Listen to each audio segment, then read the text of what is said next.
please.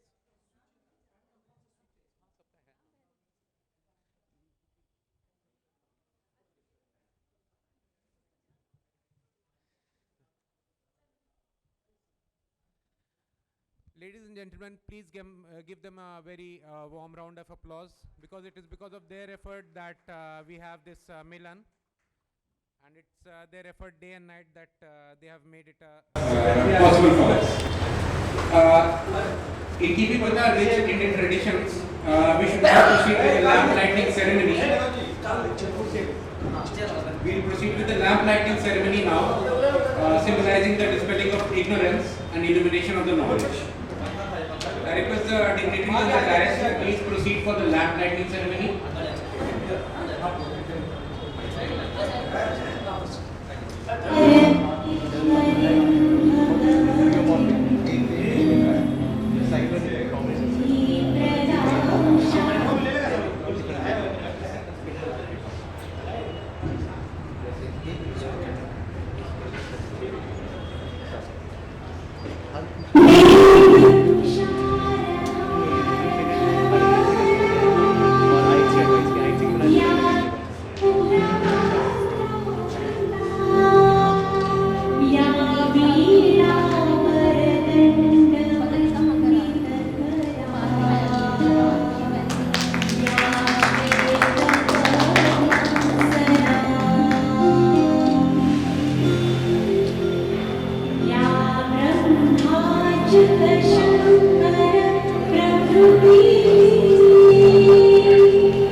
With this auspicious beginning now, we now formally declare the scientific session of Milan-2026 open. A warm round of applause, please. Today's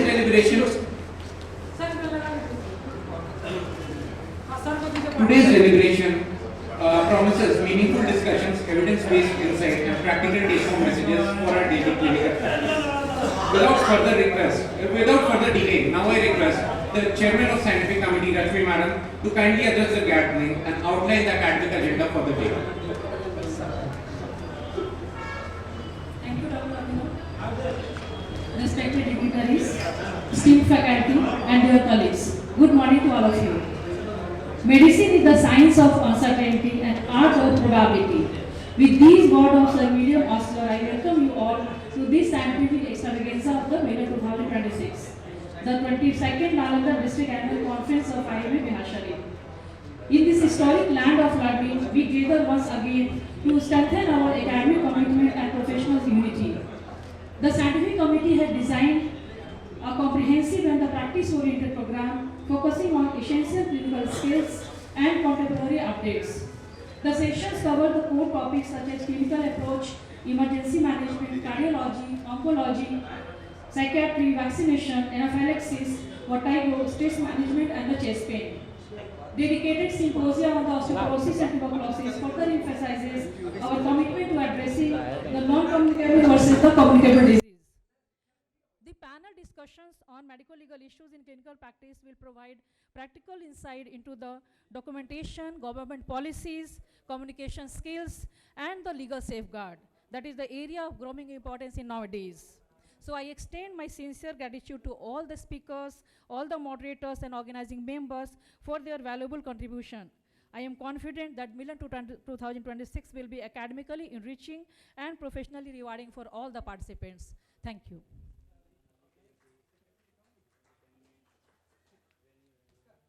Now, ma'am, with your permission, we'll now proceed to the first session. The first session is on basic clinical approach. I'd request the chairpersons for the first session, Dr. Indrajit Kumar sir, Dr. Ajay Kumar sir, pathology, Dr. Jawahar sir, and Dr. Ajay sir, to please kindly come on the stage and please take your seats. I'd request Dr. Divyansh Meena also to please be present here. Dr. Divyansh.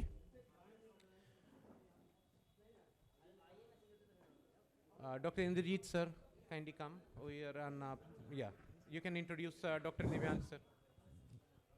Then you can proceed. Good morning to all respected senior and dear colleague, and welcome in Milan 2026. Now, the Dr. Divyansh Meena is doing MBBS from Rishikesh, and now working as a MD Medicine resident from BIMS Pavapuri, Nalanda. The topic of same is importance of history taking, a case-based approach. So now, Dr. Divyansh can take me. Okay. Thank you, sir. Good morning, everyone. Firstly, I would like to present on the topic of importance of history taking, a case-based approach. Medical history taking is foundation skill in the healthcare. It is essentially the detective work that leads to a diagnosis. A detailed patient history is critical to accurate diagnosis, often providing majority of the information needed to solve a case. In fact, patient history contribute roughly 80% of the diagnostic information, making it the first and often the most important step in evaluation. Careful, structured history taking helps uncover key clues and that might otherwise be overlooked. So, history is taken under the following headings. Firstly, we'll see the identification data, which includes name, age, sex, occupation, residence, marital status, socioeconomic background. Age plus sex alone narrows differential diagnosis by 40 to 50%. For example, a chest pain in 22-year-old female is not equivalent to a chest pain in a 65-year-old diabetic male. The next heading is chief complaint. It is patient's problem in their own words. The complaint sets a diagnostic towards a direction. One should keep it short, include duration, and avoid diagnostic labels. The next is history of presenting illness. It is the core of the diagnosis. This is where the 70 to 80% of the diagnosis is made. It includes a symptoms analysis framework. Chronology is critical. One should always create a timeline, like what happened first, what changed, what worsened, what improved. The next is associated symptoms and red flag identification. Associated symptoms like chest pain, one should always ask about sweating, vomiting, breathlessness, syncopal attack, or calf pain is there or not. In the past history, the purpose of background disease modifies current illness. For example, one should always ask about hypertension, diabetes, TB, CAD, stroke, any past surgeries, any past blood transfusion, any previous hospitalization.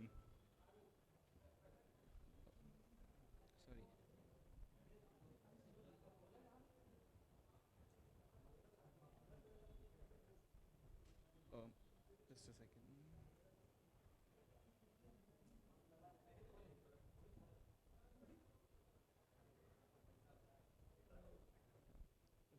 Okay. The next, one should always ask about the drug history, like what kind of current medication he is currently taking, or like how is his compliance, any over-the-counter drug he's taking, any steroid abuse he's doing or not. The next is the family history.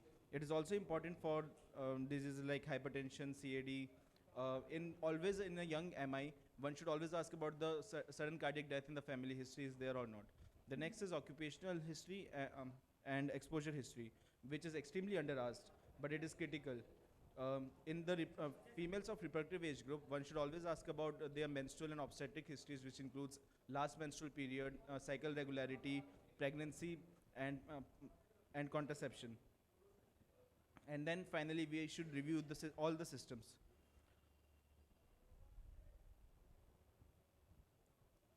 For example, for pain, one should always ask about in the following headings, which is, as everyone knows, Socrates, which includes site, onset, character, radiation, association, timing, exacerbating factors, and severity. For fever, one should always ask about the duration, the pattern, was it intermittent, was it remittent, what was it step ladder, was it associated with chills and rigors or not, were there a travel history or not, or there was a drug history or not. For dyspnea, one should always ask, was it on exertion or was it on rest as well? Was there orthopnea, was there PND? Is it associated with V's or is it sudden in onset or gradual? So, for example, here's a case, how it should be, the history should be taken. It should be clear, it should be concise, it should be analytical. A 55-year-old diabetic male with acute onset retrosternal chest pain radiating to left arm for 2 hours, associated with sweating and no vomiting, no fever, no pruritic component, significant smoking history, no prior similar episode. This is how the history should be. It is a summary, how crisp it should be. So now let's proceed further on the cases. So for case number 1, we have a 58-year-old male with no hypertension and long-term smoking presented to the emergency department with acute left-sided chest pain. He described it as a dull ache radiating to left shoulder and back. Onset was 2 hours ago. He is mildly breathless and has normal oxygen saturation. Initially, CT and troponins are inconclusive. There was no ST elevation and troponin was mildly elevated. The ED department physician considered possibly acute coronary syndrome or even anxiety. So now later on, how we proceeded further, it is based upon the history. The pain onset and character. The onset was at rest or was an exertion? How was the nature? Was it sharp or was it pressure? Any relation to the breathing or change in the posture to differentiate between the musculoskeletal pain or pleuritic force? What the associated symptom? We should always ask the patient about any leg swelling or pain or chronic bad state, which will possibly rule out DVT. And there was a cough and fever to rule out pneumonia. Was there diaphoresis or nausea to rule out any heart attack? Or was there palpitation or lightheadedness to rule out arrhythmia? For respective exposure, we should always ask about the recent long flights or immobility, personal family clotting history for pulmonary embolism. For social history, smoking and drug abuse should always be asked. And were there medication like oral contraceptives and hormonal and anticoagulants. For the past history, one should always ask about were there similar episode in the past, like of COPD, and these also consider beyond the heart, which includes pulmonary embolism, pneumonia versus the myocardial. So what clues did we get from the history? The patient a week ago, he had an ACL tear and was on bed rest for its proper healing, but during the rest he started having pain in his calf. He also mentions that the chest pain worsens slightly when he takes deep breath, so it was pleuritic in nature. These details raised suspicious for pulmonary embolism. The calf pain suggested DVT and pleuritic chest pain point away from the classical injury. So after history, the team's working diagnosis shifts towards from atypical chest pain, possibly heart or anxiety, to pulmonary embolism. They further went on to order D-dimer and a CT angiogram, and the outcome was finally a bilateral pulmonary angiogram. So the teaching point, what we have learned from this, that the structured approach, we should always use Socrates is essential, and details like character of pain and social symptoms can distinguish between a cardiac and pulmonary or a GI cause. Even with a normal ECG, one should never exclude life-threatening causes. Always ask about the risk factors to catch pulmonary embolism. So here it was how the DVT was caused in the pulmonary artery. So now moving on to the next case. It includes a 26-year-old woman presents with a 24-hour right lower carotid abdominal pain. The pain is sharp, started near the belly button and migrated to the right ear. She has now mild fever, nausea, but there is no vomiting associated. On examination, she has tenderness in the right lower abdomen without corrective reason. A doctor suspect usually it's a case of appendicitis. When the doctor asks about the gynecological history, like date of menstrual irregularities, possibility of pregnancies, concentrated because and hormone of childbirth engaged with abdominal pain should have pregnancy testing. One should always ask about the sexual history, injection fluids, recent unprotected sex, and STI might cause pelvic inflammatory disease. To rule out the GS symptom, one should always ask about the appetite, bowel, habits, and any pain relief or intake of food to exclude any GS causes. To exclude the urinary tract infection or stool, one should always ask about dysuria, frequency, and always ask about any previous system of identity or pelvic symptoms. So the diagnostic tools which we got from this case that she hasn't had her periods in the last 6 weeks, and her menses was for the last 2 months. She is sexually active and is not using contraceptives regularly. This raised immediate concern and pregnancy-related cause. Absent explicit denial of sexual activity or false belief of inability to conceive can lead to miscarriages. So initially, what was presumed as appendicitis, but after history, the team considered ectopic pregnancy as the working diagnosis. They went for the UPT test, they had a transgender ultrasound, and believed it was a right triple ectopic pregnancy. So what we have learned from this history again, that always one should ask about pregnancy in breast and women with abdominal pain. As guideline also suggests, all women of reproductive age with acute abdominal pain should be tested for pregnancy. Gynecological and sexual history are integral parts of abdominal exam in women, and failure. We should should always ask about how like she's pregnant or not. And we should always beware of distraction, like her fever and nausea could occur in both the cases, like in appendicitis and ectopics. Only the reproductive history helped us to get to a confirmation diagnosis. The next case is of a thunderclap headache in middle-aged woman. A 52-year-old woman came to the clinic complaining of a terrible headache that started very abruptly. She says like it felt like a hammer has fallen on her head and reached the full intensity within a minute. She also feels nauseated and is photophobic. She has migraine headaches in the past. Vitals and basic examinations were all within normal limits, and the resident considered this as a normal migraine case and started pain medication. So in this kind of case, one should always ask about the intensity, like how did it started, how severe, how quickly did it peak, to rule out between the subarachnoid hemorrhage and other vascular emergencies.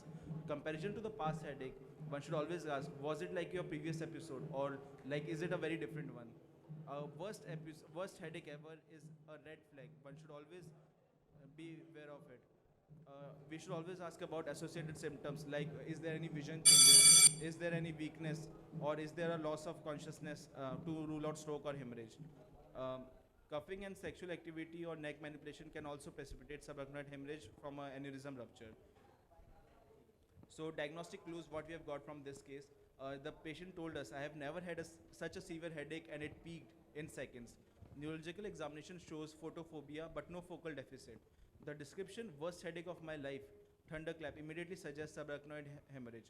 This is a history and a classic red flag that demands urgent imaging. So the physician, they sent her, which early considered this headache to be a migraine headache, sent a CT scan of her head, and they found out to be there was a subarachnoid hemorrhage from a ruptured berry aneurysm. So the teaching point, what we have learned is this, that the worst headache of my life always describe a subarachnoid hemorrhage, and never attribute a new severe headache to tension or migraine without ruling out a subarachnoid hemorrhage. How this headache compares to any previous ones should be always asked.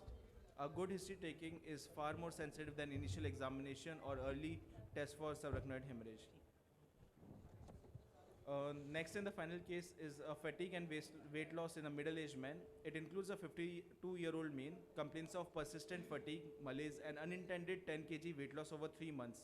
He feels easily exhausted and has lost his appetite. He works as an accountant and denies specific pain or infection. His general practitioner tested his blood count and thyroid function came out to be normal. So the physician went on asking about the dietary and history. Like he asked any changes in appetite, was there nausea, was there abdominal pain, were there any altered bowel habits, or were there any pain. GI cancer or malabsorption could present like this. We also asked, was the patient having any stress or depression? And this fact is like chronic pancreatitis because of alcohol abuse or any fever, sweat, cold infection. He mentioned having diarrhea, diary stools intermittently for the last month, which he thought was just an old grants after eating.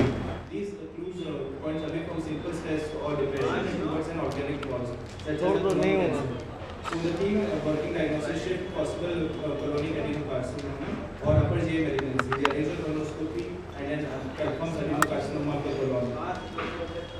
So any blood in stool and appetite change, uncovered GSM. So we should always go for an endoscopy.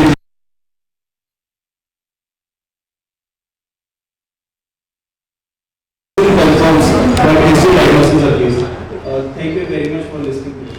Thank you, Dr. Nalanda, for giving now any question from audience?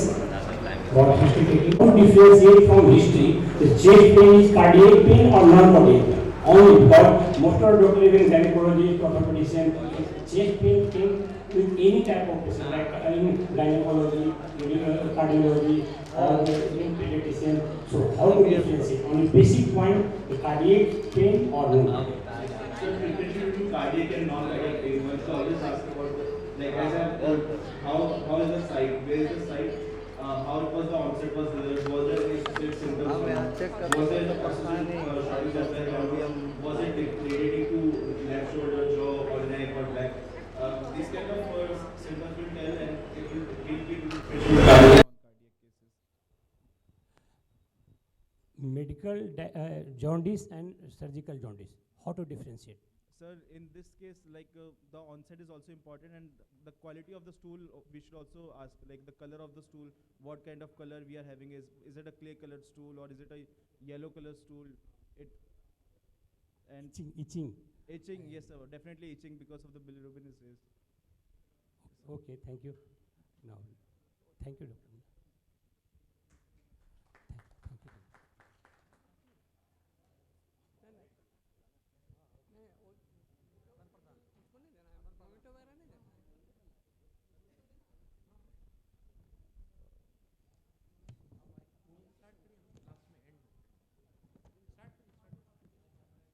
Hello, next speaker is Dr. Pulak Raj. He has done his MD pathology from Kastubra Medical College, Manipal.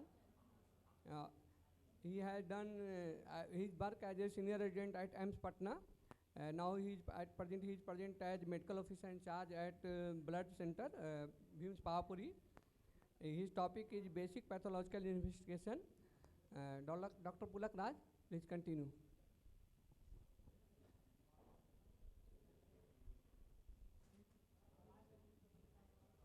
A very good morning to everyone present here. I'm Dr. Pulak, done my MD in pathology from KMC Manipal, done my SRship from AIMS Patna, currently working as a consultant pathologist at Nalanda Patho Center, Biharsharif and Nalanda Healthcare Diagnostics, Patna. So, not wasting much time, I'll start with my session. Okay, so what is pathology? Pathology is not just study of disease, it is actually study of life interrupted.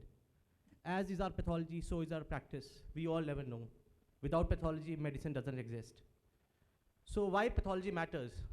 Nearly 70% of all clinical decisions are influenced by diagnostics, and pathology being one of the most important and integral part of diagnostics.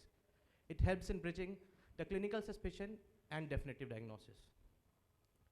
So how do we subdivide pathology? Pathology is subdivided in hematopathology, cytopathology, histopathology, and now a very more important part, cytogenetics and molecular pathology. So I'll try to emphasize on the importance of pathology by case-wise discussions.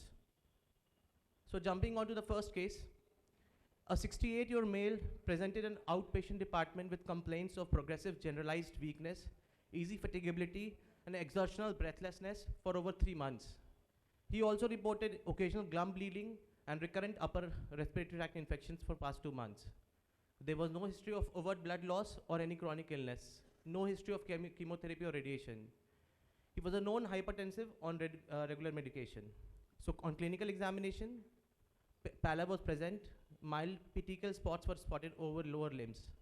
No significant lymphadenopathy was seen, and there was no hepatosplenomegaly.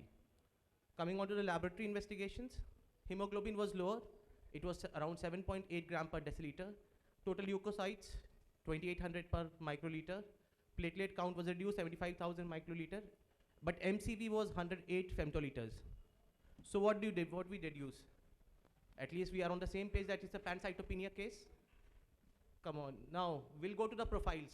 I'll take the help support of our biochemistry people.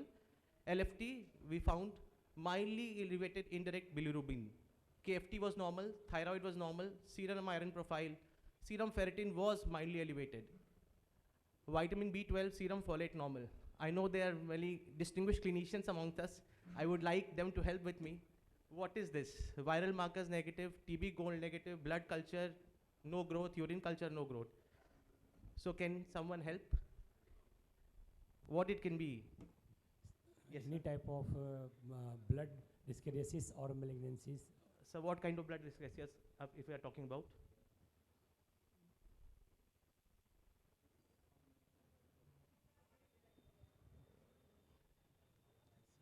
So shall I move on, sir? Yes, sir. Thalassemia, sickle cell or something. So now comes the picture, peripheral blood smear. So this is the picture of peripheral blood smear. And what did we see? We see hypogranular bilobated neutrophils. It's called pseudo-Pelgar-Hue anomaly. And it's a Prince's spectacles. This is a very specific finding which suggests dyspoiesis in case of hematopoiesis. So what is dyspoiesis? So on peripheral smear, as I said, macrocytic red blood cells were seen, and isopoikilocytosis was marked. Hypogranular neutrophils, pseudo-Pelgar-Hewitt anomaly was seen, and occasional circulating blast, which was less than 2%. So what is the criteria of acute leukemia? Blast over 20%. If blast is less than 10%, that is around 2%, what do we think? Now we are in a complete new spectrum of dysplastic syndromes. So on bone marrow profile, it was found to be, when bone marrow aspirate was done, it was found to be a hypercellular marrow with marked erythroid hyperplasia. This erythropoiesis was substantiated by nuclear budding, multinuclearity, and megaloblastoid changes. This granulopoiesis, as I said, hypogranulation and pseudo-Pelgar-Hewitt anomaly. This megakaryopoiesis, as in case of micromegakaryocytes. And the blast was found to be 6%, still less than 20%, it's not acute leukemia. So moving on. This is a picture of bone marrow aspirate smears. Here we can see, it's just here, the different kind of dyspoiesis, the trilineage blood cells are showing. So after bone marrow biopsy is done to assess overall cellularity detecting fibrosis, because MDS is predisposed to have fibrosis. So identifying abnormal localization of immature precursor LILP, and moving on, and cytogenetics. Here MDS, in the new normal, MDS is diagnosed by cytogenetics and molecular. CBC, PBS, and bone marrow are only supportive. So this is the shift. This is the last 2017 classification of MDS, where I just want to show that it was morphologically based. But now the update on 2022, it certainly describes the classification has shifted to molecular, not on the morphology. So we are shifting to the molecular age. So the key points, CBC without PBS still remains incomplete where it matters. Peripheral smear raises suspicion, but bone marrow morphology establishes the diagnosis. In myelodysplastic syndromes, ineffective hematopoiesis manifests first in blood, but its origin and classification and defined in the mono. So when to suspect MDS as a clinician? Age more than 60 years, persistent cytopenia, relevant clinical history, and unexplained anemia. Please suspect MDS. So coming on to the case number 2, an 8-year-old male presented with painless right cervical lymphadenopathy for 2 months. He had low-grade intermittent fever, weight loss, and night sweats. In the view of endemicity and constitutional symptoms, the child was empirically started on anti-tubercular therapy as it is the norm, without any diagnosis. After 6 weeks, the nodes increased in size, new supraclavicular lymph node appeared, persistent fever and worsening weight loss was seen. At this stage, further evaluation undertaken. Finally, FNAC was asked for. Because lack of response to ATT, progressive lymphadenopathy, and there was no confirmation as per for TB. So what do we differentiate on FNAC? In general terms, we differentiate tubercular lymphadenitis, reactive lymphoid hyperplasia, and other atypical lymphoid proliferative disorders, including the lymphomas. So what is FNAC? It's a rapid, minimally invasive diagnostic tool. So this is the picture which I've taken from my microscope. So this is a picture shows a classic Reed-Sternberg cells with owl-eye appearance. So this was the finding which I got. And so my diagnosis was classical Hodgkin lymphoma on cyto. I can only say suggestive of on cyto that it's a suggestive of Hodgkin's lymphoma or suspicious for that, because the confirmatory diagnosis, it has to be made on histopathology. So my short experience by working the last 1 year, I diagnosed at least 12 cases in Nalanda and in Patna of Hodgkin lymphoma on cytology, which I gave of suggestive or suspicious of Hodgkin lymphoma. 9 were pediatric, 3 for adults, and out of those 5 cases, I lost to follow-up. The remaining 7, out of the 12, 8 already have received at least a cycle of ATT. So in pediatric lymphadenopathy, empirical therapy without tissue diagnosis can delay definitive care, and FNAC serves as an important tool. So, and delayed diagnosis is denied cure, because Hodgkin lymphoma is one of the most curable pediatric malignancy, especially when it is diagnosed at an early stage. So we have to be taken in mind. Last 1 minute, I'll just finish it up. Last but not the least, a 36-year-old female presented with slowly enlarging anterior neck swelling for 8 months. There was no pain, no dysphagia, no hoarseness, no history of radiation exposure. On examination, it was found that it was a 2.5 into 2 centimeter solitary nodule in the right thyroid lobe, which was soft to cystic in consistency, moved with deglutition, and there was no cervical lymphadenopathy. Thyroid function test, very normal. So after radiological investigation, it was found it was a predominantly cystic nodule in the right lobe with thin internal septations, no microcalcifications, no increased vascularity, well-defined margins. So impression was given as such benign cystic thyroid nodule, and TRADS was of low suspicious category. FNAC was advised. Ultrasound guided FNAC yielded 4 to 5 ml of straw colored fluid, showing abundant thin colloid, scattered benign follicular cells in sheets, occasional macrophages, no nuclear atypia. Cytological impression was benign colloid cyst. Patient was advised close follow-up. After 6 months, the nodule persisted. There was increase in size. Repeat ultrasound showed residual solid component. Now the decision by the clinician was right hemithyroidectomy. And what we get? This is the gross image of the specimen. After being cut open, we can see the central cavitations and the thick wall. This is the microscopy, a very classical picture of papillary carcinoma thyroid, orphan ani nuclei, clearing nuclear grooves and pseudonuclear inclusions. Okay, so just finishing off. So to sum up, accurate diagnosis and optimal patient care rely on the integration of pathology, biochemistry and microbiology, where pathology confirms, biochemistry supports and microbiology excludes. Thank you so much. This is my alma mater, KMC Manipal and AIIMS Patna. Thank you. Thank you. Any question from audience?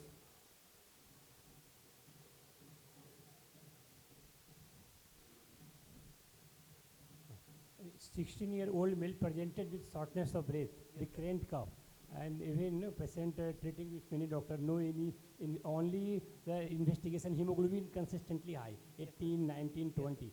So how to proceed investigation and what you think? If hemoglobin is persistently high for last 6 months or 7 like that, so first we have to see for oxygen saturation studies. Rule out any chronic saturation is normal. Saturation is normal. Then we have to say, then we have to do bone marrow search to rule out polycythemia vera. If it's persistently high, we have to think about myeloproliferative neoplasms. Any other investigation for the confirmation of polycythemia vera? Polycythemia, serum erythropoietin levels we can check, sir. If it is raised, if it's persistently raised. Okay, thank you. Thank you, sir. Any question from audience? No. Thank you. Nice presentation. One thing I want to add: if hemoglobin is lower, then you go first peripheral smear on that patient. Don't proceed for blood transfusion first. So many cases undiagnosed due to difficulty in diagnosis due to blood transfusion. So first go for peripheral smear of that patient. Thank you very much. Thank you.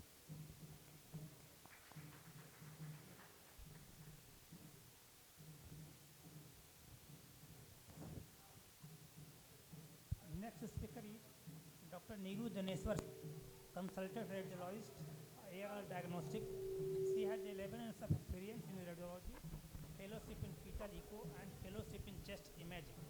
Her topic is basic radiological investigation, emergency pediatric abdominal condition.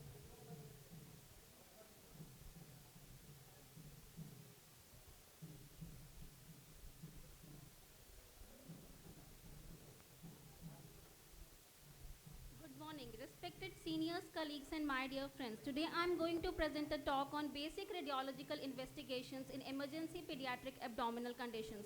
As you are such distinguished members, this is just a revision presentation for all of you. Most common reasons for emergent abdominal imaging in pediatric patients are appendicitis, intussusception, hypertrophic pyloric stenosis, midgut volvulus, and ingestion of foreign bodies. Children are particularly at risk for adverse effects of ionizing radiation, and although low dose of radiation is associated, but still a significant increase in lifetime risk of fatal cancer. The use of MRI is not practical. Benefits of ultrasound. Ultrasound doesn't involve ionizing radiation, relatively inexpensive, widely available, and doesn't require sedation. But most of all, it allows for dynamic assessment of bowel peristalsis and compressibility. Therefore, the ability to diagnose or exclude diseases with ultrasound should be a part of core radiology skill set for any practice that includes pediatric population. Coming to first topic, appendicitis. It occurs in all age groups but has a higher incidence in 5 to 15 years of age. It is the result of obstruction of appendiceal lumen. Obstructed lumen becomes distended, due to which pressure increases with subsequent decrease in mural perfusion. And because appendix has only arterial supply, any decrease in mural perfusion may result in perforation and gangrene. It has been estimated that the prevalence of ruptured appendicitis in children ranges between 30 to 70% of cases because they cannot describe their symptoms and have atypical clinical findings. These are the ultrasound images of appendicitis. The first image shows dilated appendix, while the second image shows wall hyperemia. Third image shows echogenic mesentery with adjacent free fluid, and fourth one shows appendicolith within the lumen. The sensitivity and specificity for ultrasound alone in diagnosis of appendicitis is 88% and 94%, and this can be further increased by focused re-imaging by the radiologist to make sure that alternative diagnosis is not overlooked. Most accurate ultrasound finding is diameter greater than 6 mm under compression. It has positive and negative predictive value of 98%. Pitfalls in diagnosis of appendicitis. First of all, ultrasound is totally operator dependent, and other risk factors, other limitations for ultrasound may include patient obesity, probe tenderness which prevent adequate compression, and if perforation has occurred, appendix may not be recognized as a discrete structure. Mimics of appendicitis, mesenteric lymph nodes. It is the second most common cause of right lower quadrant pain, and right lower quadrant pain is further caused by infections. 1/3 of patients of Crohn's disease can also present with symptoms mimicking appendicitis. Our next topic is intersusception, which is common in children between 6 months and 2 years of age. Classic clinical presentation consists of acute colicky abdominal pain, current jelly or bloody stool, palpable abdominal mass, and vomiting. This is the ultrasound image of a 3-month-old boy presenting with intersusception. The first one shows the target or donut sign, while the second is a longitudinal image of the same patient. Ultrasound is highly sensitive and specific test for intersusception, and it is easily identifiable even by inexperienced users. Re-imaging the patient is further advised to increase diagnostic confidence. Coming to next topic, hypertrophic pyloric stenosis, which is more common in 3rd and 12th week of life, seen in first-born male infants. It was associated with very high mortality rate, but the rate has been dropped to 2% with surgical treatment. Non-bilious vomiting is the main presenting symptom. If diagnosis is delayed, dehydration, electrolyte imbalance, or weight loss can result. Ultrasound is accepted as first-line option. It is highly accurate with specificity and sensitivity approaching 100% in experienced hands. This is the ultrasound image of hypertrophic pyloric stenosis. And in, like many pathologies, ultrasound is best for diagnosing HPS. Failure of pylorus to relax causes gastric outlet obstruction, and the patient presents with persistent vomiting. Abnormal thickening of pyloric muscle is the single most important parameter to establish the diagnosis of HPS. And the previous image shows the cervix side. It is actually resembles the cervix of the uterus. That is why we see the cervix sign in hypertrophic pyloric stenosis.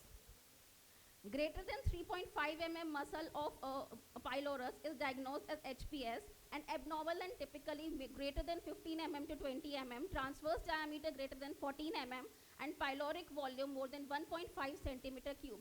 The actual numeric value is less important than the overall morphology of the canal and real-time observations. Pitfalls in diagnosis of HPS. Gastric overdistension. It causes antrum and pylorus to displace posteriorly, which may lead to false negative result.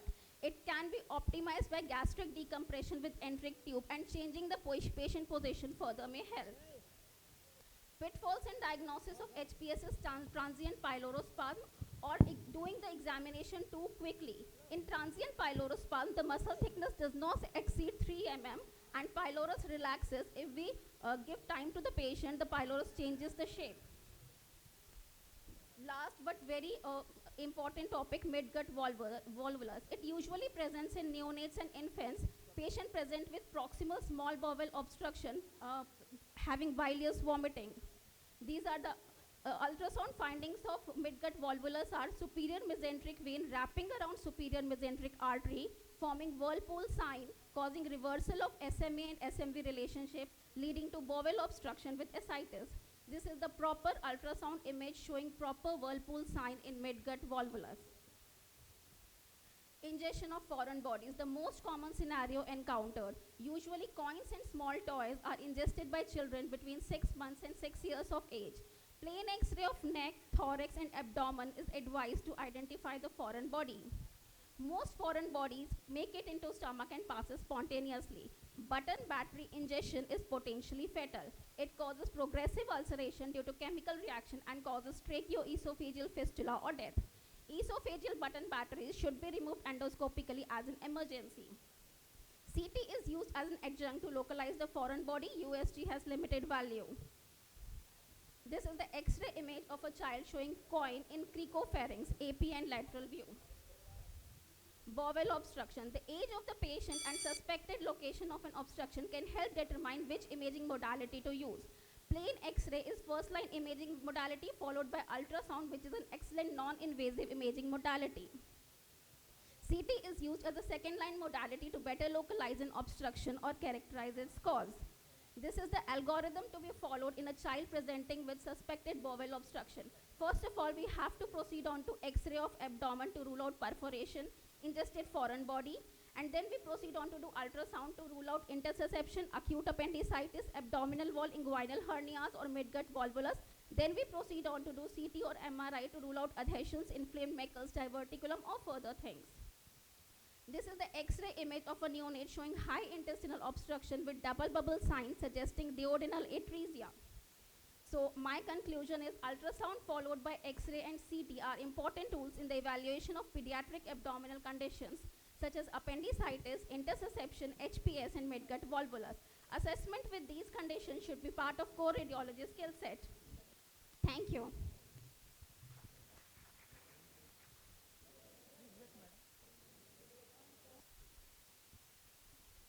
A good topic, well read by Dr. Neeru Singh. Included in the syllabus of today's PGs, and it includes pneumonia as a diagnosis and HR ultrasound.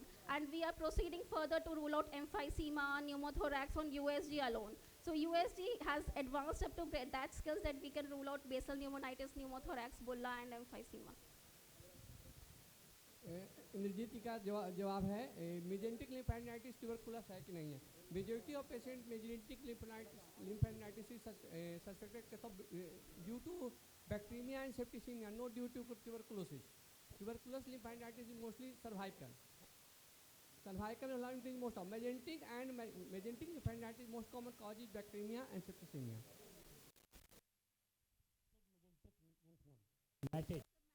Tuberculosis.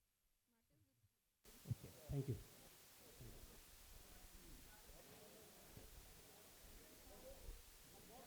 Sir, short axis diameter greater than 10 mm is lymph node enlargement. Anything less than 10 mm is not lymph node enlargement. It is just present there, but it is not any lymph node enlargement. Thank you, madam. Thank you. Good morning, delegates. Our next speaker is Dr. Prashant.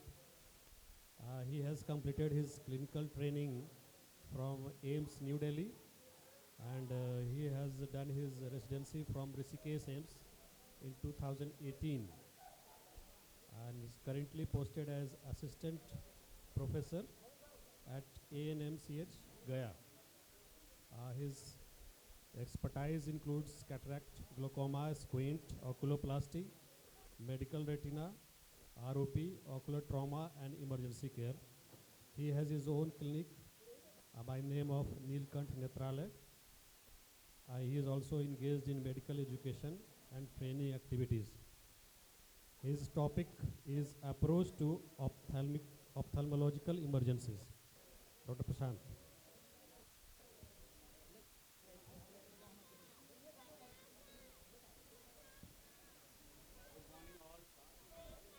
Good morning all present delegates, my seniors and my colleagues. Topic is how to approach the ocular emergency.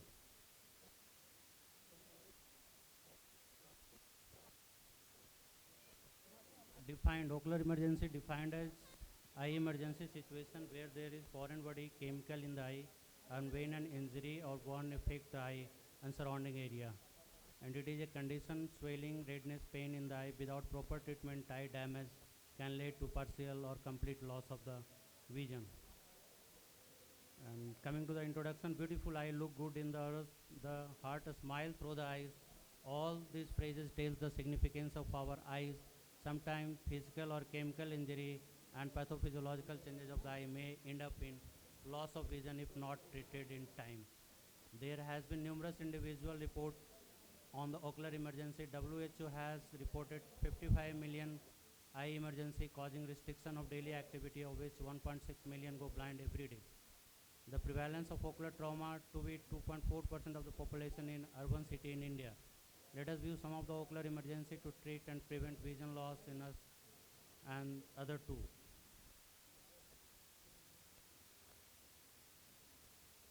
And what is an ocular emergency? Ocular emergency is a condition that can cause a sudden loss of vision or decrease in person's vision that could lead to the permanent condition. This may occur at any time when person have foreign object, chemical in the eye, or when an injury or wound affect any area. It includes laceration, abrasion, foreign body in the eye, bone, chemical exposure, blunt injury to the eyeball or eyelid, certain eye infection, and other medical conditions like central retinal artery occlusion, acute angle closure glaucoma. These all comes under the ocular emergency. And it is divided into urgent, very urgent, semi-urgent. Urgent need action within minutes, central retinal artery occlusion, and chemical wounds. You have to treat the patient as soon as possible, and very urgent within hour, perforation, ruptured globe, acute glaucoma, sudden congestion, and proptosis. Semi-urgent within days. In this condition comes orbital cellulitis, orbital injury, corneal ulcer, corneal abrasion, hypema, intraocular foreign body, and retinal detachment. These are the common symptoms, sign of any type of emergency in eye: decreased vision, loss of vision, burning, a stinging sensation. RAPD is a relative apparent pupillary defect. Enophthalmos, exophthalmos, diplopia means double vision, redness and irritation, glare, abnormal sensitivity to the light, raccoon eye, that is black eye, dark blue bruise around the eye, and subconjunctival hemorrhage. Ocular emergency may be traumatic, non-traumatic. Traumatic is the blunt trauma, unpenetrating trauma. Non-traumatic include certain medical condition of the eye like CRAO and acute congestive glaucoma.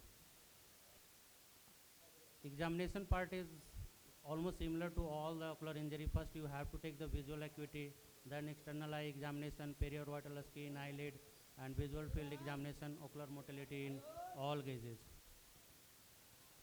Slit lamp examination. If you don't have slit lamp, then any physician can do the torchlight examination.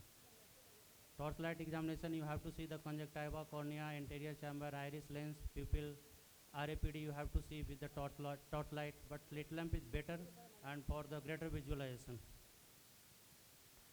Fundus examination. Dilated fundus, dilated pupil make it easier to see the optic nerve, macula, and retina. Pupil is dilated with the 1% tropicamide and 2% phenylephrine, and this is a direct ophthalmoscope and indirect ophthalmoscope. I think all the MD medicine have been this one a direct ophthalmoscope. They are trained. It is a part of PG training during the MD medicine to do the direct ophthalmoscopy.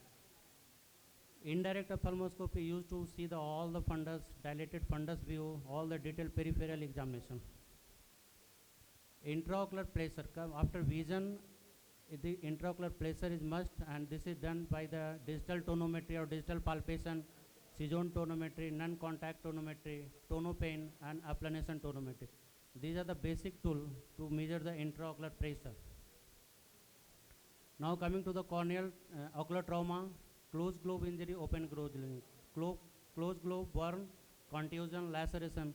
Open globe, there may be rupture, laceration may be penetrating and perforating. Corneal abrasion, the main symptom are pain, photophobia, foreign body sensation, watering, conjunctival congestion, swollen eyelid. Epithelial staining. Epithelial staining is done with the fluorescent strip that can stain the defective part. Here in the center you can see this is the defective part, epithelial defect is there. It is easily stained with the fluorescent stain. Fluorescein is a synthetic organic compound available as a dark orange red powder soluble in water or alcohol. It identifies the scratches from the foreign body, corneal ulcer, or grape-like structure in case of herpes infection. Now this is the method to invert the eyelid to see the foreign body, because if foreign body go into the upper tarsal plate, it will not come out with simple watering. You have to invert the eyelid, see under the slit lamp examination, then remove it with the bud. In this case, after a topical cycloplegic antibiotic ointment artificial tear is used, pressure patching is done for 24 hours, and don't apply bandage if you are suspecting any infections. Corneal ulcer, no patching is done in this case. Conventional corneal ulcer is treated with the topical antibiotic, but if it is not responding to the topical antibiotic, you have to shift toward the concentrated eye drop like cefazolin, vancomycin, and tobramycin. Depend upon the severity of the corneal ulcer, clinically you have to find out. It is a separate topic and need more time for this, so I am not going to the detail for corneal ulcer. These are few pictures of conjunctival foreign body. This is the corneal foreign body. Chisel and hammer injury who is working under the grinder. I think every ophthalmologist encounter this type of foreign body once in weekly. So this is quite common. The metal particle stick to the corneal surface, either it is on the surface or deep into the stroma. This is removed with the help of 26 gauge needle under the slit lamp examination after installing the topical anesthetic agent proparacaine.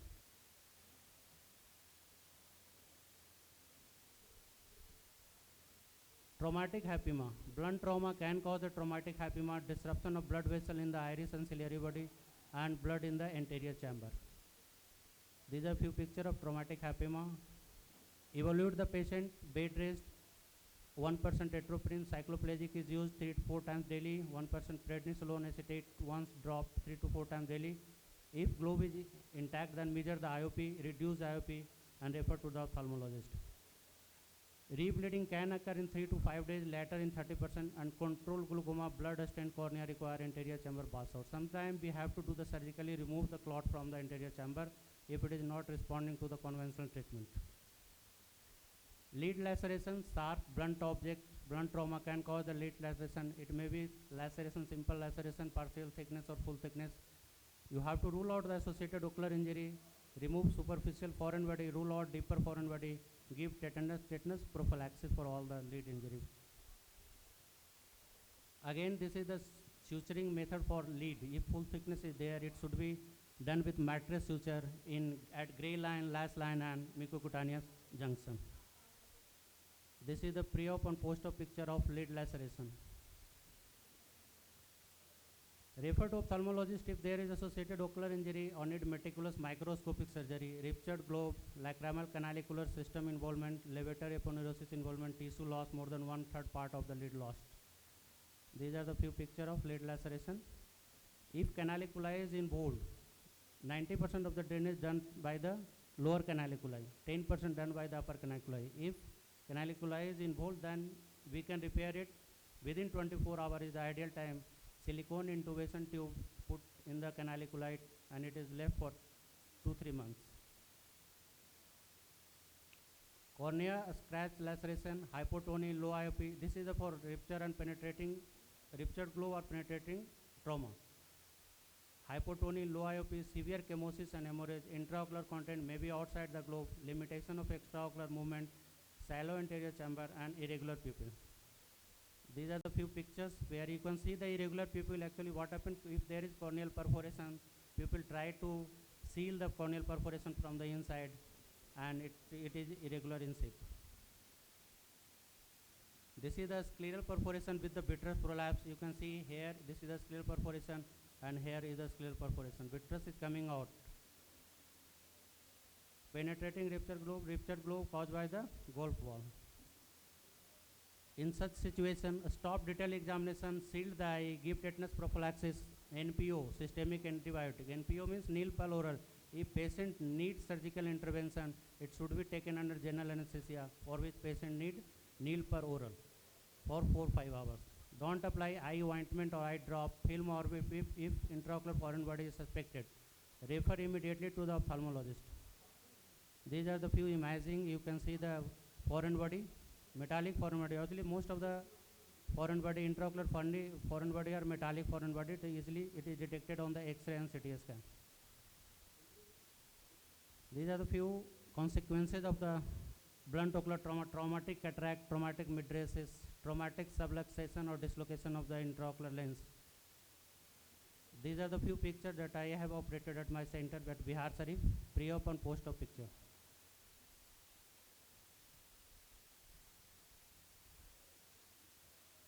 Few bad cases, we can't save the vision, but we can save the globe at least. Yeah, now coming to the chemical injury. Both acid and alkali burns can be blinding. Alkali injury is more dangerous than acid injury. Acid burn tend to coagulate the protein and it is form a limiting the depth of penetration. Alkali burn can easily penetrate the cornea, causing damage to the intraocular structure.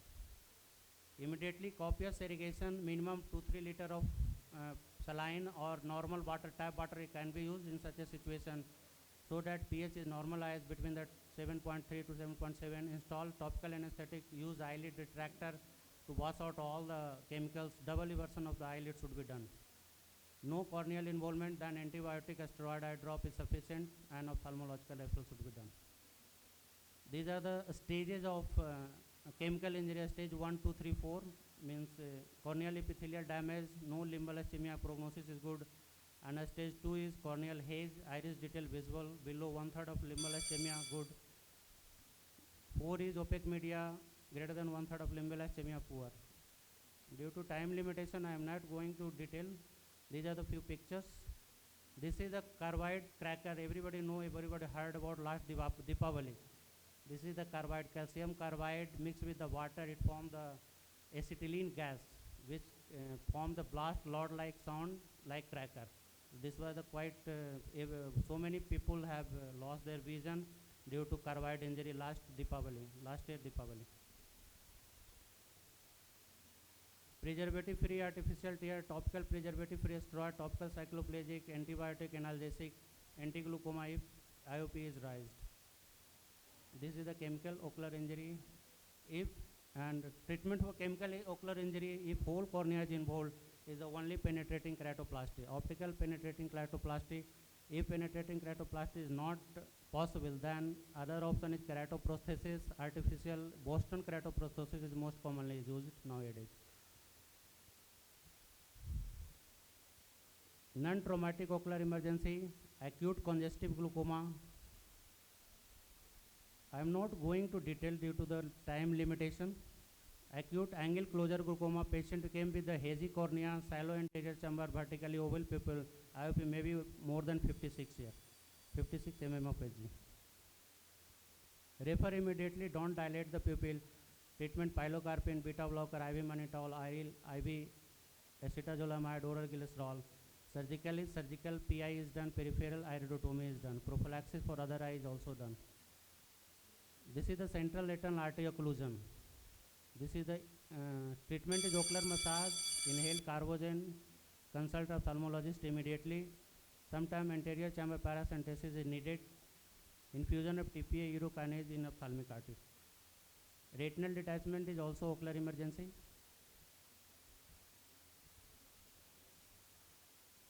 This is the cellulitis. Orbital cellulitis is also emergency. Periorbital erythema, proptosis, restricted ocular movement, decreased visual acuity, chemosis, fever. This is a CT scan, show the periosteal abscess in the right side. Endophthalmitis is a dreadful complication for the intraocular surgery. Detail I am not going to endophthalmitis. Treatment is intravitreous antibiotic. If it is not responding, then straight away pars plana vitrectomy is needed in such a cases. This is the third nerve palsy due to aneurysm.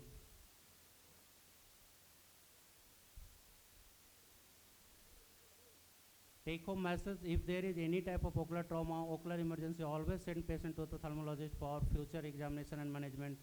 Yearly the referral, better is the visual outcome, chances of infection will be less. Thank you. Nice presentation, Dr. Prashant. The best part was that you had a lot of pictures in your presentation. This keeps all the audience quiet. Otherwise, the audience keeps on speaking. And happy to see almost the hall is half full, but we expect more to present in the next session. Any questions from the audience? Prashant has given a very beautiful presentation. Any questions, please? One question I just want to ask is, most of the tickets of the hospitals, especially like a primary unit, and the emergency timing, etc. What OPD timing are slow for all these patients here. So for emergency team as a physician, as a surgeon, as other things, what could be the minimum things they can do and they do it? What the scientific method?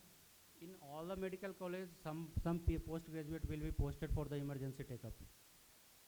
Most of the medical college have the PG courses. They are posted there for emergency take-up. They will take care of.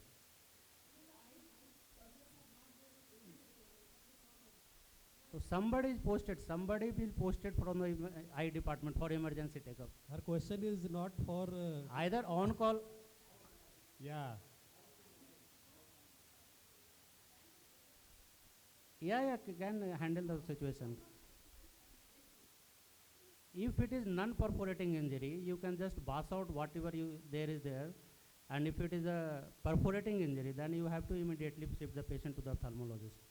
Non-perforating injury can be tackled by the general physician, but if there is globe perforation, corneal perforation, then it should be done by the ophthalmologist as soon as possible to save the eyes, to save the vision.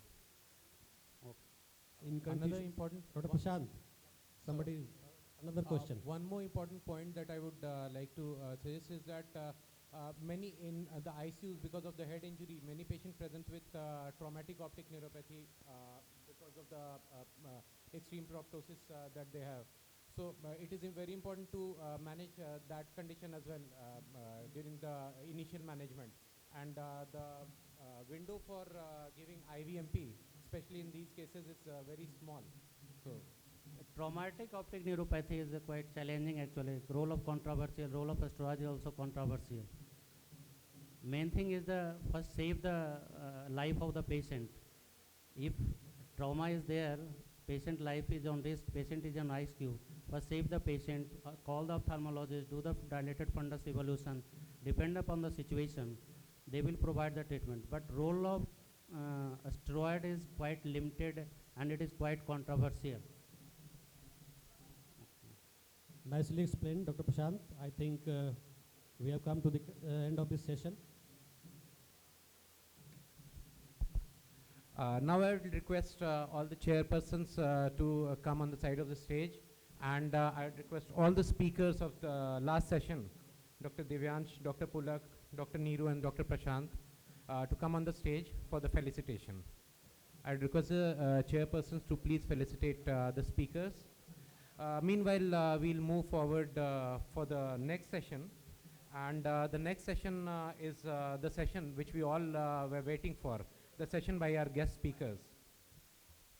For this session, I'd like to invite on the stage our chairpersons, Dr. Suniti Sinha ma'am, Dr. Dharmendra Singh sir, and Dr. Sunil Kumar sir on the stage, please. I'd request everyone to please stick to the time that we have been given. As you can see on your in your scientific program that you have been given, there's a specific time for the talk, and then there's an added minutes for the question hour, for the question minutes that we have. So I'd request everyone to stick to the time schedule, please. Thank you. Dr. Suniti Sinha ma'am, can you just introduce the next speaker, please?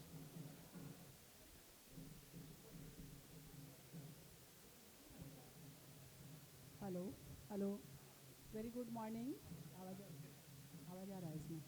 Hello. A very good morning to everyone. First of all, I want to give thanks to the organizing committee to giving us this opportunity to chair the important session. And our first speaker is Dr. Suman Prakash, DM Cardio, Senior Cardiologist at Medanta, Patna. He has done his MBBS from ANMCH Gaya, MD from in internal medicine from Nalanda Medical College, and DM from Assam Medical College, Dibrugarh. He is going to speak on a very important topic, at least important for us obstetrician, on very postpartum cardiomyopathy. So, Dr. Suman Prakash, the stage is yours.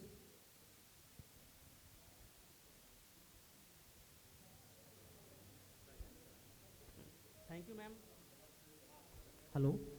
Thank you, ma'am, for the nice introduction. So, a very good morning to all the great doctors sitting over here and the persons on the dais. Today, I am here to discuss one of the very pertinent pathology, that is peripartum cardiomyopathy, which is often complicates the physiological pregnancy. So, let's begin with a small story. A 38-year-old female, Geeta, she has got uneventful delivery few days back, and now she has come to you with progressive dyspnea for last couple of days. And you have taken the patient and you have got a lapse. The hemogram was normal, her RFT is normal, but her BNP is sky high and the troponins are mildly elevated. We have done echocardiogram and you will see on the left side there is global hypokinesia with a biplane LV of 30%. So this is a case how a patient comes with a peripartum cardiomyopathy. To begin with this case, you can see that lots of differential you can have. From the top, it's Takotsubo stress cardiomyopathy. In the bottom, it gives pulmonary embolism. So to begin with, let's define what is peripartum cardiomyopathy. As per the latest guidelines by ESC, it is defined as an idiopathic cardiomyopathy with heart failure with LVEF less than 45% in the end of pregnancy or in the months following pregnancy. Earlier it was 5 months post and 1 month pre. So now coming to the global incidence. The incidence is quite variable, you can say. In African countries like Nigeria, it is around 1 in 100 deliveries. Whereas in Japan, it is very low, in 1 in 15,000 deliveries. At a global average, it is 1 in 2,000. So now come the risk factors. So what are the risk factors that are taking the patient for a peripartum cardiomyopathy? Now the patient, if a mother has got African ancestry, has got multi-fetal pregnancy, or advanced maternal age, or if there is a family history of genetic cardiomyopathy. So these are the patients which are more prone for having a peripartum cardiomyopathy. Now coming to pathophysiology. See, the pathophysiology is still not clear. We don't know how it happened. But the latest studies are indicating that in the late pregnancy, there is surge in the oxidative stress, there is more ROS, and there is decreased signaling of the STAT3, which leads to increase in the catepsin D, and which in turn cleaves the prolactin. Normally the prolactin is a 23 kilodalton fragment. It's degraded to 16, and this 16 kilodalton along with SFLT1 and decreased production of BEGF leads to inflammation, apoptosis, and in all turn this will conclude to a peripartum cardiomyopathy. Now once the patient develops peripartum cardiomyopathy, she will present with an unusual case of heart failure with dyspnea, PND, orthopnea, chest tightness, and sometimes also the patient may come with complications like cardiogenic shock, arrhythmia, and thromboembolism. Now if you see the adverse outcomes, it is most commonly the edema, the ADHF, the embolism, stroke, shock, that can even leads to use of mechanical supports or LVADs, and sometimes cardiac arrest and death. In some studies, it is showed that the long-term outcome, the mortality is around 7 to 20% in a case of peripartum cardiomyopathy. And the factors which are more prone for having a birth outcome is the low EF. The EF less than 30%, the strongest predictor of having a birth outcome. Side by side, we have other factors also like obesity, African ancestry, the race troponins, the BNPs, the SFLT levels. But the story is not in here. We have got a very good recovery in the patients having a peripartum cardiomyopathy. The recovery ranges from 50 to 70%, and it happens within a range of 3 to 6 months. And sometimes the recovery can also go up to 2 years. So we have to, now coming to diagnostic evaluation. The most common and most important diagnostic tool we have is the 2D echocardiography. That will tell you about the global hypokinesia or LV dysfunction. Side by side, it will also tell you about the LV thrombus, the RV function and all. The ECG may not be so lots of things, But the chest X-ray will show you lots of things, cardiomegaly, edema, effusion, and other tests like troponin will prognosticate the patient. And sometimes if there is doubt, whether it's a peripartum or something else, in that case, we can also go for the endomicrobiopsy that will can show you the endomyocarditis. So, all of that is introduction. Let's go to the differentials. We already told that there are lots of differential of the peripartum cardiomyopathy. So, in the one subset, the primary cardiomyopathy is the first difference is the Takotsubo or a stress cardiomyopathy. In this case, can be ruled out by an echocardiogram that will tell you about the apical ballooning. Second, the familial cardiomyopathy will have got history of the family, that whether any patient having a heart failure is there or not, or some genetic testing will help in that. And in pre-existing cardiomyopathy or recurrent PPCM, we have got a history or any prior reports of having low EF. The next in the list is the hypertrophic cardiomyopathy. Here you can get a echocardiogram, and echo will show you how the LV hypertrophy is there. Is there any LVOT obstruction or not? Or is there any dynamic LVOT gradient or not? Next in the list is the myocarditis. This myocarditis, they have got a very good history is there, actually you can say. Now patient will come with a fever. Patient will have a viral prodrome. Or here you can go for a biopsy, or this patient will progress very rapidly actually. So these all things will show you whether it's myocarditis or it's pericarditis. Next in the list is the arrhythmogenic RV dysfunction or ARVD. In this case, we have to rule it by the family history, the echo findings of RV dysfunction, or any prior history of syncope, or any ECG showing any epsilon BEPS. Next in the list is the LV non-compaction. This LV non-compaction can very well seen by a MRI or a echo. Here we can get increased non-compacted layer compared to compacted layer. Second in the differential, we have got structural and secondary cardiac causes. Here the most common, the preeclampsia thing. Here we can get a preserved LVEF on the echo, so to rule out. Other diseases like valvular heart disease or coronary heart disease, here echo will also help you. Next differential is the tachycardia, mediated cardiomyopathy. Here you can get a persistent tachycardia in the present case also in the ECG or the monitors. Next in the list, hypertensive heart disease.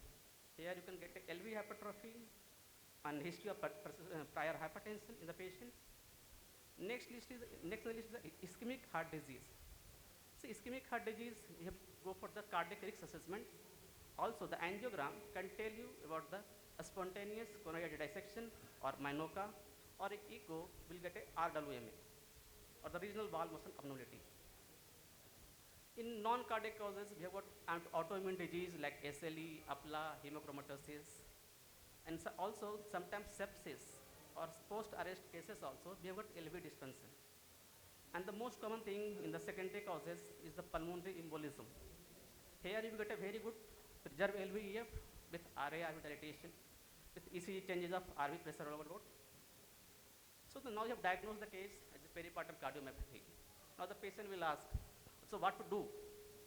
So for managing a patient of peripartum cardiomyopathy, our first care should be a multidisciplinary one.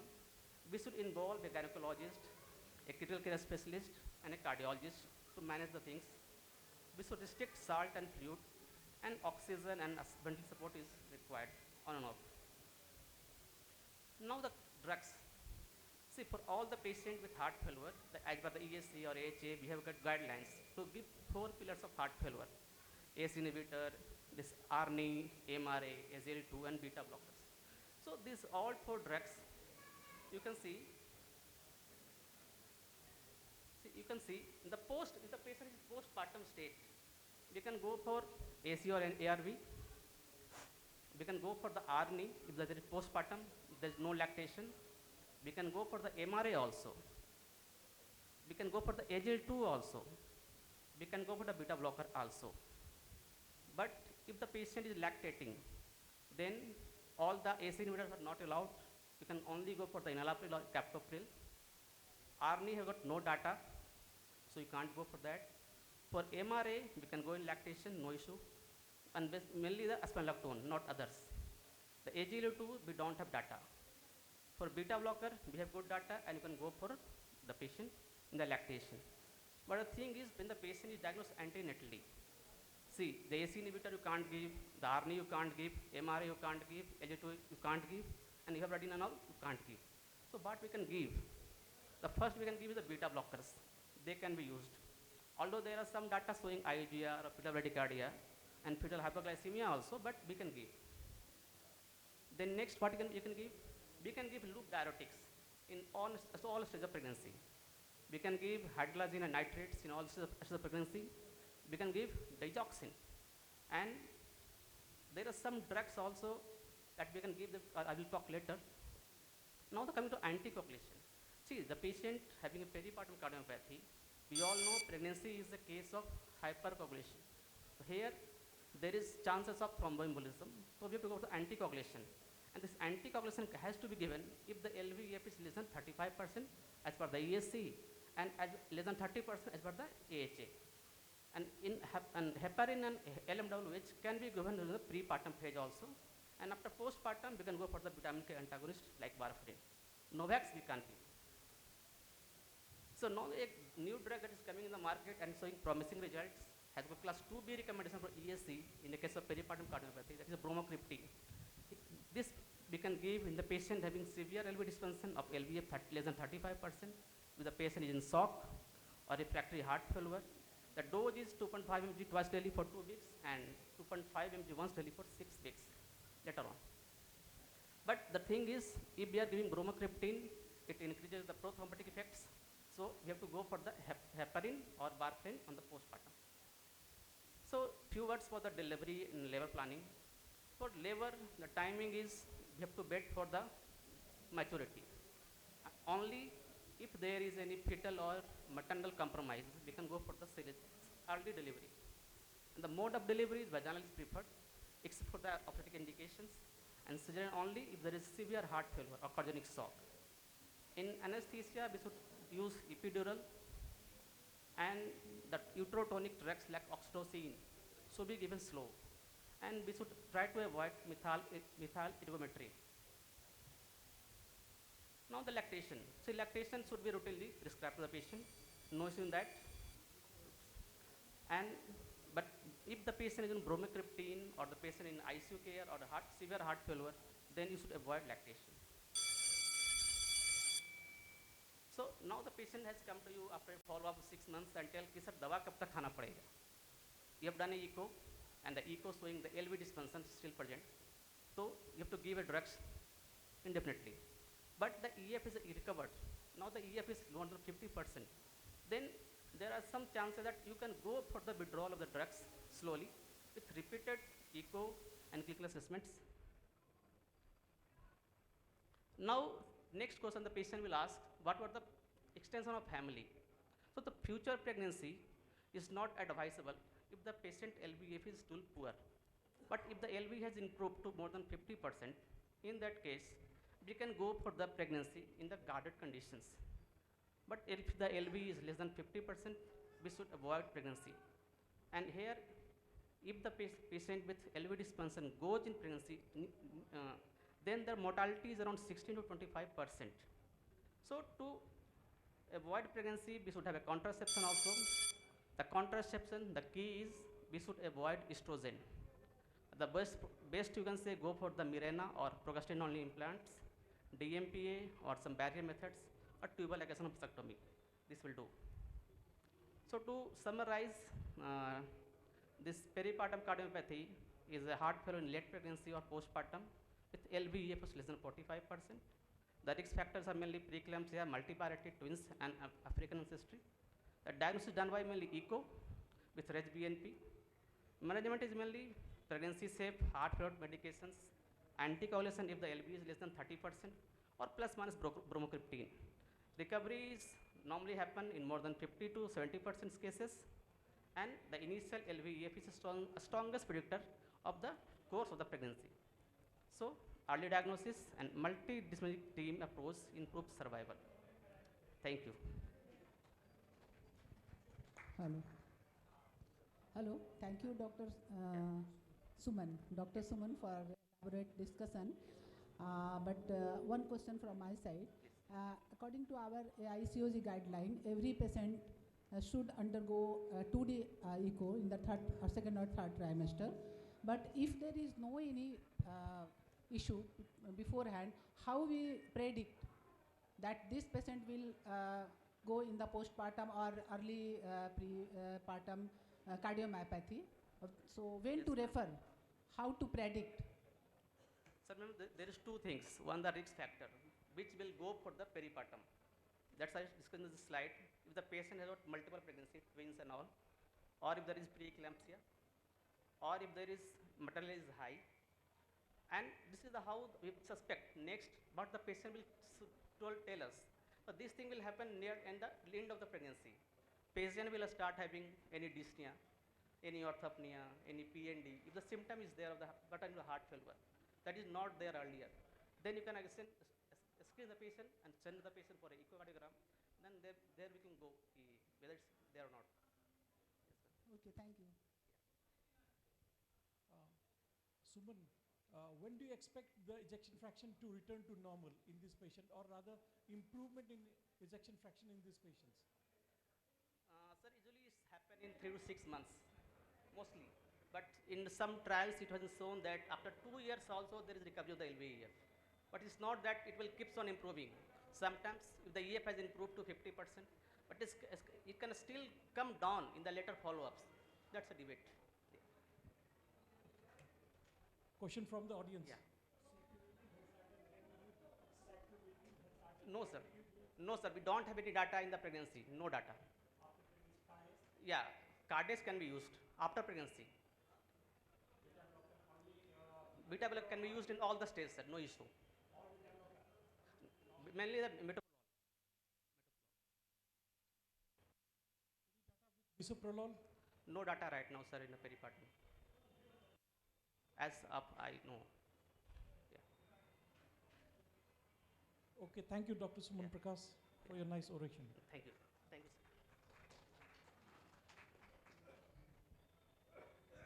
sir. Next speaker is Dr. Sasi Ranjan Prasad, who is going to speak on use of defibrillator as a life-saving modality in out of hospital setting.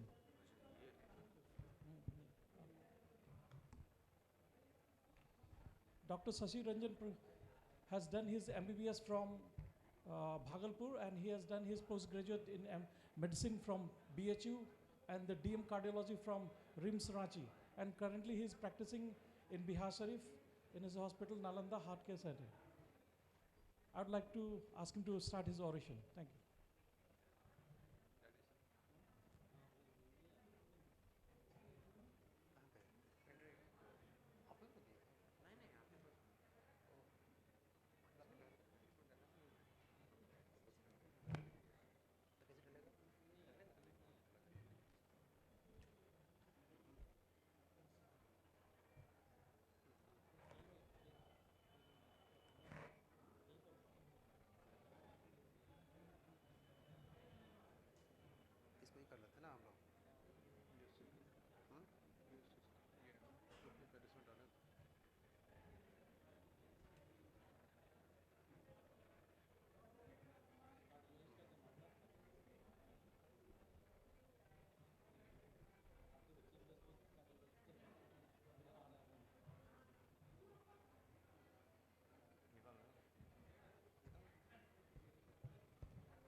Thank you, sir, for nice introduction.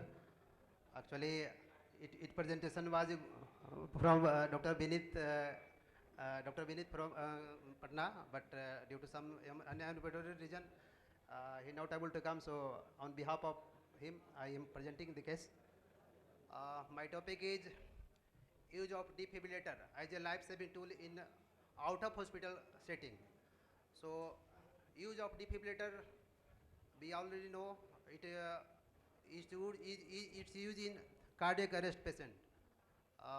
We commonly nowadays found that cardiac arrest prevalence incidence day by day is increasing. Cardiac arrest and heart attack, both terms are now someone thinking that it is synonymous, but this is some major differences in cardiac arrest and heart attack. Heart attack occur due to circulation failure, and cardiac arrest due to electrical malfunction. In a structurally almost normal heart, maybe in patient with a heart attack. So, how much is burden out of cardiac arrest, out of hospital cardiac arrest? It is remain leading cause of death worldwide, with survival rate often below 10%. We already know that each and every minute delay in the management of the cardiac attack or cardiac arrest, survival will decreases. So each minute delay in the treatment of the cardiac arrest by use of defibrillation, chance of survival drop by 7 to 10%.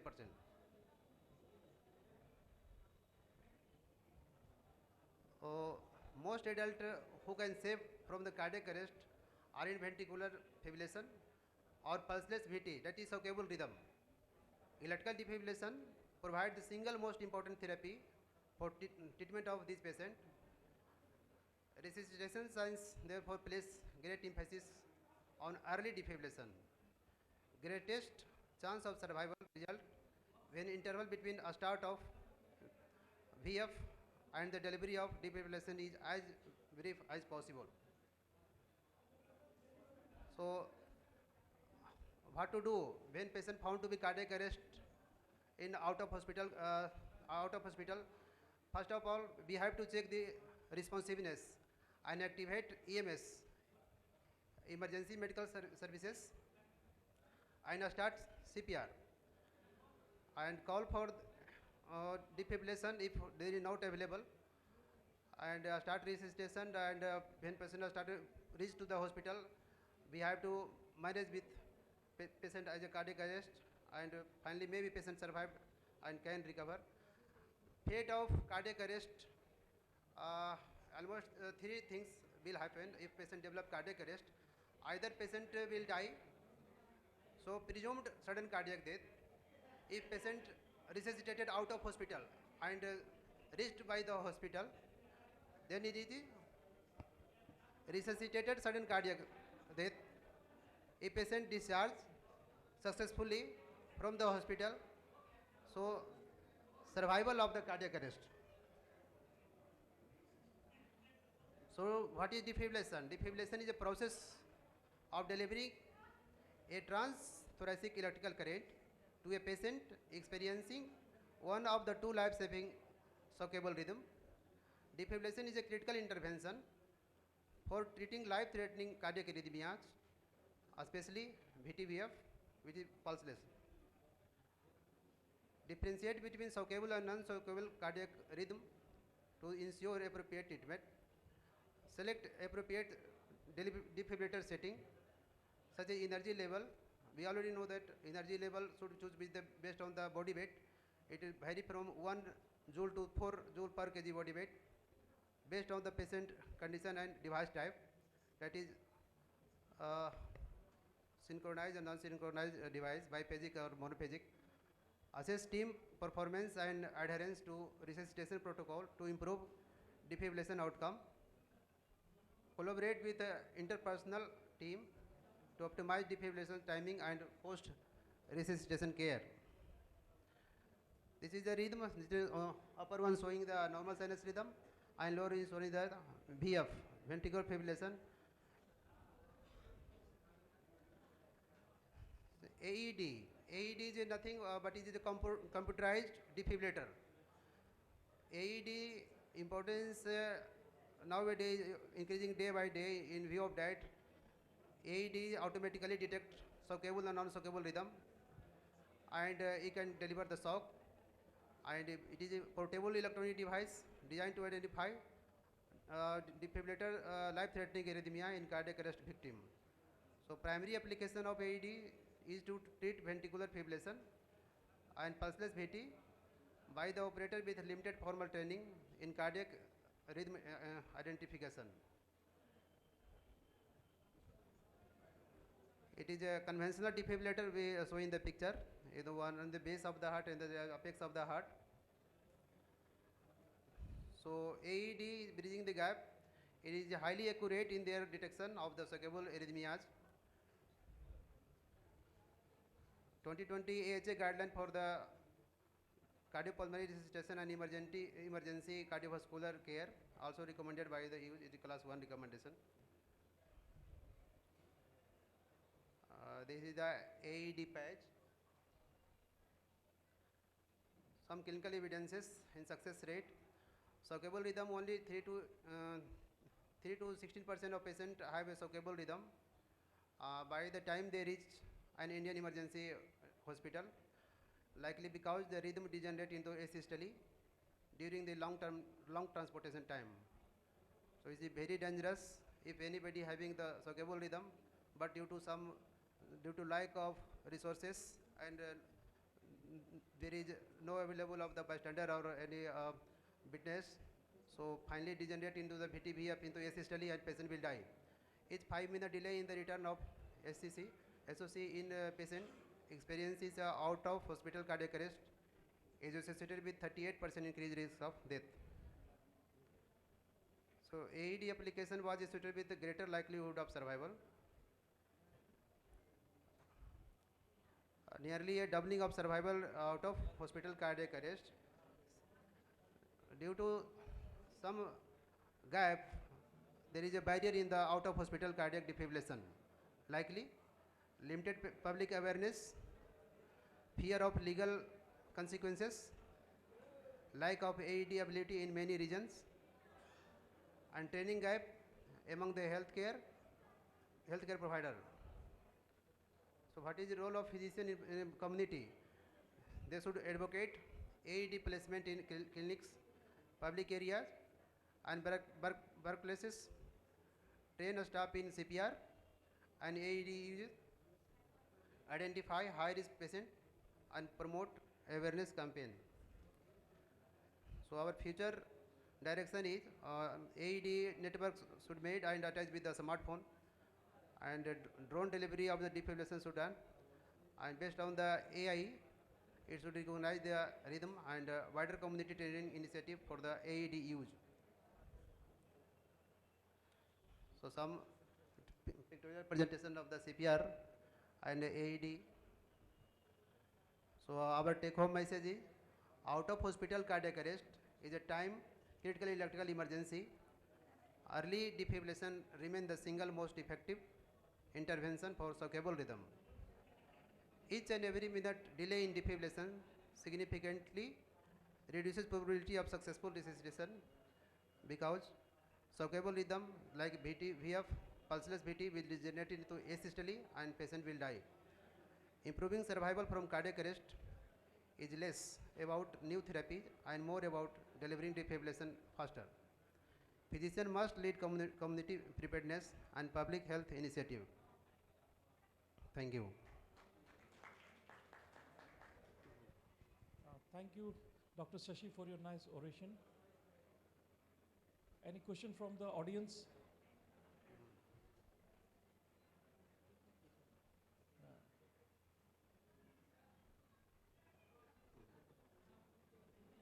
Where do you recommend defibrillators in public setting? Where are the places where we should have defibrillator for these emergencies? Yes, sir. Very good question, sir. Commonly, sir, at the metro city, airport, railway station, and high crowded area, and gym area, school area, and sir, various sports activities where is a high tender should be required. There should be AED facility. Because sir, we know that there is different causes of the cardiac arrest. It depends upon the age group. In advanced age group or young adult, I can say more than 40 years of age, more common cause of the cardiac arrest is CAD. In young adult, likely 18 to 14 years of age, most common cause of the cardiac arrest is genetic causes, long QT syndrome, hypertrophic cardiomyopathy, pulmonary embolism, subarachnoid hemorrhage maybe. And some other risk factors are patient with hypertension, renal disease, diabetes, chronic chain smoker. So at the high crowded area, gym area, it should be placed. The AED facility should be have. Commonly we know that high athletic training, commonly cardiac arrest develop at the sports during sport activity. But there is some controversy, sir. Commonly, jo cardiac arrest will happen at the rest and sleeping stage, and some 7 to 15% only cardiac arrest will develop.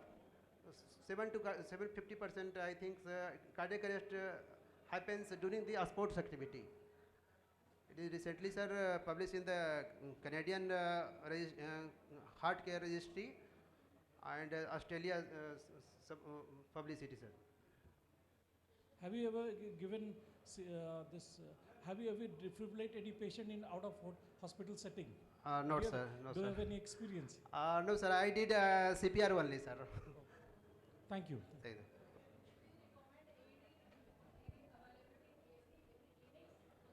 Yes, yes, ma'am. Yes, ma'am.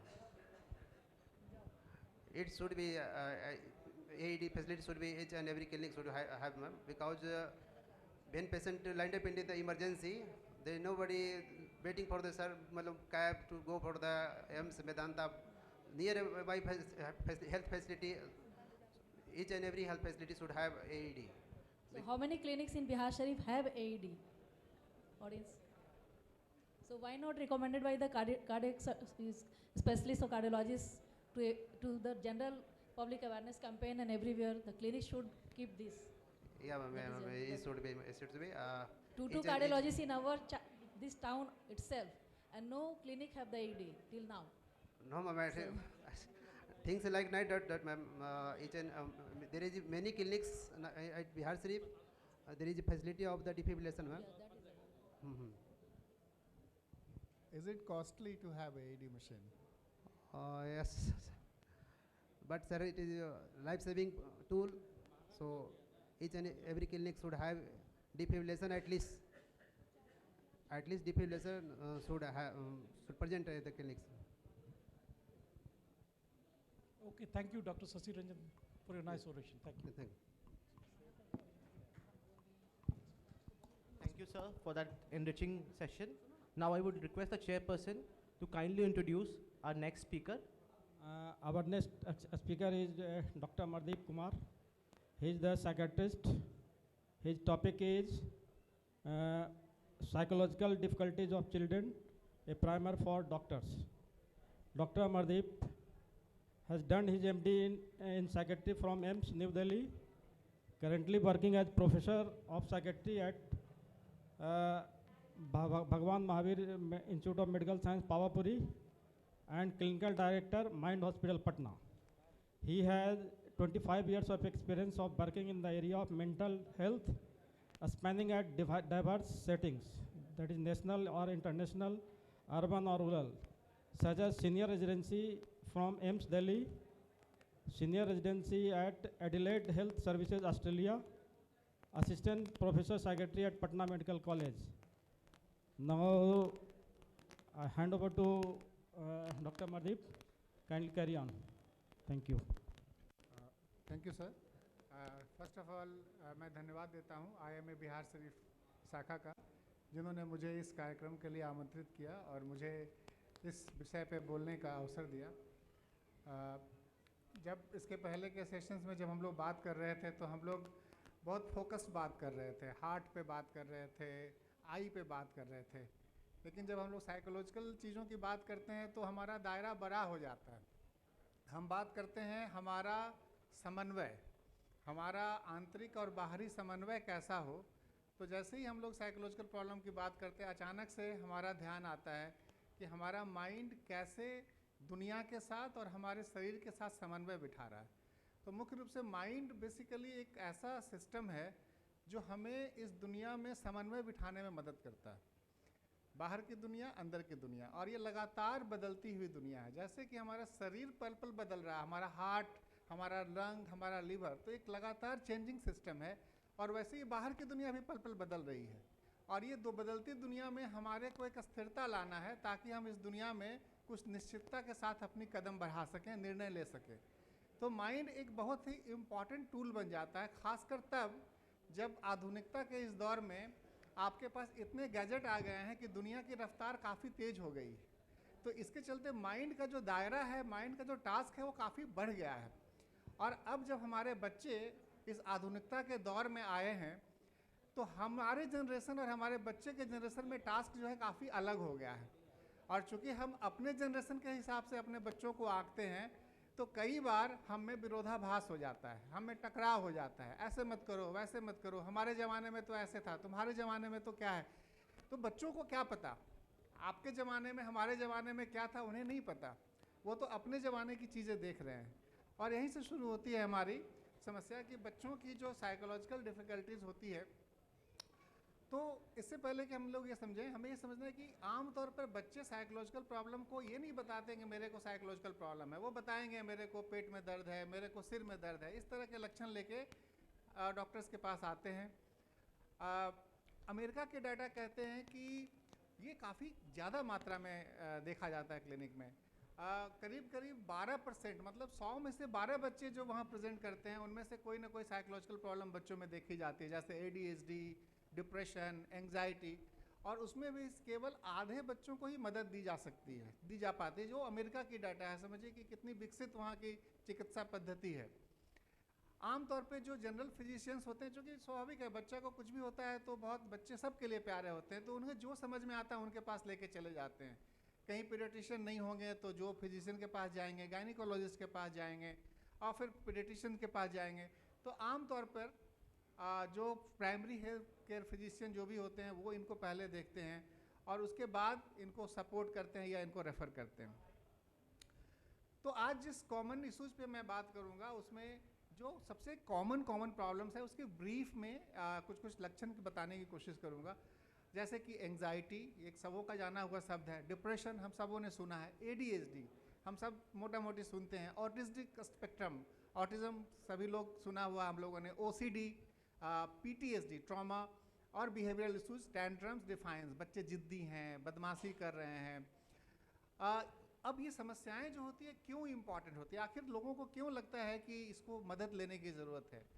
देखिए, heart की problem होगी तो आपको मौत का डर होगा, लेकिन यहाँ जो प्रॉब्लम होती है जीवन मरण की प्रॉब्लम नहीं होती, ये जीवन की बात होती है। एक जीवन से अच्छे जीवन, कैसे हमारा बच्चा अच्छा करे। हम सब अपने बच्चों के लिए अच्छा सोचते हैं, तो चूंकि इनकी ये समस्याएं बच्चों के स्कूल में उनका जो परफॉर्मेंस होता है वो प्रभावित होती है, आपके घर का वातावरण प्रभावित होता है। अक्सर बच्चों के चलते माँ बाप में लड़ाई होती है कि तुम्हारे चलते मेरा बच्चा खराब हो रहा है, तुम्हारे चलते मेरा बच्चा खराब हो रहा है। हेल्थ, और कई बार ये समस्याओं के चलते बच्चों के हेल्थ पे असर पड़ता है। बच्चों का इम्यून सिस्टम कमज़ोर हो जाता है, बार बार कफ हो रहा है, या कई बार बच्चे लगातार फिजिकल सिम्टम्स की तरह आप कुछ देते हो ठीक होता, फिर देते हो, फिर दूसरे सिस्टम में प्रॉब्लम आ जाता है। तो जब तंग आ जाते हैं तो कई बार डॉक्टर बोलते हैं कि लगता है कि कुछ साइकोलॉजिकल प्रॉब्लम हो गया। तो फिर आप सोचते हो कि अच्छा सोचा जा सकता है इस बारे में। ये बहुत अनकॉमन नहीं है। जैसे मैंने कहा कि टीनेज में 8%, मतलब 100 में से 8 बच्चों को एंग्जाइटी है, और ADHD की प्रॉब्लम करीब 12% बच्चों में है, 100 में से 12 बच्चे। अब बात करते हैं एंग्जाइटी डिसऑर्डर्स। आमतौर पे एंग्जाइटी डिसऑर्डर्स की जब हम बात करते हैं, हम सब एंग्जियस हैं, हमारी ज़िंदगी ऐसी है, कुछ नया हो गया घबरा जाते हैं, कुछ ऐसा होता है घबरा जाते हैं, तो बच्चे भी घबराएंगे, स्वाभाविक प्रक्रिया है। लेकिन जब हम बीमारी की बात करते हैं, इसका मतलब है कि ये बीमारी इतनी ज़्यादा हो गई है कि मैं अपने आप को कंट्रोल नहीं कर पा रहा हूँ। सामान्य घबराहट और बीमारी वाली घबराहट में ये है कि वो घबराहट ख़त्म ही नहीं होती। आप उसके बाद कुछ करने के लिए कुछ पकड़ के बैठते हो कि इससे मेरी घबराहट ख़त्म हो जाए। अब आप वो करते हो, थोड़ी देर के बाद फिर दूसरी चीज़ों की घबराहट आ जाती है। ऐसे मानो कि आपका माइंड का इंजन आप बंद करने की कोशिश कर रहे हो, वो बंद हो ही नहीं रहा है, वो चालू ही रह रहा है। दिमाग में जो बात घुस गई वो निकल ही नहीं रही है। तो ऐसे में बच्चों के लक्षण आमतौर पर क्या आते हैं? टू मच वरी और fear that want go away. अब उनको ये लग गया कि उन्होंने सुन लिया कि पिताजी को हार्ट की प्रॉब्लम है, अब वो बोलेगा नहीं, अब उसके माइंड में डर चलता रहेगा, अगर पिताजी को कुछ हो गया तो मेरा क्या होगा। उसने सुन लिया किसी का कुछ हो गया है, आज स्कूल में किसी बच्चे ने सुसाइड कर लिया, अब उसको अपना फियर आ जाए कहीं मैं तो नहीं कर लूँगा। अब इसके मन में चल रहा है, आमतौर पे वो बोलेगा नहीं, चूँकि उसे भी नहीं पता कि ये है क्या, ये बीमारी है, ये क्या है, उसके लिए कोई ये सामान्य बात है। लेकिन ये दिखेगा उसके लक्षण में, उसके व्यवहार में। बच्चा बेचैन हो जाएगा, बच्चा थका हुआ महसूस करेगा, अपने काम पे फोकस नहीं कर पाएगा, वो बोलेगा सिर में दर्द हो रहा है, पेट में दर्द हो रहा है। और आमतौर पर बच्चों में ऐसा देखा जाता है, जब हम लोग देखते हैं बच्चों के, जब बच्चों कई बार हमारे बच्चे जब स्कूल जाना शुरू करते हैं तो स्कूल फोबिया होता है उनको, मैं नहीं जाऊँगा, बच्चे रोते रहते हैं, बस में वो रोएंगे, तुम भी चलो साथ में। और फिर आप कुछ दिन बच्चों के साथ जाते हैं। कई पेरेंट्स को ऐसा भी होता है कि 2 महीने बच्चों के साथ स्कूल जाना पड़ता है, फिर बच्चे धीरे धीरे दूसरे बच्चों के साथ अभ्यस्त होते हैं, फिर चले आते हैं। कई बार पेरेंट्स से सेपरेशन के समय प्रॉब्लम आती है, जब बच्चे 10वां से जब उनको जाना होता है, बाहर निकलना है, अब वो उनको बहुत दिक्कत है वहाँ पे निकलने में। आमतौर पे जो दिक्कत यहाँ पे आती है कि हम जब डॉक्टर्स होते हैं, हमारी जो ट्रेनिंग हुई है, हमारे को लक्षण पहचानने में ट्रेनिंग हुई है। आएगा बच्चा, बोलो क्या दिक्कत है, पेट में दिक्कत है, सिर में दिक्कत है, तो हम उसका ऑर्गन के हिसाब से सोचेंगे। पेट में दिक्कत है, अच्छा कीड़ा हो गया होगा, सिर में दिक्कत है, अच्छा CT स्कैन करा लेते हैं। पर जब अगर आप क्वेश्चन यहाँ पे चेंज करने की जरूरत है, क्या तुम सुरक्षित महसूस करते हो, क्या तुम स्कूल में सुरक्षित महसूस करते हो, क्या तुम घर में सुरक्षित महसूस करते हो। जैसे ही आप क्वेश्चन का दायरा चेंज करते हैं, बच्चों को समझ में आता है, ओ इन्होंने मेरी बात समझ ली, अब मैं अपनी बात बता सकता हूँ। तो जो सामान्य डिस्कोर्स हमारा है, उसमें जिस तरह से हम मेडिकल साइंस को सिस्टम की तरह देखते हैं, साइकोलॉजिकल वर्ल्ड में हमारा अप्रोच चेंज हो जाता है, और हम उसको सिस्टम की तरह नहीं देख के हम ये मानते हैं कि बच्चे के अंदर जरूर कुछ ऐसी भावना है जो इसको असुरक्षित महसूस करा रहा है, और शायद इसको भी पता नहीं है, और अपने घर वालों को भी बताने में इसको कुछ असहूलियत हो रही है इस बात में। अब आती है डिप्रेशन। हम सब डिप्रेशन का नाम सुनते हैं, आखिर ये है क्या। बच्चों में जब हम डिप्रेशन की बात करते हैं तो इसका मतलब है कि बहुत लंबे समय तक बच्चा उदास है, और वो चीज़ें जो पहले करने में उसको मज़ा आता था, अब उसको मज़ा नहीं आ रहा है, उसको खेलने में मज़ा नहीं आ रहा है। वो अपने भाइयों के साथ, बहनों के साथ, माँ बाप के साथ, दोस्तों के साथ जो करता था, अब वो विड्रॉ कर गया है, अब वो अकेला रहना पसंद कर रहा है। उसके खाने पीने और उसके सोने के तौर तरीके में बदलाव आ गया है, उसकी एनर्जी कम गई है, बच्चा अब सुस्त जैसा लग रहा है, और वो बोलता है कि पता नहीं जीवन अच्छा नहीं लग रहा है, कुछ अच्छा नहीं लग रहा है। अगर ऐसी बातें बच्चा करने लगे तो आपको डिप्रेशन के बारे में सोचना चाहिए, और ये भी काफ़ी कॉमन है। स्कूल के बच्चों में तकरीबन 100 में से 2.5% बच्चों को, टीन्स में करीब 100 में से 8 बच्चों को ऐसा देखा जाता है, और अक्सर चिड़चिड़ापन की तरह ये प्रेजेंट करते हैं। सामान्यतः चिड़चिड़ा हो गया बच्चा, तो अक्सर क्या होता है कि बच्चा चिड़चिड़ा हो गया, कम खाता है, तो माँ बाप पूरा कोशिश करते हैं बेटा ये खा ले, वो खा ले। आप खिलाने गए और चिड़चिड़ा हो गया, नहीं खाएंगे, भागो, और जैसे ही वो ऐसा बोलता है आपकी हालत ख़राब हो जाती है, क्या हो गया इसको। तो डिप्रेशन इस तरह से प्रेजेंट करता है आमतौर पे। ADHD हम सब सुना हुआ, हम लोग अक्सर आजकल अखबार में, न्यूज़पेपर में, सप्लीमेंट्स में बहुत कॉमन इसकी बात होती है। इसको लेकर बहुत विवाद भी है, इस डायग्नोसिस को लेकर। आमतौर पे जैसा ही नाम है इसका, attention deficit hyper activity disorder. तो आमतौर पे हमारा माइंड करता क्या है, एक्चुअली हमारा माइंड हमारे को रोकता है बहुत चीज़ों को करने से, ब्रेक लगाता है।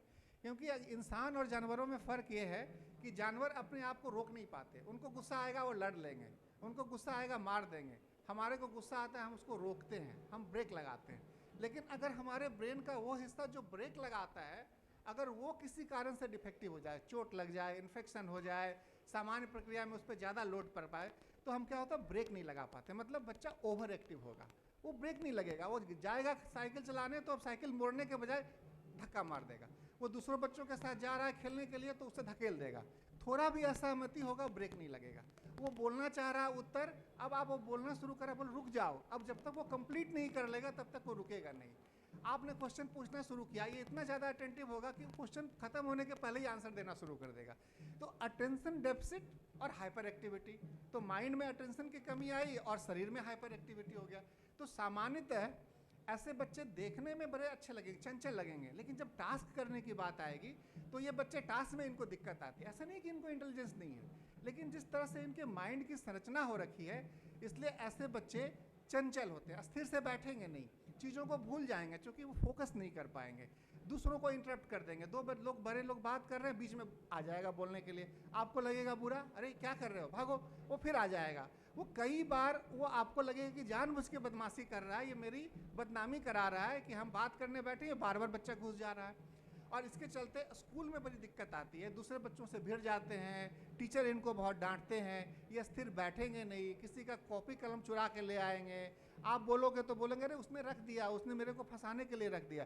क्योंकि इनके लिए बड़ा मुश्किल होता है देख पाना दुनिया जैसे हम आप देखते हैं। आमतौर पर ये 7 साल के एज से ही दिखने लग जाता है, पर डायग्नोस्टिक क्राइटेरिया कहती है कि ये 12 साल के पहले अगर हो तो इसको ADHD सोचना चाहिए।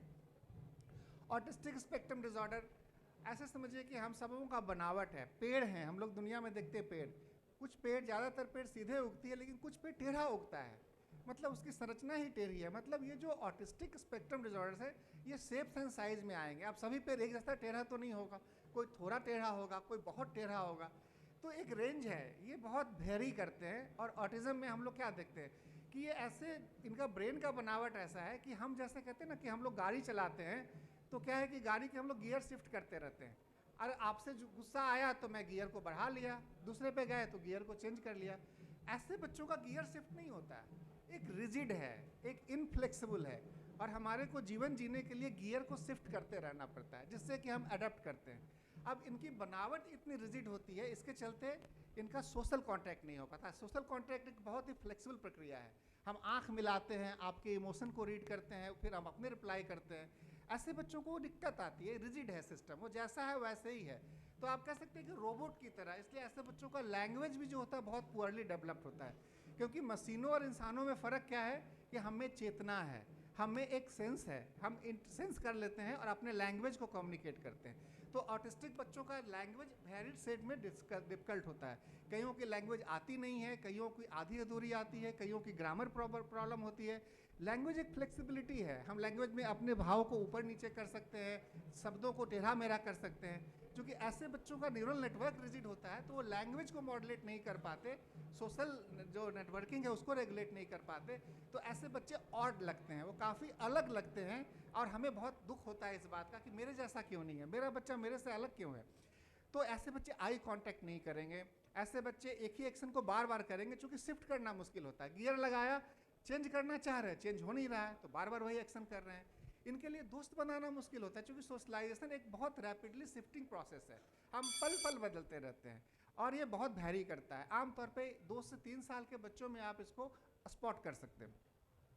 ऑब्सेसिव कंपल्सिव डिसऑर्डर, जैसा कि आप सब जानते हैं, एक ही चीज़ बार बार करना, आमतौर पे बच्चों में जो आती है थोड़ी अलग आती है। बच्चों में चिंता बहुत होती है, पेरेंट्स को कुछ हो गया वो माइंड में चलते रहेगा, वो बार बार आप सोने जाएंगे, मम्मी तुम हमको किस करो, मम्मी तुम हमको किस करो, मम्मी तुम भगवान का नाम लो, मम्मी तुम भगवान का नाम लो। अगर ऐसा बच्चा कह रहा है तो आपको लगेगा कि अच्छा कह रहा है बच्चा, लेकिन दिक्कत तब आएगी जब आप 5 बार करते हैं, कल को 10 बार करना पड़ रहा है, फिर 20 बार करना पड़ रहा है, फिर दिन में करना पड़ रहा है, तब आपको लगेगा ये तो पानी सिर के ऊपर जा रहा है, आखिर प्रॉब्लम है क्या।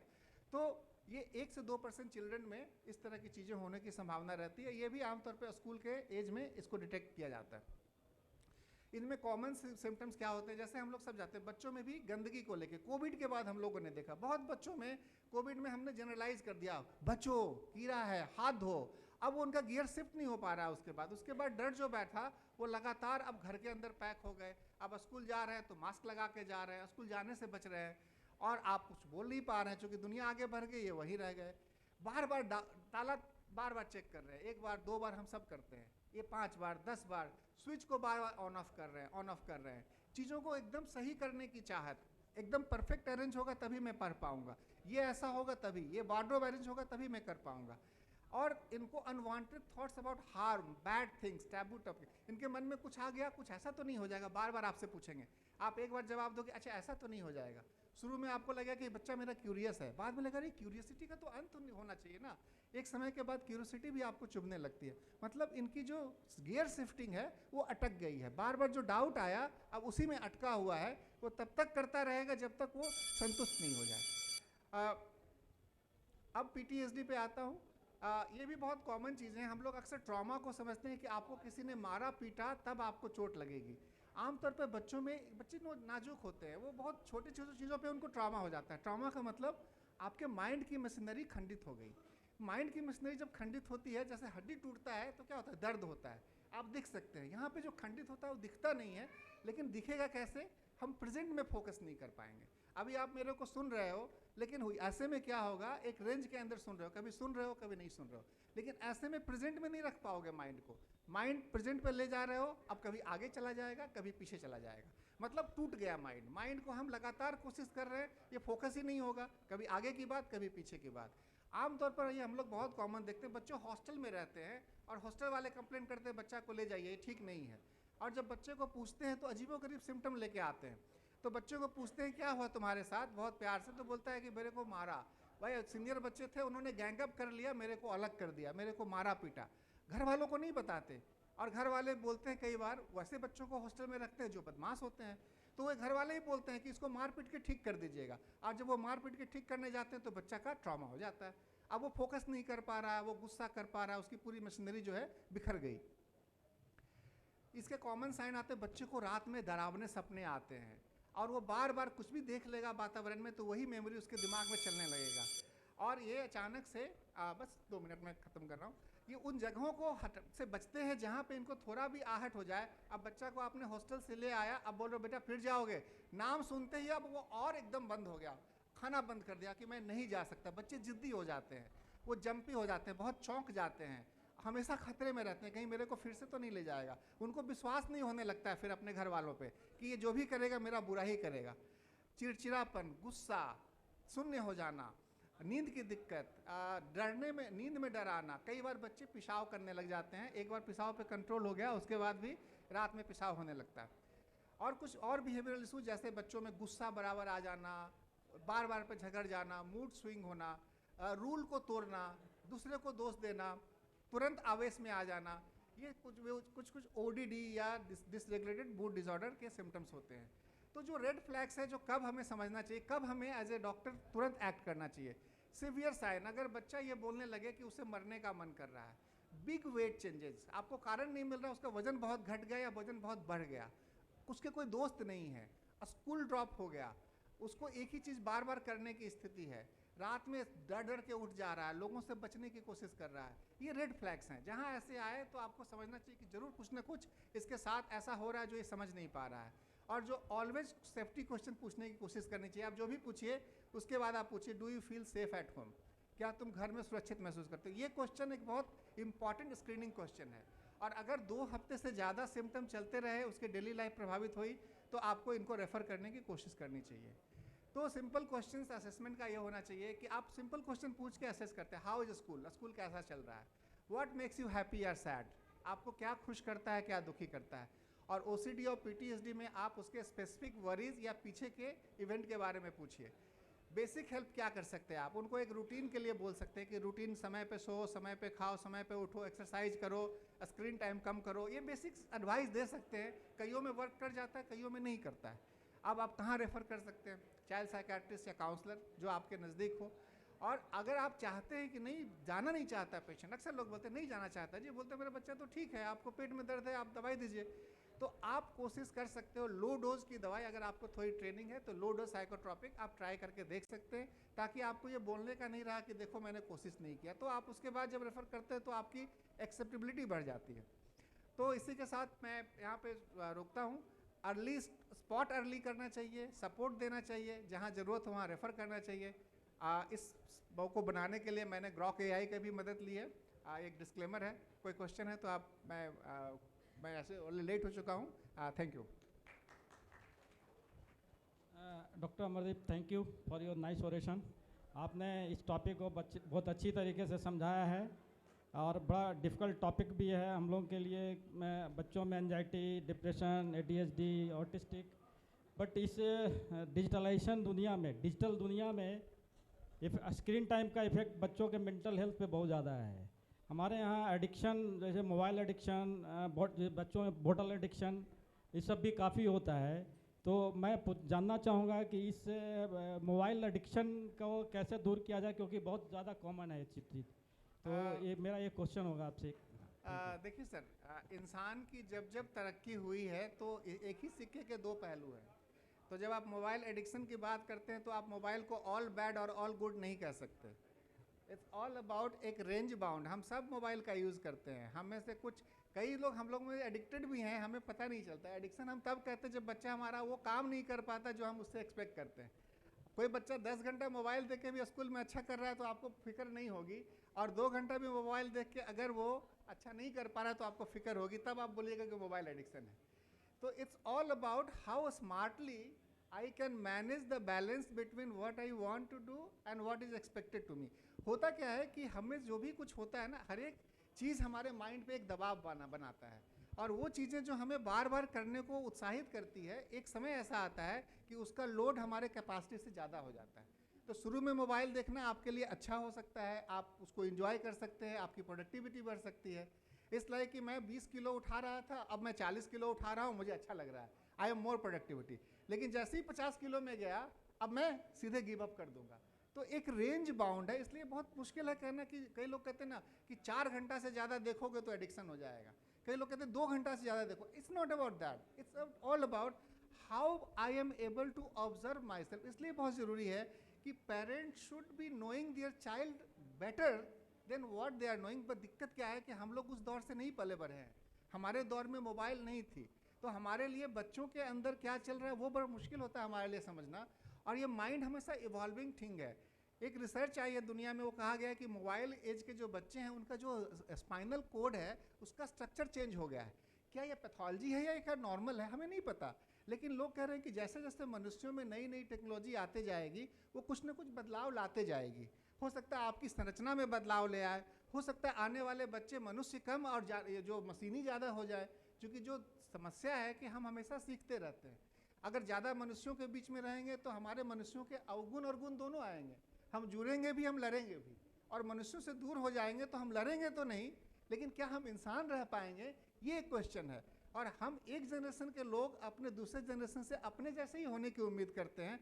तो हमें पेरेंट्स के लिए भी बहुत बड़ी चुनौती है कि ये फास्ट मूविंग वर्ल्ड में हम कितना बच्चों से एक्सपेक्ट करें और कैसे सेंस करें कि वो क्या उसके लिए सही है, क्या गलत है। तो ये एक बड़ा जटिल विषय है, इसका कोई एब्सोल्यूट क्विक आंसर नहीं है। मुझे लगता है कि पेरेंट्स और बच्चों और डॉक्टर के बीच एक अच्छा संवाद जब पेरेंट्स समझ जाते हैं तो तालमेल बिठाने की चीज़ है। मुझे लगता है पेरेंट्स को ज़्यादा समझदार बनाने की ज़रूरत है, क्योंकि वही बच्चों के कर्ता धर्ता होते हैं आपके क्लिनिक के बाद। मेरा अपना ये ओपिनियन है कि आप खुद ही देखना कम कर दीजिए ताकि बच्चे भी नहीं देखें। आप दिन रात मोबाइल में लगे रहिएगा और बच्चे को बोलिएगा कि मत देखो मोबाइल।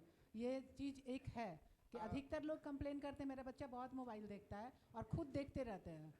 आपकी बात बिल्कुल सही है मैम, लेकिन होता क्या है कि आप एक टाइम है जब तक आप बच्चे को मॉडल कर सकते हैं। ऐसा नहीं हो सकता जैसे पेड़ में पौधा में पानी देना है, तो अगर आप उसको 2 से 3 साल में पानी देना है और उसमें दिए तब तो ठीक है। अब आप 5 साल बाद पौधा को पानी दे रहे हैं, तब तक तो 2-3 साल में जो होना था वो तो टेढ़ा हो गया। क्या आप उसको रिवर्स कर सकते हैं? दैट्स द प्रॉब्लम कि जब बच्चा पानी हमारे सिर के ऊपर जल जाता है तब हमें लगता है कि अब हमको देखना कम करना है, तब तो बच्चा बोलेगा अब क्या, अब क्या। That's why spot early is the key, है ना। सर ओसीडी अगर एडल्ट में है तो उसका क्या ट्रीटमेंट होना चाहिए? क्योंकि मैक्सिमम लोगों को रहता है, थोड़ा कम, किसी को ज़्यादा। मेरा अपना तजुर्बा है कि ओसीडी अपने में बीमारी नहीं है, ओसीडी बाकी के एडेप्टेशन है। जब ओसीडी क्या है, एक ही चीज़ को बार बार करना। इस लाइक की कोई प्रॉब्लम है, मान लीजिए कि एक ताला है, एक प्रॉब्लम है, ताला को हमको खोलना है चाबी से, और अगर हम एक बार लगाए चाबी नहीं खुला, 2 बार लगाए नहीं खुला, 10 बार लगाए चाबी नहीं खुला, क्या 11वीं बार आप लगाएंगे तो खुलेगा? तो ओसीडी एक्चुअली ऐसी ही है कि बार बार हम लगा रहे हैं ताला खोलने के लिए और ताला नहीं खुल रहा, फिर भी हम ताला खोलने की कोशिश करें उसी चाबी से। This is what OCD is. और हम ऐसा क्यों करते हैं? क्योंकि जीवन में जब हम अटक जाते हैं, हमारी जीवन आगे नहीं बढ़ती और हम बार बार धक्का लगाते हैं पीछे आते हैं, धक्का लगाते हैं पीछे आते हैं। तो अधिकतर ओसीडी मरीज की जब कहानी आप ट्रैक करेंगे पीछे उनकी कब से शुरू हुई, तो आप पाएंगे कि उनकी जीवन जब उनके हिसाब से नहीं चल रही थी तो माइंड ने एक ताना बुना। पहले बाहर में टकराव था, अब माइंड के अंदर टकराव आने लगा। अब माइंड ने उसकी कॉपी क्रिएट कर ली और हम उससे उसी को करने लग गए। अब क्या हो रहा है कि हो तो रहा है लेकिन हम जीवन से कट गए और आंतरिक रूप से कुछ करके अपने आप को एक डिस्ट्रैक्ट कर पा रहे हैं। Thank you sir. अच्छा,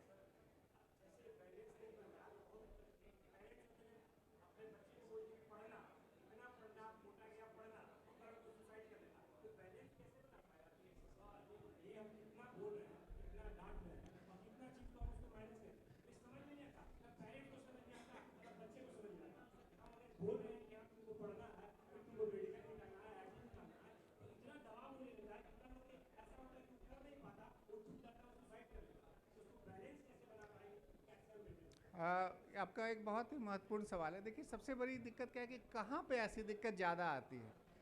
ज़्यादा दिक्कत वहाँ आती है कि इसके 2 पहलू हैं। ऐसा नहीं है कि ये अप्रोच बिल्कुल गलत है। अगर हम बोलते हैं बच्चों को तो बहुत बच्चे इसका फ़ायदा भी उठाते हैं।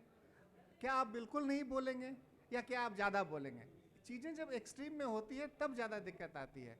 देखिए जैसे मैंने कहा कि जीवन जो है ना हमेशा चलता चेंज होता हुआ चीज़ है। आमतौर पर कोई पेरेंट अगर अपने नहीं देख पा रहे हैं, मतलब समझिए कि जेनेटिकली ऐसे है, उनके यहाँ चलता आ रहा है, मेरे फादर ने मेरे को डांट डांट के डॉक्टर बना दिया, तो मैं भी अपने बच्चों को ऐसे ही डांट डांट के डॉक्टर बना दूंगा। तो हमने इसमें ये भूल गए कि समय बदलता है, हमारे उस नज़रिया को देखने में दिक्कत आ गई, हम एक रिजिड व्यू के साथ अपने बच्चों के साथ जा रहे हैं। तो एक तो ये हो गया। दूसरा ये हो गया कि मान लीजिए कि बचपन से अब तक मैं ठीक था, इस उम्मीद में था कि बच्चा आगे चल के ठीक हो जाएगा, लेकिन जब क्रिटिकल पोजीशन पे आ गया, कई लोग खेत बेच के बच्चों को पढ़ाने के लिए भेजते हैं। ऐसे में उनके लिए तो बार बार जो इमोशनल जो उसको बोलते हैं कि तुम्हारे लिए क्या नहीं किया, तुम्हारे लिए खेत बेच दिया, तुम ये नहीं हो पा रहे हो, तो उसका जो ब्रेकिंग पॉइंट है ना वो वहाँ पे वो टिप कर जाता है। अधिकतर लोग मरना नहीं चाहते, death suicide is the last resort. जब वो मैंने कहा ना कि जो माइंड की मशीनरी जब डिस्टर्ब होती है ना, तो हमारी दुनिया देखने की जो क्षमता होती है वो बदल जाती है, फिर हम बाहर नहीं देख के अंदर ही देखने लग जाते हैं, है ना। मानो हम भीड़ में रह के भी अंधेरे में खड़े हो, कोई क्या बोल रहा है कोई फ़र्क नहीं पड़ता, और फिर हम उसका अपने तकलीफ़ का सॉल्यूशन ढूंढने लगते हैं, और हमें लगता है कि इधर जा रहे हैं तो भी दिक्कत, इधर जा रहे हैं तो भी दिक्कत, इधर जा रहे हैं तो भी दिक्कत। डेथ ही मेरे सफरिंग को ख़त्म करने का एकमात्र रास्ता है। तो ऐसे होता है। Thank you.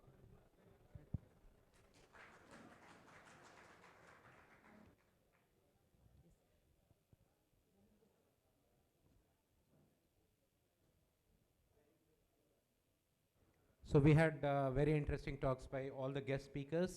I'd request all the speakers to come on the stage for the felicitation. I'd request the chairpersons also to come on the stage. Dr. Pullak, could you please assist them?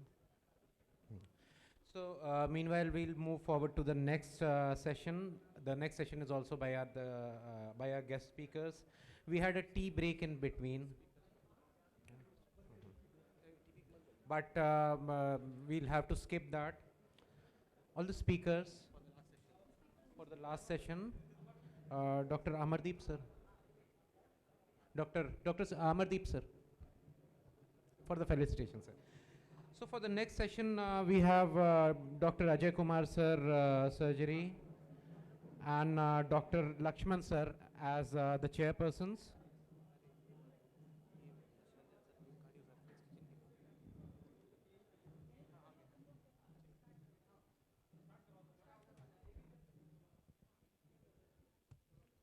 Dr. Lakshman sir.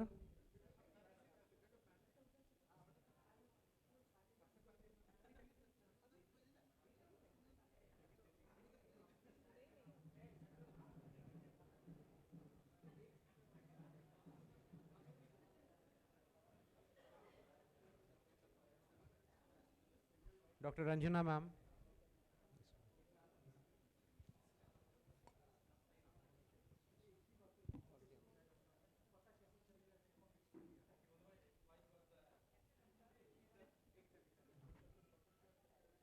We'll start with the first talk by Dr. Vaibhav Raj.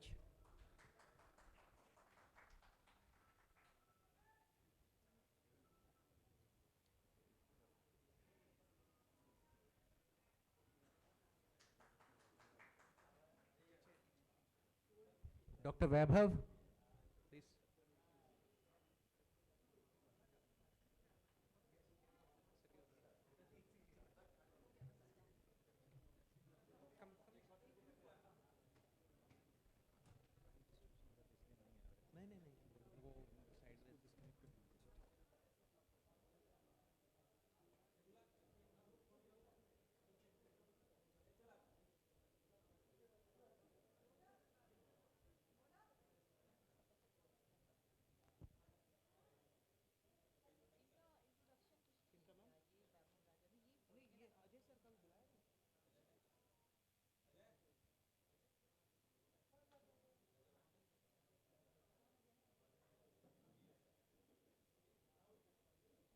Dr. Ajay sir, MS surgery, please sir.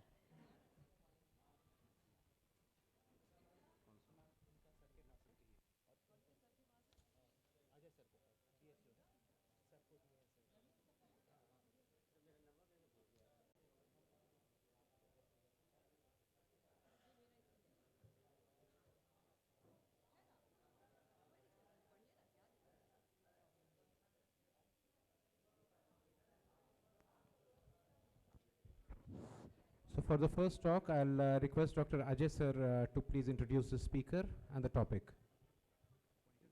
Good morning, everyone. Our first guest speaker of this session is Dr. Vaibhav. He passed MBBS from PMCH Patna, MD PMCH Patna, DM from Kolkata. Now present working Owen Hospital, Kiva Guest House Center in Patna. Every Sunday incoming in Bihar, Sharif.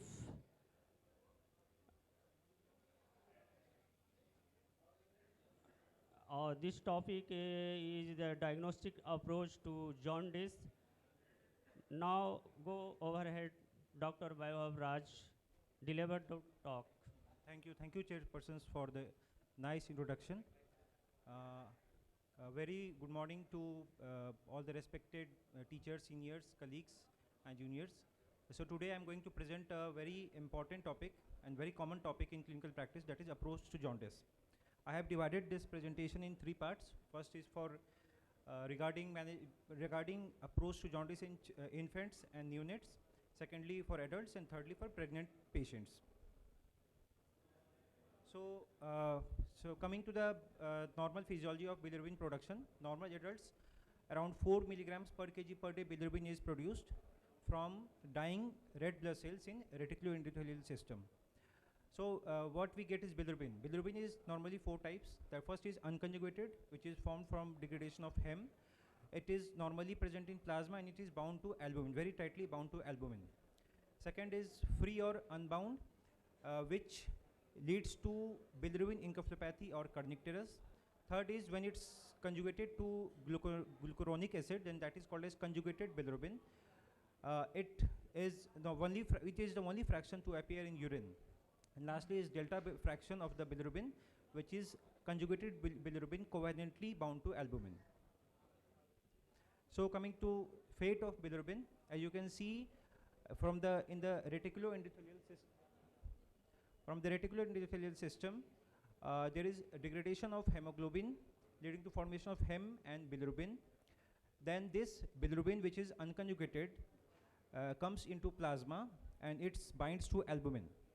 And from there it goes inside the liver via hepatocellular uptake, where it is conjugated with glucuronic acid to form the bilirubin diglucuronide or conjugated bilirubin. This conjugated bilirubin is then successfully transferred in the form with bile in the small intestine, where thereby it goes into largest intestine, where it undergoes bacterial degradation leading to formation of urinobilinogen. From there, around 90 to 95% of this is absorbed from the gut, leading to intrahepatic circulation. Only around 5% is lost with urobilinogen, stercobilin in the as fecal extraction and in urinary urobilinogen. Coming to this histology, as you can see, this side we have the sinusoids, that is blood is passing through this sinusoids. Now in between we have a space of Dicey, then we have the hepatocytes, and then we have the bile canaliculi. So first this albumin, which is unconjugated bilirubin bound to albumin, goes inside the space of Dicey, and from there it goes to the hepatocytes. This unconjugated bilirubin in the hepatocytes get conjugated with the help of UGT1A1 to form the conjugated bilirubin. This is important because those familial hyperbilirubinemia, familial unconjugated hyperbilirubinemia is due to this UGT1A1 deficiency that, as you all know, we have Gilbert syndrome likewise, and subsequently this conjugated bilirubin is transferred to the bile canaliculi, thereby excreted with the help of MRP2. The part of conjugated bilirubin is also transferred back to space of Dicey, then again it is transferred back inside the hepatocytes via OATPB1 and OATPB2. So these are also important because the familial conjugated hyperbilirubinemia, that is we have Dubin-Johnson syndrome, which is because of MRP2 abnormality, and this Rotor syndrome is due to abnormality of OATPB1 and OATPB2. So these are the explanation of the conjugated and unconjugated hyperbilirubinemia, which are familial. So coming to the first neonatal and infant part, neonatal jaundice, around 60 to 80% of neonates have physiological or breast mix jaundice, and which is unconjugated. Unconjugated, it is more common, and there is risk of bilirubin encephalopathy and kernicterus. Cholestatic jaundice is less common in infants and children, infants and neonates in infants, but it is potentially more dangerous. It is sometimes misdiagnosed as physiological jaundice. So when we say it is a cholestatic jaundice, if the conjugated fraction of the total bilirubin is more than 1 milligram or more than 20% of the total bilirubin, then that is called as cholestatic jaundice. So neonatal jaundice after 14 days, we have two parts. One is conjugated jaundice, that is neonatal cholestasis syndrome, and the second part is unconjugated, which is due to breast milk jaundice, hemolysis, hypothyroidism, urinary tract infection, sepsis, and this familial unconjugated hyperbilirubinemia due to absence of UGT1A1 enzymes, that is Crigler-Najjar syndrome, which is type 1 and type 2. So this is the outline of the inherited unconjugated hyperbilirubinemia, which we normally see in our practice. Of this, we have Crigler-Najjar syndrome type 1, type 2, and Gilbert syndrome. Gilbert syndrome is the most common thing, which is normally found in around 5 to 10% of the adults, whereas this Crigler-Najjar type 1 and type 2 are relatively uncommon. The onset of jaundice is in type 1 is from day 3 to day 4, in type 2 shortly after birth, occasionally in childhood, and in Gilbert syndrome normally pubertal age. Kernicterus, definitely in Crigler type 1, they have severe deficiency of UGT enzymes, then therefore there is a very high bilirubin, that is more than 20, so it leads to kernicterus or bilirubin encephalopathy. In type 2, there is some amount of enzymes available, so the bilirubin level don't rise more than 20, so there is a very rare chance of kernicterus. And lastly, Gilbert syndrome don't have any problem, they don't have any kernicterus. Concentration bilirubin, type 1 we have more than 20, type 2 less than 20, and Gilbert normally is less than 6. The response of phenobarbital is an enzyme inducer. Type 1, since there is no enzymes, UDP enzyme is absent, so there will be no response to phenobarbital. Type 2, there is some response, and with Gilbert there is good response. Inheritance is autosomal recessive and autosomal dominant. So also regarding this, just I inserted this slide of familial conjugated hyperbilirubinemia. We have this Dubin-Johnson-Rotor syndrome. As you can see, I told you, Dubin-Johnson is because of MRP2 and Rotor is due to OATP1. Bilirubin is conjugated. It is normal, not very high, in the range of 2 to 5. And the other parameters are generally normal. LFT, bile acids are normal. Appearance of liver is black in Dubin and normal in Rotor syndrome. And physical findings is there can be hepatomegaly in Dubin-Johnson, but there is Rotor syndrome, there only be jaundice. So these are actually benign things. They don't have significant clinical implications, and patients can worry because of those rise of bilirubin and all those things, but we have to counsel the patients. Coming to neonatal cholestasis syndrome, we have 1/3 of the patients of NCS have extrahepatic cause, in which we have extrahepatic biliary atresia, polylocal cyst, and biliary hypoplasia. Intrahepatic constitute 2/3, in which we have two parts, that is bile duct, that is paucity of intrahepatic bile ducts, and PFIC, that is progressive familial intrahepatic cholestasis. The other part is hepatocellular, in which we have infections like congenital or acquired infection, metabolic and genetic causes. Of this, biliary atresia is the most common cause of NCS, around 30 to 40% patients. Coming to metabolic, we have around 20 like galactosemia, tyrosinemia, and diseases they have 20%. Diseases like PFIC or progressive familial intrahepatic cholestasis at 25%, idiopathic is 20%. So in the 1970s, this is the etiological spectrum of NCS. What are the causes of NCS? In 1970s, around 50% was attributed to idiopathic neonatal hepatitis, and other like biliary atresia, alpha-1 antitrypsin deficiency, syndromic cholestasis, TORCH syndrome, etc., were the less 50%. But with advent of technology, advancement of tests, we have found that not 50%, around 25, at present, around 25% patients are having idiopathic neonatal, 15% patients have idiopathic neonatal hepatitis, and the rest, like 25% biliary atresia, 25% PFIC, 20% metabolic, and TORCH 5%. So this is the diagrammatic representation of how to approach an NCS child. A patient if present with jaundice or dark urine, with or without ecolic stool at 14 days of age, we get a urinary bilirubin plus minus serum bilirubin. If serum bilirubin is conjugated, we refer the patient. Subsequently, we examine if the patient is sick or non-sick. If the child is sick, we go for the following tests like urine for reducing sugar, blood and urine cultures, malaria parasite, TORCH, urinary succinyl acetone, and serum ferritin.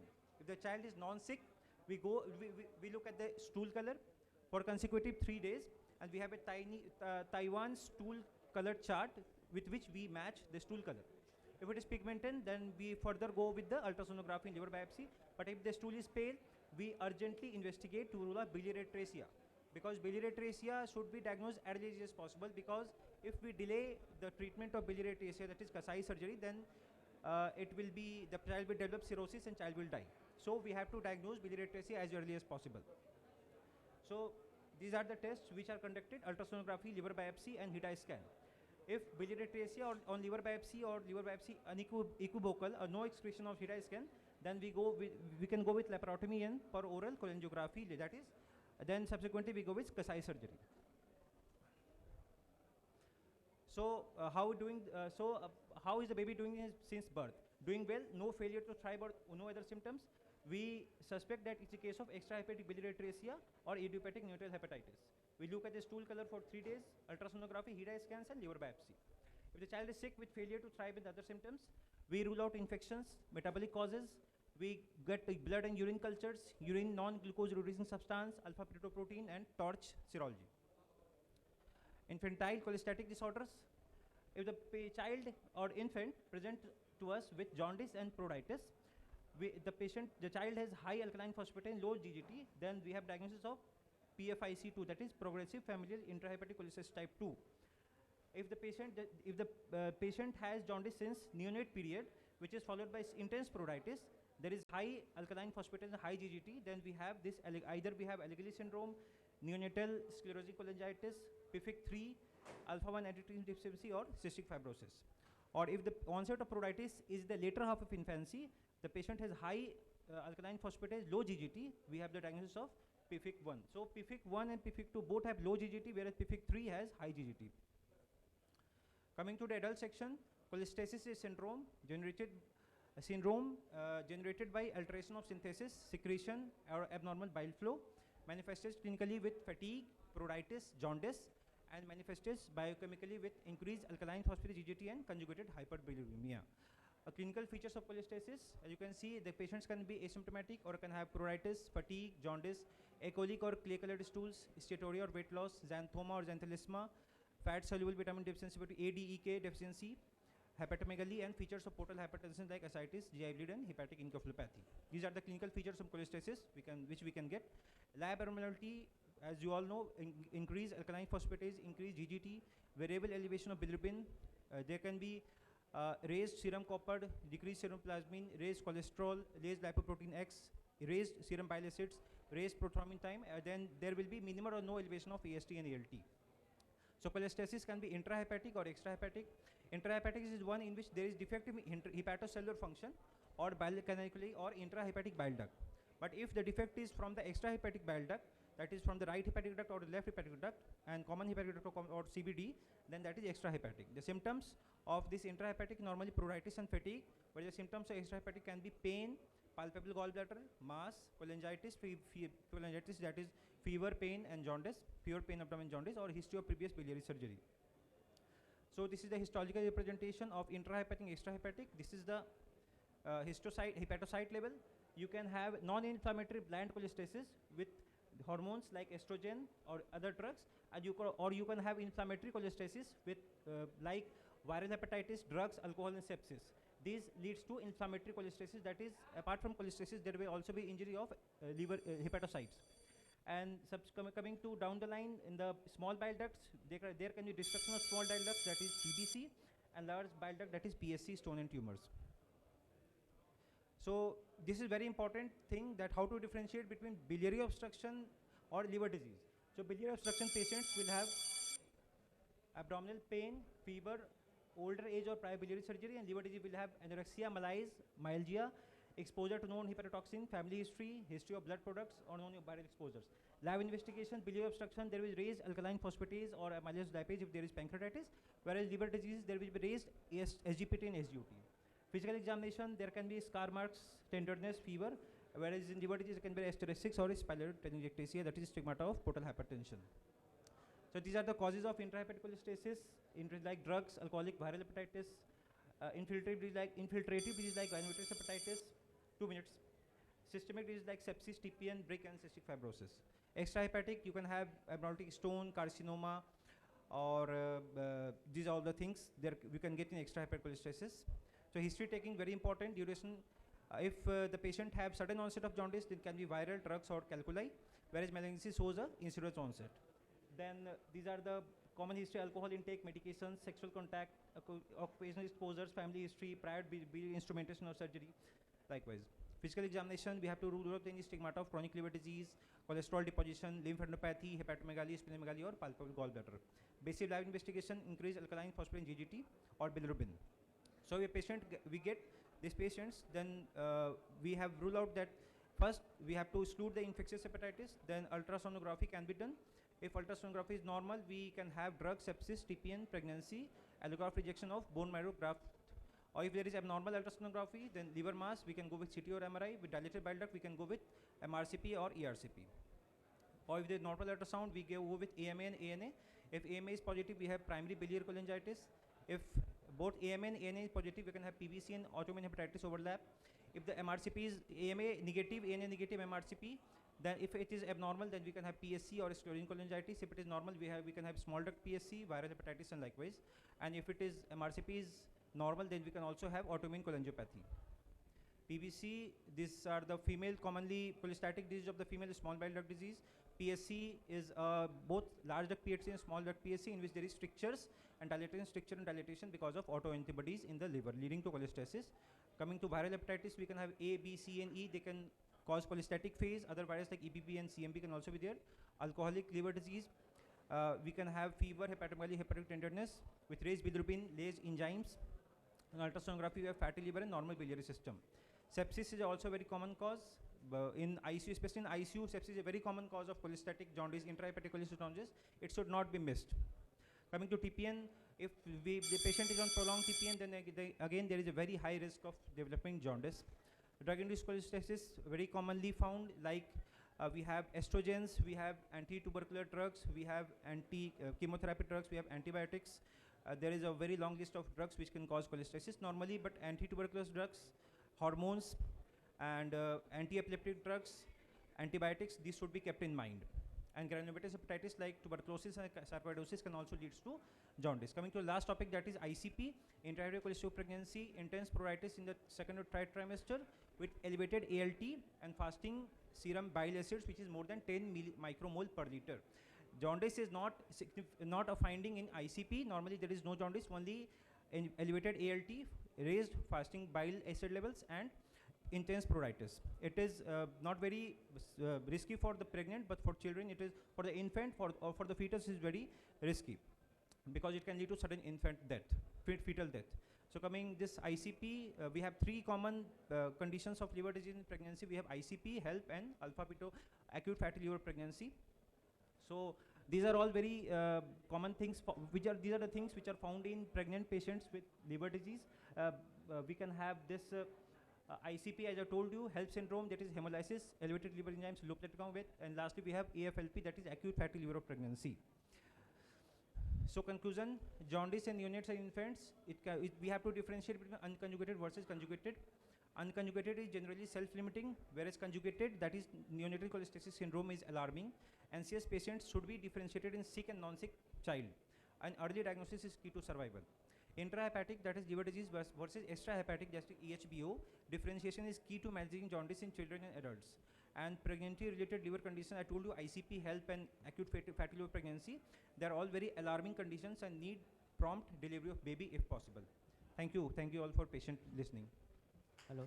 Thank you, Dr. Vaibhav, delivered the nice presentation. Any question for audience side?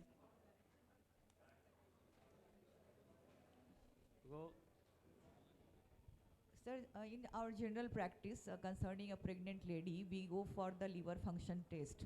Okay, as concerning the serum alkaline phosphatase, what should be the level to worry and how we should follow that patient? Around, I think, ma'am, around 300 to 400 is normal for in pregnant patient, because in normally adults we have around 150 to 200, but in pregnant patient because of placental origin, up to 400 is normal. But if it is more than 400, we can subsequently rule out any other causes. We can get an ultrasonography to rule out any extrahepatic biliary obstruction or any concomitant or any other problem of the liver disease not related to pregnancy. But if we're getting a value more than 400 or more than 500, then we have to worry. We need to rule out other things like I told you this extrahepatic obstruction is a very common thing, and we can successfully repeat the LFT test every weekly to look for the pattern of ALP, it is rising or not rising. Thank you. Next speaker is Dr. Naveen Kumar.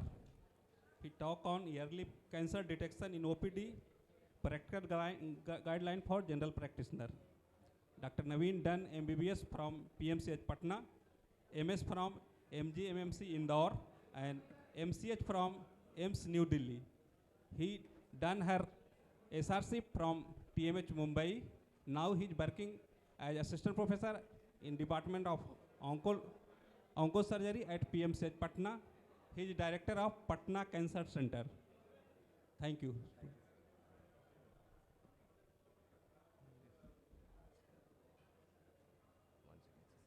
So before the session starts, I have few requests to make. As we are running short on time, I would request the following speakers to please stick to the stipulated time given to them, and to the request to the chairperson, please keep the questioning session brief. Thank you so much. Thank you, sir. I request everyone to please remain silent, because our speakers have prepared talk with all their effort, and so it would be nice if we hear them. Yes. Thank you very much, sir. At the outset, I would like to congratulate the whole IMA Bihar team for arranging so wonderful this academic feast.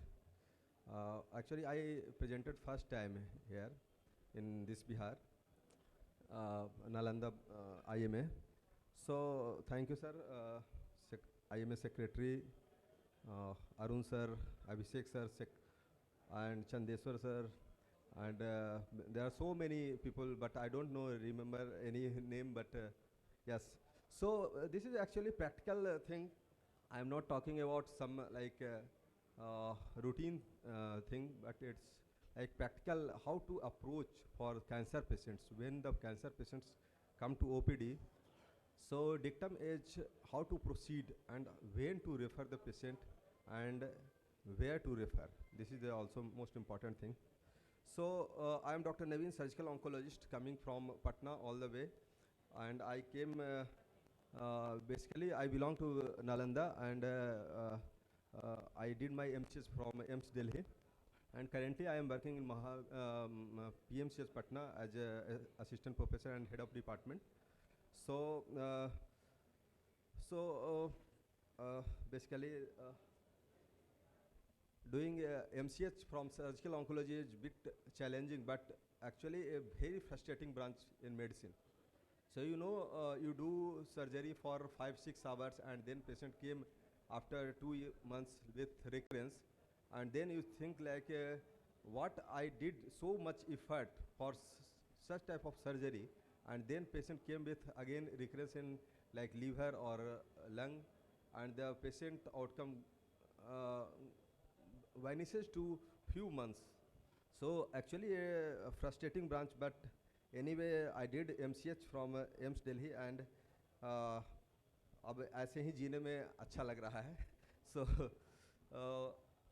this is my hospital, and this is my career. I worked in Mahavir Cancer Sansthan last 4 years as head of department, and since 13 years as cancer specialist, treated more than 10,000 patients and published more than 20 papers. So why early cancer detection matters? So the first question is cancer detection. Everyone wants to detect it like in early stages, but why this like most of the patients, 60 to 70% patient came in late stages, like stage 3 or 4. So delay is at patient level as well as at primary center level, at like district level or at block level, where the patient encounters first to the like general physician or general surgeons or RMPs, where the delay most commonly occurs, which were published in recent journals in ICMR. So there are two things, patient perspectives and as a physician or as a surgeon perspectives. So delay is at both level because the symptoms mimic to the general symptoms. Like one gallbladder cancer patient has same symptoms as cholelithiasis. The patient has same symptoms like dyspepsia, flatulence, abdominal distension, peptic ulcer disease, gastric cancer has same features. So this is the most common dictum, how to proceed for them, those patients to go for ultrasound or upper GI endoscopy rather than waiting for giving for PPI. So my focus is to train yourself, to train or acknowledge yourself, know the symptoms, know the signs and refer with time in hand, not giving treatment for so many times. Recently I visited one patient to my OPD. Last 1 year he was under treatment with the general surgeon with umbilical hernia, and then I saw that the patient was diagnosed with liposarcoma, huge abdomen, and the patient himself is a engineer by profession, but he was believing that general surgeon ने बोला कि नहीं umbilical hernia है और वो उसी पर treatment पर लगे हुए हैं कि अभी डायबिटीज़ कंट्रोल होगा तो अम्बिलिकल हर्निया ठीक करेंगे, एंड अब उसे क्या है रेट्रोपेटोनियल सार्कोमा है और वो भी स्टेज 4 में है. This is like 2-3 days back का कहानी है. सो हमें ये देखना होगा कि 1 साल तक किस लिए हम लोग वेट कर रहे थे. Do an ultrasound, do an CT scan and refer the patient if you can tackle it और otherwise refer the patient. So delay is at patient level and primary center level. Early stage is better survival and lower cost. So early stage, two things, patient survival is good, doctors के लिए भी easy है कि उसे single मोडिलिटी देना पड़ रहा है, और पेशेंट के लिए भी इजी है कि कम खर्च में काम चल रहा है. नहीं तो एक पेशेंट जो स्टेज 4 में या स्टेज 3 में आ रहा है तो पहले कीमो दीजिए, फिर ऑपरेशन कीजिए, फिर कीमो दीजिए, फिर रेडिएशन दीजिए. और यदि एक पेशेंट स्टेज 1 और 2 में आ रहे हैं तो जस्ट सर्जरी इज इनफ और at least hormonal therapy is enough. तो ट्रीटमेंट आउटकम्स बिल्कुल अलग हो जाते हैं, प्रोग्नोसिस अलग हो जाता है. So coming to the cancer burden, and as we know the cancer is coming in big ways and it's approximately 15 lakh new cases. So just imagine annually 15 lakh. So mortality why corona में जितना mortality नहीं था उससे ज़्यादा cancer से है, लेकिन still चूँकि कैंसर पहले से डिजीज है, सब लोग को मालूम है कि कैंसर में मौत होती है. No one is bothered about all this things कि कैंसर है तो मरना तय है. Cancer is just like a death sentence. So just it's not like that. 10 साल पहले 15 साल पहले ऐसे होता था, लेकिन अभी क्या है बहुत सारी चीज़ें चेंज हो गई है. एंड इन बिहार का डेटा जब हम लोग जानते हैं तो उसमें पता चला 1.5 lakh new cases per year, 1.5 lakh and 80,000 cases per year death है. So more than 50% patient die in a single year. So data is very bad, and you can see breast cancer is number 1. And अभी recently एक journal में publish हुआ है 12 औरतें हैं जो अपने अभी आप जो नॉर्मल औरतें देख रहे हैं जो हम लोग की सोसाइटी में हैं, उनमें से किसी एक ना एक को cancer, breast cancer life time में होना है. सो आप जस्ट इमेजिन कीजिए कि हॉल में इतने लोग हैं और यदि रोड पर भी देखते हैं या परिवार में इतने लोग हैं, कितना कॉमन है कैंसर, ब्रेस्ट कैंसर.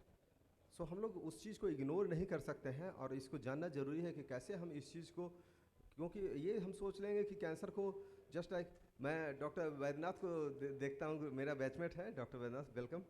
सो एक breast cancer it's very devastating and most of the breast cancer come in stage 3 और 4, most of the patient. And number 1 पर ब्रेस्ट कैंसर फीमेल्स में, नंबर 1 मेल में बात करें तो मुंह का कैंसर नंबर 1 पर है. सो बिहार स्पेसिफिक चैलेंजेस क्या है? High tobacco consumption, gall bladder cancer का बेल्ट है. जैसा हम लोग जानते हैं अभी गॉल ब्लैडर जो पहले फीमेल्स में बहुत कॉमन रहते थे, अभी क्या है मेल में भी गॉल ब्लैडर कैंसर आने लगा है. और चैलेंज क्यों है? लो स्क्रीनिंग अवेयरनेस नहीं है लोगों के बीच में. लोगों को अभी भी पेशेंट को मुंह में इतना बड़ा घाव हो गया है, अभी भी पेशेंट नहीं आते हैं हम लोग के पास. उनको पेन नहीं होता है, पेन के नहीं होते तो नहीं आते हैं. फाइनेंशियल एंड सोशल बैरियर्स है. So red flag symptoms, these are the red flag symptoms: non-healing ulcer, lump in breast or any part of the body, unexplained weight loss, abnormal bleeding, and persistent cough. So how cancer starts? So this is the basic thing: DNA mutation, abnormal cell division, and it leads to local invasion, then followed by metastasis. So it spreads by either blood or bone or lymph node or by direct invasion. So these are the common cancers, most common in women, and it presented most of the time with breast lump. So how will you differentiate like कौन सा malignant है और कौन सा benign है? It's like it's clinical things, and you can see slow growing है, बहुत दिन से है, painless है, you can go for benign. बहुत तेजी से ग्रो कर रहा है, एक्सिलरी लिम्फ नोड के साथ आ रहा है, अल्सरेशन है, you can think about that, do go for biopsy और मैमोग्राफी और पेट स्कैन और CT scan, whatever you have. Don't ignore those patients, don't treat by just simply giving Evion Primosa और something like that. Routine practice क्या है? Breast lump के साथ है, एक एवियन प्राइमोजा दे रहे हैं, देते जा रहे हैं, डेनाजोल दे दिया है ना, टेमोक्सिफेन दे दिया, फिर पेशेंट को लंप और बढ़ते जा रहा है, फिर लास्ट में जाकर के बायोप्सी, तब तक कि स्टेज 3 और स्टेज 4 में आ जाते हैं. So any patients 50 year, more than 50 year patient, go for mammography. Less than 40 year patient, go for ultrasound. So these are the basic investigations you should do, and बहुत costly नहीं है, it hardly thousands rupees में हो जाते हैं. So mammography for early detection. Lung cancer, coming to lung cancer, it's most caused by smoking and linked to tobacco. Low dose CT scan is very much helpful for cancer screening in lung cancer. Low dose CT scan. Those patients more than 50 years, having more than 50 pack years, undergo annual low dose CT scan and very cheap. I think HRCT हम लोग 2000 रुपये में हो जाता है, it's sufficient है. If the patient has a smoking history, go for low dose CT scan or HRCT. So coming to oral cancer, it's very common disease. Still we are getting in a stage 3 or 4. Why? Because the patient factor is patient has no pain, so patient relax रहता है कि अभी दर्द तो हो नहीं रहा है, इतना बड़ा घाव हो जाएगा फिर भी दर्द नहीं हो रहा, छोड़ देते हैं उसे. डॉक्टर्स के पर्सपेक्टिव में क्या है? डॉक्टर्स लोग सोचते हैं कि नहीं ये ल्यूकोपली क्या है, ये है, इसको दवा दे के काम चलाते हैं. Sorry. So coming to cervical cancer. Cervical cancer is caused by HPV. अभी हम लोग बिहार गवर्नमेंट ने नया पहल चालू किया है HPV वैक्सीन के लिए. So these are warning signs. We all know caution, change in bowel habits, sore in any type of ulcer, unusual bleeding, indigestion. These all are warning signs. We should not ignore. These are the risk factors. As we all know, alcohol and tobacco are they are responsible for more than 3/4 of the cancers, and these are the preventable cancers. We can prevent them. So these are the prevention mechanism. Patients attendant पूछते हैं कि कैसे prevent किया जाए. सब लोग जानते हैं, but no one can follow this. So coming to screening, already told mammography is a screening tool. Pap smear, it's routine. जो gynecologist हैं जो जानते होंगे pap smear है. VIA जो करते हैं, VIA is very like OPD procedure. 5 minute का काम है VIA. Visual inspection by acetic acid, 3% acetic acid डालना है, 1 मिनट वेट करना, वाइट एरिया जहाँ भी आए बायोप्सी कर लीजिए. Then go for colposcopy, go for biopsy, go for MRI, और जहाँ फ्रैंक मास दिख रहा है वहाँ पर आपको बायोप्सी ले लेना है. सो जागरूकता लाना ज़्यादा ज़रूरी है. हम लोग क्या है, जागरूक अपने लेवल पर ही नहीं जागरूक है. हम लोग सोच लेते हैं कि नहीं उसको कैंसर नहीं हो सकता है, उसको सर्विसाइटिस है, उसको ये है, उसको फंगल इन्फेक्शन की दवाई दे रहे हैं. But no one go do VIA, no one do colposcopy, no one do just PV, do PV पर general examination. It gives more than 80% information in most of the cases. So these are the treatment options. One of my patients treated with surgically. So these are the myths. Cancer spreads by touch, but it's not contagious. Cancer means death. No, in earlier stage it's treatable. It's 90-95% treatable disease. So these are the early lesion, breast cancer. But most of the patient come in such type of stages like large ulcer. Still the patient has no pain. So patient को pen नहीं होता, वो बिल्कुल नहीं आते हैं. वो क्या है, होम्योपैथिक में दिखाते रहेंगे, गांव में कहीं कहीं दिखाते रहते हैं. One patient came with maggots. बड़ा सा अल्सर है, maggots के साथ आए हैं. इसको सर्जरी किया था. देख सकते हैं आप कितने हजारों की संख्या में maggots है. ये कीड़े, मुंह के अंदर कीड़े. इसको कमांडो ऑपरेशन हम लोगों ने किए. breast cancer, most of the patients come in like this stage. They social stigma है, they don't explain to their family members at all. वो अब ये देखिए ब्रेस्ट कैंसर का एक और पेशेंट है, किस तरह से कैंसर इनके रास्ते में आते हैं. मोस्ट ऑफ द पेशेंट्स, जब मैं महावीर कैंसर में था या अभी PMCH में हूँ, अभी भी ये पेशेंट ऐसे ही स्टेज में आते हैं. So gallbladder cancer, coming to gallbladder, it's very much important topic. Gallbladder is very much highly growing cancer and it's खासकर बिहार में बहुत ज़्यादा gallbladder cancer है. Important है, हम लोग लैब कोली कर रहे हैं, लेकिन do a good ultrasound before going for laparoscopic cholecystectomy. Do a good ultrasound. अच्छा अल्ट्रासोनोलॉजिस्ट जो है वो बता देगा. यदि इरेगुलर थिकनिंग है, thickening more than 3 mm, irregular thickening है, go for CT scan, do CA99 and go definitive surgery. जहाँ भी डाउट लग रहा है आपको कि कैंसर है, just abandon the procedure. Don't touch the patient कि आधा निकाल दिया गॉल ब्लैडर, आधा छोड़ दिया. इस तरह से हम लोगों के लिए वो और भी है. सेम वो एक लाइपोसार्कोमा का पेशेंट है, हम लोगों ने ट्रीट किया था, बहुत बड़ा लाइपोसार्कोमा था. ये जो पेशेंट आप देख रहे हैं 23 kg का ट्यूमर हम लोगों ने किया था. So most of the scapular tumor, these patients come because they have no pain. वो सोचते रहते हैं कि ये तो बेनाइन है, इससे दिक्कत नहीं है तो कैंसर हो ही नहीं सकता. अवेयरनेस लाना पेशेंट्स में बहुत ज़रूरी है. In such type of patient, just do a core biopsy, just go for ultrasound guided FNAC. Directly भी FNAC करके पता कर सकते हैं. कॉन्ड्रोसार्कोमा का पेशेंट है, स्कैपुलेक्टोमी किया गया है. सो ट्रीटमेंट में आप देखेंगे लोकल डिजीज जो है early stage single modality treatment and late stage में स्टेज 3 और 4 में देखेंगे तो ऑपरेबल है, तो उसमें भी कीमो लगता है, ऑपरेशन होता है, सर्जरी होता है, रेडिएशन लगता है. 4th स्टेज है तो सीधा कीमोथेरेपी हम लोग करेंगे. But outcome completely change. जहाँ इधर 90% सर्वाइवल है, उधर 10% survival. So when to refer, these are the suspicious lump, non healing ulcers more than 3 weeks, progressive dysphagia, recurrent unexplained weight loss. What we do routinely mistakes क्या करते हैं हम लोग, क्या एंटीबायोटिक दे दिया, स्टेरॉइड्स दे देते हैं बिफोर डायग्नोसिस, स्टेरॉइड दे दिया. नॉन हॉजकिंस लिम्फोमा का पेशेंट आया, गिल्टी वगैरह आया, स्टेरॉइड्स दे देते हैं. स्टेरॉइड्स नहीं देना है, do a biopsy. Low cost screening very much important. It's in our hand. Oral examination, मुंह खोल करके मरीज का देख लीजिए, कहीं भी घाव है, अल्सर है, बायोप्सी ले लेना. सर्वाइकल कैंसर के लिए VIA स्क्रीनिंग बताया, और टोबैको सिसेशन काउंसलिंग तो जानते ही हैं, सब लोग करते हैं. So conclusion is awareness is power, early detection saves lives, say no to tobacco. So take home message, any symptoms more than 3 weeks, investigate, biopsy is mandatory, early stage cancer is curable, and you are the first oncologist. You are the first oncologist. The last line is most important.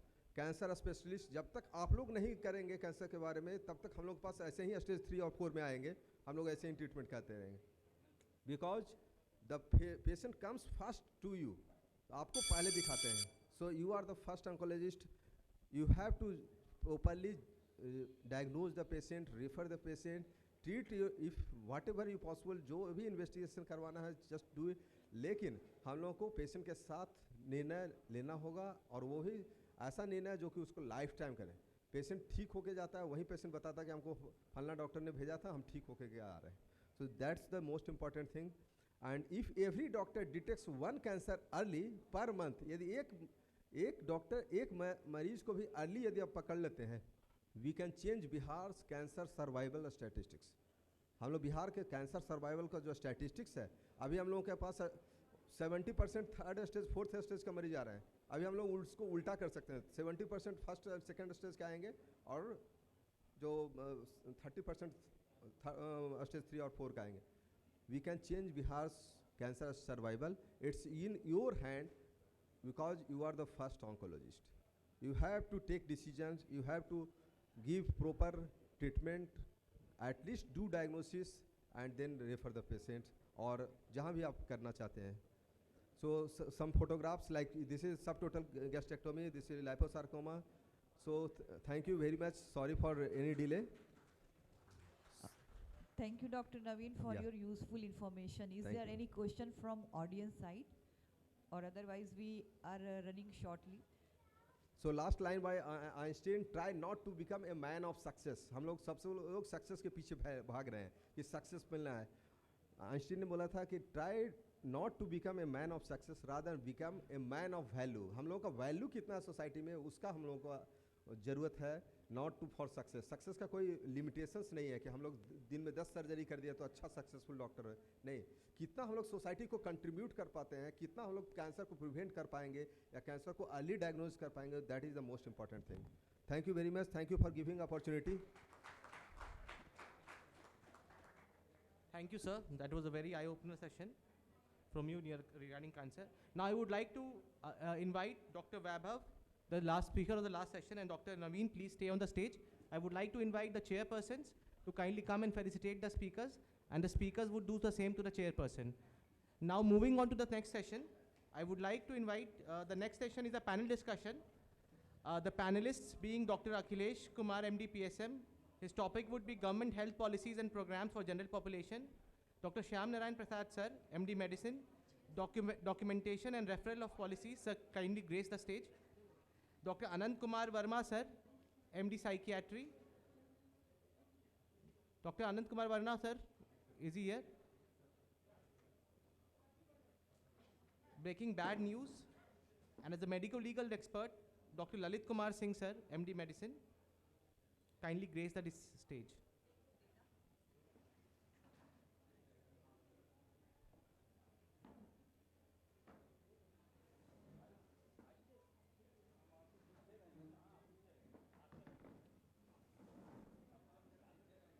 Now I would like to invite Dr. Rashmi ma'am, MD, Medicine, to kindly moderate the session.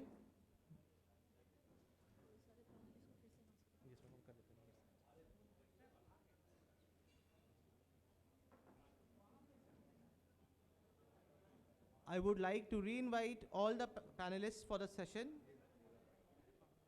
Dr. Akhilesh Kumar, sir, MD, PSM, his subtopic would be Government Health Policies and Programs for General Population.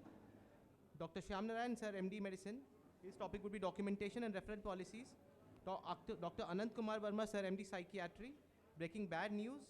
And Dr. Lalit Kumar Singh, sir, MD, Medicine, Medical Legal Law Expert. Thank you. Over to you, ma'am. Thank you, Dr. Pulak. So this is our most important session, medical legal issues in clinical practice. Respected faculty members, esteemed panelists, distinguished delegates, in today's healthcare environment, every clinical decision carries not only the therapeutic significance, but also legal implications. I request everyone, please keep the silence. And we have the panelists, expert panelists, so we have to hear their views, and you can ask your questions also in day-to-day practice what you are feeling in your clinics. So with increasing patient awareness, expanding health policies, structured protocols and judicial scrutiny, the interface between medicine and law has become more complex than ever. Medical legal awareness is no longer optional. It's an essential component of responsible clinical practice.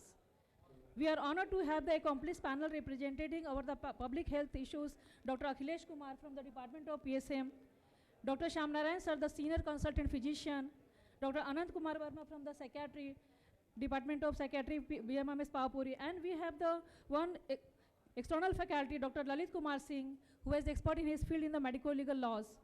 So who will guide us through the key issues ranging from the policy implementation and documentation to the communication and the legal accountability. I will now invite our panelists one by one, but before that, we move into the individual subtopic. Let me briefly frame the context to our discussion. In recent years, several factors had amplified the medical legal context. Increased patient awareness and access to the legal remedies, implementation of the national health programs which structured the protocols, digitization of the medical records, rise in the consumer courts litigation against medical practitioners, rise in consumer court litigation along with the ethical challenges in communication, especially during the adverse outcomes. Doctor today function not only as clinician, but also as the custodian of documentation, communication of difficult truths, and the interpreter of the health policy at the ground level. The purpose of this panel is not to create the fear, but to promote the clarity. Clarity in what protects the patient, what protects the doctor, and how do we balance both without compromising our patient care. With that framework, I invite our panelists to share their insight. So first of all, I would like to invite our public health expert, Dr. Akhilesh Kumar, Department of PSM, to provide his insight on the NMC regulation of medical practitioner, digital health, and legal provision for the violence against doctors. So.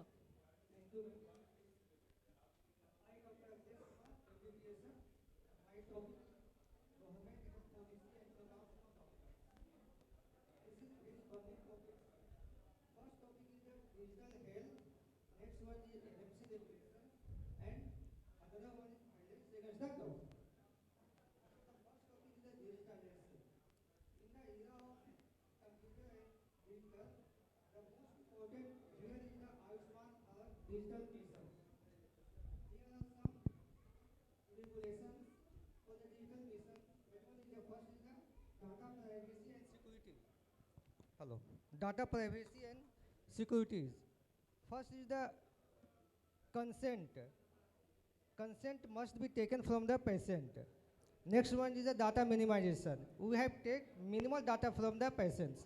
Data is regarding to the health systems and not the epidemiologicals, like sex, age, and health and weight may be taken, but the religious purpose and economy is not concerned, not taken by the patients. Next one, the security of the standards of the data. All particulars, hospitals, clinics must adopt robust security purpose to measure protect sensitive personal health data. Next is the localization of the data. Data must be localized and are stored in India only, not abroad. Next one, the obligation for the health professional, that one is the HPR, voluntary registrations. There is voluntary registration for the practitioners, not mandatory. But if practitioner is enrolled to the National Digital Health Ecosystem, this is the mandatory.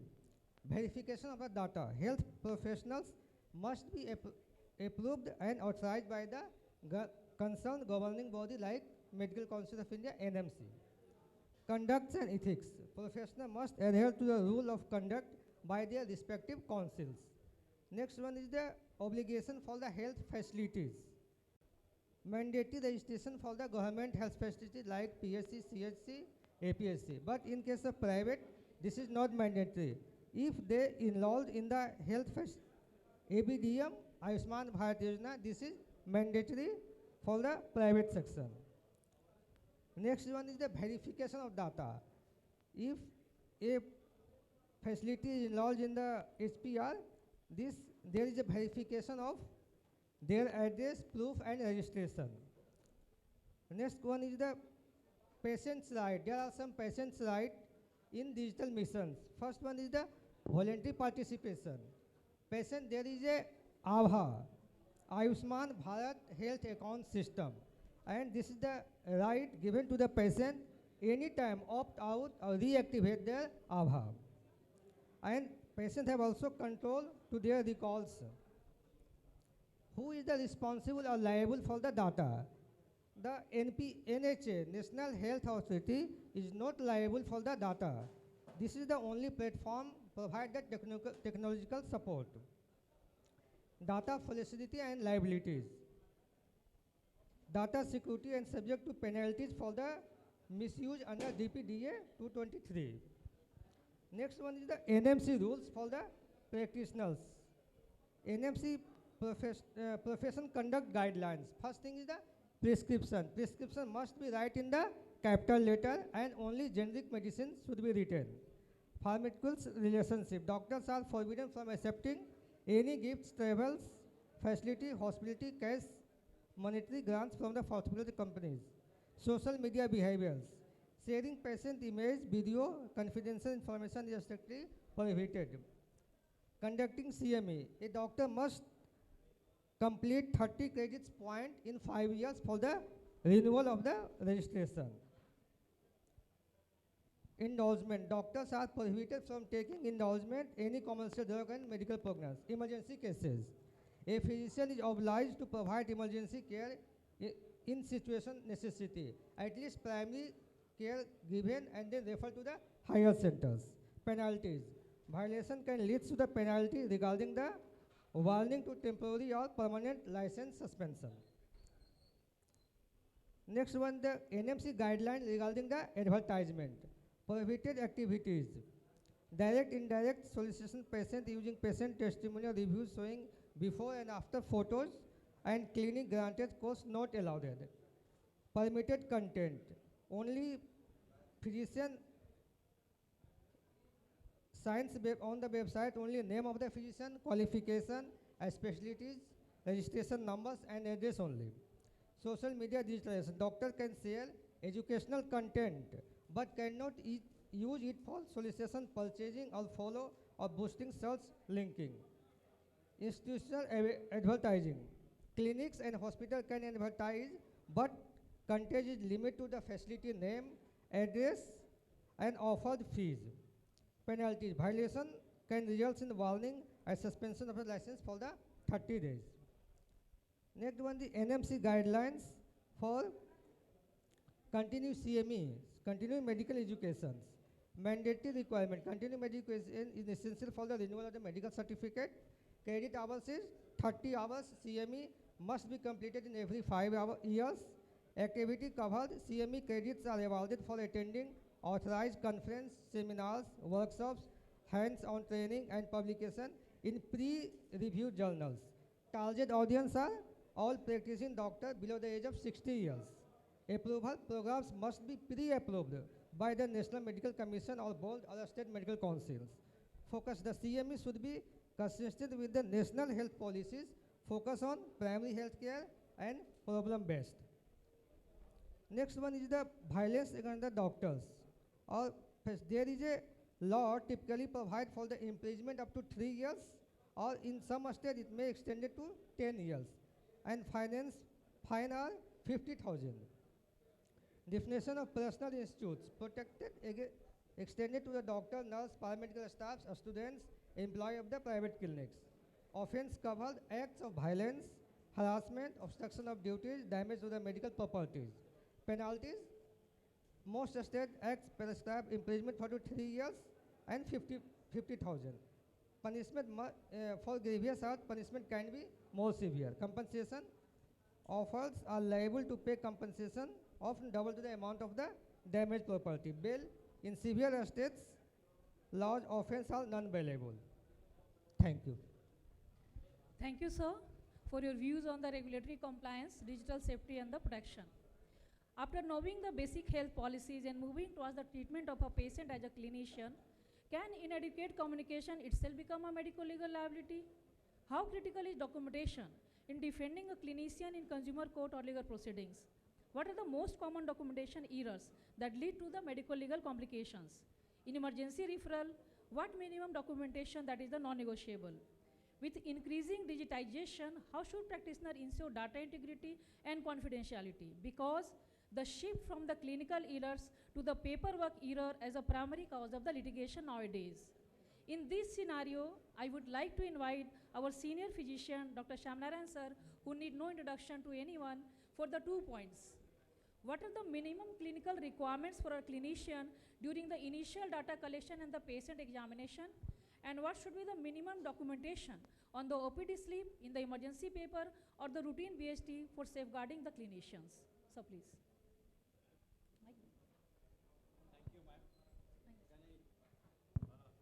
Can I take the privilege to speak from this dais? Friends, this is probably the most important topic we are discussing with.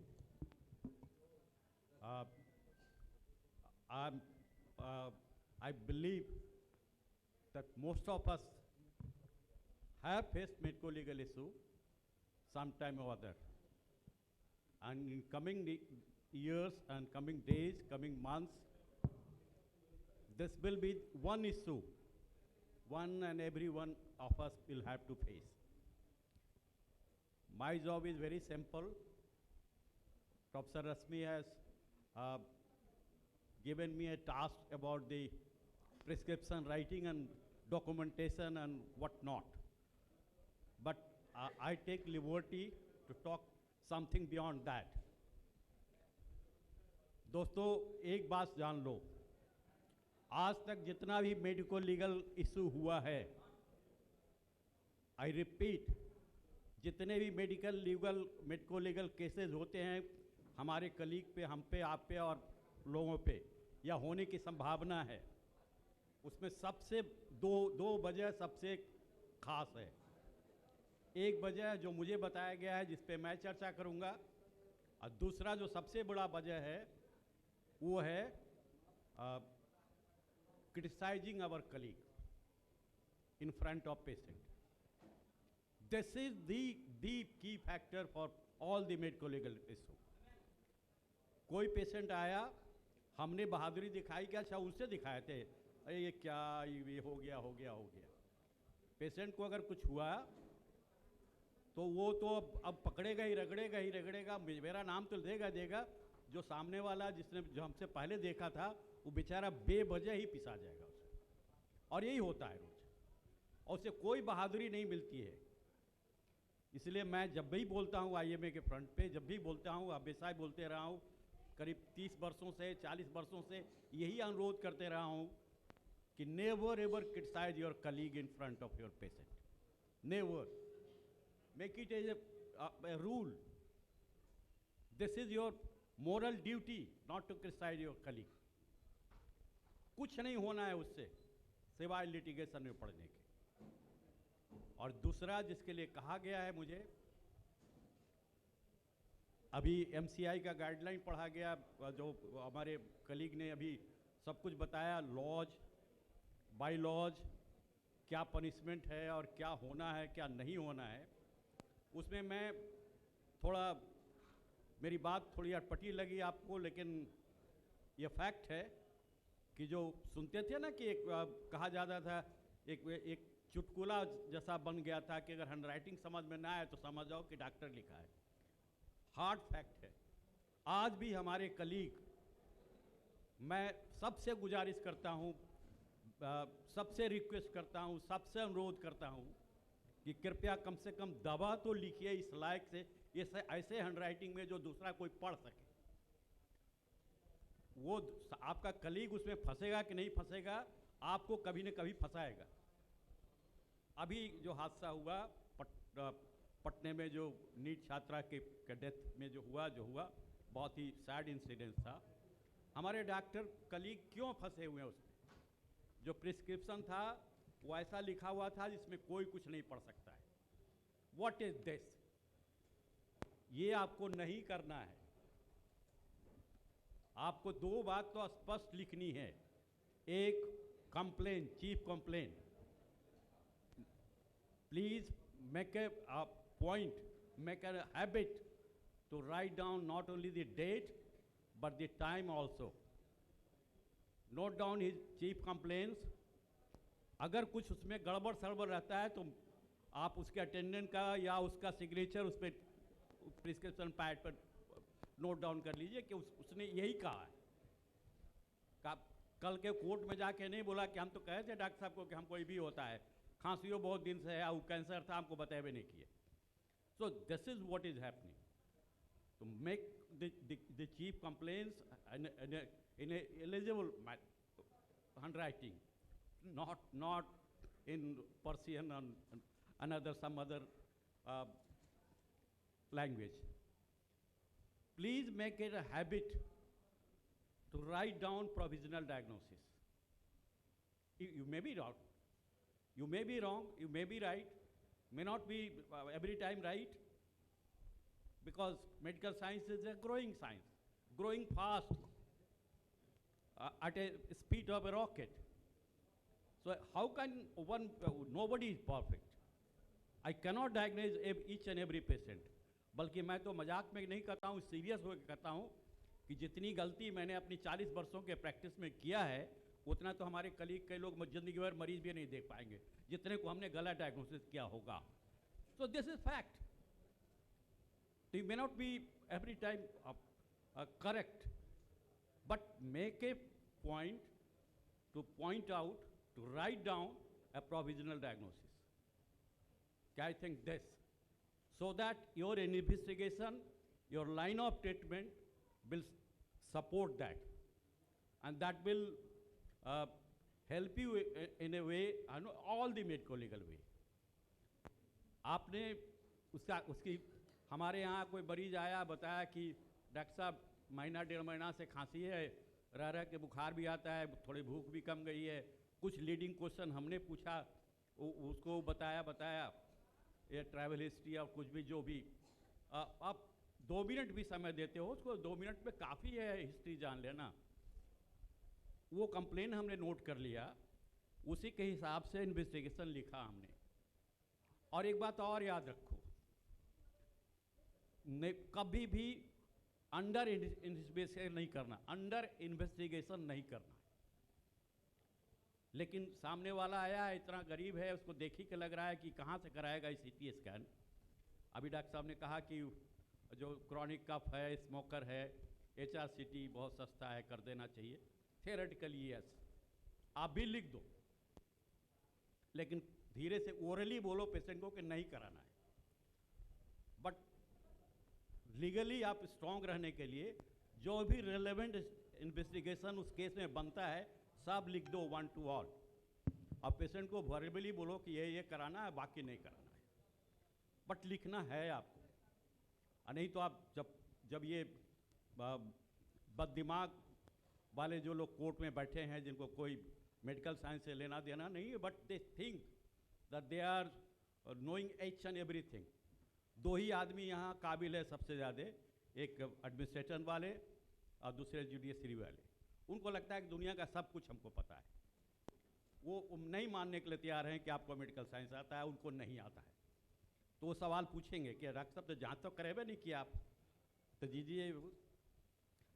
इसलिए documentation में ये make it a habit कि आप दवा साफ सुथरे रंग से हैंडराइटिंग में लिखें, एक प्रोविजनल डायग्नोसिस लिखें, उसका चीफ कंप्लेन जरूर नोट करें।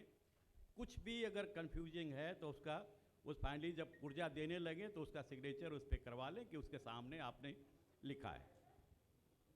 अब रही बात फर्दर डॉक्यूमेंटेशन का, आज हाईटेक का ज़माना है, कंप्यूटर का ज़माना है, सबके पास कंप्यूटर है।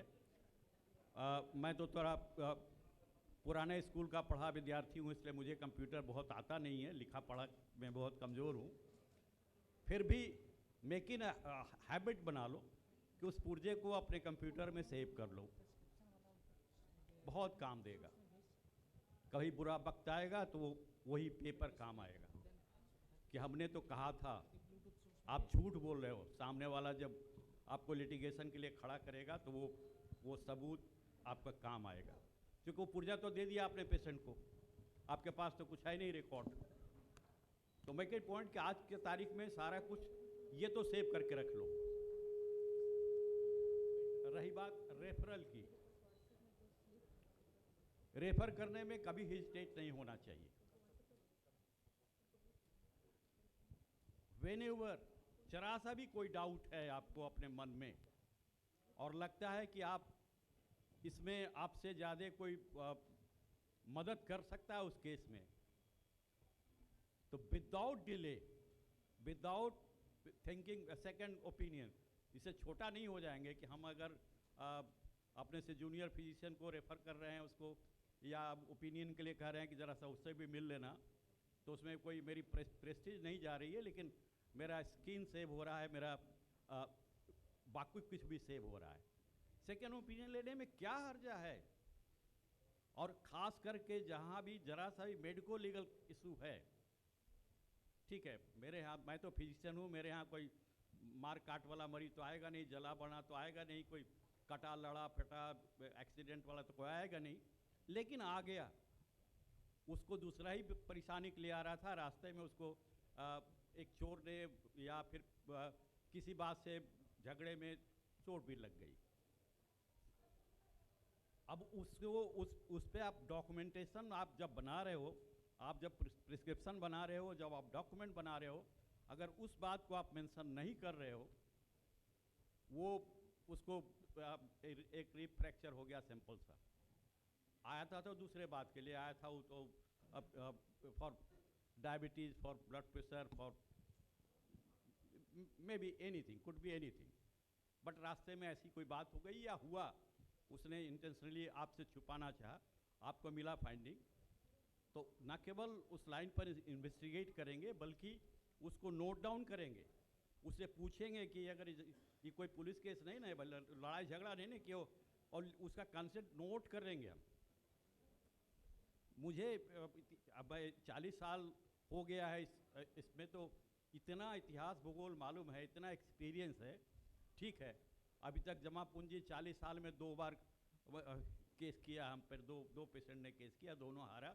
एक पे तो हमने क्रिमिनल केस कर दिया था बाद में, और उसको फिर कोर्ट से गवाही जमानत लेना पड़ा। अगर मैं पैरवी करता तो जेल में होता। तो इतना सावधानी के बाद भी तो जो रेफरल स्लिप बनाते हैं उसमें आपने जो देखा, आपके पास जो डॉक्यूमेंट है, आपने जो इन्वेस्टिगेशन किया, वो सारा उसमें नोट डाउन होना चाहिए। और तभी वो, और रेफर जब भी करेंगे तो कोई किसी के मतलब किसी तीसरे कारण के लिए रेफर मत करिए प्लीज। रेफर करिए for the betterment of the patient, नहीं तो फजियत तो पड़ेगी। जिस डे हुआ प्रिस्क्रिप्शन ऐसा होना चाहिए जो नॉन डॉक्टर भी जिस कम से कम वो पढ़ पाए, समझ पाए नहीं जरूरी है, समझता तो कोई नहीं है, लेकिन पढ़ तो पाए। और कुछ बात जो छुपाने लायक नहीं भी है, छुपाने लायक भी बात है, और अगर कोई पर्टिनेंट है उस केस से तो उसको ज़रूर नोट डाउन करिए, उस डॉक्यूमेंट को अपने यहाँ सेव करके रखिए, रेफर करिए। The moment you feel that you need help from your colleague, what ever, please refer it. Thank you very much. Thank you, sir, for your views. That is more than the expected. And I think everyone is clear about the documentations policies. So whatever you want to write, write everything at that time only, because no one consider the letter on your views. So protecting yourself through the palest ink is better than the strongest memory. In spite of all evaluation, the patient condition may found worst on arrival, may worsen later on, or may be suddenly deteriorate. The maximum dissatisfaction or the violence against the situation arises at that time only. So the question automatically comes in our mind, how to break the bad news. So I request our faculty from the Department of Psychiatry, Dr. Kumar to give his insight for tackling this situation and breaking the bad news. So. Thank you, madam. First of all, I am very thankful to IMA Biharsharif to include among one of the top panelists, our guardian figure, Dr. Shyam Narayan sir, Lalit sir. I am very thankful. And the topic is so pertinent. I would like to start from where sir has left. Sir has left the process of documentation. I have requested if you can show my prescription yesterday. And the relevant is that yesterday evening I was seeing a patient, 7 p.m. One patient, IV drug abuser, 23-year-old. Last 2 years, if you can show that prescription, that will be better.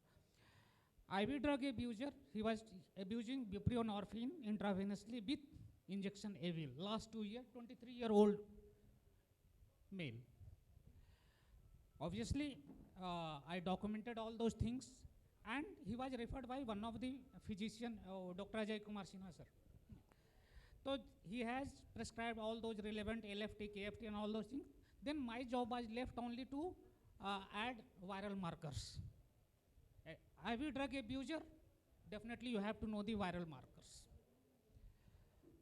When I saw the report, yesterday 7 p.m., I was stunned.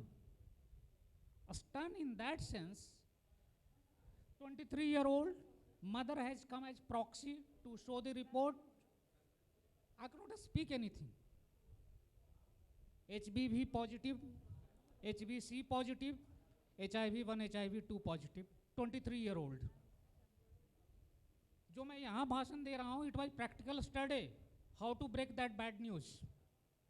A mother whose child, 23-year-old, has all those positive findings, and you say that your child has all those things and these are the things, her hope is shattered. Life is ruined and she has all those tears. क्या होगा मेरे बच्चे का? क्या करें? And that is the bad news. So delivering a bad news is not optional in our career. जिस medical field में हैं, this is mandatory routine. Unfortunately हमारे अंडर ग्रेजुएट ट्रेनिंग और इवन पोस्ट ग्रेजुएट ट्रेनिंग में बहुत कम ही जगह सिखाया जाता है कि how to break a bad news. But bad news is a bad news, you have to deliver either this way or that way. You cannot refrain that, you cannot hold that. But a bad news is a worse news if you deliver in a bad way. Nothing can be worse than if you deliver a bad news in a bad way. And so the patient can never forgive you if you deliver a bad news in a bad way. Similarly, if you handle this bad news in a sensitive way, patient also may not forget you. The doctor was standing beside me. So, yeah, empathy. That we all need to deliver. So, bad news is a news where you are left with fewer options in life, fewer choices in life, fewer survival, and probably terminal issues like cancer and all those things. So, can we hold that news? Obviously no. Legal issue is that who should be delivered this news first? Who has the right to know this news? Legally, patient has the first right. अब आज के date में आपके patient काफ़ी पढ़े लिखे हैं, कुछ ज़्यादा ही पढ़े लिखे हैं. So every patient is a potent litigant. So consider them overread, overstudied, and consider them litigant. मैं जब क्लास लेता हूँ, बच्चों को पढ़ाता हूँ, तो उसमें कहता हूँ खुद को नहीं, पेशेंट को नहीं बचाना है, खुद को बचाना है. यदि तुम खुद को बचाओगे, पेशेंट ऑटोमेटिकली बच जाएगा. Document the maximum and even probably more than what it is. जितना है उससे ज़्यादा आप डॉक्यूमेंट कर दीजिए. Yes, this is my prescription, what I was talking. Prescription दिखाइए पहले. Yes, this is the patient. I have, this is a routine random prescription of my clinic. I have documented all those things. Patient came with mother, referred by a physician. Diagnosis is an international diagnosis that is written, and that is in ICD code. I cannot write this, that this is a person is a drug abuser. I want that this communication should go to the physician who knows this. I don't want this communication go to the medical shop. So it is written in F11.24, which is opioid dependence syndrome, and it is written bracket में IV, intravenous opioid dependence syndrome. It is written. Since it was referred by one of the physician, उन्होंने basic investigation कर रखा था, तो मेरी duty थी viral marker की. So that it was done, and next.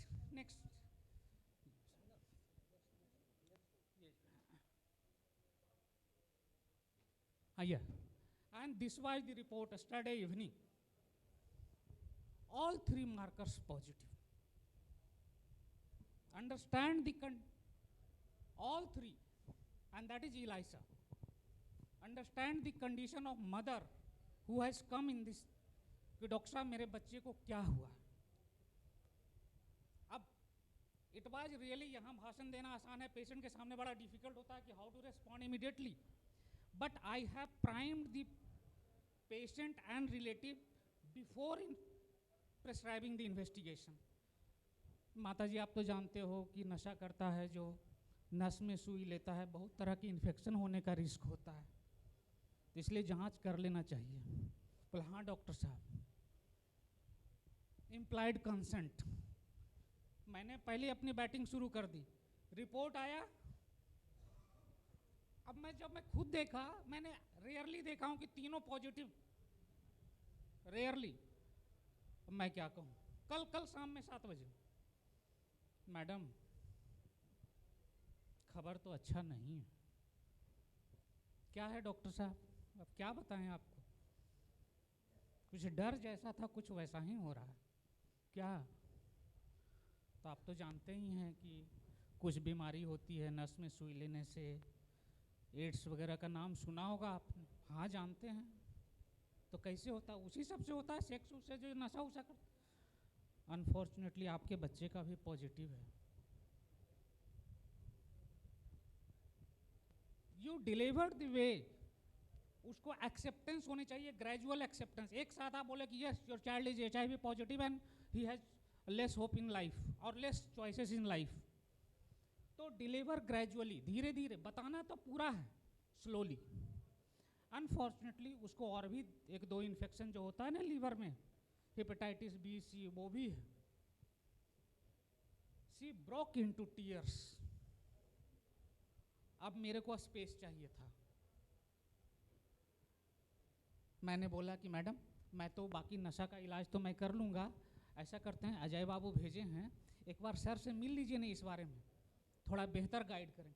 हम अपने आप को बचाए, हमको स्पेस मिले, टाइम मिले, और second person will say more and 2% का opinion, she will have more acceptance कि 2 डॉक्टर ने कुछ ऐसा ही कहा।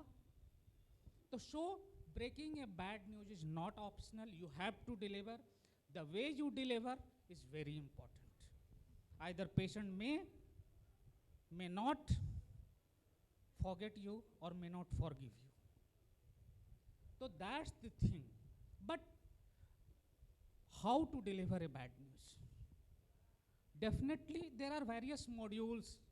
कई models हैं, कई है literature में, lot of things are there. But I believe every model should be cultural. हम USA का मॉडल हम बिहार शरीफ में नहीं लगा सकते हैं, बिकॉज USA में जो है patient has autonomy. Doctor you can not tell my diagnosis to my father, who are you, why did you tell him, did you ask me. यहाँ पे उसके फादर आएंगे, डॉक्टर साहब आप मुझे बताइए क्या हुआ है। I can not say that, I can not tell you. Doctor साहब मैं उसका फादर हूँ, मुझे जानने का हक है, but legally it is wrong, but culturally we all do this. नहीं तो फिर वहीं पे फिर वो जो है कि बात बिगड़नी शुरू हो जाएगी। तो every model of breaking bad news should be cultural, according to the culture where you work. और हमारे यहाँ फैमिली का रोल काफ़ी ज़्यादा है, रादर कुछ ज़्यादा ही है। तो so we should prepare the patient and family first. We should, वो कहता है ABCD, advanced preparation. You cannot deliver a bad news कि वार्ड में राउंड ले रहे हैं, हाँ जी आपको तो HIV पॉजिटिव आ गया। You cannot say like that. Yes, you know this is a positive. You can say उनके अटेंडेंट को, रिलेटिव को, you can be talk for 2 minutes, आप मेरे चैम्बर में आ जाएंगे, कुछ बातें करनी थी आपकी। अब आपने इतना इंडिकेशन दे दिया, मतलब बातें कुछ ना कुछ तो गड़बड़ है, साइकोलॉजिकली वो प्रिपेयर हो रहा है। एंड लीगली इफ यू से कि वार्ड में आपने कहा कि आपने HIV पॉजिटिव है, उसका डिस्क्रिमिनेशन बगल वाले पेशेंट से शुरू हो गया, स्टिग्मेटाइज कर दिया आपने। तो so you must have a preparation, advance preparation. Patient का टाइम लीजिए, जगह देखिए, प्राइवेसी देखिए, इट इज ए मस्ट। जब आप वो सेटिंग में हैं तब first of all we should assess what is patient and relatives knowledge about the illness, what they are going through treatment.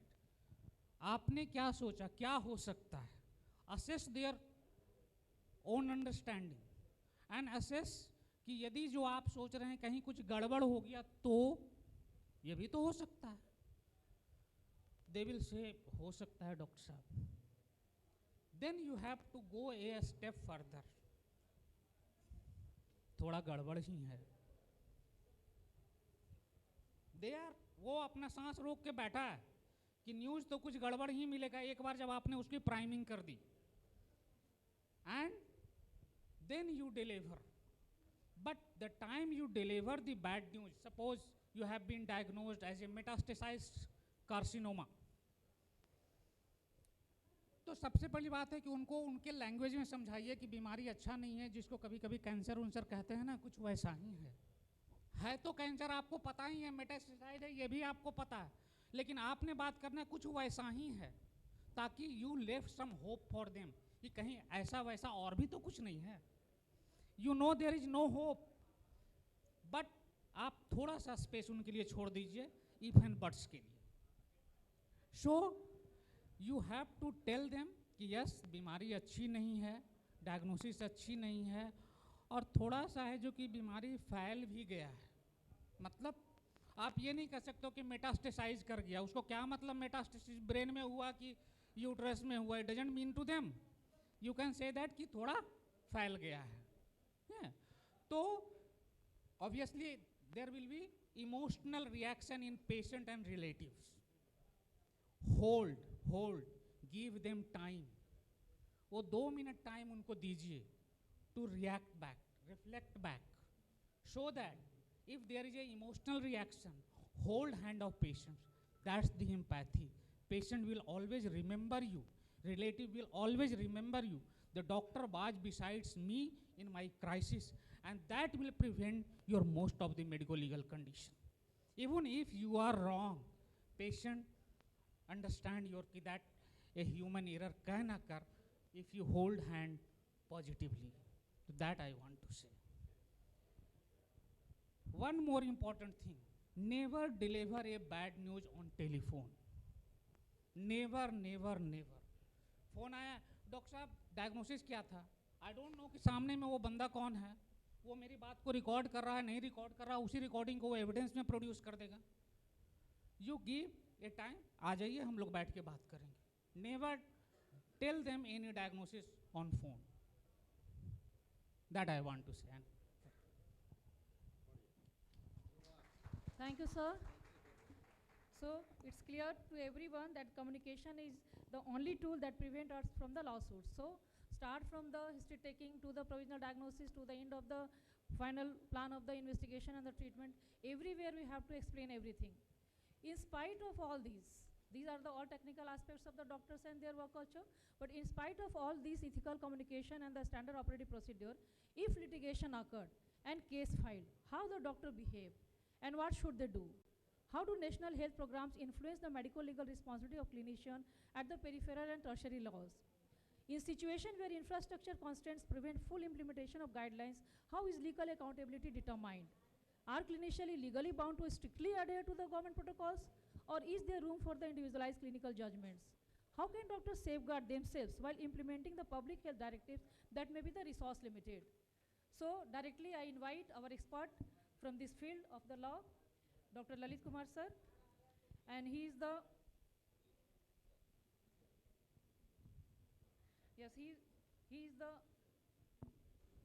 MD Medicine as a practitioner physician at the Jamui for the last 15 years.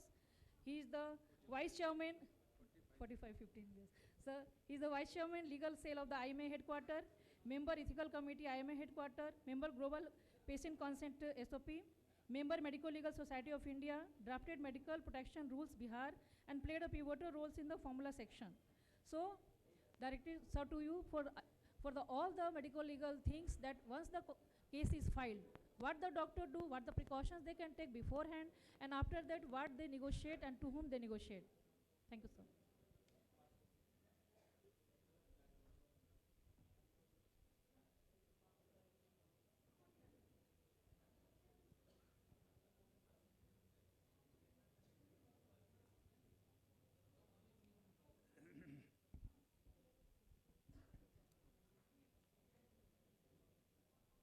मेरी बातें 3 तरह लोगों के लिए अलग अलग है। यहाँ पर 3 तरह के लोग बैठे हैं। एक तो ऑर्गेनाइजर है, उनको बैठना ही है, सुनना है। एक मेडिसिन वाले लगता है हमें क्या होगा। दूसरे वो हैं जो कि मोबाइल चला रहे हैं, उनके लिए ये लेक्चर नहीं है। और एक हैं जो नहीं जानते कि गलती कहाँ हुई और हम फंस गए। और एक वो हैं जो बहुत अटेंटिव हैं। तो तीनों के लिए हमने एक शेर लिखा है, या लिखा नहीं समझिए कि सुना है, पढ़ा है। तो पहले वो हैं जो सीखना चाहते हैं, उनके लिए अल्लामा इकबाल का एक शेर है, उसको मैं थोड़ा सा मॉडिफाई कर दिया है मैंने, कि खुदी को कर बुलंद इतना, खुदी को कर बुलंद इतना, कि हर तकदीर के पहले कि जज डॉक्टर से ये पूछे, बता तेरी रजा क्या है, तुम क्या चाहते हो, हमको बताओ कि हम कैसे फैसला करें, इसके लिए आपको तैयार होगा। ये लेक्चर उनके लिए है। जो नहीं सीखना चाहते हैं उनके लिए शेर ये है, डूबने की जिद पे कश्ती आ गई, डूबने की जिद पे कश्ती आ गई, बस यहीं मजबूर दरिया हो गया। वो डूबना चाहते हैं, क्या कर लेंगे आप उनका, उनको डूबने दीजिए, उनको बचाने से कोई फ़ायदा नहीं है, उनसे शांति होगी। तीसरा है कि जो नहीं जानते गलती कहाँ हो रही है, उनके लिए है कि आप सोचिए, समझिए और सीखिए। उनके लिए लिखा है, रजमी साहब ने एक शेर लिखा कि इतिहास के पन्नों ने वो दौर भी देखा है, लम्हों ने खता की थी, सदियों ने सजा पे। एक आपकी ये गलती आपको 20 साल कोर्ट में दौड़ाएगी और आप उफ नहीं करिएगा, चलते रहिएगा पीछे पीछे। वो सारी गलतियां मेडिको लीगल टिप्स में आएंगी। तो हमें क्या करना है, कैसे बचना है। प्रेस्क्रिप्शन के बारे में कुछ बातें जो उन्होंने कहा कि मैं छोड़ दूंगा, वो मैं बोलने वाला हूँ।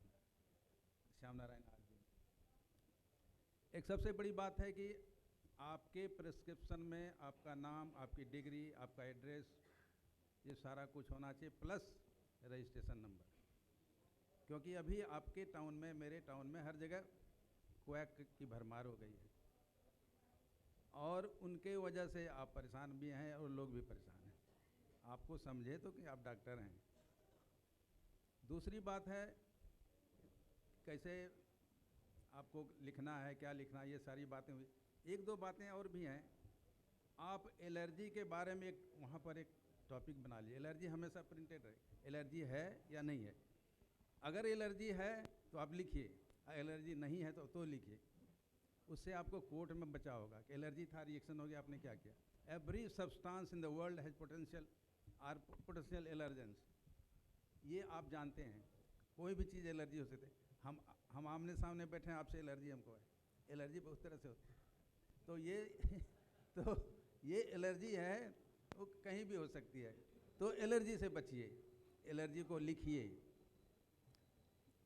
दूसरी बात, आपको एक लामा लिखते हैं बहुत, आप लामा बहुत लिखते हैं। पेशेंट कोऑपरेट नहीं कर रहा है, पैसा नहीं दे रहा है, चलो भागो, लामा लिख के भगा दिया। ऐसा नहीं करिए। लीव अगेंस्ट मेडिकल एडवाइस नहीं लिखिए, आप डामा लिखिए, डिस्चार्ज अगेंस्ट मेडिकल एडवाइस।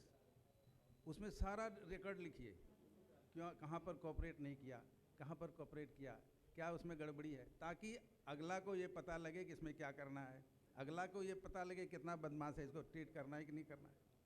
तो इस तरफ सारा रिकॉर्ड लिखिए, ताकि अगर रास्ते में उसको कुछ हो जाए तो आपको फंसा न दे। इसलिए डामा पर जाइए, डामा इज ए मस्ट। अगर आप नहीं करते हैं तो आपको प्रॉब्लम हो सकता है। तीसरी गलती करते हैं हम लोग, बहुत करीब है। एक स्टोरी है, हमारे सिकंदरा में एक डॉक्टर साहब हैं, बहुत नोबल हैं, बहुत क्लोज हो जाता है 10-20 साल पेशेंट जब आता है। उसने कहा, डॉक्टर साहब मेरी चाची मर गई है, आपके इलाज में तो बराबर रहती है, आप जानते हैं उसको, उसका एक सर्टिफिकेट बना दीजिए। डॉक्टर साहब सोचा सही बोल रहा होगा, इतना पुराना है। उन्होंने बना दिया, उसने कोर्ट में प्रोड्यूस कर दिया कि साहब ये तो जिंदा है, ज़मीन का मामला था। अब डॉक्टर साहब को चक्कर आ गया। आप ये देखिए, आपने सर्टिफिकेट बना दिया, बिना देखे बना दिया। सर्टिफिकेट का प्रोफॉर्मा आप नहीं जानते हैं, आइडेंटिफिकेशन मार्क लिखना है, उसका एड्रेस लिखना है, उसका सिग्नेचर लेना है, थंब इम्प्रेशन लेना है। आप कुछ नहीं किया, बहुत क्लोज है, मर गया तो अब आपको मारेगा। तो ये बात नहीं होनी चाहिए। आप कभी भी उसमें स्ट्रिक्ट रहिए। सर्टिफिकेट लेना है तो अगर सच में है तो आप मेरे पास पेशेंट को लाइए। अगर हमने ट्रीट किया तो सर्टिफिकेट नहीं ट्रीट किया तो कभी मत दीजिए। ये नहीं उसको छुट्टी चाहिए, बहुत अपना आदमी है, फलाना है, जो ये वैसे मत करिए। क्यों करिए, कोई फ़ायदा नहीं उसे कि हमें आता भी नहीं, मैं बनाता भी नहीं। तीसरी बात है, आप लिखते हैं to whom so ever it may concern. आप सर्टिफिकेट जब बनाते हैं तो ये लिखते हैं ये जेनरिक टर्म है, इसको कभी मत यूज कीजिए। किस ऑफिस में यूज हो जाएगा आपको नहीं पता है। एक आदमी ने क्या किया कि उसको डाइवोर्स केस में लगा दिया, किसी दूसरे काम के लिए लिया और डाइवोर्स केस में लगा दिया, अब वो केस चल रहा है। तो आप हमेशा लिखिए कि किस काम के लिए सर्टिफिकेट बना रहे हैं, नौकरी के लिए है, फिटनेस के लिए है, उसको हेडिंग वो दीजिए, ऐसा जरूर करिए। तीसरी बात और गड़बड़ करते हैं आप लोग लिखते हैं not for medico legal use, लगता है कि आप कानून आप ही जानते हैं, बाकी लोग कुछ नहीं। आपका जो प्रिस्क्रिप्शन है वो लीगल डॉक्यूमेंट है, मान लीजिए। उस प्रिस्क्रिप्शन स्लिप के आधार पर दूसरा कोई 20 साल आपको झुका सकता है और आप 20 साल बच सकते हैं। तो ये प्रिस्क्रिप्शन का पावर है, क्योंकि आप लीगल एंटिटी हैं, आपको पावर मिला है लिखने का, आपके कलम में ताकत है, उसको सही रूप से यूज करिए, उसको कभी भी इधर उधर भटकने मत दीजिए। टॉपिक बहुत लंबा है, टाइम ज़्यादा नहीं लूँगा, लेकिन चूँकि जानना चाहिए लोगों को, तो कुछ डिस्कशन कर दूँगा।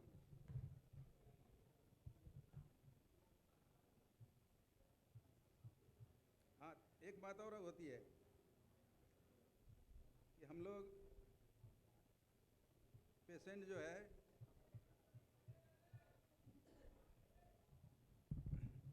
भर्ती है, सीरियस है, एक दिन पैसा जमा किया, उसके बाद पैसा जमा ही नहीं करा, ये आ रहा है वो आ रहा है, अभी ऑनलाइन आ जाएगा, इस तरह करते करते वो कई दिन बीत जाता है, फिर देना नहीं चाहता। उस हालत में या डेथ हो जाता है, आपने पेशेंट को कन्फाइन कर देते हैं, आप उसको रोक लेते हैं, डिस्चार्ज नहीं करते हैं, ये लीगली इनकरेक्ट है। BNS की धारा 127 में ये पनिशेबल ऑफेंस है। आपको 3 दिन से कम का है तो 1 साल की सज़ा होगी, 3 दिन से 5 दिन का है तो आपको 3 साल की सज़ा होगी, इस तरह सज़ा बढ़ती चली जाएगी। आप होशियारी करिए, रोज़ कुछ न कुछ पैसा लेते रहिए, क्योंकि जो पढ़ा नहीं देगा वो खड़ा नहीं देगा, याद कर लीजिए। जो पढ़ा हुआ नहीं दिया वो खड़ा में नहीं देगा, और उसको जाने दीजिए, उसको जाने दीजिए, पढ़ा में ही जो ले लेना है ले लीजिए, समझे कि ना। मेरे यहाँ एक डॉक्टर साहब हैं, नाम बोल देते हैं, अरुण बाबू नाम है, हमसे सीनियर है। उनको जब पैसा नहीं देता है और दवा लिखवाना चाहता है, तो देखो मेरा अभी दिमाग नहीं काम, भूखे पेट कुछ नहीं होगा, हमारा दिमाग अभी कुछ नहीं चल रहा है, एक पैसा नहीं दे रहे हो, अब कैसे खाएंगे बताओ कैसे खाएंगे तो ये समस्या है। तो तुरंत पैसा देता है कि डॉक्टर साहब भूखे दे दो पैसा तो ये सब सिचुएशन है, कैसे टैकल करना है ये आपको बुद्धि अपनानी है। अब आइए, एलर्जी पर तो बात हमने कर ली। दूसरी बात होती है कि आप डिस्चार्ज कर रहे हैं या डेथ हो गया या मेडिको लीगल केस हुआ, तो पेशेंट का आदमी आपसे डॉक्यूमेंट मांगेगा, उसका लीगल राइट है, you are the custodian of that document and he has the legal right to get it.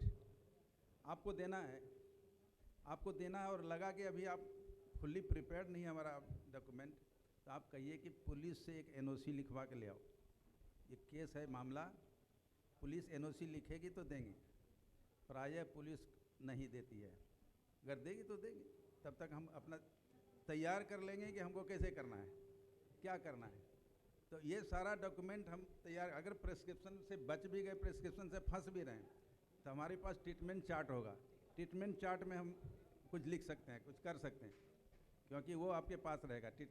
वो भागेगा क्या लेके, आपका प्रिस्क्रिप्शन लेके भाग जाएगा और आप पर केस कर देगा। बाकी सारा डॉक्यूमेंट अगर नहीं लेके गया तो आप उसमें कुछ काम कर सकते हैं, लेकिन उसमें भी एक पॉइंट है, आप एकदम से क्लीनली बना के नहीं लिखे, ताकि लगे कोर्ट में लगे कि आपने इसको जान सजा के लिखा। सजा के डॉक्टर कभी नहीं लिखता है, कभी इधर लिखा, कभी उधर लिखा, कभी इधर लिखा, इस तरह से लिखता है। उसी तरह से लिखिए, जैसा नेचुरली आप लिखते हैं वैसे ही लिखिए उसको, ताकि कोर्ट को नज़र आवे कि आपने सही लिखा है। ये जरूर करिए।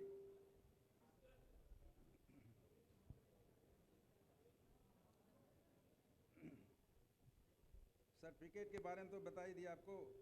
अब आइए कंसेंट। कंसेंट एक बहुत बड़ा औजार है आपके पास। कंसेंट को आप मिसयूज करते हैं और इसीलिए फंसते हैं। ये सबसे बड़ा मेडिकल नेग्लिजेंस है। आप अगर प्रॉपर कंसेंट नहीं बनाते हैं तो आपको फंसना ही फंसना। ये this is called medical negligence in the eyes of the justice. तो वो आपको छोड़ेगा नहीं। तो ये ज़रूर करिए कि कंसेंट आप प्रॉपर लीजिए और प्रोसीजर स्पेसिफिक लीजिए। जो प्रोसीजर होना है उससे रिलेटेड होना चाहिए। अगर पेशेंट आप जो डिक्टेट कर रहे हैं उसको उतार देता है तो बहुत अच्छी बात है, उसका सिग्नेचर होगा, आपका भी सिग्नेचर होगा। अगर नहीं उतार सकता है तो आप हिंदी में लिखिए, जो लैंग्वेज वो जानता है, ताकि कोर्ट में आपको जवाब देना नहीं पड़े। दूसरी बात, और अभी कंसेंट लिया और अभी ऑपरेट कर दिया, ऐसा ही नहीं होना चाहिए। आपको क्या होना चाहिए कि आपने इन्वेस्टिगेशन करवाया, उसको टाइम दिया, आपने ऐसा ज़रूर करिए कि उसको उसी प्रिस्क्रिप्शन स्लिप पर आप फ़ोटो बना के समझाइए कि हमें करना क्या है, आपके साथ हमारा क्या काम होगा, उस पर समझाइए, ताकि कोर्ट में अगर कहे कि हमसे कंसेंट नहीं लिया गया तो वो प्रिस्क्रिप्शन स्लिप काम आएगा कि उसमें देखिए फ़ोटो बना हुआ है, हमने इसको समझाया है। वो बहुत काम देगा आपको, उसमें समझाइए। उससे क्या होगा, एक बार ऐसे ही हुआ केस, डॉक्टर ने कहा हमने तो समझाया है, देखिए पिक्चर बना के, केस ख़त्म हो गया। तो इस तरह से केसेस आते रहते हैं। दूसरी बात है,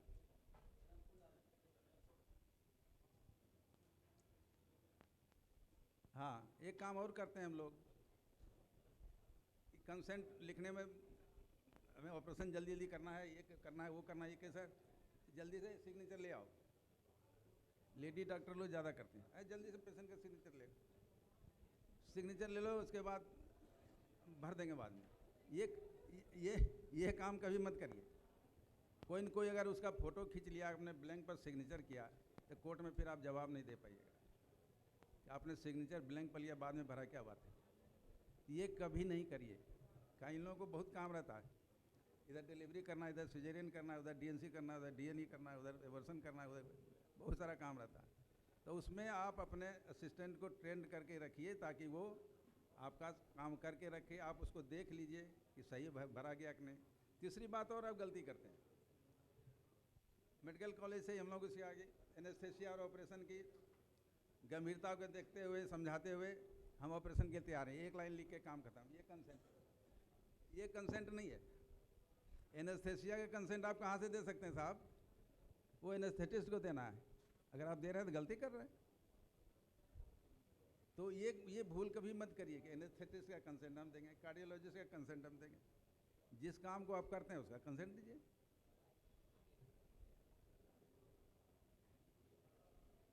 लेकिन कंसेंट बहुत सारा काम में है कि आप कंसेंट नहीं दे सकते कि चलो उसको मार दो, हम कंसेंट दिया, या उससे ले लिए कंसेंट, दो थाप मारेंगे तुमको। ऐसा कोई लीगल काम है उसमें कंसेंट मत लीजिए, वो काम आपका नहीं है। दूसरी बात, हाल में घटना यहाँ हुई थी, पॉक्सो केस में कंसेंट जरूरी है। अंडर 18 ईयर्स में की जो भी लड़का या लड़की, दोनों में गार्जियन का एक सिग्नेचर प्रिस्क्रिप्शन स्लिप पर होना चाहिए कि आप कंसेंट दे रहे हैं। यहाँ पर तो सीसीटीवी फुटेज दिखाया गया, वो इलीगल है फिर भी चलेगा, लेकिन वो नहीं हो के उस गार्जियन का सिग्नेचर उस पर होना चाहिए। आपका 18 वर्ष से नीचे का लड़का जो भी एग्जाम देता है, क्या दिक्कत है, गार्जियन को इनको होता ही है, उसका सिग्नेचर वहाँ हो जाएगा, वो केस नहीं कर पाएगा। या आपने कंसेंट से उसके बॉडी को टच किया, सेक्शन 43 है पॉक्सो एक्ट का, वो आपको बचा देगा। हाँ, एक बात और, प्रिस्क्रिप्शन में अगर पेशेंट क्या होता है कि पेशेंट के पास जैसे ही प्रिस्क्रिप्शन स्लिप जाता है वो डॉक्टर बन जाता है। अब वो क्या करेगा, इसमें से ये दवा 3 बार की, एक बार इसको खा रहे हैं, ये दवा 2 दिन नहीं खाएंगे, इसको नहीं खाएंगे, इसमें जो बच गया दूसरे को भी खिला देंगे। ये सारा धंधा चलता है। घर में दवा रखी रहती है, हमको पैदा हुआ उसको भी दे दो। तो जो भी कंट्रीब्यूटरी नेग्लिजेंस है, उसने दवा नहीं ली, प्रॉपर डायरेक्शन नहीं फॉलो किया, फॉलोअप में नहीं आए, वो सारा प्रिस्क्रिप्शन स्लिप में मेंटेन होना चाहिए। अगर वो केस होता है तो कंट्रीब्यूटरी नेग्लिजेंस के कारण आपका उसका केस कमज़ोर हो जाएगा। कंट्रीब्यूटरी नेग्लिजेंस हर पेशेंट करता है, इसको ज़रूर डॉक्यूमेंट करिए, ये बहुत ज़रूरी बात है अगर केस से बचना है तो।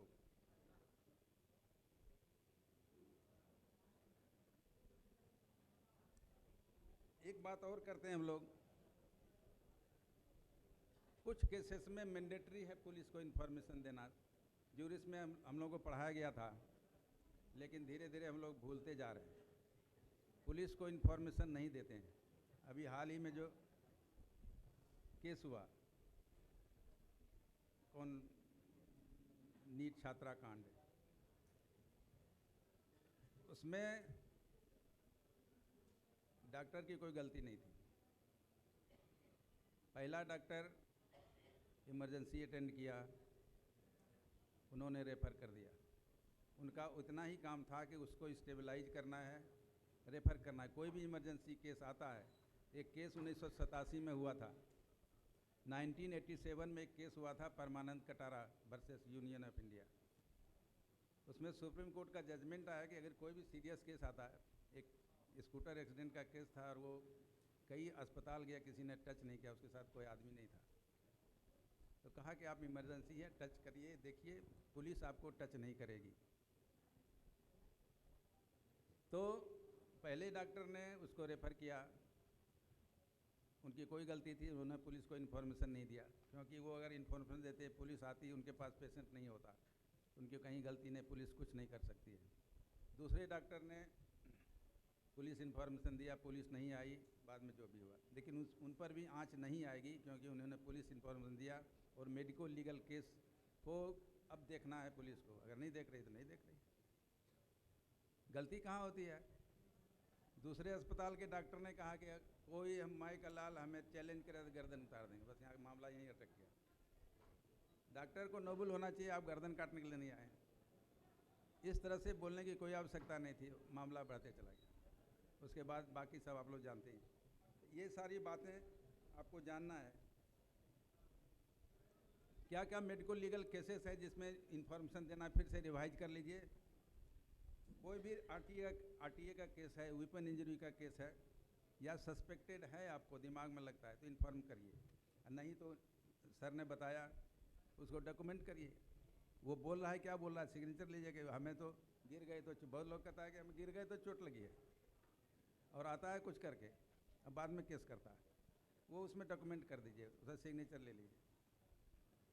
अटेम्प्टेड सुसाइड है, पॉइजनिंग है, सेक्सुअल असॉल्ट केस है, माइनर की प्रेगनेंसी है, चाइल्ड एब्यूज है, डोमेस्टिक वायलेंस है, अननोन अनकंसर्न पेशेंट है, सडन अनएक्सप्लेन डेथ है, कस्टोडियल पेशेंट है, सस्पेक्टेड होमिसाइड है। तो ये सारे केसेस हैं जिसमें कि आपको पुलिस को इन्फॉर्मेशन करना है। लेकिन मेडिको लीगल केस है जहाँ पुलिस इन्वॉल्व है, पुलिस लेके आई है, उसमें आपको कोई ज़रूरत नहीं है, आपको कंसेंट लेने की भी आवश्यकता नहीं है। आपका खाली काम है इंटीमेशन करना, पुलिस का काम है डिसाइड लेना। तो ये सारी बातें हैं जो कि थोड़ी बातों में समझा जा सकता है।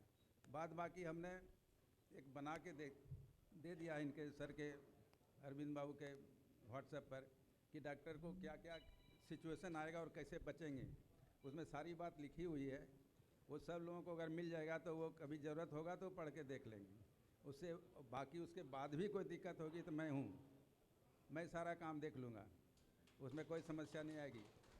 पूरे बिहार में कंज्यूमर केसेस कहीं भी हो जाए तो एक ध्यान दीजिएगा, ये भी बहुत इम्पोर्टेंट है। एक डॉक्टर साहब मेरे यहाँ कंज्यूमर केस हो गया, एक पागल टाइप के आदमी को उन्होंने वकील रख लिया। वो अंतिम तक फैसला आने तक उसने कोई एविडेंस डॉक्टर की तरफ से नहीं दिया। एक्स पार्टी हुआ, एक्स पार्टी में जो वर्बल ओरल एविडेंस था कंप्लेनेंट का, उस पर फैसला हो गया। तो कभी भी आप वहाँ पर अपना एविडेंस देने से चूकिए नहीं। बहुत लोग क्या करते हैं कि अरे प्रेस्क्रिप्शन तो मेरे पास रह गया, कैसे केस करेगा? केस होगा उस हालत में भी, पेशेंट की बात को वहाँ सही समझी जाएगी, केस होगा और आपको जवाब देना है। आप कभी मुकरिए नहीं जवाब देने से, आपके हाथ में पावर है, उसको मैनिपुलेट कर सकते हैं। तीसरी बात कि केस हो जाए तो अपने मेडिको लीगल कलीग से सलाह लीजिए कि कैसे इसको प्रोसीड करना है, क्योंकि अगर आप नहीं लेते हैं तो आपको वकील समझाएगा कुछ पैसा दे दीजिए ना फैसला हो जाएगा, और आप दे दीजिएगा आराम से, क्योंकि आप नहीं जानते हैं। पैसा किसी को नहीं देना, आपके हार्ड अर्न मनी है, किसी को पैसा मत दीजिए। आप जानिए कानून को, आप बचिएगा। ये नहीं पुलिस कह रही है कुछ पैसा ले दे के काम कर लीजिए, तो पुलिस भी कहती है आपको बचना है। आपको कैसे बचना है? अगर आपके यहाँ कोई इंसिडेंस हुआ है, डेथ हुआ है, आप अपने क्लिनिक में क्लिनिक या नर्सिंग होम में एक चोर दरवाज़ा ज़रूर रखिए, जहाँ से आपका सारा स्टाफ कहीं से निकल सके, क्योंकि आपके पास आधा घंटा टाइम रहता है डेथ डिक्लेयर करने का, उसको डेथ को प्रोलॉन्ग दिखाने का। उस बीच में चले जाइए, उसके बाद कुछ होगा बहुत, अपना जो भी इम्पोर्टेंट मशीन है, इंस्ट्रूमेंट है, उस सब में ताला लगा दिए। गुस्से में क्या करेगा, आपका छोटा मोटा कुर्सी तोड़ेगा, वो मुश्किल 10-20 हज़ार का होगा, वो तो आपका पेशेंट ही बाद में देगा, दूसरे दिन जो आएगा वो पैसा देगा, उसका खर्चा वो देगा। क्यों आप उसके लिए बैठे हुए? आप जो 1-2 लाख जो देने वाले हैं मत दीजिए, आप निकल जाइए वहाँ से, पुलिस आपको मदद नहीं करेगी। आखिरी बात कि पुलिस या एसपी या डीएम कोई कानून नहीं जानता है, वो आपकी मदद नहीं करेगा, कानून आपको बताना है। कानून आप जानिएगा तो बताइएगा और आपको बचा देगा। ये भरोसे रहेगा कि पुलिस के ऐसे से हुआ, गलती नहीं हुई मेरी नहीं, ऐसे काम नहीं है। कानून बताइए क्या है। आप लोगों के लिए Bihar IMA plus national IMA कुछ ऐसा काम कर चुका है कि आपके बचने के लिए बहुत सारा उपाय है। एक उपाय है कि 2018 में Bihar medical institution and person protection rule बना, उसकी सारी ड्राफ्टिंग हमने की थी, हमारे IMA के लोगों ने उसको पास कराया। तो उसमें है अगर कंज्यूमर कोर्ट में कोई केस जा रहा है तो आप उस पर कंज्यूमर कोर्ट को कहिए कि पहले एक्सपर्ट ओपिनियन लीजिए। ऐसा कोई भी कानून कहीं नहीं है इंडिया में कि पहले कंज्यूमर कोर्ट को कहा जाए कि आप एक्सपर्ट ओपिनियन पहले लीजिए तब केस करिए। आपके पास है वो उसमें डाला गया है। मार्कंडे काटजू के द्वारा एक फैसला आया था, तो उस फैसले को हमने कोट करके उसको बनवाया। आप पढ़ते नहीं हैं, दिक्कत यह है कि आपके पूरे यहाँ पर जितने लोग हैं किसी ने ख़त्म कर दो,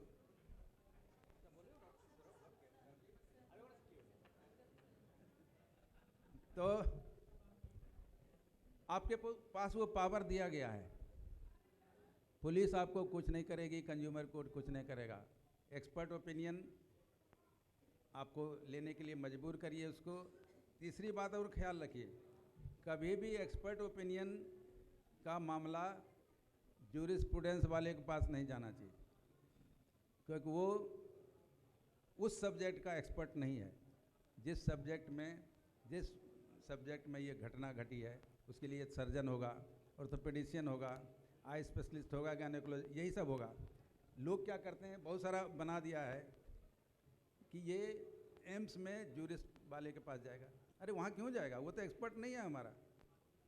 घटना कोई किसी सब्जेक्ट में उसको जूरिस्ट, वो हमेशा कोऑपरेट नहीं करता, ये ध्यान दीजिएगा। अभी हमने एक ड्राफ्ट बना के दिया है बिहार IMA को कि वो उसमें मेडिकल बोर्ड में जूरिस्ट का लोग नहीं रहेगा, चाहे वो मेडिकल कॉलेज का हो या एम्स का हो। इस पर ध्यान दीजिएगा, इस पर काम करने की ज़रूरत है। IMA को काम करने की ज़रूरत है और आप लोगों के कोऑपरेशन की ज़रूरत है, तो वो पास हो जाएगा। सारा ड्राफ्ट बना के दिया हुआ है और कई ड्राफ्ट दिया हुआ है जो कि आपको आराम पहुंचाएगा। जैसे जैसे कठिनाई आती है ड्राफ्ट बनता है, तो ये सब ध्यान देने की चीज़ है। इसलिए कंज्यूमर कोर्ट से नहीं डरिएगा, किसी भी क्रिमिनल केस से नहीं डरिएगा। आपके लिए जो धारा 106 BNS है उसमें बिहार IMA ने बहुत काम किया और वो एजेंडा में नहीं था, होम मिनिस्ट्री के एजेंडा में नहीं था। जो कानून बन रहा था उसमें तिकड़म लगा के हम लोग एक मेंबर को पकड़ के गए और दिल्ली में जो चेयरमैन थे उनको कन्विंस किया कि इस पर बनना चाहिए। उन्होंने कहा कि मैं भी चाहता हूँ, क्योंकि मेरे दामाद भी एनेस्थेटिस्ट है तो ब्रिजलाल हैं, अभी भी एमपी हैं राज्यसभा के, वो चेयरमैन थे होम स्टैंडिंग कमेटी के। उन्होंने कन्विंस किया, उन्होंने इतना ही नहीं किया, वो एजेंडा में आने का नहीं था, एजेंडा में था ही नहीं, एजेंडा में लाने के लिए उन्होंने 2-3 बार अमित शाह को कन्विंस किया। अमित शाह इसीलिए उन्होंने कहा पार्लियामेंट में ये नहीं कह सकते थे कि ये धारा लाई जा रही है, उन्होंने कहा कि आईएमए के लोग हमसे मिले। तो हम लोग आपने ये देखा होगा वीडियो कि आईएमए के लोग मेरे पास है, मिले तो उसको हम लोग डीक्रिमिनलाइज करते हैं, लेकिन वो हो नहीं पाया। उस तरह से ऑफिशियल लोगों ने उसे बनाया नहीं, लेकिन फिर से हम लोग अमेंडमेंट के लिए दिया है और उम्मीद है कि इस साल वो अमेंडमेंट आ जाना चाहिए। तो आपको बचने के लिए क्रिमिनल केस में भी आईएमए ने काम किया है, आपको बचने के लिए कंज्यूमर कोर्ट में भी आईएमए ने काम किया है, आगे और भी कोई समस्या आएगी उसको बचने के लिए भी काम किया जाएगा। इसलिए आप लोग निश्चिंत होकर प्रैक्टिस करिए और अपने प्रिस्क्रिप्शन को दुरुस्त करिए। केवल यही आपसे गुजारिश है, इसीलिए मैं इतनी दूर से आया हूँ कि आप अपने प्रिस्क्रिप्शन को दुरुस्त रखिए, एक भी जगह नहीं छोड़िए कि आपको कोई पकड़ सके, क्योंकि आपके हाथ में पावर, आपके हाथ में कलम है, आप सब कर सकते हैं। Thank you.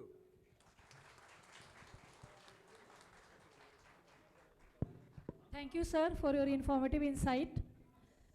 So we are running late of time, so I can allow 1 or 2 questions from the audience if they want to ask their queries.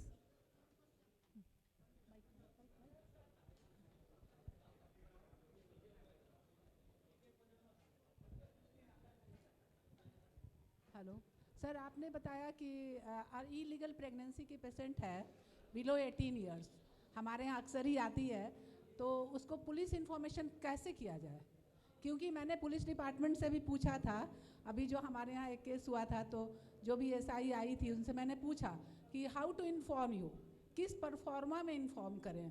अगर हम रेफ़र भी करते हैं पेशेंट को, वो भी गलत है। उसको कहा जाता है कि पहले आप पुलिस को इन्फॉर्म कीजिए, उसके बाद पेशेंट को रेफ़र कीजिए। तो कैसे, हाउ टू डू इट?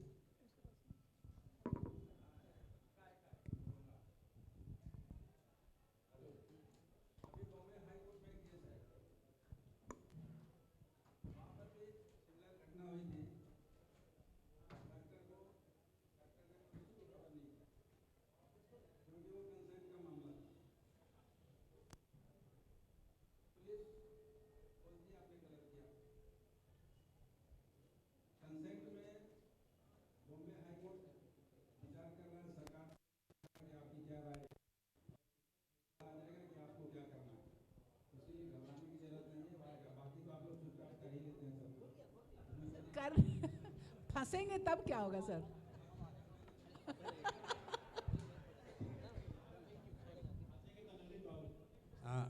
एक मिनट, सबसे पहले ललित बाबू के लिए एक जोरदार ताली बजना चाहिए। आप सभी लोग जो खास करके न्यू जनरेशन के हैं, जान लीजिए ललित बाबू करीब 35-40 साल से हम लोग के लिए एक बहुत मजबूत छतरी हैं और पूरे बिहार स्टेट में जब कहीं भी जहाँ भी प्रॉब्लम होता है इनकी मदद ले जाती है और हमेशा एक कॉल पर ही वहाँ पर उपस्थित रहते हैं। और आज भी मेरे रिक्वेस्ट पर बहुत सारे इनका अपना व्यस्तता था, तब भी आज हैं हम लोग के बीच में। और अभी जो हमारे यहाँ हाल में जो एक केस हुआ था, सब लोग जानते हैं, कॉम्प्लिकेटेड, उसमें डॉक्टर से केवल हम इनको इन्फॉर्म किए और लगातार इनका सलाह आते रहा और हम लोग आज इनके सलाह से उस पर चलते हुए बहुत निश्चिंत हैं। इसलिए ललित बाबू को आज आने के लिए बहुत बहुत धन्यवाद। Thank you, sir.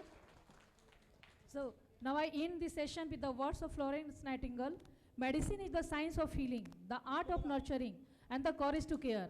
The science is our knowledge, the art is our skill, and the courage is definitely the medical legal knowledge that will strengthen us in our practice. So thank you, panelists, and thank you, audience, for the active participation.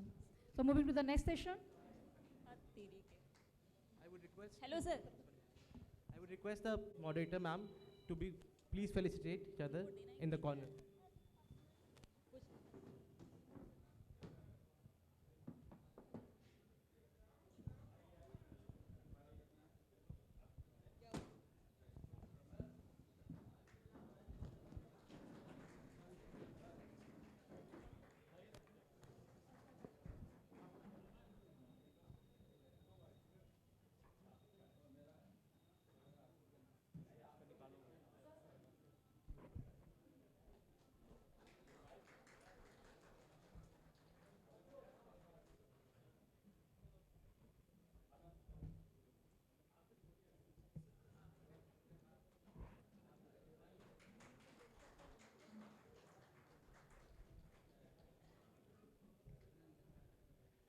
Meanwhile, I'll request the chairpersons for the next session.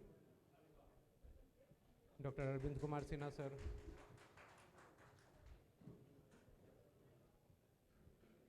Dr. Arvind Kumar Sinha, sir. Dr. Shyam Bihari, sir.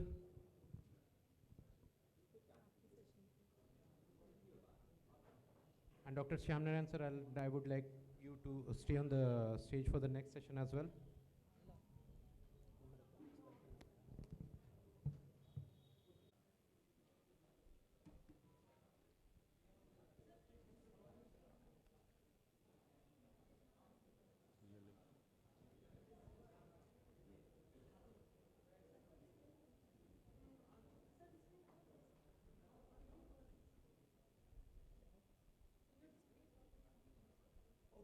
नहीं वो remote से करना चाहते थे। अच्छा ठीक है, ये अगर लग जाएगा तो रिमोट से रिमोट और ये वाला माइक दोगे तो मूव कर सकते हैं। फ्रेंड्स नहीं, इससे क्योंकि टाइम बच जाता है, यहाँ से चेंज हो जाएगा।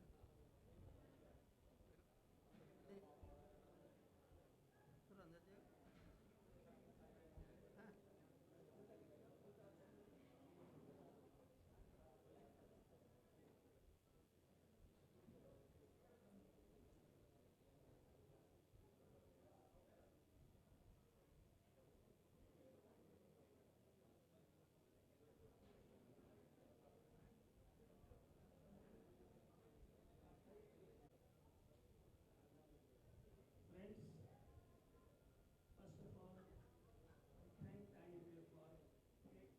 उसको ठीक चलिए।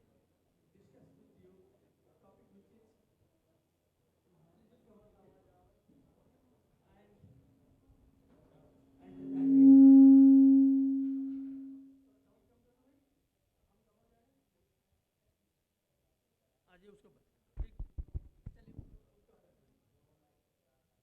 basically, if you look at it, the topic has been given is a vertigo, and deliberately I have removed the rehabilitation, I have removed the treatment, because I was afraid if I try to cover everything, maybe I cause only vertigo.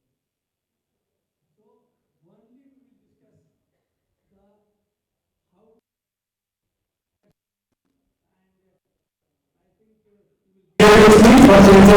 The part. And remember the first thing, all spins are not vertical.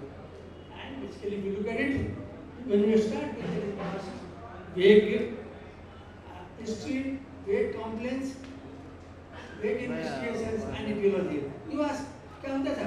चक्कर आता है? नहीं नहीं, चक्कर में क्या होता है? चक्कर आता है, बताया ना? And that goes on. So basically, by doing moving the other way around, okay, and it's not uncommon. Possibly at some stage, other 2% of the people will get some balance. And if you look at it, how first thing, you say that there is what happens, how I am standing, how you are standing, how you are moving, and how the brain covers this. And if you look at it, here there are three, I think this point this will not work, so maybe we will leave it there. And there are three informers to the brain. And one most important is eye. That's one which involves the brain and what's happening. Then is proprioceptive sensation, like I am moving. It's all the senses and the sensory nerves, they inform the brain as to what's happening. And then something very great. And if you look at it, the balance organ, the vestibular organ, that's the one which is there inside the brain. And if you look at it, here, this is the one with the most important diagram. And if you look at it, how beautifully God has made it. 3 semicircular canals at 90 degrees each. Make any movement. And it's fun. And then make any linear movement, the ventricle and cycles which get it the information. So that's the one. And whenever there is mismatch between the three important. Suppose I send somebody to see what time the program will start here. What's at 9 o'clock? That's at 11 o'clock. 12. I get confused after this. when there is mismatch between the three parameters, brain gets dizzy, what are all types of tests if you look at it. And these are the organs if you look at it. Basically, the three semicircular canals, if you look at them, and basically if you look beyond that, what happens? If there are semicircular canals, then half circle.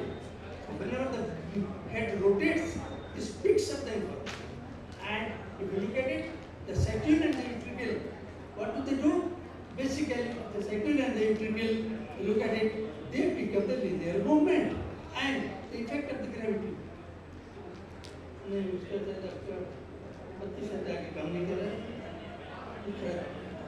आगे पीछे तो जाए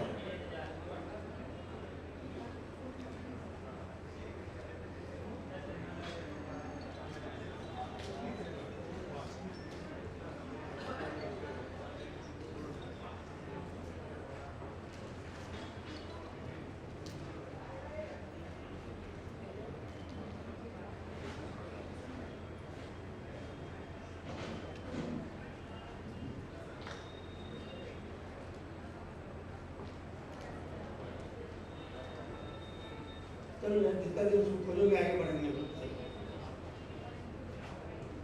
ठीक है I think we'll leave it maybe that people can get it the message without that part. Now if you look at it there are छोड़िए उसको pointer को छोड़िए we'll leave that जितना देर उसको बर्बाद करेंगे लोगों का लंच भी बहुत देर अभी वेट कर रहा है लोगों को पेट में चूहे नहीं मिलने कूद रहे होंगे तो चक्कर कहते हैं so there is a gentleman Trackman and Hart 1972 they defined this as a vertigo, pre-syncope, disequilibrium and lightheadedness. Tried it and if you look at it how do you differentiate? Ask what do you mean by being dizzy? So if the thing either the patient is moving around or the objects are moving around, this is vertigo. The sense of the spin is vertigo. If the patient says, I think I will become unconscious, pre-syncope or syncope. And if he says that no, nothing is moving, but I feel that I am imbalanced, that's a disequilibrium. And then कुछ नहीं सब चक्कर आता है, sir भारी रहता है, मन नहीं लगता है, you know, it's a sign. Basically, if you are dealing with it, give the different name, it's psychology. And then sometimes unusual varieties. Remember that not only that what you can get is a anemic patient will complain of the giddiness, hypoglycemic patient will complain of the giddiness. There are a lot of medicines you can give and cause the giddiness. And we will come to that little later. And such patient, sudden drop in the blood pressure. And remember, these are from the books bronchial asthma I read. I get every year 2 or 3 cases of the bronchial asthma not diagnosed. And they say, that's it. Particularly in online consultations.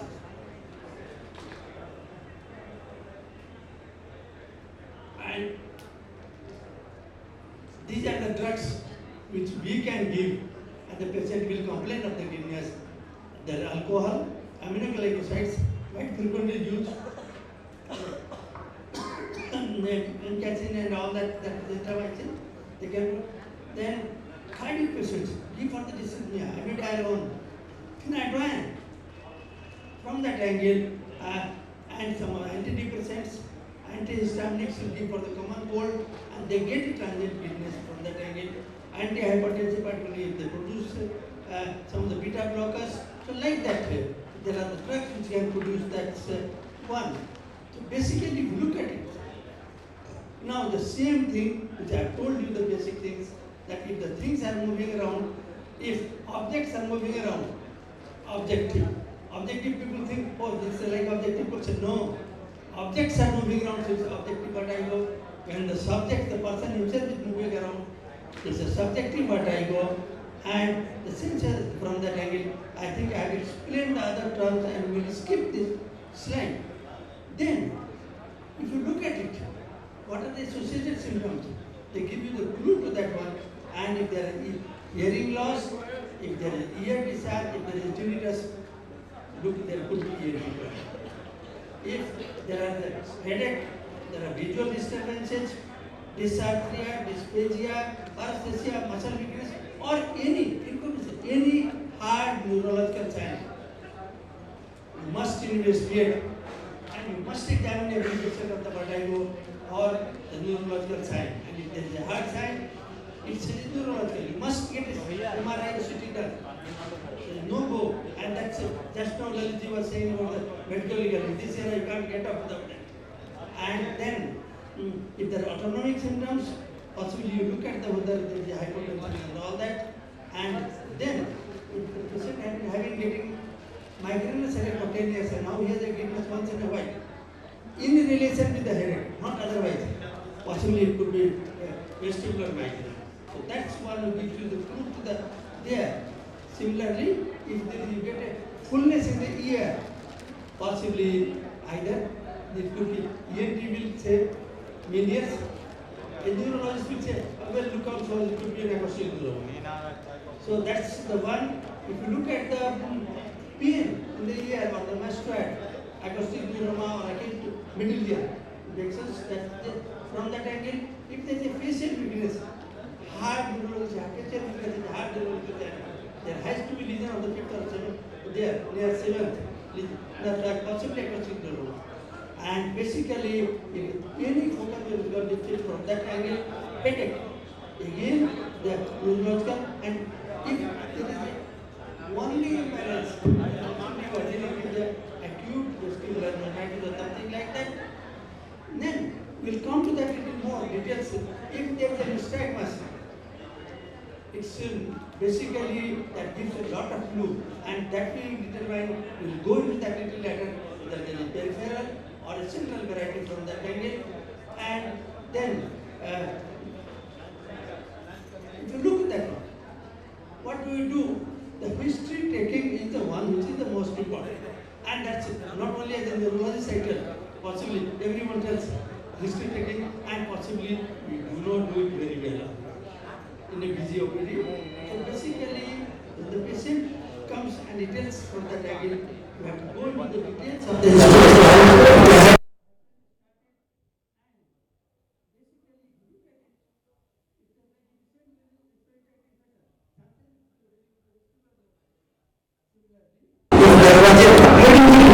Laryngitis, possibly it's known to be followed by BPPV, an iron vertigo. So similarly, direct trauma to the ear could be perilymphatic fistula. So, or if the patient of anxiety and depression, you know it's a psychogenic illness. So basically, if the patient has a cardiovascular illness, it could be arrhythmia, it could be hypotension. So we need to go through that the medical history and basically ask him, what time do you get it? And if patient says he is in the bed, and whenever he moves around, and then he gets a vertigo, you are for all sure that you are dealing with the benign, benign vertigo. Because what happens, he moves the head, he gets the vertigo, and after a gap of 30 seconds or so, and this vertigo lasts for 30 seconds. And in this 1 minute time, what he does, he moves to the other side. If he moves to the right, it is okay. The moving to the right is causing vertigo. He moves back to the left side, and he again gets it. So that's he keeps on moving and keeps on getting. Ask him, keep your head in one position. And if it stops, you know you are dealing with the vertigo. Then, if you are, he says that when there is a bright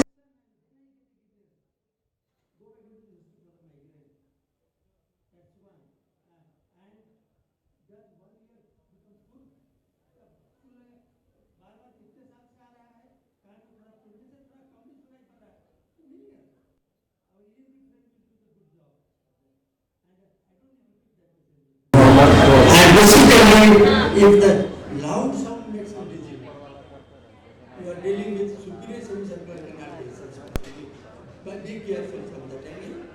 And did you get in the first attack?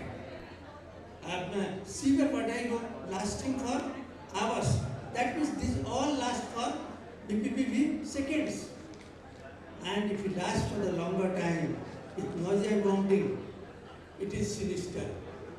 All the benign vertigo, the lasting seconds to the minute. If they last for the hours and days, something bad. Look for the underlying cause. And if they say that possibly, if I get up from the bed and I feel guilty, look for postural hypertension. You must check up the BP, lying, sitting, and standing, and do the autonomic function test. Then, if he says that, do you become unconscious when he gets up, becomes unconscious, falls, and gets up again, he becomes conscious. Tell him with a syncope.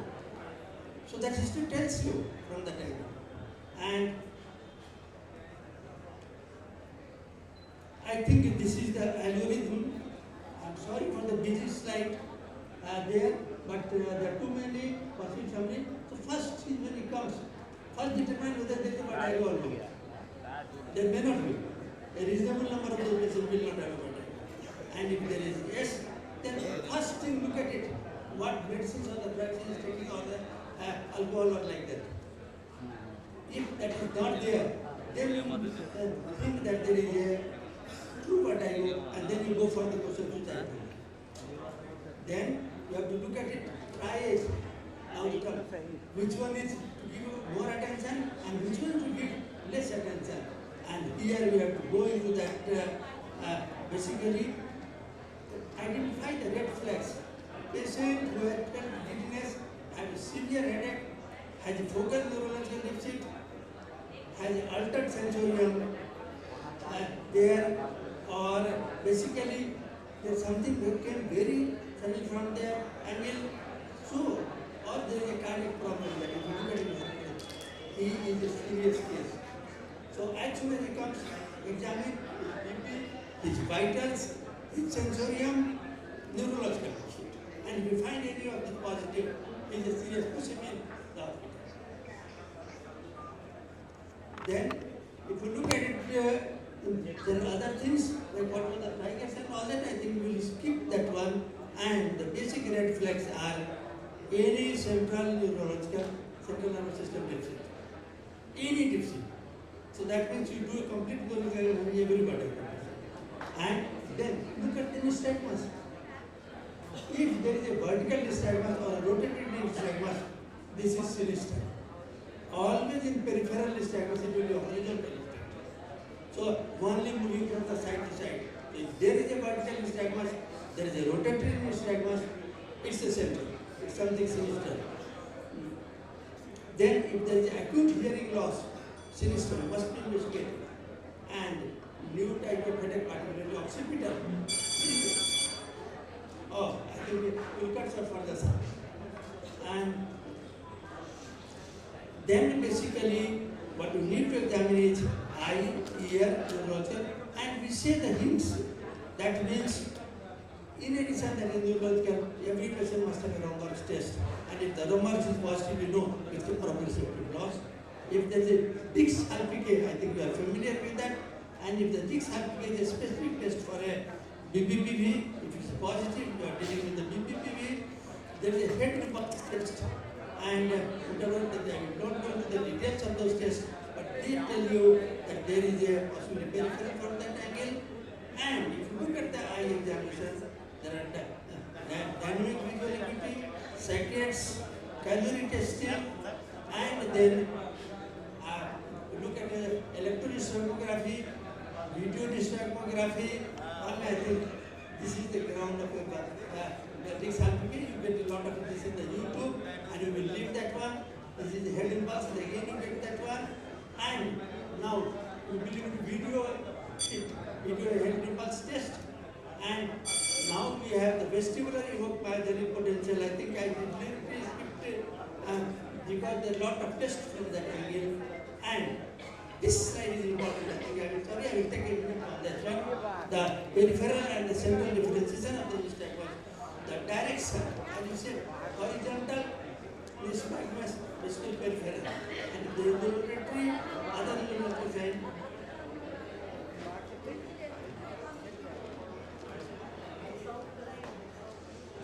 with this, I think I just showed you the last few slides where to make you aware there are a lot of things beyond, lot of investigations in the treatment, and basically for 15 minutes of cutting only from the clinically how you examine that one. Thank you very much. I think we'll proceed with the next talk.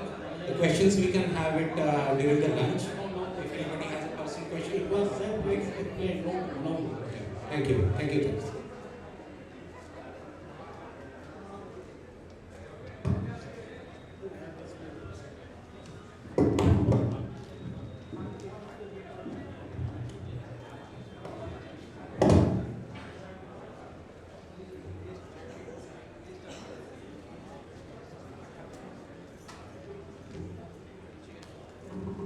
Meanwhile, I'll request Dr. Kumar sir to introduce our speaker.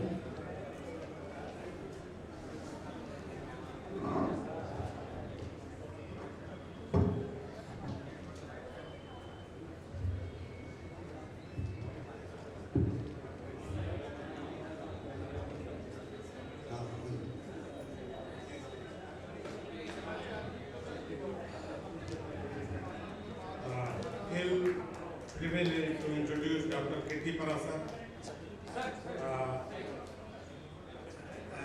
award-winning gynecologist, author of many publications, a healer, aspirating joy through conscious care. She passed MBBS from PMCH, MS of Gynae from BHU.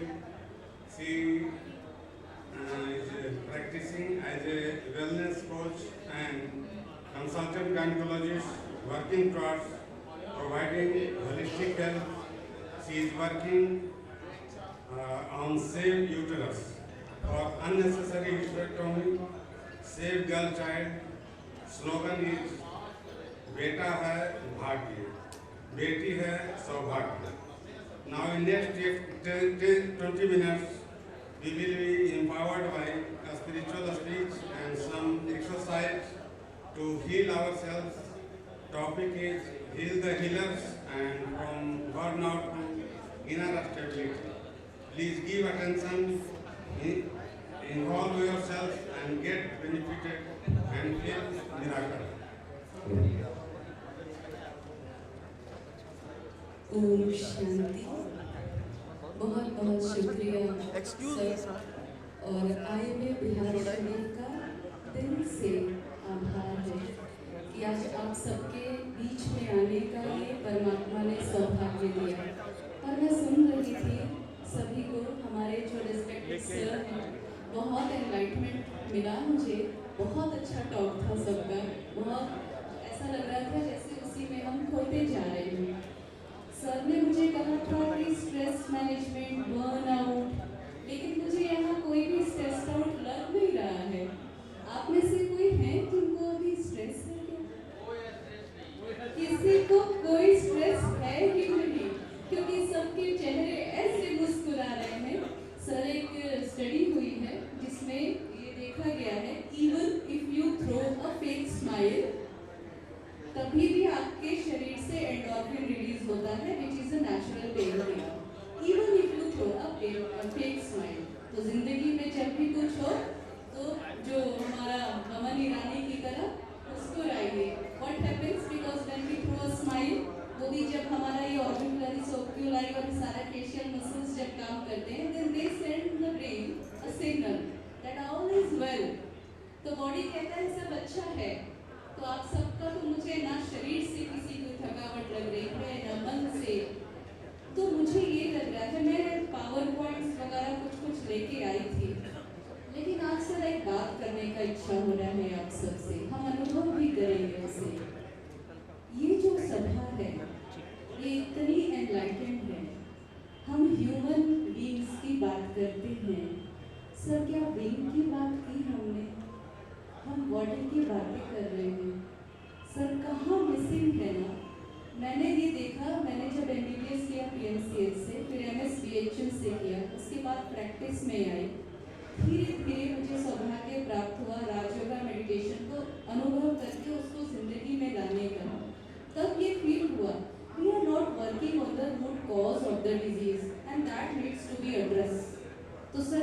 जो भी मेरे senior है, with due respect and I am sorry, I sustained injury, that is why I have to sit and deliver the lecture.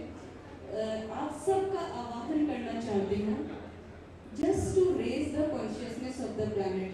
क्या can be sir, आप बताइए, क्या हम एक साथ मिल करके पूरे ही प्लैनेट का कॉन्शियसनेस रेज कर सकते हैं ताकि कोई बीमारी भी ना रहे?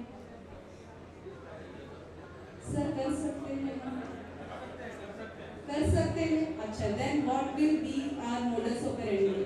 कैसे? पहले अपना करना होगा, है ना, पहले अपना करना होगा। और क्यों, जब हम अपना कॉन्शियसनेस को रेज कर पाएंगे तो उसी लेंस से हमारे सामने जो पेशेंट आता है हम उसको देखेंगे। और वैसे तो सर ने कहा है कि सर हमारे साथ रहेंगे, लेकिन मैं दिल से दुआ देती हूँ कि कभी भी सर की जरूरत किसी को ना पड़े। उसकी विधि एक और क्या है जो मैंने सीखा राजयोग मेडिटेशन में, through the teachings of Brahma Kumaris, दुआ की दवा दो, दुआ की दवा दो। कैसे? कम्युनिकेशन जब हम पढ़ते थे, जो बेसिक हमारा था, तो मुझे याद आता है सर आरसी शर्मा सर हमारे समय में न्यूरोलॉजिस्ट थे, और सर हमेशा यही कहते थे कि as soon as the patient enters the chamber, आपका मैनेजमेंट वहीं से शुरू होता है। Just look at the gait of the patient and you will diagnose, look at the eyes of the patient and you will diagnose. बहुत पहले अजमल खान हुआ करते थे, अगर आप गूगल करेंगे तो आपको पता चलेगा, उनको मसीहाए हिंद कहा जाता था। वो जिस पेशेंट को देखते थे और डायग्नोज भी करते थे और देखते देखते ट्रीट भी करते थे। और ये कोई ऐसा नहीं कि सिर्फ कहानी है, वो थे। तो ऐसी कौन सी चीज थी जो थोड़ा और अगर हम कर ले तो जान जाए? वो है सर कि एक चीज हमने नहीं सीखी क्योंकि हमें किसी ने नहीं बताया, हम ह्यूमन बीइंग हैं। Where is that being part? What is that being? This is the body, हम देख रहे हैं। Where is the being? तो ये जो इतनी सारी चीजें होती है ना, जो सर की जरूरत पड़ती है ना, कम्युनिकेशन की बातें इतनी अच्छी, सर ने बहुत कुछ सीखने को मिला, लेकिन एक चीज से हम कम्युनिकेट करना भूल जाते हैं, अपने नैनो से। How we look into the eyes of the patient. Compassion, बोल से सिर्फ नहीं होगा, मैं जो बोलूँगी ना आप भूल जाएंगे, लेकिन जो आपसे मुझे अनुभव होगा ना वो कभी नहीं भूलेंगे। Am I right, sir? हम पेशेंट को फील करनी नहीं कराते, उसको फील कराएं हम। अगर पेशेंट को ये लगने लगे कि ये मेरा अपना है, जो कि हमारा सौभाग्य है कि हमारे सामने जो जनरेशन के डॉक्टर्स हैं ये उस तरह से प्रैक्टिस करते थे, अभी जो आ रहा है वो प्रिस्क्रिप्शन बेस्ड प्रैक्टिस हो गया है ना सर? अभी प्रिस्क्रिप्शन देते हैं सर, कहते हैं we treat he cures, why he will cure the patient? He doesn't know about my patient, वो क्यों क्योर करेगा? ना मैं उसे जानती हूँ ना वो मुझे जानता है, मेरे पेशेंट को वो क्यों क्योर करेगा? तो सबसे पहले उसे जानने के लिए क्या करना पड़ेगा? मुझे खुद को जानना पड़ेगा। तो थोड़ा जानेंगे, थोड़ा अनुभव करेंगे, क्योंकि मुझे 15 मिनट कहा गया है, तो इस 15 मिनट में परमात्मा आपको ऐसा अनुभव कराए कि मेरे शब्द तो आप भले भूल जाएं, लेकिन ये अनुभूति आपके लिए ट्रांसफॉर्मिंग हो जाए। तो चलिए, सबसे पहले आपके पास जो कुछ भी हाथ में है उसे साइड में रख दीजिए, बिल्कुल रिलैक्स होकर, बिल्कुल कंफर्टेबल पोजीशन में स्टेबल होकर बैठे। कोशिश करेंगे कि स्पाइन इरेक्ट हो। अभी अब सारा ध्यान श्वासों की आने और जाने की प्रक्रिया पर करें। धीरे से श्वास भरें और मुख से रिलीज करें।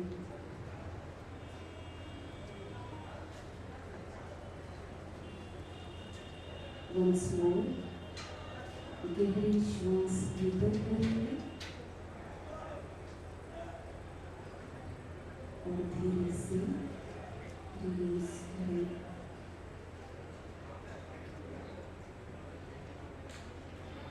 अगर थॉट कहीं भी जाए तो बार बार उसे फोकस करें अपने श्वास की प्रक्रिया पर।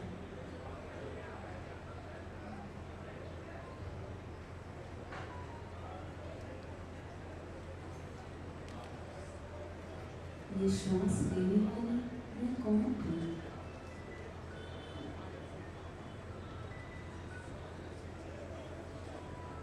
My labels, achievements, gender, nationality, या इससे कुछ परे।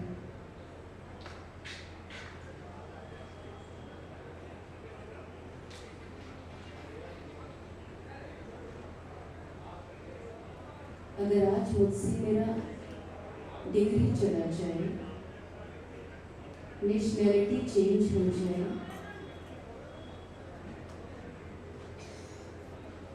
तो इससे मेरे वजूद पर क्या फर्क पड़ेगा?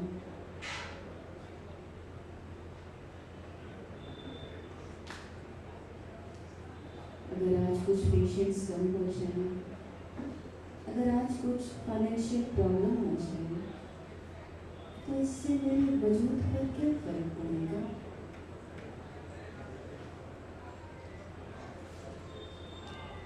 Om Shanti. Now let us come back to the original state में जो हम थे। मैंने ये प्रश्न छोड़ दिया है आप पर, कभी फिर आपसे मिलेंगे, इस प्रश्न का उत्तर आप स्वयं देंगे। मैं थोड़ा सा इंट्रोडक्शन दे देती हूँ। हम इस शरीर को चलाने वाली शक्ति हैं, जो बीइंग फॉर्म है, वो हमारी चेतन आत्मा की शक्ति है। इस तन को चलाने वाली शक्ति, जब पेशेंट आता है ओटी में, सर कभी ऐसा ना हो किसी के साथ, लेकिन पेशेंट आता है तो हम कहते हैं मिस्टर शंकर आए हैं, उनको मिस्टर शंकर को ओटी में ले लो या केस को ले लो, हम लोग कहते हैं कॉर्ड प्रोडक्ट्स ले लो। भगवान न करे कभी कुछ ऐसा हो जाता है तो हम कहते हैं बॉडी जल्दी बाहर करो। What changes here? Why Mr. Shankar a body हो गए? Achievements Mr. शंकर की जो थी वो थी, जेंडर तब भी था, जो केस लेके आए थे तब भी था, तो क्या हुआ वो चीज? सब वो बीइंग पार्ट पे हमें फोकस करना है। मैं ज़्यादा समय नहीं लूँगी, जैसा सर ने कहा सबको डेली, क्योंकि एक और अनुभूति आपको हमें करानी है जो प्रैक्टिस आप घर पे कर सकें, हर पेशेंट को देखने के बाद कर सकें। जैसे हम अपना हैंड हाइजीन मेंटेन करते हैं, हम अपने इमोशंस हाइजीन भी मेंटेन करें, है ना? तो उसके लिए एक प्रैक्टिस अभी हम लोग करेंगे, लेकिन इस बात को हम ज़रा सा और खुद ही हम सब यहाँ रिसर्च करते हैं, इसको सर्च करते हैं। What is my purpose in my life? मैंने देखा है, मेरे कुछ सीनियर्स हैं, वो मुझसे कहते हैं, मुझे बहुत आश्चर्य लगता है, वो अपने अपने एरिया के बहुत ही फेमस गायनेकोलॉजिस्ट हैं, वेरी कोई कमी नहीं है, बच्चे सेटल्ड हैं, सब कुछ है। मुझसे कहते हैं कि कीर्ति जिंदगी बर्बाद हो गया। ऐसा क्यों? 1% लेस देन, वो भी फीमेल गायनेकोलॉजिस्ट उस समय के, हमारा जिंदगी बर्बाद हो गया। ऐसा क्यों? ऐसा इसलिए क्योंकि we have not defined my purpose in my life. पढ़ने में अच्छे थे, मेडिकल एंट्रेंस दिया, हो गया, एमबीबीएस कर लिया, हो गया, एमडी कर लिया, हो गया, शादी हो गई, प्रैक्टिस शुरू कर दिया, बच्चे हो गए, सब हो गया। मुझे क्या करना है? मैं कौन हूँ? मैं कौन हूँ?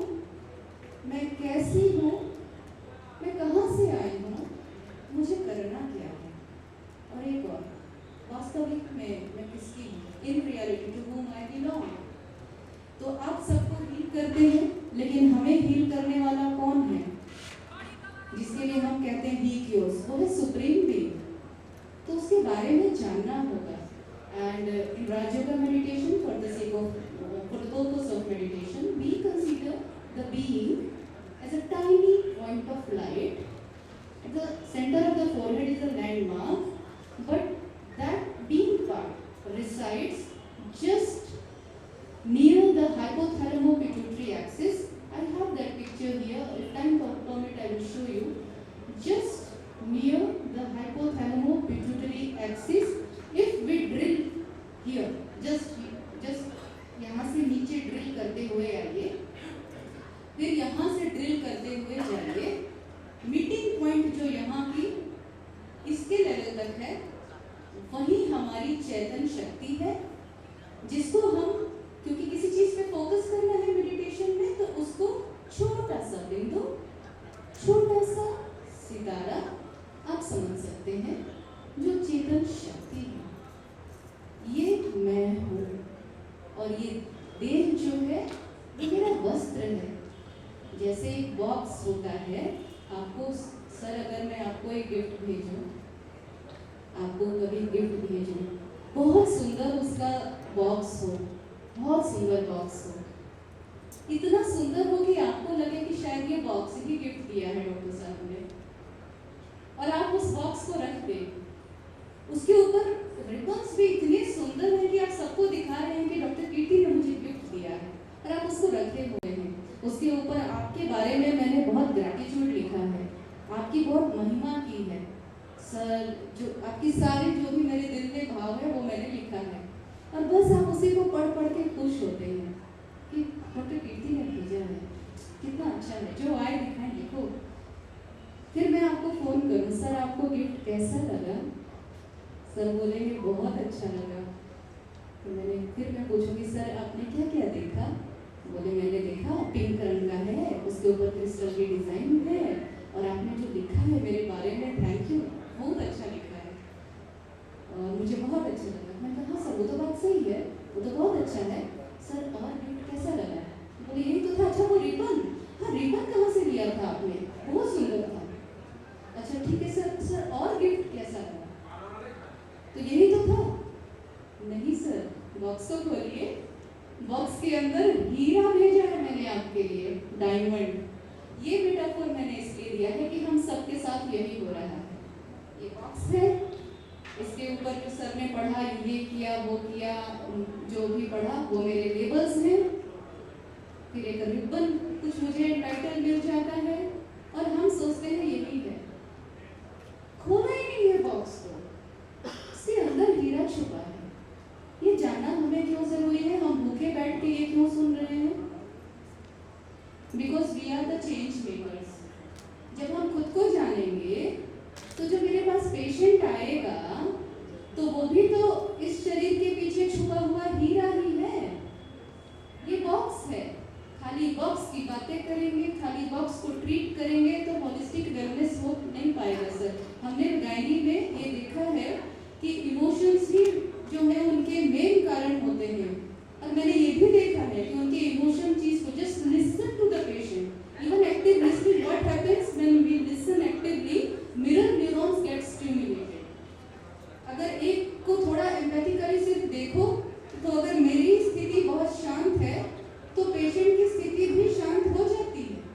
तो सुने, उसको प्यार से देखें। और what I practice just in 2 minutes, I will, sir शायद टाइम हो रहा होगा, बस हम जो प्रैक्टिस करते हैं, जो राजयोग से सीखे हैं, वो आपको बताते हैं what I do, because now with practice I know that I am the diamond here, okay, I am the diamond here, so the patient is also diamond here. अब वो हमारे पास आ रही है, तो just I look at the patient, जिस भी नाम से आई है, जितनी देर में वो अपनी बातें हमसे करती है, हम खुद को, मैं एक आत्मा हूँ, सच्चित आनंद स्वरूप हूँ, परम पवित्र हूँ, शुद्ध हूँ, शांत हूँ, खुशी का देवता हूँ, शक्तिशाली हूँ।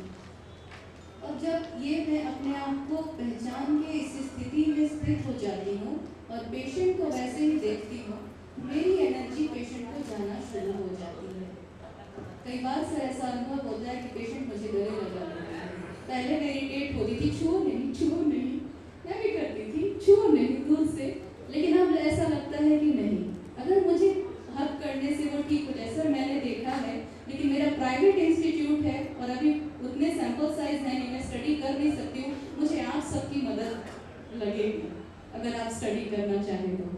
मैडम मैंने एडिनोमाइसिस को बहुत जल्दी रिग्रेस होते देखा है, जो कि हमें लगता है कि ये नहीं हो सकता है। हम मेडिसिन से उसको तब तक कंजर्वेटिव मैनेजमेंट में रख सकते हैं till the menopause, after menopause it will shrink. But sir I was really amazed, मैं उसको लिखने के लिए देती थी, रोज सुबह उठ के तुमको लिखना है, मैं बहुत भाग्यशाली आत्मा हूँ, मेरे साथ सब कुछ बहुत अच्छा होता है, और मैं कॉपी चेक करती हूँ।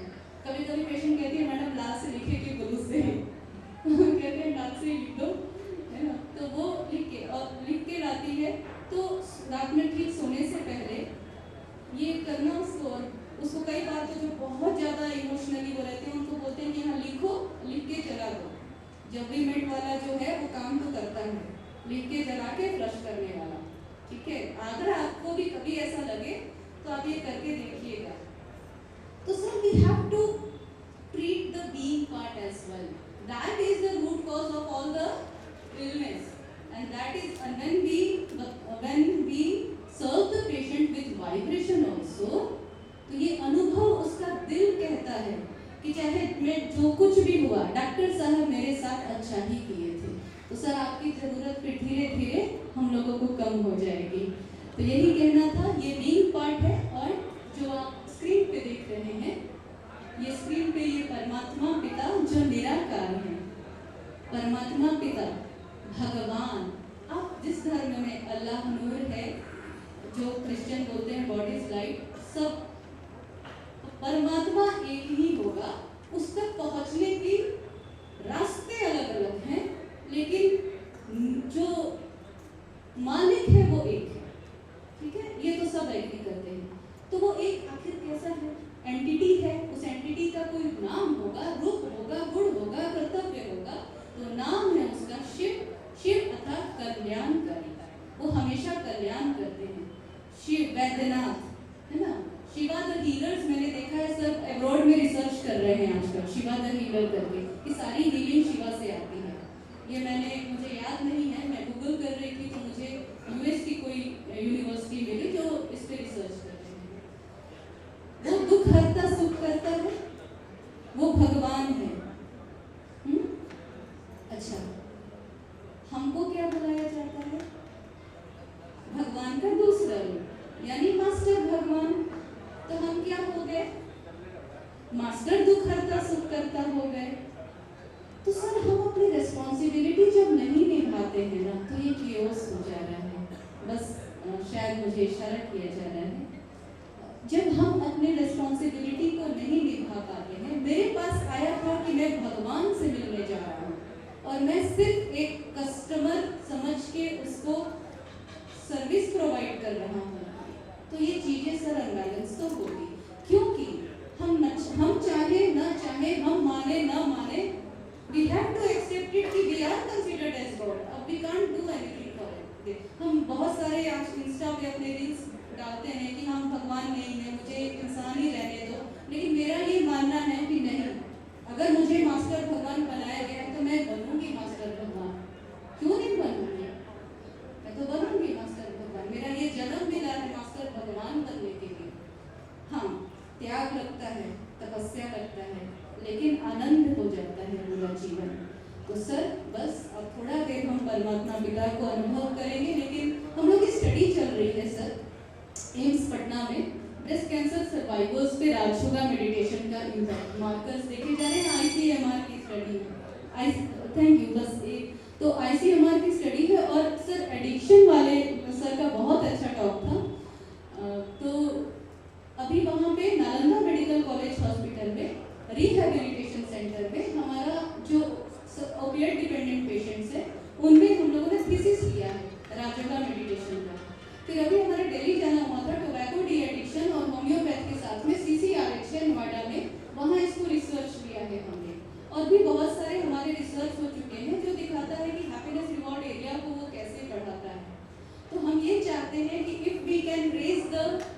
consciousness of the planet, we have to raise our consciousness first, and for that we need to practice meditation, because meditation is the tool to uplift ourselves, to raise our vibration. That is the tool कि हम अपने negative emotions को positive में बनाएं, क्योंकि vibration कैसे बनता है? जो हम सोचते हैं, जो हम feel करते हैं, वही vibrate होता है. अब सोच रहे हैं negative, feel कर रहे हैं negative, इसको change कैसे करें? तो रुकना पड़ता है, pause करना पड़ता है, अपने we have to return to our core, अपने वास्तविक स्वरूप में आना पड़ता है. फिर भी ना हो सके तो we treat he cures, उसके पास चले जाना होता है जो सर्वशक्तिवान है, उससे अपने मन, बुद्धि और दिल की तार को जोड़ देना होता है. तो क्या होगा सर? हम लोग जानते हैं कि जहाँ हाई से हम पैसिव डिफ्यूजन होगा ना, तो जो पावर हाउस है एनर्जी का, जैसे ही हम उसको याद करेंगे उससे हम में आने शुरू हो जाएगा, तो हम अपलिफ्ट होंगे, फिर सामने वाले को अपलिफ्ट करेंगे, फिर एक एक करके रिपल इफेक्ट होगा, फिर वो रिपल इफेक्ट पूरी दुनिया में फैलेगा. तो एक आप सबसे आज मेरा, अगर आप सब कोई भी यहाँ पे स्टडी भी और आगे करना चाहते हैं तो आप ज़रूर हमें दीदी है यहाँ पे कंसल्ट करिएगा. हम चाहेंगे कि मिलके कुछ काम करें, कुछ एक रास्ता निकाले सर, कि कुछ बदले दुनिया को. बहुत हुआ. This is not an utopic vision कि ऐसी कोई दुनिया होगी. गोल्डन एज है, गोल्डन एज आएगी, हम सब लाएंगे. और यहाँ पे तो मुझे आज इतना अच्छा लगा कि मुझे ऐसा लगा कि यस, मैं इसीलिए आई हूँ क्योंकि यहाँ एक गोल्डन एज कॉन्शियसनेस को लाने वाले हैं. तो बस सर अब मैं यही पूछना चाहूँगी कि इसके लिए आगे हम क्या करें? जी सर, सबसे पहले तो थोड़ा समय निकालें, अपने लिए समय निकालें, थोड़ा सा ये जो अनुभव हुआ थोड़ा सा वो करें, है ना. थोड़ा अपने लिए समय निकालें, थोड़ा खुद को मेडिटेशन अपनी ज़िंदगी का लाइफस्टाइल बनाएं, क्योंकि हम जो कहते हैं दूसरे को वो पहले हम खुद करें. अब एक छोटा सा ड्रिल कर लेते हैं, क्योंकि इसके बाद तो अब जाएगा. सर एक रिक्वेस्ट है, आपके आसपास जो भी हैं उन्हें प्यार से देखें. करेंगे सर? आपके पास तो हाँ ठीक है जी, ठीक है, सामने वाले को सर छोटे बच्चे बन जाते हैं, एक दूसरे को बहुत प्यार से देखें. यहाँ देखेंगे सर, सर इतने इंटेलिजेंट हैं आप लोग. जहाँ बिंदी आपने लगाई है ना, वहाँ देखेंगे और विजुअलाइज करेंगे कि वहाँ पे एक स्पार्कलिंग स्टार है, जो डायमंड की बिंदी लगाते हैं ना हम जैसे, बस वैसे ही आप देखिए, एक दूसरे की तरफ देखिए. सर एक रिक्वेस्ट है छोटा सा, बहुत अच्छा लगेगा. मैं एक ही को देख सकती हूँ, सब मुझे देखना चाहते हैं. तो ठीक है, ओके, हम एक काम कर सकते हैं, आप सब मुझे यहाँ देखें, ठीक है, और मैं भी आप सबके धीरे धीरे सबको यहाँ देखूंगी, और जैसे जैसे मैं बोलूंगी आप बोलेंगे, ठीक है? आपका भला हो.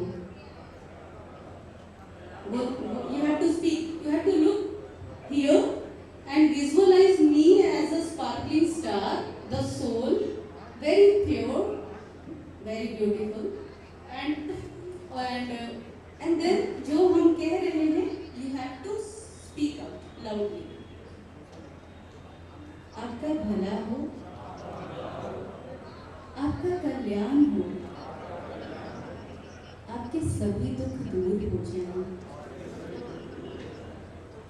आप परमात्मा छत्र छाया में सदा सुरक्षित रहें.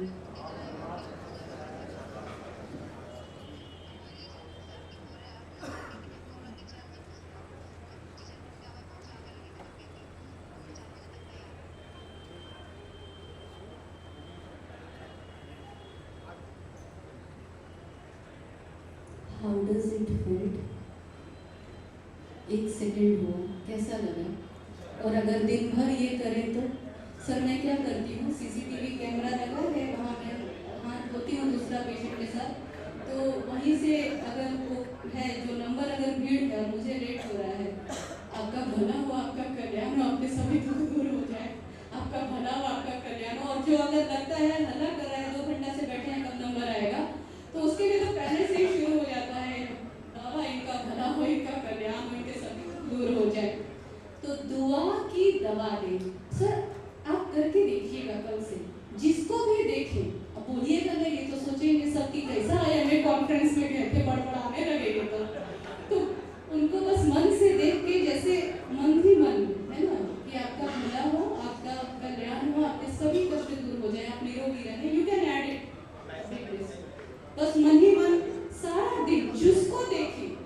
हस्बैंड को देखे, वाइफ को देखे, नौकर जो आता है घर में स्टाफ को देखे, प्लीज करके देखिएगा। और पूनम दीदी यहाँ बैठी है, उनको आप बताइएगा।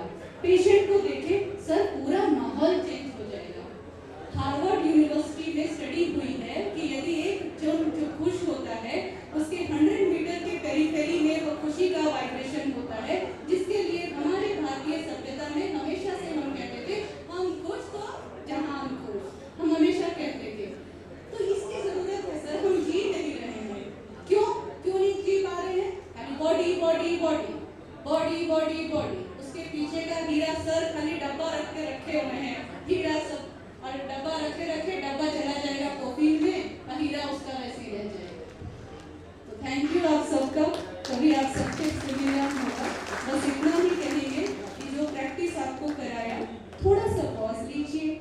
मैं एक क्षण स्वरूप आत्मा हूँ, इस तन को चलाने वाली शक्ति हूँ, अजर हूँ, अमर हूँ, अविनाशी हूँ, बहुत शक्तिशाली हूँ। मैं मास्टर भगवान हूँ, इसी स्टेट ऑफ कॉन्शियसनेस से ओपीडी में बैठी। मैं मास्टर दुख हरता सुख करता हूँ, है ना, मैं शिव की शक्ति हूँ। कोई एक ऐसा सामान ले लीजिए कुर्सी पर बैठने से पहले। मुझे आज सारा दिन सबको दुआएं देनी है, मैं दुआओं का स्वरूप हूँ, है ना। तो ये हर दिन करते रहें और आप सबका भला हो, आपका कल्याण हो, आप हमेशा खुश रहें। फिर मिलेंगे आपसे। और to raise the consciousness of the planet I want to work with you sir. इतने इंटेलिजेंट जो भी हैं sir, we go ahead also. Thank you so much. Thank you.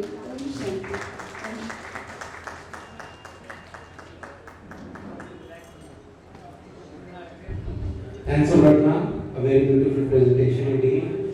Request Dr. Arun Kumar Sinha sir to please felicitate, please stay on the stage. Meanwhile, I'll request our chief guest is here, Dr. B.B. Bharti sir. I'll request Dr. Kulak to please stop sir on the stage. We have his talk next.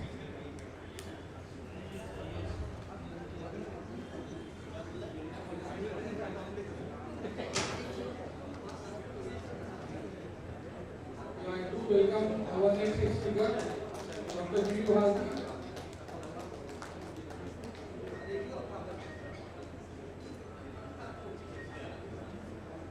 Yeah, I do welcome our next speaker, Dr. Bihar. Come on the stage, sir. Dr. Bihar is the son of Sharif. He belongs to Nalanda and he is second in Patna, and he present in most of our villas in last 10 or 15 years. Most of us must be knowing him. He does not need any special introduction. He is BM cardiology, one of the director of Ford Hospital, and a very good and a successful cardiologist of Patna and the state of Bihar. Welcome, sir.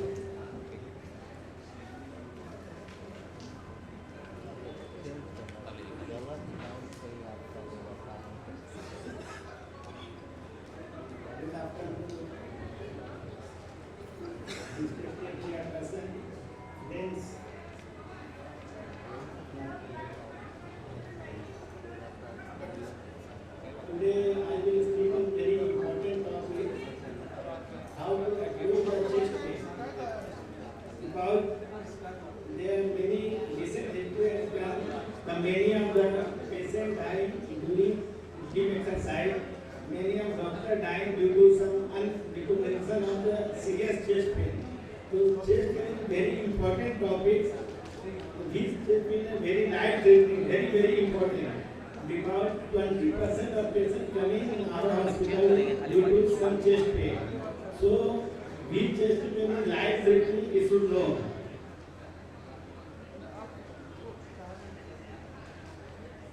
I have focused my talk on only clinical background. So, in any chest pain coming to your emergency or clinic, first it is cardiac or non-cardiac. And history taking is very important. What is the risk factor for coronary artery disease like previous coronary artery disease or hypertension?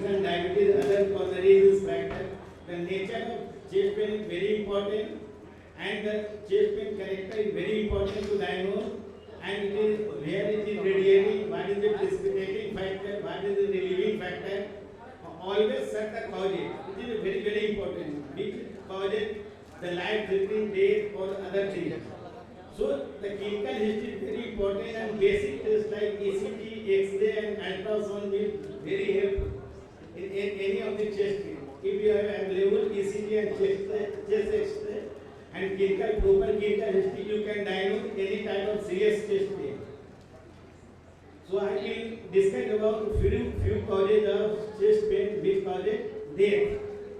Like acute coronary syndrome is very important. It can cause cardiac arrest, can cause cardiac rupture, can cause bradycardic death, and sometimes causes cardiogenic shock. It is a very, very important cardiogenic shock because it causes multiple organ and ultimately causes death. Second serious causes pulmonary embolism.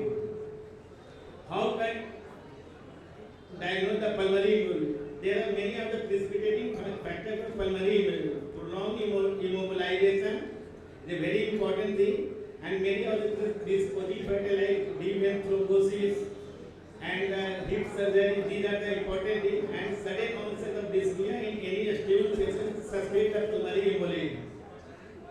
Other life-threatening aortic dissection, it is very common in especially Marfan cases and hypertensive patient, old age patient. Sometimes it causes aortic dissection. It is a probable causes acute AR and death. And rare causes esophageal rupture and sometimes tension pneumothorax and lobar pneumonia. Sometimes you are not very early, it can cause death.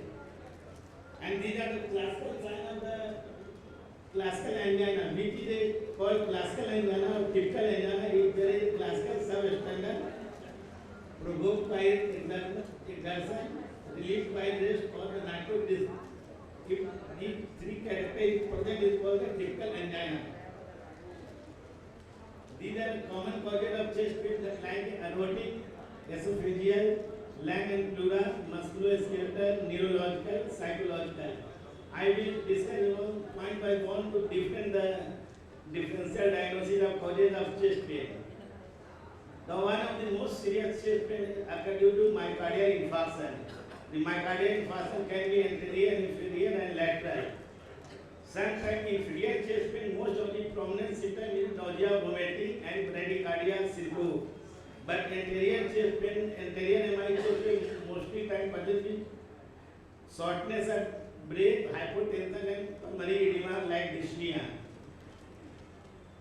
Other causes of common causes of cardiac chest pain, aortic stenosis, because aortic stenosis is indeed afterload and decreased coronary perfusion causes angina exertion. If any patient with aortic stenosis develops chest pain, send the patient for the valve replacement. Very simple diagnosis: ejection systolic murmur in aortic area and radiating to carotid. It means the patient has aortic stenosis. And any of the symptoms have patient, send the patient for the surgery.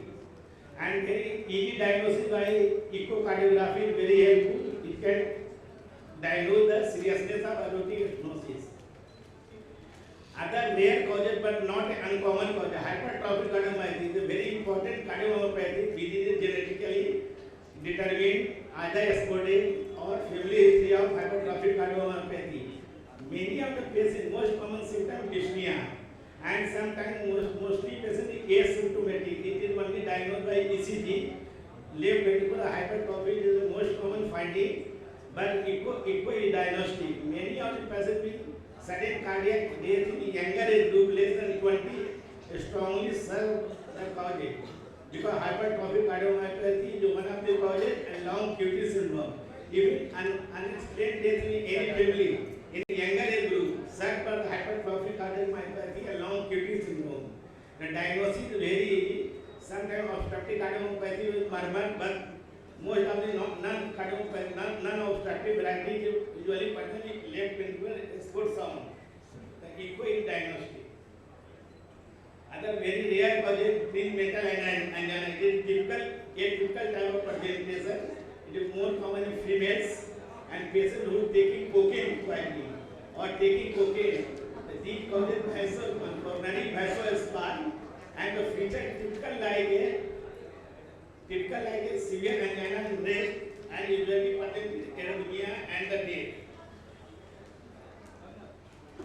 That is one of the important causes the dissecting aortic aneurysm. I have told the long person like a Marfanoid feature, Marfan syndrome or old history of aortic aneurysm. Sometimes there will be severe chest pain, like a tearing chest pain. He had never felt in life this type of pain, the tearing chest pain, and that causes dissection. If dissection is proximal near the aortic valve, it causes acute AR, acute severe AR, cardiac tamponade and sudden death. But it is distal away from the ascending aorta, and it is usually stable and it gives the chances of the repair to patient. It is a mechanism of dissection of aneurysm if endothelial dissection occurs and the blood going in the media causes dilatation, causes false tumor, false channel and true lumen. In true lumen is narrowing that causes ischemia to distal organ if it going proximally causes severe AR and the prolapse of aortic valve causes severe death.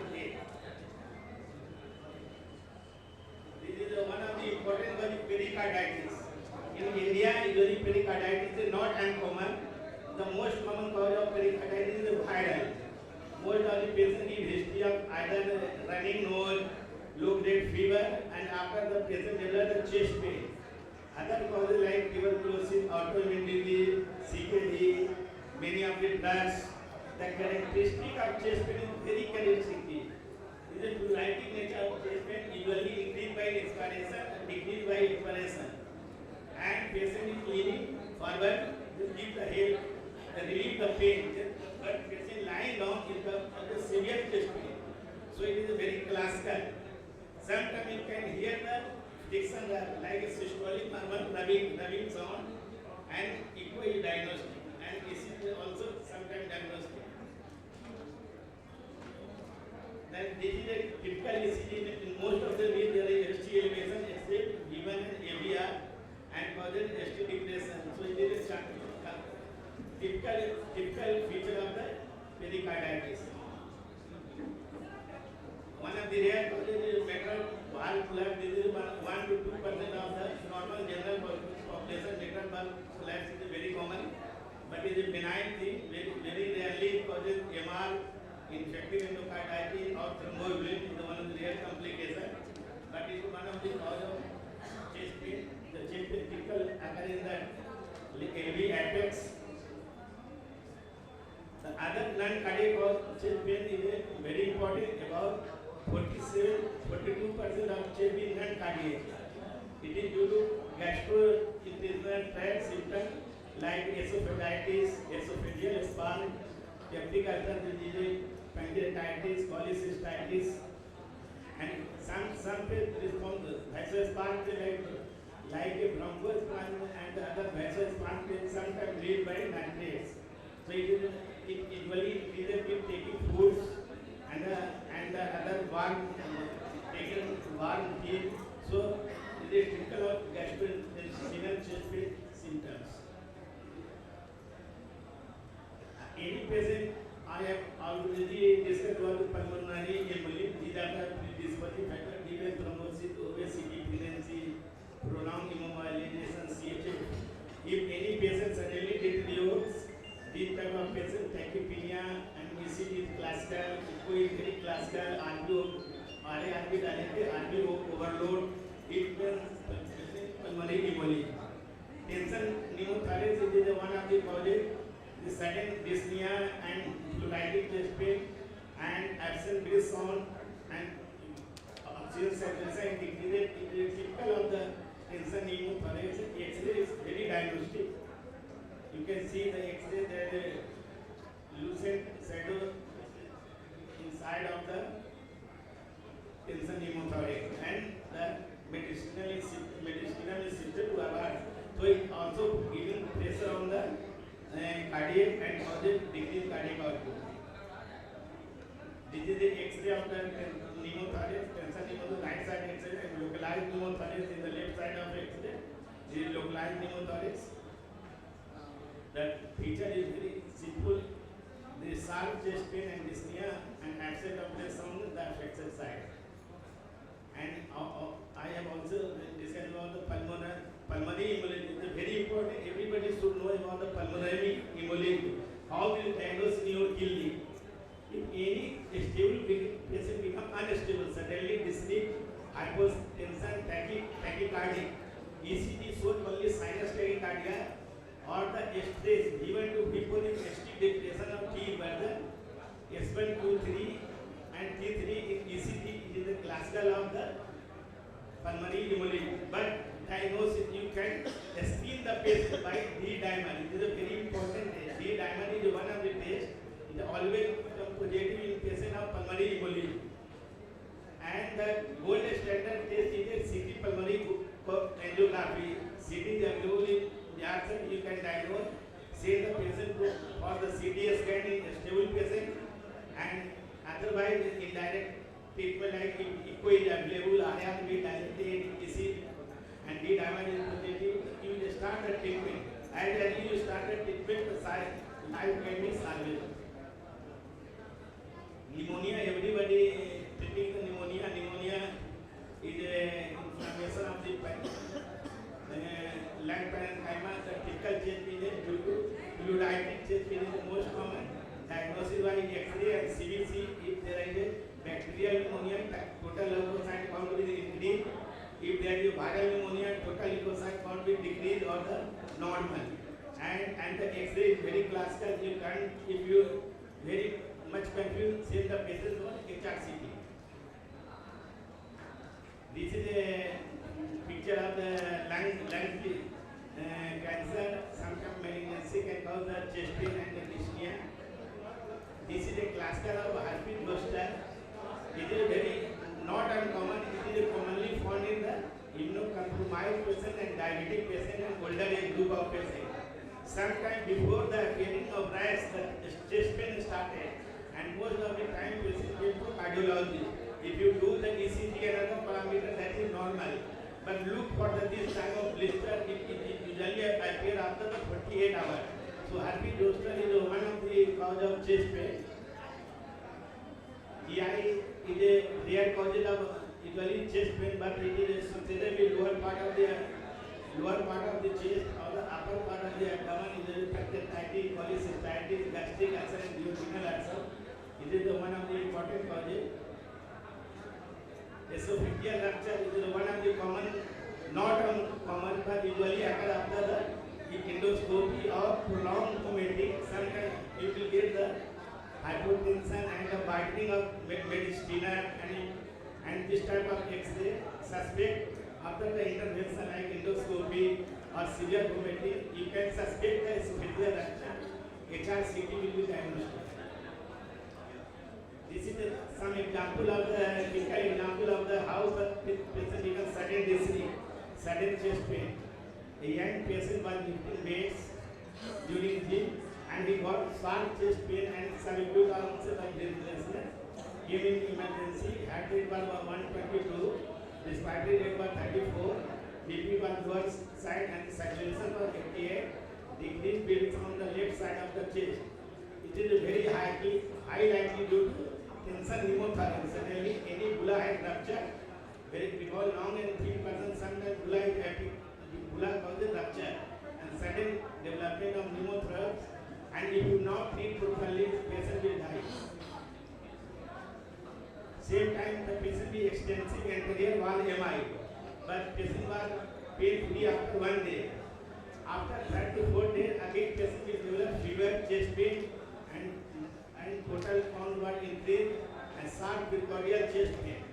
It is a diagnostic of post-MI pericarditis. Not all pain after MI is due to ischemia. Some pain due to post-MI pericarditis. So it is typical of the post-MI pericarditis. And one of the patients was put on ICU after the arthritic attack, and he put on the ventilator. That day, suddenly on bleeding down, patient suddenly developed severe chest pain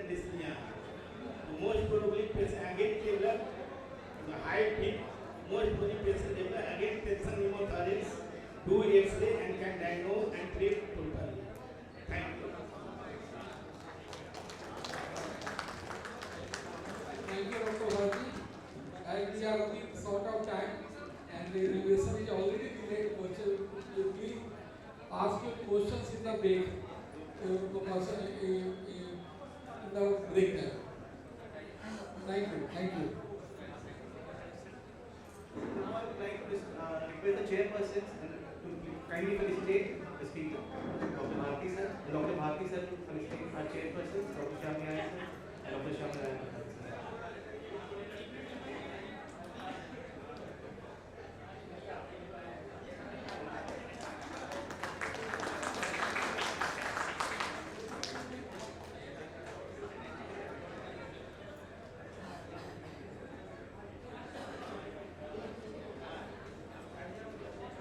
Now we come to the inauguration session.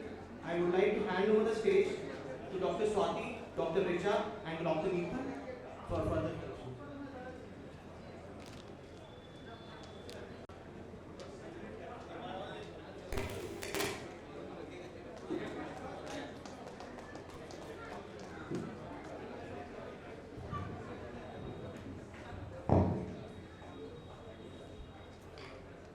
Thank you, Dr. Pula. Good afternoon, respected dignitaries, esteemed doctors, and dear colleagues. With immense joy and reverence, I, Dr. Swati Sinha, welcome you all to the inaugural ceremony of Milan-2026, the 22nd Nalanda District Annual Conference of IMA Biharsharif. Together, let us celebrate the spirit of knowledge, service, and unity. सभी आदरणीय अतिथियों और उपस्थित जनों का मैं हार्दिक स्वागत करती हूँ। आप सबका अभिनंदन है। Today we have come together for a celebration of collaboration and compassion. May this gathering inspire us to work together for a healthier tomorrow. आज का यह आयोजन केवल एक शैक्षणिक यात्रा का आरंभ नहीं, बल्कि सहयोग और करुणा का उत्सव भी है। जैसा कि वेदों में कहा गया है, संगच्छत्वं संवदत्वं संभो मनांसि जानतं देवभागं यथा पूर्वे संजनाना उपासते। आइए हम सब मिलकर एक साथ चलें, एक साथ विचार करें और एक साथ ज्ञान प्राप्त करें। प्राचीन समय में देवताओं का ऐसा आचरण रहा, इसी कारण वे वंदनीय हैं। To remind us of Bihar's glorious heritage, we invite Dr. Richa to narrate the inspiring history of Nalanda, the ancient seat of knowledge. अब Dr. Richa को आमंत्रित करते हैं जो हमें नालंदा के गौरवशाली इतिहास के बारे में बताएंगे।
Hello.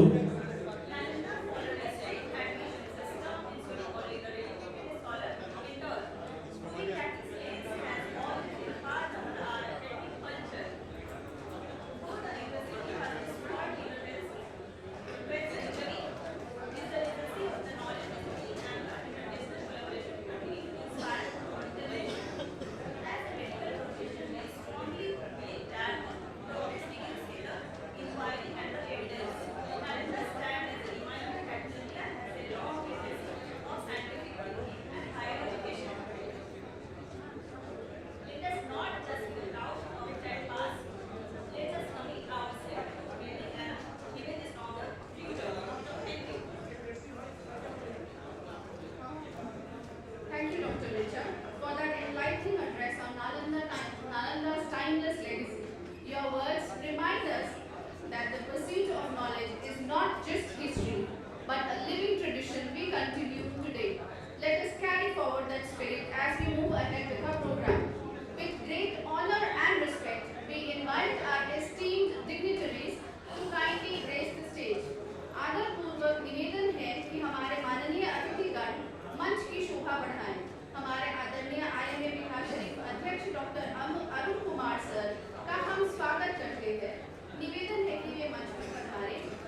kindly escort sir to the stage.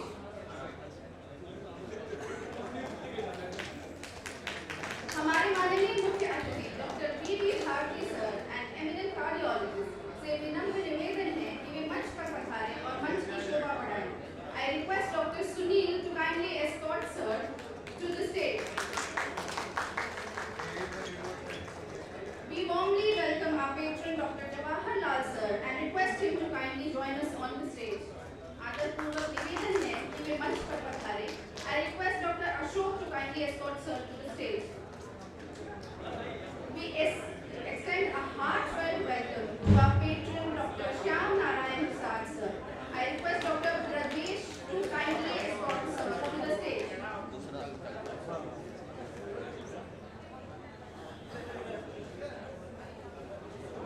We respectfully invite our patron Dr. Kumar sir to kindly come up on stage. I request Dr. Sabri Ehsan to kindly escort sir to the stage.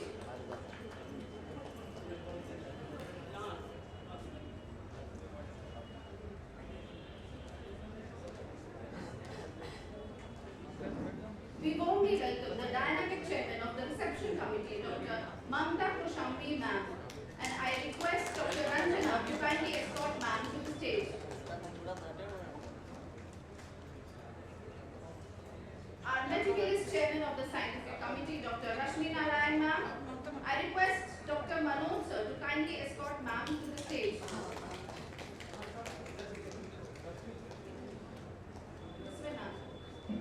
Ma'am. We extend a warm welcome to the dedicated secretary of IMA Biharsharif, Dr. Abhishek sir, and I request Dr. Ajay D.S. to kindly escort sir to the stage. Our visionary chairman, organizing chairman of Milan-2026, Dr. Chandeshwar sir, हम उनसे निवेदन करते हैं कि वे मंच पर पधारें. सबके बदले कर देंगे टाइम बता. Sir, being to kindly escort sir to the stage. अंदर आप ही है.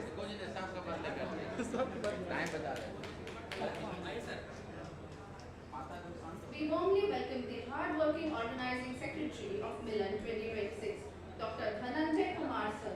I request Dr. Abhishek to kindly escort sir to the stage. The most sacred tradition of any Indian gathering is the lighting of the lamp. The lamp symbolizes knowledge, positivity, and the dispelling of darkness. दीप प्रज्वलन हमारी परंपरा का अभिन्न हिस्सा है. यह प्रकाश हमें ज्ञान और नए विचारों की राह दिखाता है. I request our distinguished guests seated on the stage to kindly join together in lighting the ceremonial lamp, marking the auspicious beginning of today's program. I request Dr. Richa and Dr. Neetu to please help out.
Arun Kumar sir को पौधा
reception committee के chairperson doctor Mamta Koshambi ma'am को पौधा भेंट करेंगे।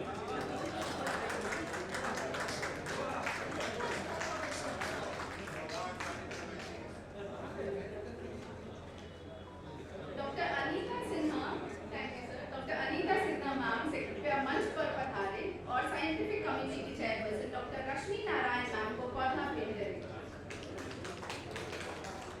Thank you ma'am.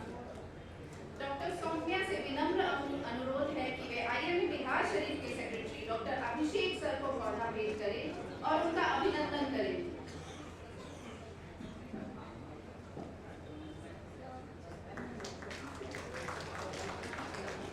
Big round of applause. मैं doctor Ratna Sinha ma'am से निवेदन करती हूँ कि वे मिलन 2026 के organising chairman doctor Chandeshwar Prasad sir को पौधा भेंट करें।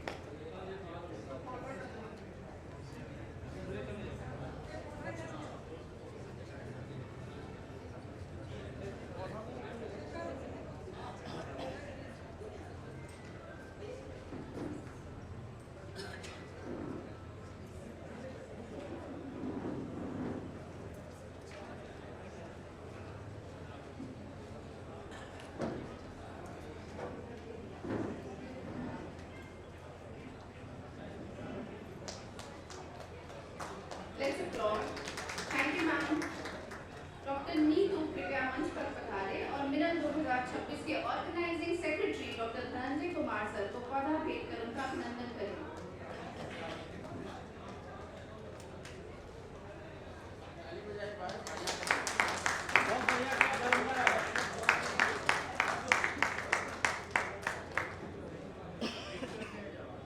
To add color and rhythm to our celebration, let us enjoy a graceful welcome dance performance. संगीत और नृत्य तो हमारी संस्कृति की जान है, तो आइए तैयार हो जाएं एक मनमोहक स्वागत नृत्य के लिए। हो गया भैया।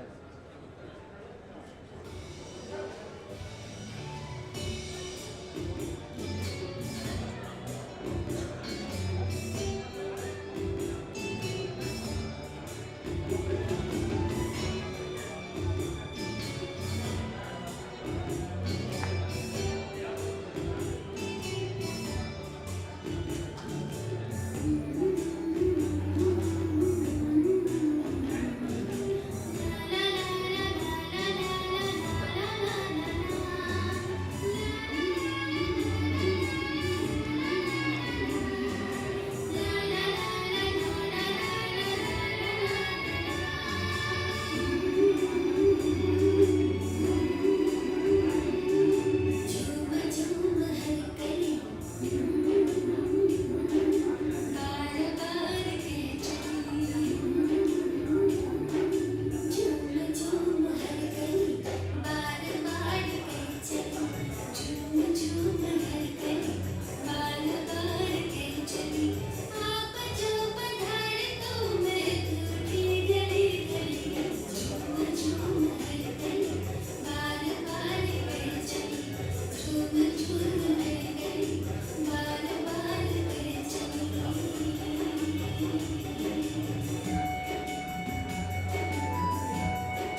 डॉक्टर जवाहर सर का अभिनंदन करें।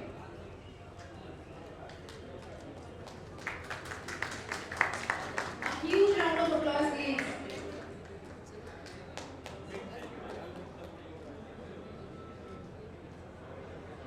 We now move to the formal words of welcome.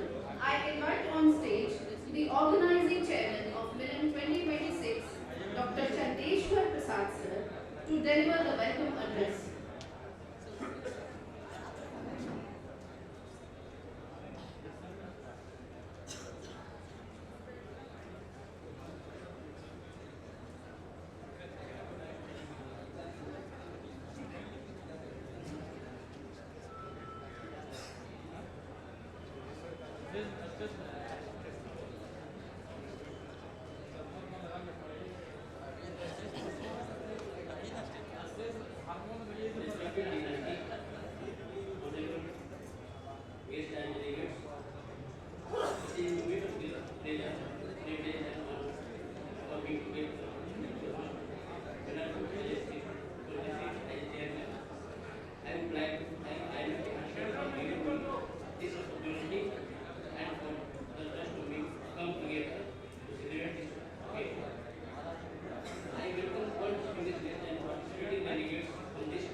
I would also like to thank all my friends, especially Dr. Dhananjay, Secretary of Organizing Committee. With the festival of Holi just around the corner, let's celebrate this occasion with a simple note of joy, enthusiasm and togetherness. Thank you. Thank you.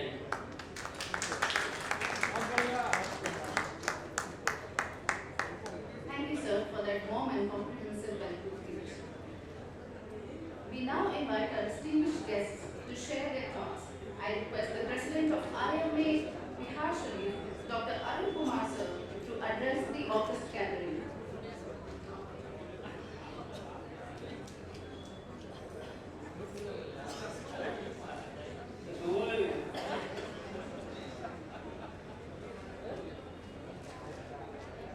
Respected all the dignitaries on the dais, off the dais, dear colleagues and friends. It gives me immense pleasure to welcome you all to Milan-2026. The Milan is not merely coming together of individuals, but coming together of our minds, our experiences, our values and our shared purpose. With nearly 300 doctors from across the facility participating in this gathering is both a professional platform and celebration of our fraternity.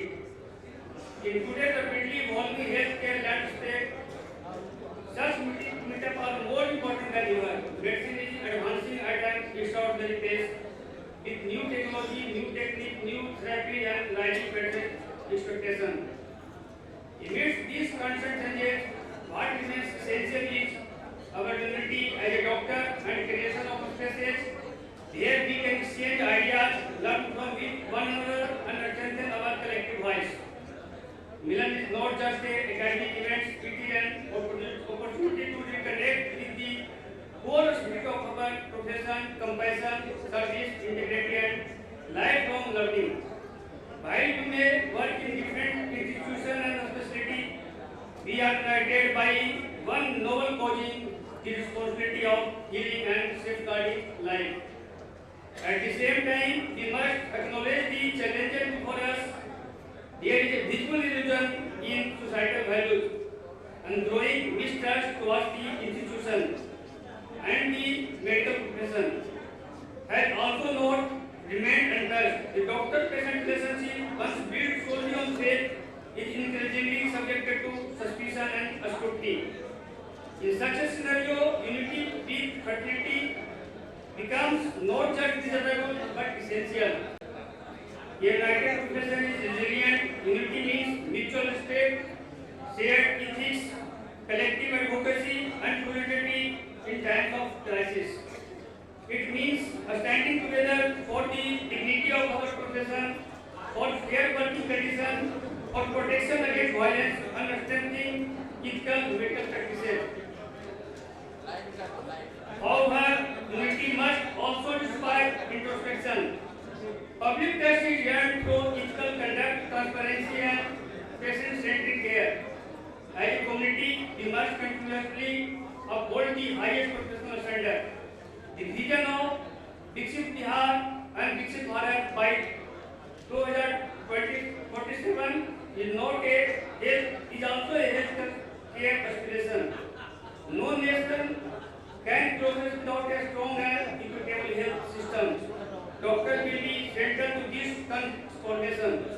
From addressing maternal and child health to combating life-threatening diseases and strengthening public health awareness, Nalanda is a historical legacy of knowledge reminds of us our responsibility to lead from the front.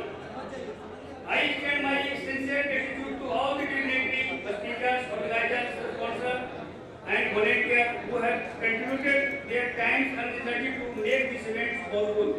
I also thank each participating doctor for choosing to be part of this gathering. Your presence heart gives Milan a true meaning. Let this event be remembered by not only by the scientific session but also by renewed friendship, a stronger unity, and shared resolve to uphold the honor of our profession. Let this Milan strengthen our bonding, renew our commitment, and reinforce the message that we are not competitors but colleagues, partners in service, partners in progress, partners in nation building. It gives message to all the successful Milan-2026, a meaningful professional journey to all of you. थोड़ा हम flexible हो जाएं, थोड़ा ego अपना कम कर लें, थोड़ा अपने को टॉलरेबल बना के टॉलरेट कर लें, अगर थोड़ा अडेप्ट कर लें, थोड़ा कोलैबोरेट कर लें, हम समझते हैं मेरा आईएमए बहुत ही अच्छा हो जाएगा। जय आईएमए, जय Hind. Thank you, sir, for that very inspirational and wise words. Programme में थोड़े से चेंज की वजह से अभी मैं इनवाइट करना चाहूँगी ब्रह्म कुमारी की तरफ से ब्रह्म कुमारी बहन पूनम जी और डॉक्टर कीर्ति को वे IMA president doctor Arun Kumar sir को चिन्ह भेंट करना चाहते हैं।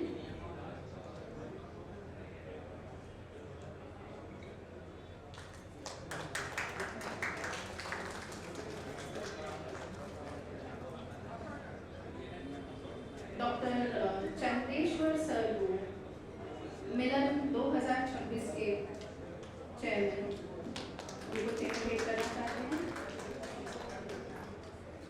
IMA secretary doctor Abhishek sir को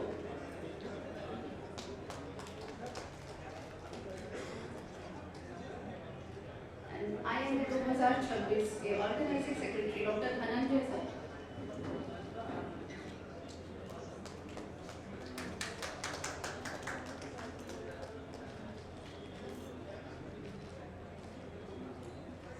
Thank you. Now coming back to our program. Next, I invite the chairman of the scientific committee, Dr. Rashmi Narayan ma'am, to say a few words.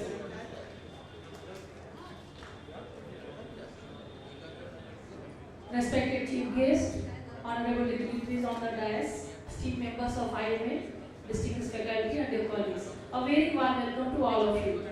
It's my privilege to address this August gathering during the main on-August sessions of Milan-2026, the 22nd Nalanda District Annual Conference of IB Biharsharif.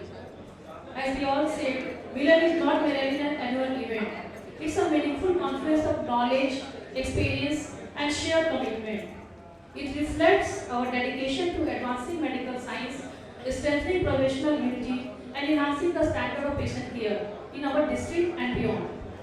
On behalf of the organizing team, I extend my heartfelt gratitude to our chief guest and distinguished dignitaries for honoring us with their presence. I also sincerely appreciate the tireless effort of every member of the organizing committee whose dedication has made this conference possible. The scientific session has been thoughtfully curated to address the contemporary clinical challenges and recent advancements.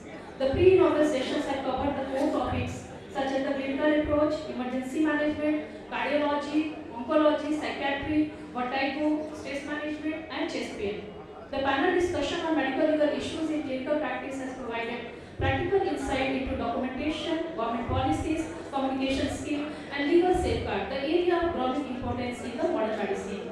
The quality of presentation and the enthusiastic participation of the delegates truly reflects our commitment to continuous medical education and evidence-based practice. The post-lunch session, which include the topics on vaccination and anaphylaxis, the dedicated symposium on osteoporosis and tuberculosis, further emphasizes our commitment to addressing the non-communicable and the communicable diseases both.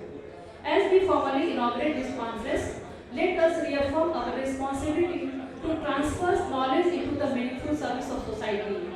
May this gathering inspire collaboration, intellectual growth, and renew their dedication to our noble profession. As it is well known, the best way to find ourselves is to lose ourselves in the service of others. With these words, I once again welcome you all and wish Milan 2026 a great success. Thank you. Thank you, ma'am. I now call upon the chairman of the reception committee, Dr. Mamta Koshambi, ma'am, to say a few words.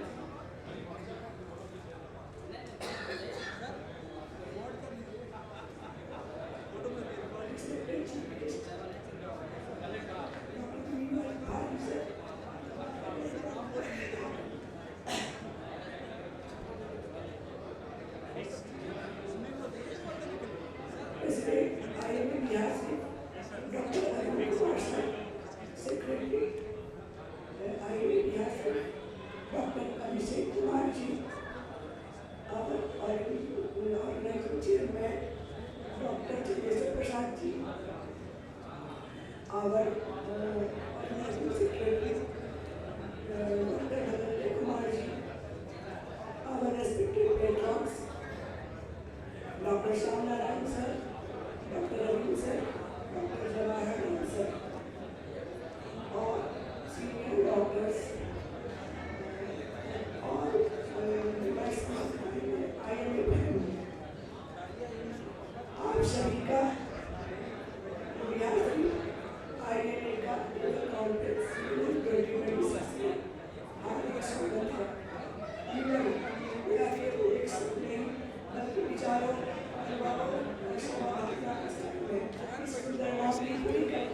हमारे respected doctor Shyamnarayan sir ने किया था, जिसके लिए हम उनके प्रति विशेष आभार व्यक्त करते हैं। आज हम सब उसकी ऐतिहासिक पर्वतशाली धरती पर एकत्रित हुए हैं। इसने विश्व को ज्ञान और अध्यात्म का संदेश दिया है। नालंदा की पावन भूमि हमें ये हमें ज्ञान जो कि संपूर्ण में फैला और राजवीर शांति और करुणा की धरती के लिए नालंदा हमें ज्ञान और शोध की प्रेरणा देता है और आज की हमें सेवा संयम और समर्पण का संदेश देता है। ऐसी महान धरोहर पाली धरती का मिलन 2026 का आयोजन हम सभी के लिए गर्व का बात है। मैं विशेष रूप से हमारे चीफ डॉक्टर कुमार सर को धन्यवाद करती हूँ।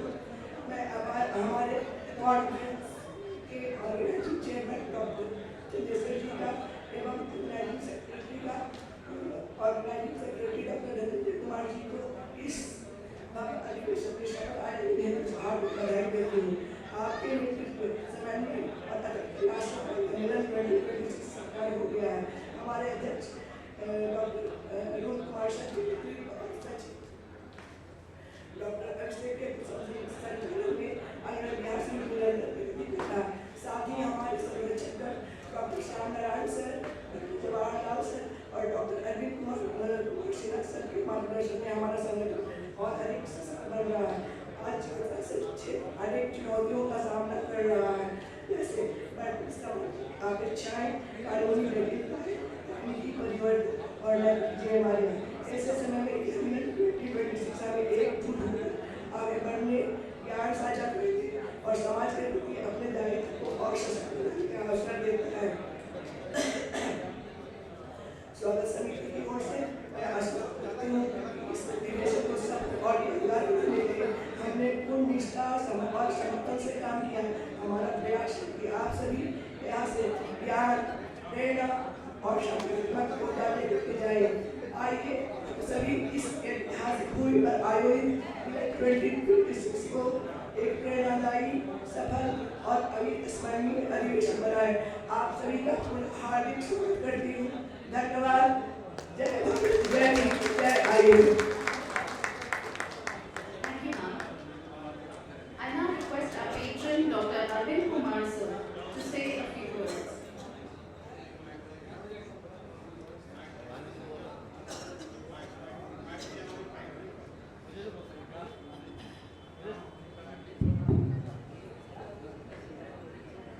Respected chief guest and dignitaries on the desk and off the desk, सबसे पहले तो ऑर्गेनाइजर को बहुत बहुत धन्यवाद कि इन्होंने इन्हीं लोगों के कारण और जो यहाँ पर अटेंडेंस हुआ हमारे मेंबर के कारण इतना ज़्यादा सफल आयोजन मिलन होता है। और अंत में हम लोग चूँकि सीनियर मेंबर हैं तो एक ही चीज़ कर सकते हैं कि एक रहोगे तो नेक रहोगे। आज क्राइसिस है में जहाँ तहाँ होता है, देख रहेंगे, नेक रहेंगे, मजबूत रहेंगे और सबसे लड़ते भिड़ते रहेंगे। धन्यवाद। Thank you so much, sir. We will remember हम एक रहेंगे तो नेक रहेंगे। I invite our patron, Dr. Shyam Narayan Prasad sir, to say a few words.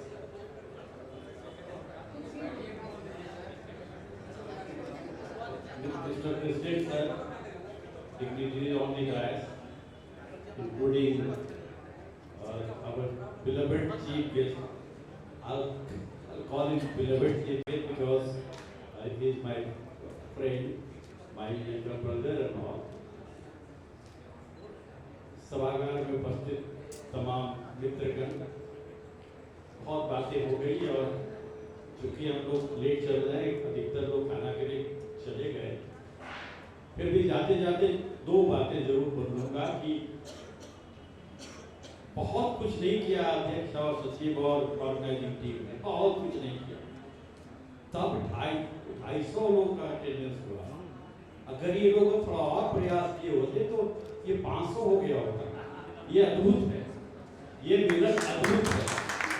और इन लोगों ने जो किया है, जो माइलस्टोन बनाया है कि अगले बार के लोगों के लिए तो एक परीक्षा ही खड़ी हो जाएगी कि वो लोग क्या करें। इन लोगों ने एक माइलस्टोन बनाया है, बहुत बहुत मुबारक पूरे टीम को। और जिस लिहाज से जो साइंटिफिक प्रोग्राम बना, सारे मल्टी स्पेशलिटी सबको कवर करते हुए, प्रोफेसर रश्मि को खासतौर पे और उनकी टीम को बहुत बहुत साधुवाद, बहुत बधाई। उन्होंने एक भी टच नहीं रखा। ललित जी अभी चले गए, हमारे मित्र ललित जी आए थे जमुई से, उन्होंने वो एक्सपर्ट है मेडिको लीगल के, और वो जो एक टॉपिक था, so that is the topic of the day and topic of the future, क्योंकि आने वाला समय बहुत कष्टदायी होने वाला है। ये सबको पता है कि अब स्ट्रेट लाइन चलने से बहुत जल्दी भी पहुंचेगा लोग, लेकिन दाएं बाएं इतने लोग करने लगे हैं कि बहुत लिटिगेशन आने वाला है लोगों में। कैसे बचा जाए, कैसे क्या किया जाए, वो बहुत ही फ्रूटफुल टॉपिक था। इसके लिए फिर से एक बार जो साइंटिफिक कमेटी लोग ये टॉपिक जोड़ा, बहुत अच्छा किया। आप सबों को बहुत बहुत बधाई। और इस सक्सेसफुल मिलन के लिए ऑर्गेनाइजिंग टीम और उसके साथ जितने भी मेंबरान, पता नहीं किस क्या मजबूरी रही रहती है मेरी कि कभी आ नहीं पाए, लेकिन दिल से तो जुड़ा ही रहता हूँ बराबर। आप सबको बहुत बहुत धन्यवाद। Thank you. Thank you so much, sir. I now call upon our patron, Dr. Jawaharlal, sir, to address us.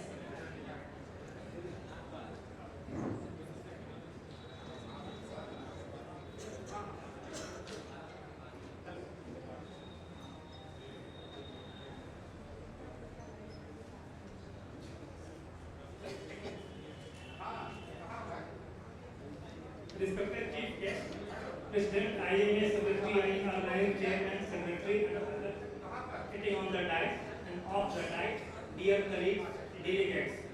I feel great pleasure and pride to welcome you all on this prestigious occasion, that is Milan 2026. Medical science is not merely a profession, but it is a commitment to humanity. I commend the organizing committee for their meticulous planning and dedication in arranging experts from various specialties. Some of my talented speakers are from IMA Biharsharif. I encourage the young and dynamic doctors to actively participate as the future of healthcare lies in your hands. I wish great success of Milan 2026. Jai Hind, Jai Ram. Dhanyavad, sir. To present the annual report, I invite the Secretary of IMA Biharsharif, Dr. Abhishek, sir.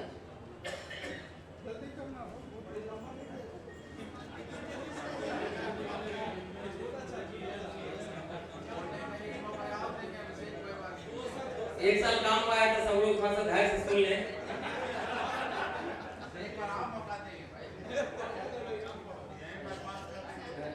Respected President, senior members, distinguished guests, and dear colleagues, it is my proud privilege to present the Secretary Report of IMA Biharsharif on this auspicious occasion of IMA Milan 2026.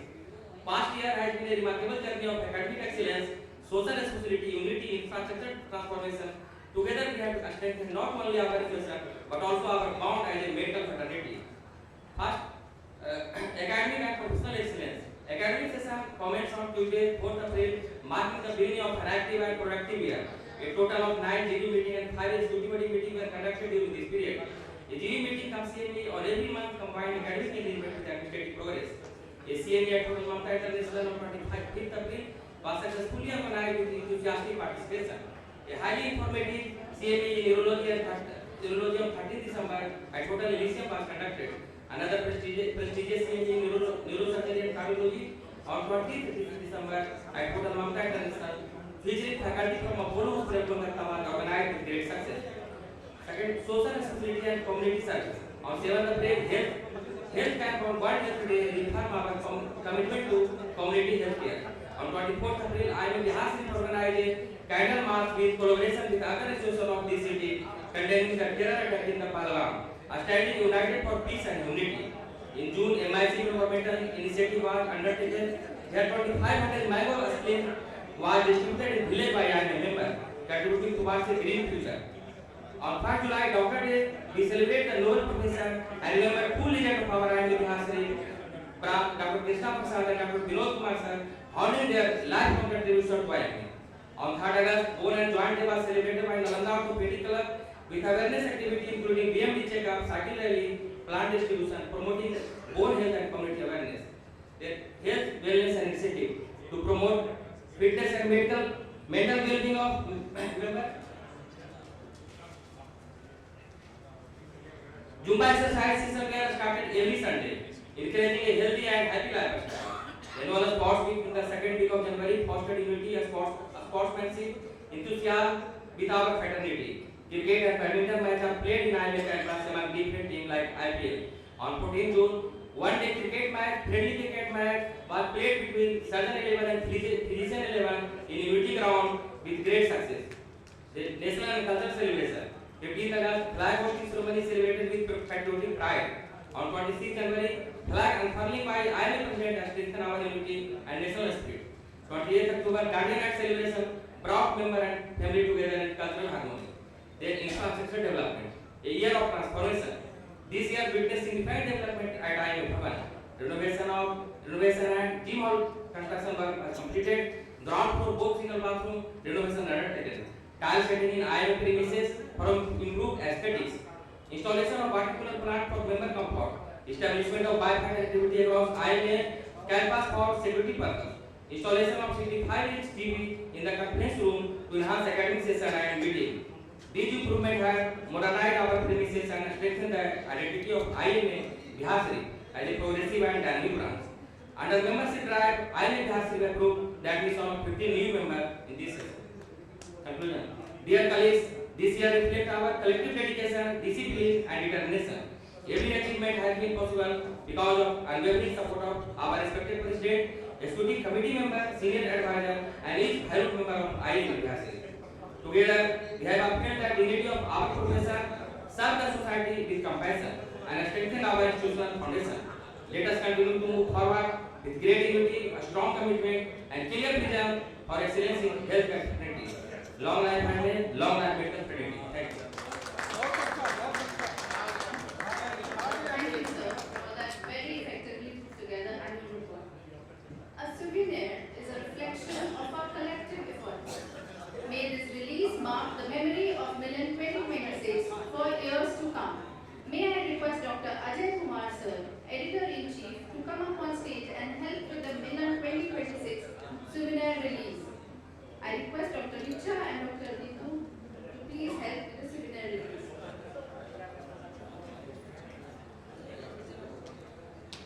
I request Dr. Bharti sir, our chief guest, to kindly release the souvenir.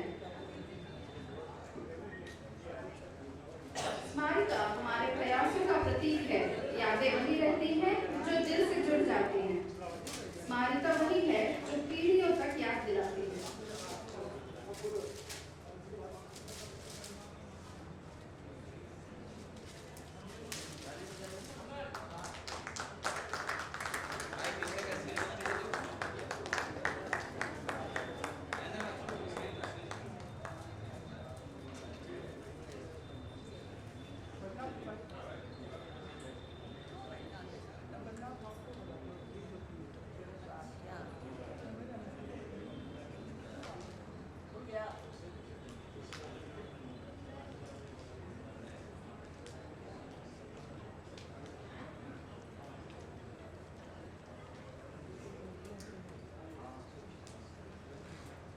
Thank you, dignitaries on the dais. Every ceremony shines brighter with the words of wisdom from its chief guest. I invite Dr. Sujit to introduce our chief guest, followed by the inspiring address of Dr. Bharti sir.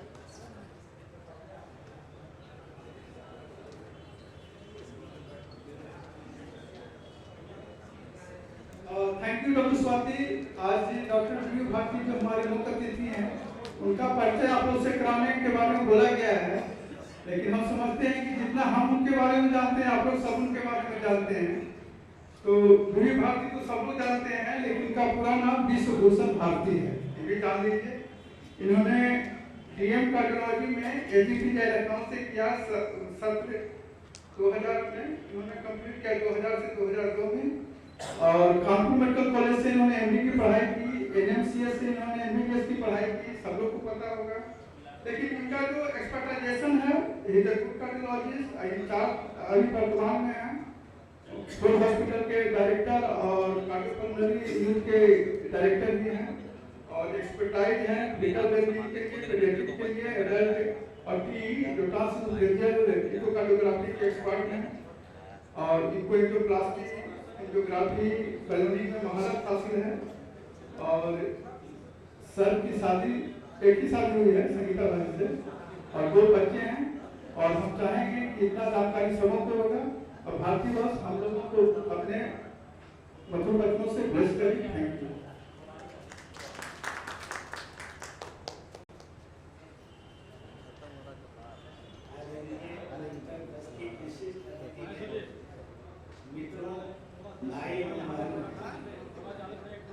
Actually IMA voluntary organisation है, ये डॉक्टरों का सबसे बड़ा organisation है India में।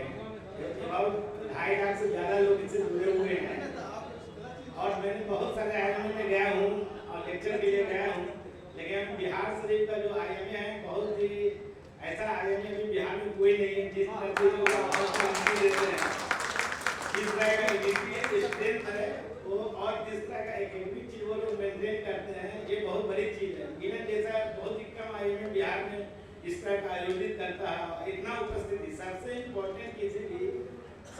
लोगों का होता है, कितना उपस्थिति, कितना ये रजिस्ट्रेशन हुआ, वो इम्पोर्टेंट है।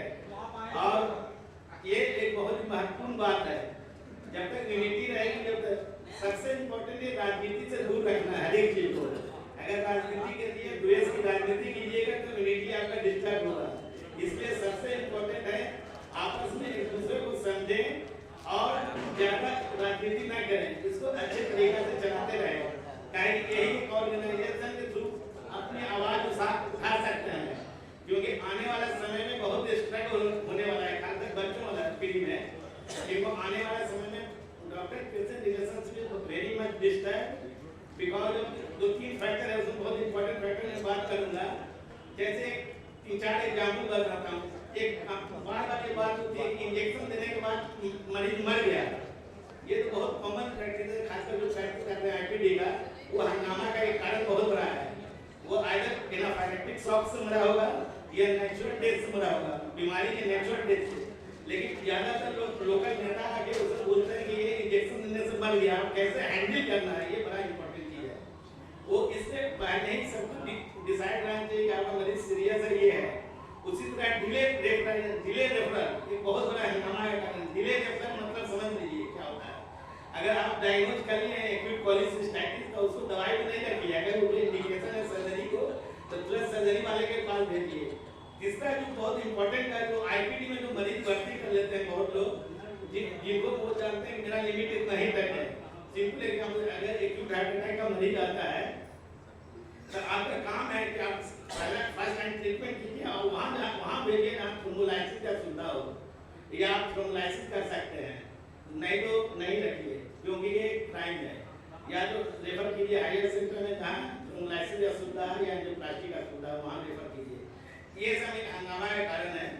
तीसरा होता है सर्जरी के बाद बहुत हंगामा होता है। कोई सर्जरी किया, सडन डेथ हो गया, उसमें 2-3 फैक्टर है सर्जरी में डेथ का हंगामा है कारण। पहले साहब बने तो एक्सप्लेन नहीं किए हैं, या कोई ब्लीडिंग रोक नहीं पाए, या सडन कार्डियक अरेस्ट, ये 3 फैक्टर होता है। ये सब चीज़ों को बहुत ध्यान रखने की जरूरत है। आगे हम लोगों को और नया नॉलेज का क्या जरूरत है, ये एआई का उपयोग बहुत ज़्यादा बढ़ने वाला है। इसलिए हर एक लोगों को एआई फ्रेंडली हो जाना है। रोबोटिक सर्जरी का उपयोग होने वाला है, खासकर एआई का उपयोग सबसे ज़्यादा डायग्नोस्टिक में होने वाला है। इसके अलावा जो एआई का है प्रिसाइज मेडिसिन में, अब जैसा आपको हाइपरटेंशन है तो आपके लिए बेस्ट ड्रग कौन सा एंटी हाइपरटेंसिव और प्रिसाइज मेडिसिन एआई बताएगा। आपके पास 50 तरह का ऑप्शन है, उसमें एक ड्रग के लिए आप सबसे तो ये प्रिसाइज में। दूसरा की immunotherapy and target RNA therapy, इस पे अभी फोकस होने वाला है पूरे इंडिया में। 5 साल में हो जाएगा। इम्यूनोलॉजी में कैंसर में कौन सा इम्यून सिस्टम काम करता है उसको किल कर देना है, तो बहुत ही प्रिसाइज थेरेपी होने वाला है। इस सब आने वाला में अगर प्रैक्टिस करते हैं, आईपीडी पेशेंट रखते हैं तो इस सब को काफी ध्यान देना होगा।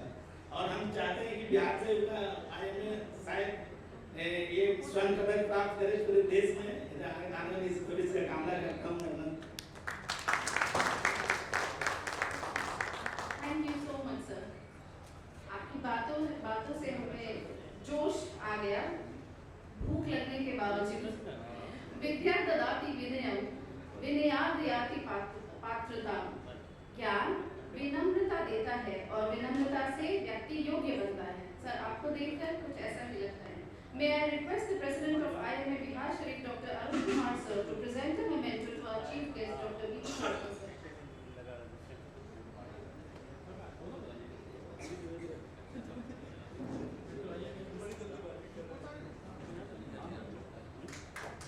Thank you, sir.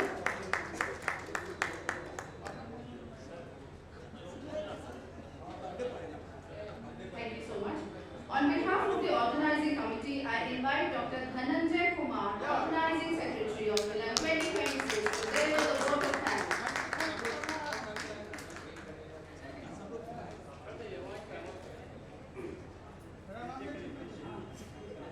Respected dignitaries, esteemed colleagues and distinguished guests, on behalf of the Organizing Committee of the Milan-2026, it is my profound honor to extend our heartfelt gratitude to each one of you for gracing this conference with your presence and participation.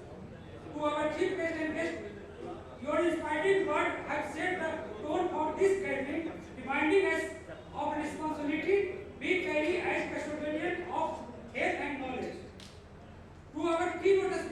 Chairperson, we are deeply indebted for the wisdom you shared, that clarity of your thought, and the spirit of inquiry you have united among us.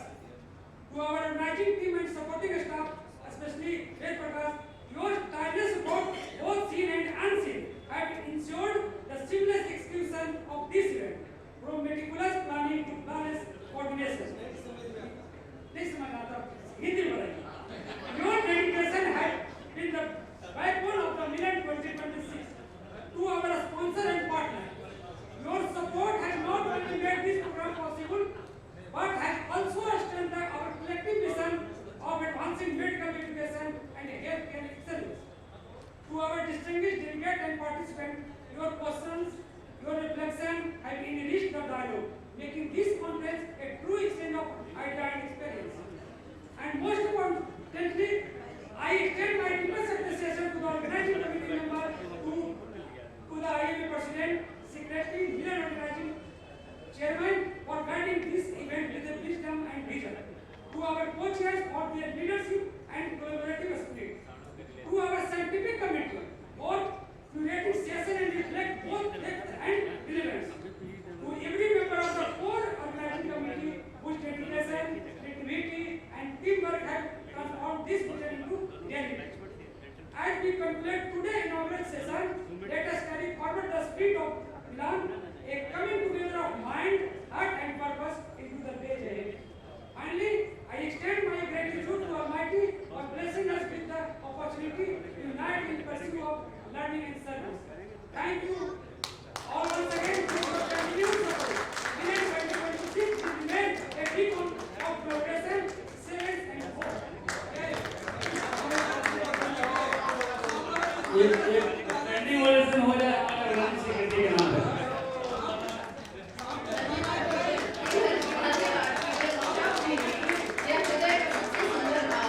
Now let us all stand for the national anthem.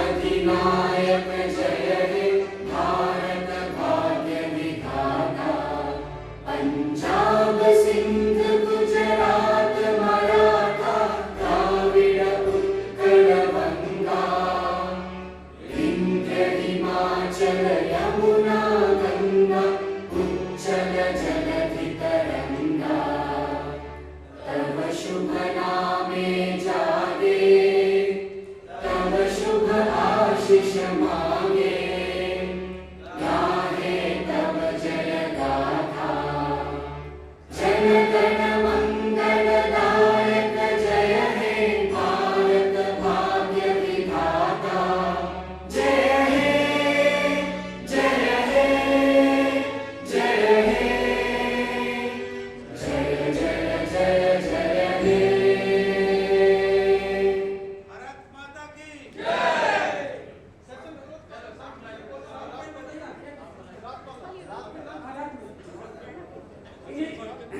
Evening, doctors come with family and royal residency, Rajgir. नहीं royal, उसका नाम royal residency है। वही, उनको और उसमें चल जाएगा।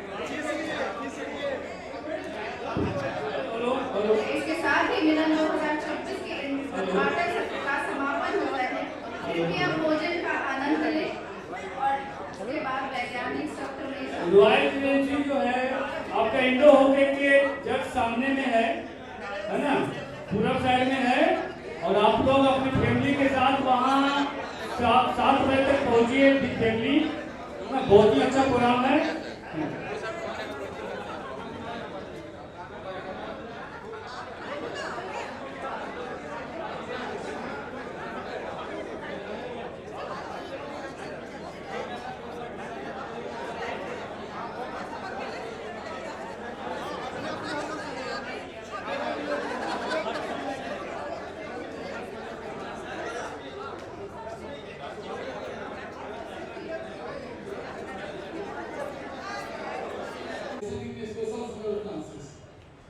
We see a lot of cases in which routine immunization schedule does not work. For that, showing lights on the topic in different conditions like prematurity, immunocompromised host, pregnancy, and so on. So in these situations, vaccination should be given, but with a little precaution. There are indications for that. For that, Dr. Vijay here, we are working in this Milan for immunization for last few years. We have done immunization, general immunization, and other topics related to immunization in the previous talks. This year, Dr. Vijay is ready here for vaccination in special circumstances. Dr. Vijay has done his senior agency in the prestigious institute at Delhi. He happens to be junior of my batchmate there, and he is a bright fellow. In a very short span of time, he has established a very good practice. Dr. Vijay will go on.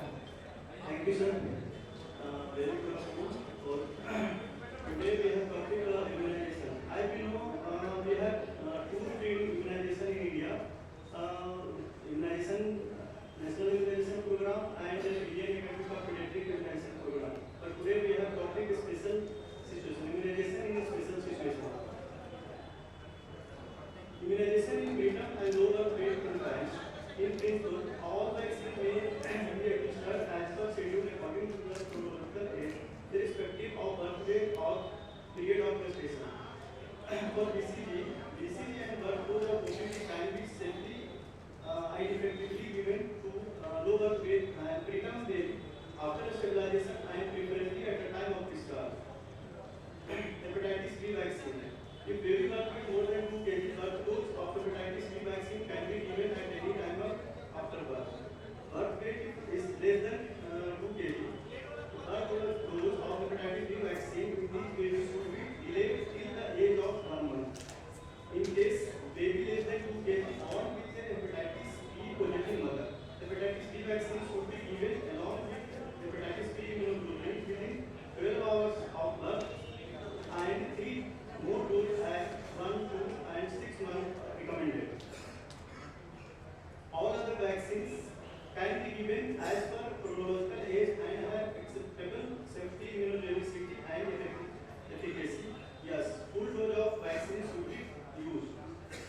Since preterm and lower grade baby may have low muscle mass, the use of a smaller size of needle is appropriate to ensure effective, safe and deep lateral high intramuscular administration.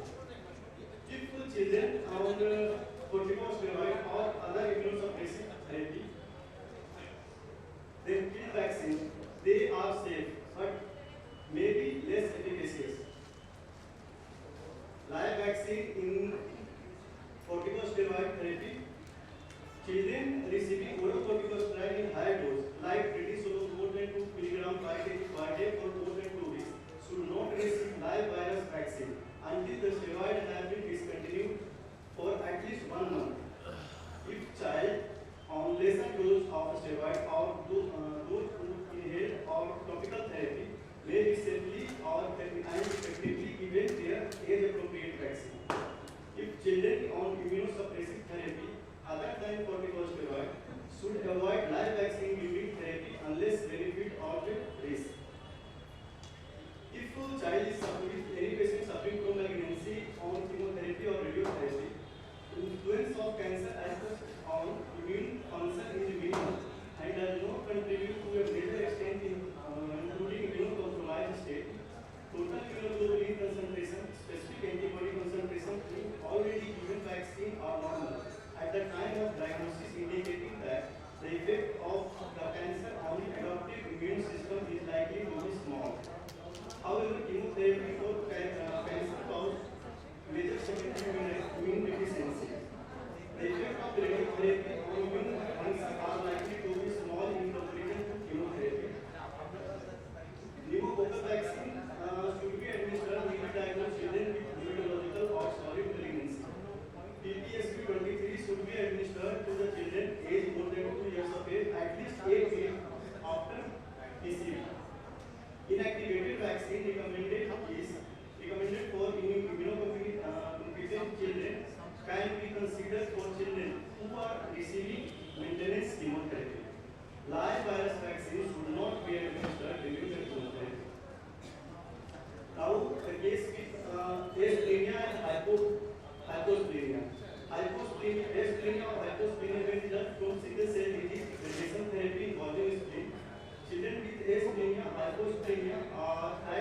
risk of serious infection with encapsulated organism. Vaccine with pneumococcal, both conjugated and polysaccharide, Pneumococcal pneumococcal and typhoid vaccine is indicated in addition to all three vaccines. If we are planning for planned plenectomy, vaccination should be initiated at 2 weeks prior to plenectomy for achieving a superior immunological response. If there is a condition, the emergency is plenectomy, then vaccination even for 2 weeks after plenectomy is associated with superior function antibody response as compared to vaccine immediately following surgery. All live vaccine may be safely given. Now, the patient is suffering from congenital immunodeficiency, like severe B-cell immunodeficiency, like X-linked agramaglobulinemia. Live vaccine including OPV, BCG, oral typhoid, and live attenuated influenza are contraindicated. Measles and varicella vaccine may be given, but are ineffective due to concomitant immunoglobulin therapy. Inactivated vaccine may be given, but are ineffective. If patient suffering from less severe B-cell immunodeficiency, like IgA, IgG subclass deficiency, then only OPV is contraindicated. Now, if patient suffering from severe B-cell immunodeficiency, all live vaccine contraindicated and all vaccines are ineffective. Patients who have received live vaccine, especially BCG prior to diagnosis, face increased risk of complication including disseminated BCG disease.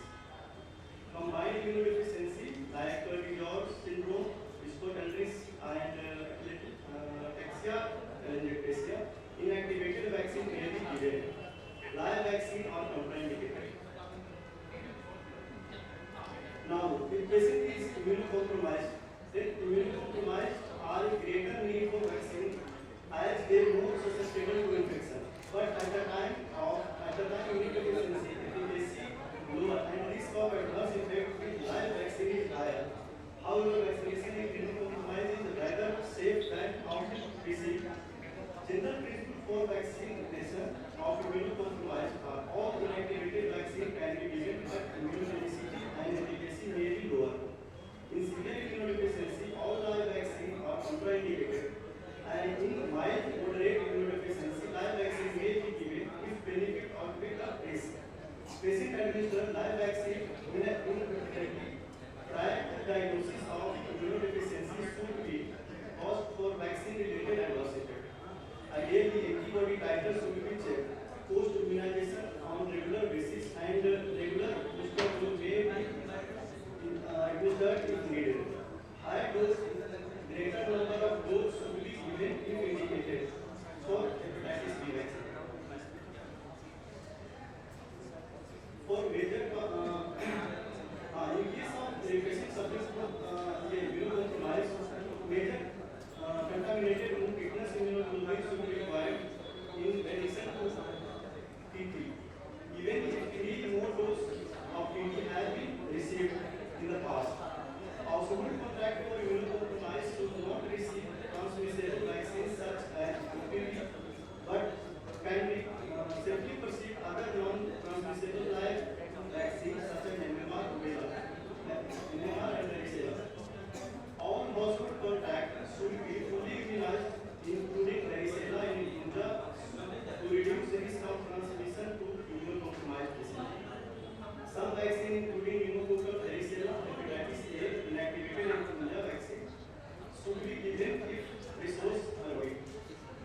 applied to the site for at least 5 to 10 minutes.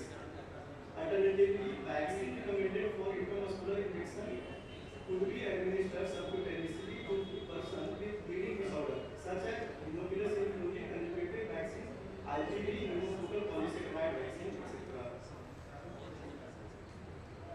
There is common problem we face every day.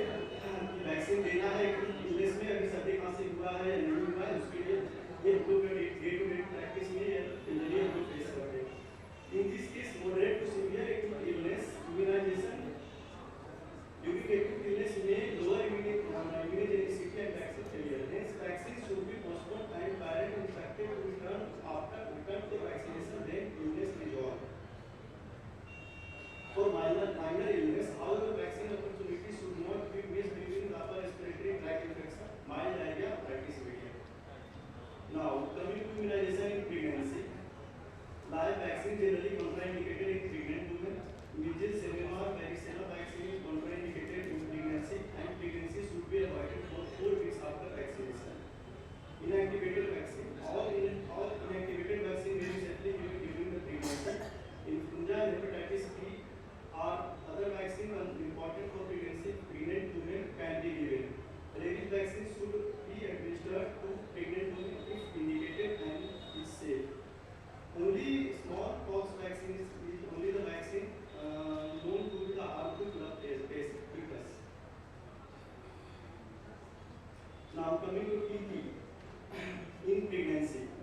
Unimmunized, 2 doses of TB at least 1 month apart should be given during the pregnancy. First dose should be administered at the time of first contact as early as possible. And the second dose TB should be administered 1 month later and at least 2 weeks before delivery. A single TB dose should suffice for subsequent pregnancy that occur in the next 5 years. Thereafter, 2 doses of TB will be again necessary. If fully immunized pregnant what is fully immunized means 5 childhood doses. First primary dose plus 2 dose booster and 1 adolescent booster T-tag. No further dose are necessary in pregnancy. If any pregnant woman is partially immunized, like 3 primary doses, then in this case 2 doses during the first pregnancy are indicated, and second pregnancy requires 1 more dose and give lasting protection for the reproductive years.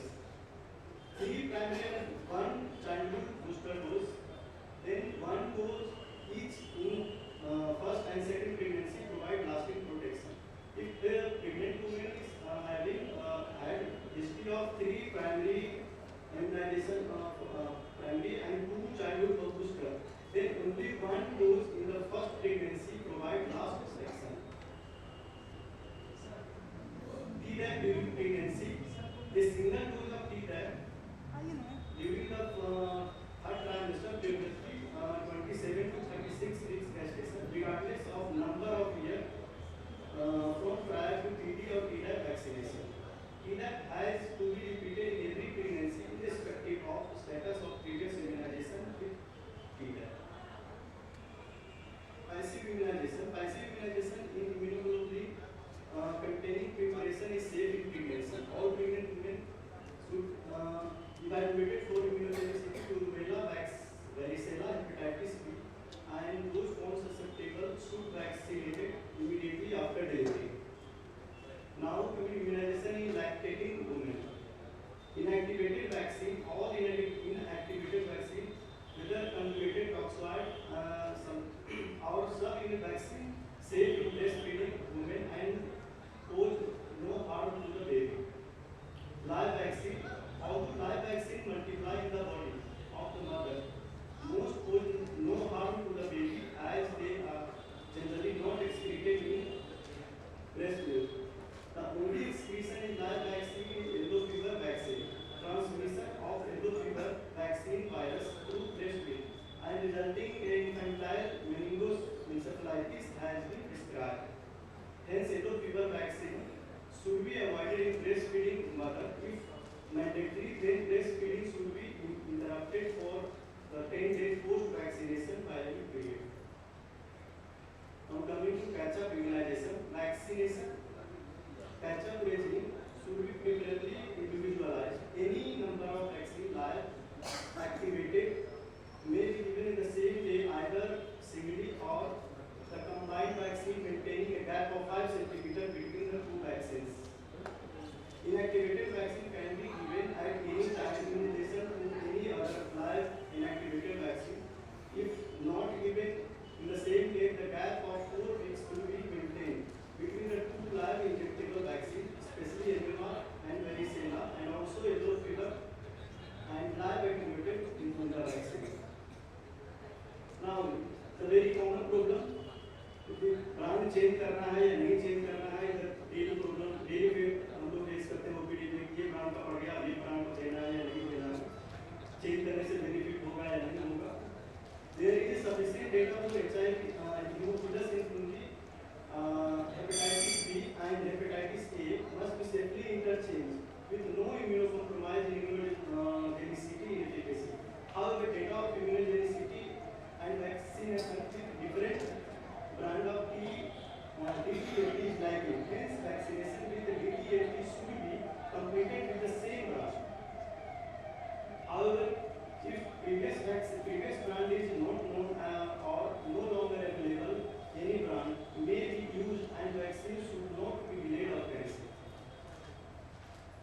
Now, vaccination in relation to antibody containing products.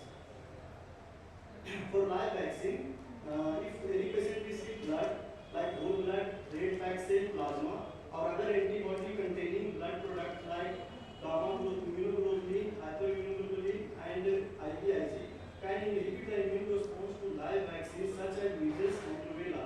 Vaccine should be given after 3 months of interval.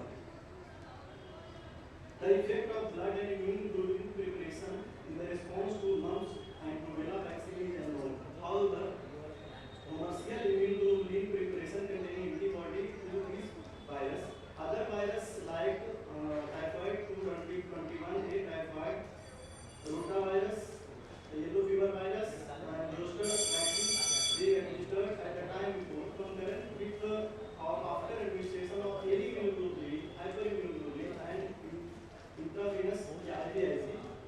These are the list. तो अभी time ज़्यादा नहीं है, तो ये सब list हम group पे भेज देंगे. In relation to antibody or inactivated vaccine, antibody containing product interact less with inactivated vaccine, toxoid, recombinant, subunit, and polysaccharide vaccine than the live vaccine.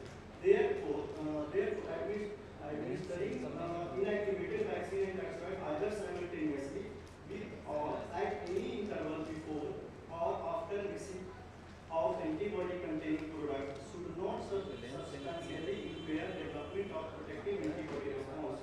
Exception administration of rabies immunoglobulin 7 days after rabies vaccine. If patient is the transplant recipient, like hematopoietic stem cell transplant recipient of HSCT live unimmunized as host. Please consult. थोड़ा सा में हो जाए.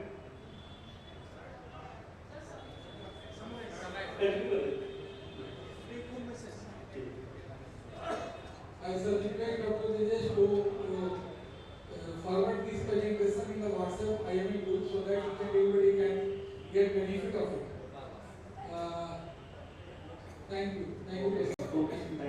I do have some point to add. TT has to be replaced by TD, capital T, small t. It's now government notification, number 1. Number 2, PCV 23 has no role in adults now. Previously, immunocompromised people were being given PCV 23, is followed by 2 months later PCV 30. Now PCV 20 is available, so it only single dose PCV 20 is indicated in adults. But for children, the licensing process is still there, so for children PCV 20 can't be given. And had one new vaccine, other monoclonal antibody for RSV has come, and it's very good for precious baby born to IVF, twin delivery, graduates who are discharged from Medico. These baby do have more incidence of bronchiolitis and bleeding episodes in the first year later on. So these will must be given RSV vaccine. It is now available, though it will be costly. Thank you. With this, I would like to invite Dr. Nalanda ma'am to join on the dais to join the chairpersons on special request.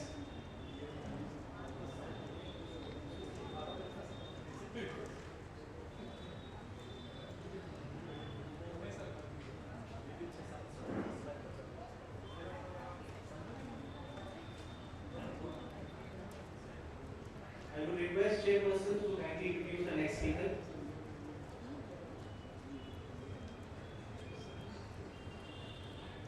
Next speaker is Dr. Kumar. He has been the National Treasurer of Anesthesia and National Anesthesia Association. Very popular speaker, and he will throw light on anaphylaxis. Please come forward, sir.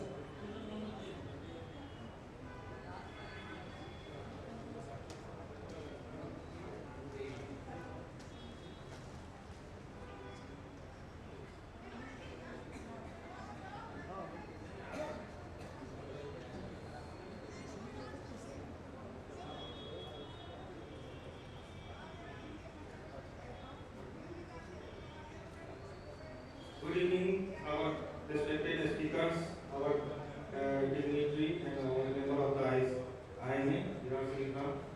So now I am very thankful to Dr. Rasmi and organizing team of IMA this giving opportunity for present such important topic, that is presentation and management of anaphylaxis and anaphylactic shock. You can always know the allergic reaction in hospital side or outside hospital. In allergic reaction there is a overreaction of the immune system. But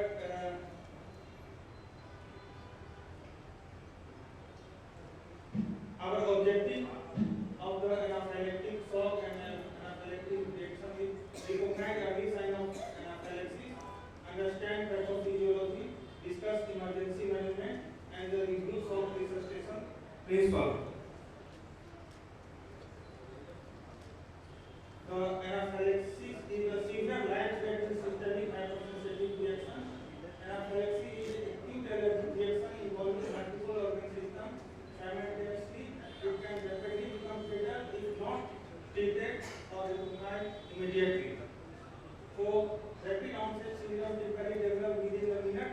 Within second, I can say 2 hours after exposure to the allergen. The rapid progression increase the risk of respiratory failure or cardiovascular collapse. Airway, breathing and circulation involvement which lead to airway edema, bronchospasm, respiratory distress may occur early. Hypotension and poor perfusion result from widespread vasodilation and fluid leakage. May progress to shock. Severe vasodilation and capillary leakage can cause a sudden drop of blood pressure. If untreated, this can lead to anaphylactic shock and multi-organ failure.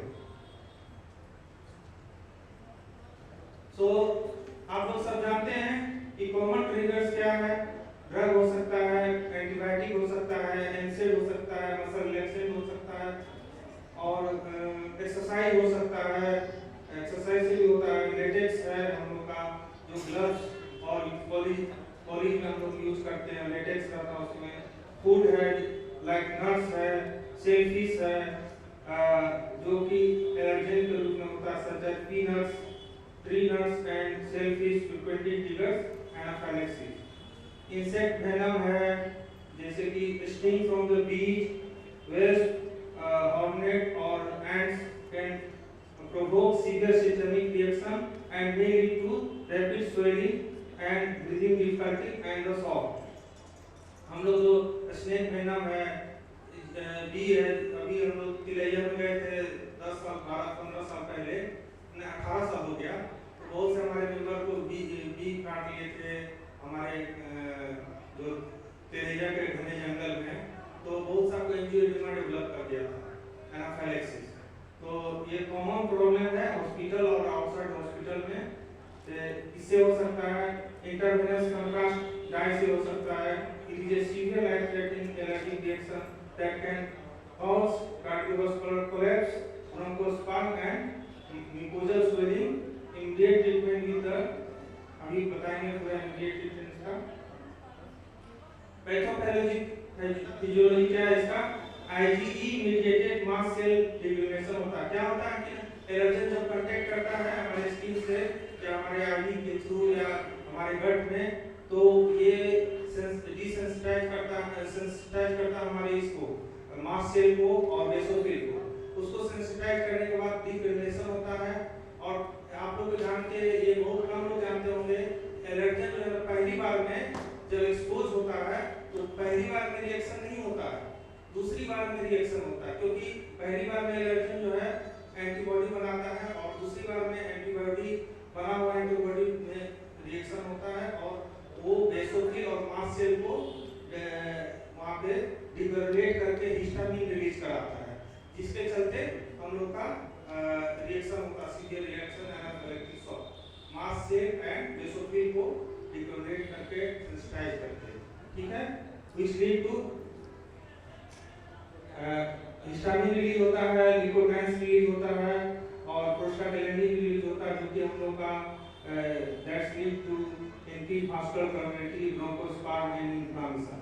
वासोडाइलेशन and capillary, वही histamine क्या करता है हम लोग का vessels को dilate करा देता है और उसको लीकेज कराता है, जिसके कारण क्या होता है हम लोग का जो वास्कुलर डायलेशन और लीकेज के चलते हम लोग का फ्लूइड जो है वास्कुलर नहीं रहता, इंट्रावास्कुलर फ्लूइड वो इंटरस्टिशियल फ्लूइड टिश्यू में आ जाता है, जिसके चलते हमारा हाइपोटेंशन डेवलप होता है। क्लिनिकल प्रेजेंटेशन, स्किन में ये जो एनाफिलैक्सिक रिएक्शन है इसमें more than two system involve होता है। Skin, respiratory system, CVS, GIT. कभी-कभी स्किन का प्रेजेंटेशन नहीं भी हो सकता है, डायरेक्ट रिस्पिरेटरी और सीवीएस का होगा या जीआईटी का होगा, तो कोई जरूरी नहीं है कि स्किन का सिम्टम हमारा डेवलप होगा। स्किन में अर्टिकेरिया होगा, फ्लशिंग होगा, एंजियोडेमा होगा।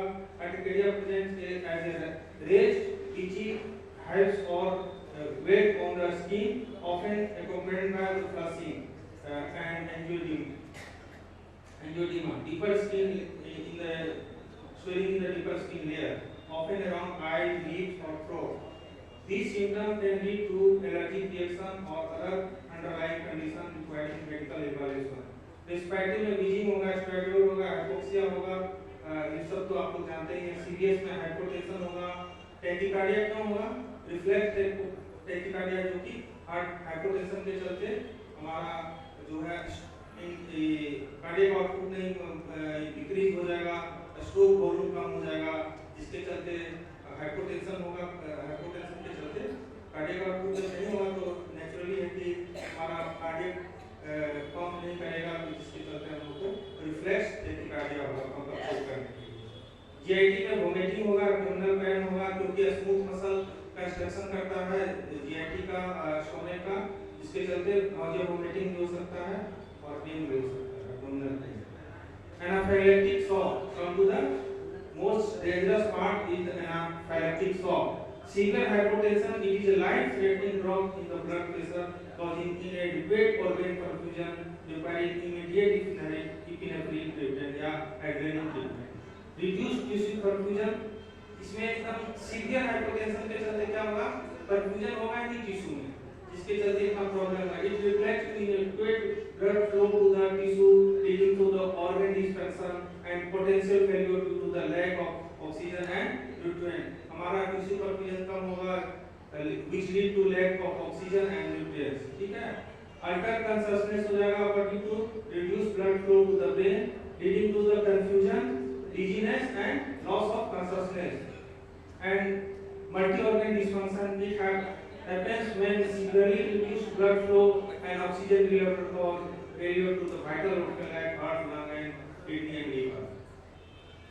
मतलब सीवियर हाइपोटेंशन के चलते सारा प्रॉब्लम होगा, ठीक है। इमीडिएट मैनेजमेंट हम लोग क्या करेंगे, immediate management call for help, activate emergency response system और इमीडिएट मेडिकल असिस्टेंट। अगर हम लोग बाहर हैं तो 102 जो एम्बुलेंस नंबर है 108 पे कॉल करेंगे और उसको एम्बुलेंस को बुलाएंगे और लोकेशन दे देंगे हम लोग यहाँ हैं। स्टॉप ऑफेंडिंग एजेंट, जैसे कि discontinue the suspected allergen such as stopping medication. अगर हम लोग कोई एंटीबायोटिक दे रहे हैं तो उसको रोक देंगे, जैसे पेनिसिलिन से बहुत होता था, मोलरामेक्साजोल से होता था, कोई ड्रग खाई है तो उसको फिर नहीं देंगे। Removing a string insect sting और halting food or drink intake, prevent further medical mediator relief and utilization of the symptom। ऐसे मतलब मिला के हम लोग ऑफेंडिंग एजेंट जो एलर्जन है उसको हम लोग उससे दूरी बनाएंगे। हाई फ्लो ऑक्सीजन देंगे, give oxygen by mass at 10 से 15 लीटर पर minute to achieve SpO2 more than 4% and consider higher flow if needed for severe respiratory distress or hypoxia, supporting adequate oxygenation and reducing hypoxic organ damage। Oxygen जल्दी से देंगे।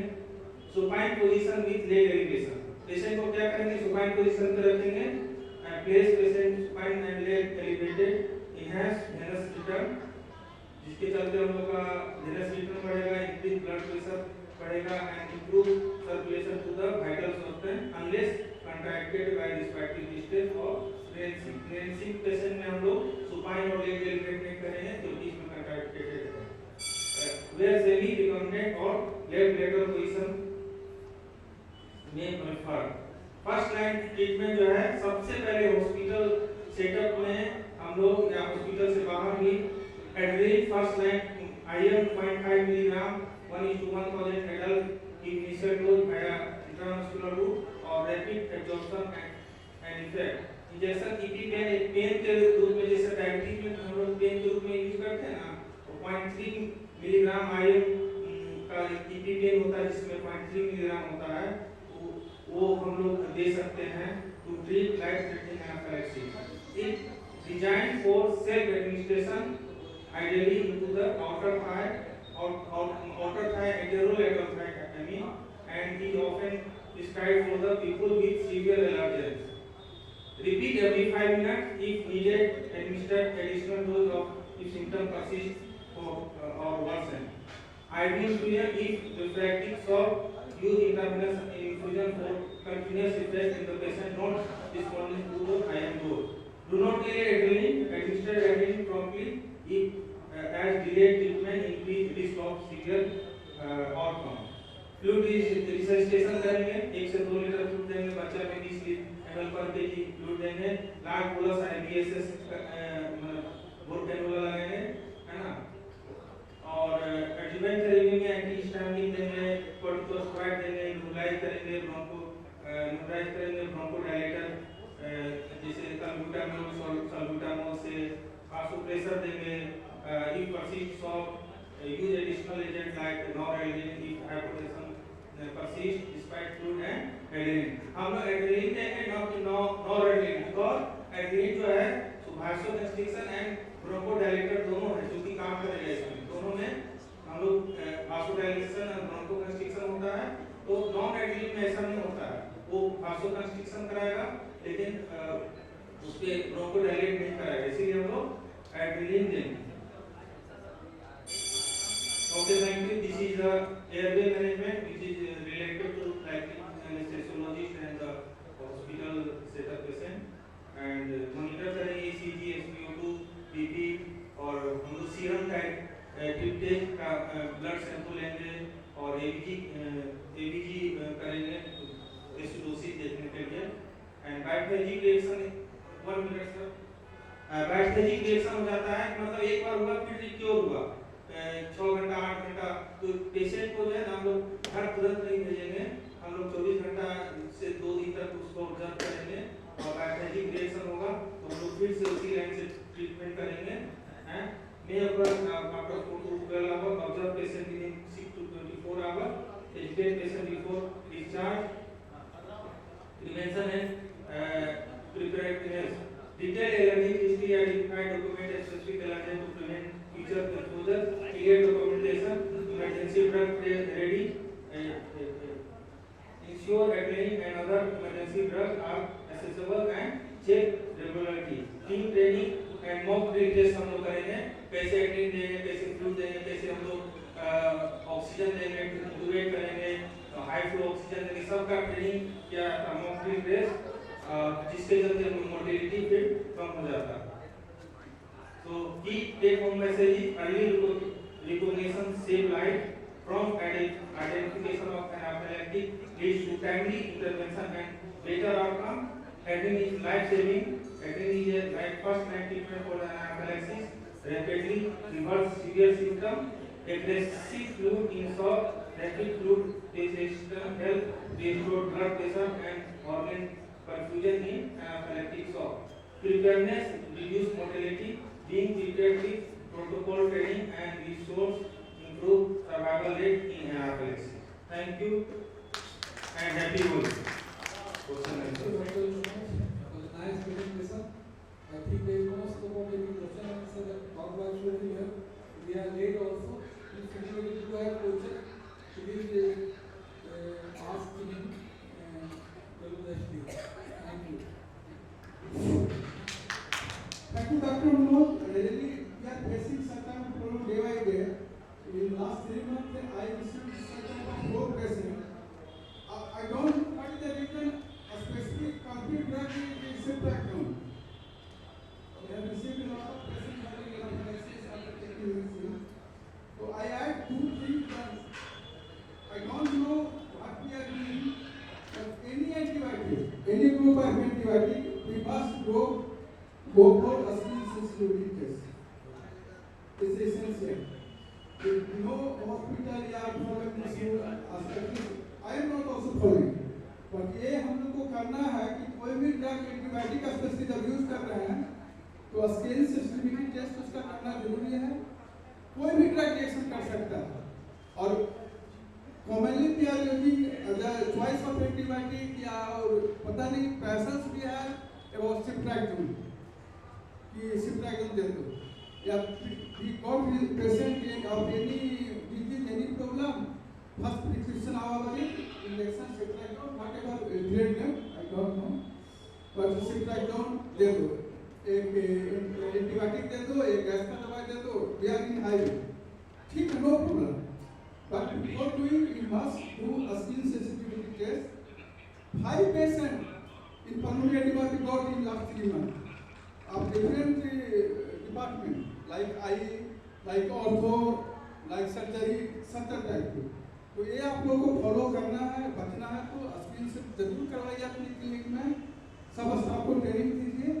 और दूसरा चीज जो हमने इसमें भी नोट किया, जब हमने उनका हिस्ट्री डिटेल निकाला तो a lot of कंपनी का डुप्लीकेट आ रहा है.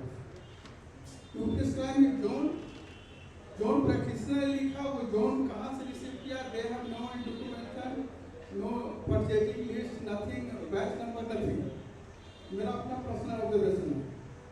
तो हमारा एक इससे बचने का दूसरा उपाय भी लगा है कि जो भी हम लोग अपने क्लिनिक में दवा मंगाते हैं, जहाँ से भी मंगवाते हैं, ऑथेंटिक होलसेल से मंगाइए, उसका ऑथराइज्ड होलसेल से मंगाइए, बैच नंबर वगैरह ये वो दे आर लेस इन्फेक्शन जो इन्फेक्शन करवाते हैं प्रिंसिपल की और रोड पर से या जहाँ तहाँ से या मार्केट से खरीदते हैं. और ये भी बचने का उपाय तो 3 ही है. पहला स्किन सेंसिटिविटी कराइए, माइनर रिएक्शन भी हो सकता है, मेजर रिएक्शन होता है. मेजर रिएक्शन होता है जैसे डॉक्टर मनोज ने सारा प्रोटोकॉल बताया, फॉलो कीजिए. और यदि नहीं संभव है जितना अर्ली हो सके इंट्यूबेशन मतलब मास्टर क्लास पर सेक्टर पेशेंट उनके हाथ में से आप ऑलरेडी में एक बार पेशेंट चला गया तो it is very difficult to say. Thank you sir. इसमें क्या है कि 2 बार adhering on your table wherever you are giving injection, keep adhering ready.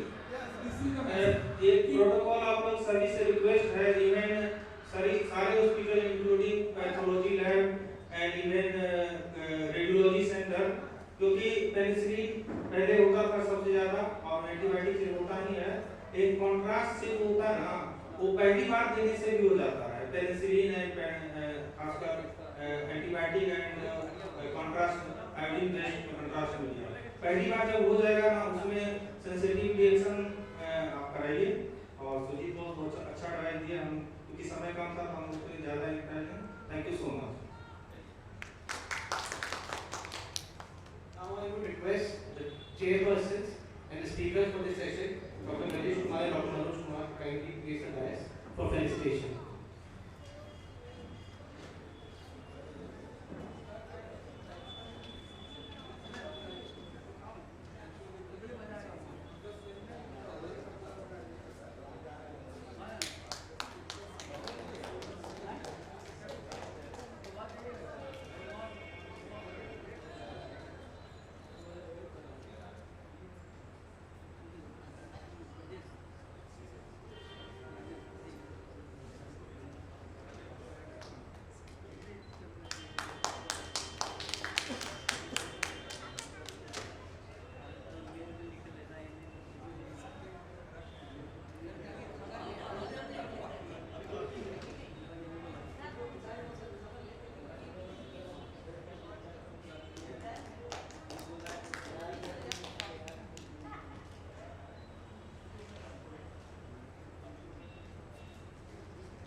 Not wasting much of time and let's move on to the next panel discussion.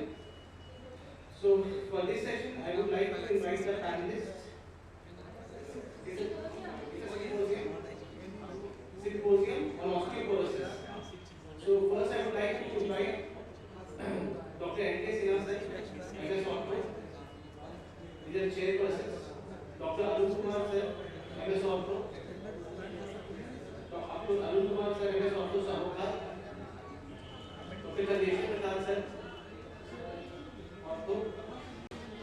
For this session, I would like to invite Dr. Kumar Nalanda sir, MS Ortho as the moderator. He would moderate the session and he would introduce the speakers.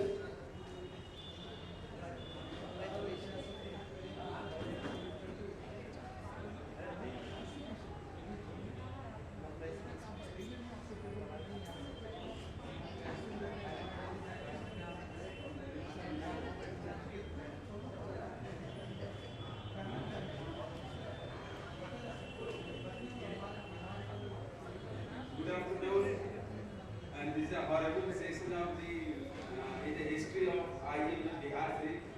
I am dedicated to Dr. Rasmi. Good afternoon, Omri Dash, and respected chairperson, distinguished guests, and esteemed our colleague of the IM.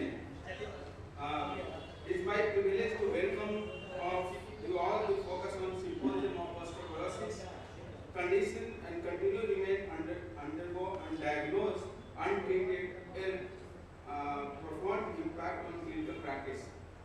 Osteoporosis is not merely disease, but to reduce bone mass, it is systemic skeletal disorder characterized by compromised strength, predisposing factor, predisposing patient fragility of the fracture, significantly increased morbidity, mortality, and healthcare burden.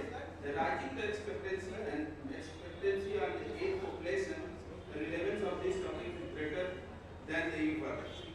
We are fortunate to have experienced panel, a speaker, and chairperson who bring immense clinical expertise of this discussion.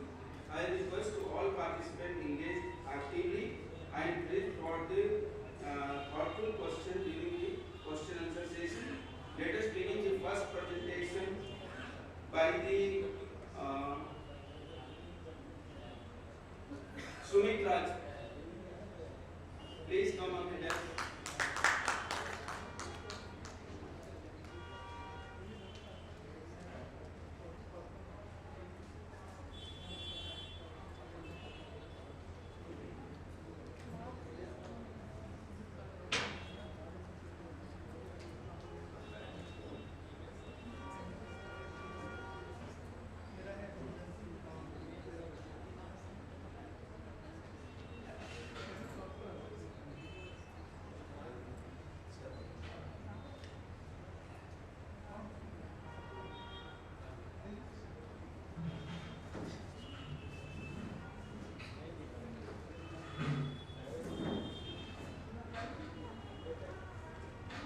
Respected senior colleagues, dear friends, a very good afternoon to all of you.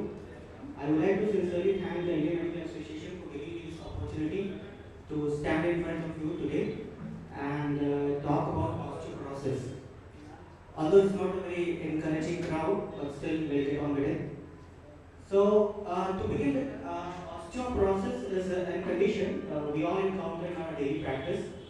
Sometimes subtly with joint pains, yahan dard ho raha, wahan dard ho raha, and then sometimes dramatically with fractures. So in the next few minutes, I'll try to briefly revisit what osteoporosis truly means and how significant the burden is. So to start with osteoporosis, first I'll just try to revisit the basics. Coming to bone, so bones are basically living tissues, and in very short, I like to discuss the chemical composition of bone. So the bone is basically made up of organic tissue, organic substances, inorganic, and water. So the organic substance contains bone cells, and intracellular matrix, which is mainly composed of type 1 collagen, proteoglycans, and many minerals. The inorganic substances is basically calcium and phosphate, forming calcium hydroxyapatite crystals. So the organic matrix provides tensile strength, while the inorganic hydroxyapatite provides compressive strength. Moving on to bone cells, there are basically three types of cells: osteoblasts, osteocytes, and osteoclasts. So the osteoblasts belong to the mesenchymal cell lineage, and they are basically the main bone forming cells. They are responsible for bone formation, they are responsible for bone mineralization. The second one are osteocytes. Osteocytes are basically osteoblasts which are trapped in osteoid seams, and these are responsible for maintaining bone homeostasis, as well as they act as a mechanosensory receptors and promote bone remodeling in accordance with the Bohr's law. And last comes the osteoclasts, which are notorious cells, and these are the cells which are mostly responsible for bone resorption. So, moving on to bone remodeling. So, bone remodeling is an ongoing process, continues throughout the life, and it is the replacement of old tissue by new bone tissue and continues throughout life, as I said, so that most of the adult skeleton is replaced every 10 years. So, what happens? The old brittle bone tissue is removed or resolved and replaced by new bone tissue. And this happens in reshaping bones after a fracture or repairing micro cracks from when the bones are under stress. So we'll just go briefly through the chemical process of bone resorption and bone formation, since the modern drug therapy of osteoporosis is based on this. So to begin with, the process begins when osteocytes sense micro cracks at the location. Like when your bones are bearing too much weight, bhari utha liya, daud laga liya, kind of things. So the osteoblasts produce a substance called rank ligand, so which binds to the rank receptors on the surface of nearby monocytes and cause them to merge together to form multinucleated giant cells, which are osteoclasts. So these osteoclasts start secreting collagenases, which digest the collagen part of the bone, and these also secrete acid hydrolases, which digest the hydroxyapatite part and release calcium and phosphorus, which are then enter the bloodstream and raise serum calcium and phosphorus levels. So the next steps, osteoblasts are not only promoting reabsorption, they control bone reabsorption. So they also secrete a substance known as osteoprotein. So these osteoproteins are basically competitive inhibitors of rank ligand, and they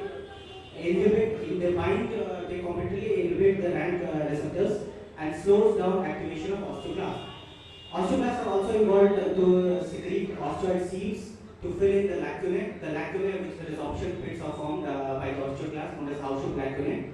So these are the sites where the osteoid seeds are deposited, like a framework कि पहले वो pillar खड़ा हो जाता है, and then calcium and phosphorus deposits on the seed, forming the bone. Some osteocytes get trapped in these lacunae and become osteocytes. So to be very brief, bone remodeling is affected by a lot of factors actually. So to begin with, we discuss the parathyroid gland, for example. This releases a parathyroid hormone in response to a drop in blood calcium levels. So the parathyroid hormone, what it does, it travels to the bones and stimulates the osteoblast to release rank ligand. And as we know, the rank ligand increases bone resorption to increase blood calcium. So this blood calcium then again puts a inhibitory effect and decreases the parathyroid levels. The parathyroid gland also secrete, the parafollicular cells in the gland secrete a hormone known as calcitonin. The calcitonin inhibits bone resorption and decreases blood calcium. And this has been for use in pharmacotherapy osteoporosis as well. Other factors are mechanical stress. The bones that bear a lot of weight remodel at a higher rate according to the Wolff's law, and vitamin D, which stimulates intestinal absorption and decreases bone resorption. So I'll be fast. So osteoporosis, just one line. Every 3 seconds, someone in the world suffers an osteoporotic fracture, and that's significant. So there are a lot of definitions. The one which is not very good but widely used is by WHO. It's progressive systemic and skeletal disease characterized by overall low bone mass, predominated by microarchitectural deterioration of bone tissue, and that results in increased bone fragility and hence susceptibility to fractures. So what happens is there's an increase in rank ligand, decrease in OPG, increase osteoblast, and decrease in osteoclast. So actually the bone resorption takes less time and the bone formation takes long time. So any increase in bone remodeling produces a net negative remodeling balance, which leads to trabecular perforation, cortical thinning, increased fragility. So basically it's a decreased structurally weak bones. So how do we quantify?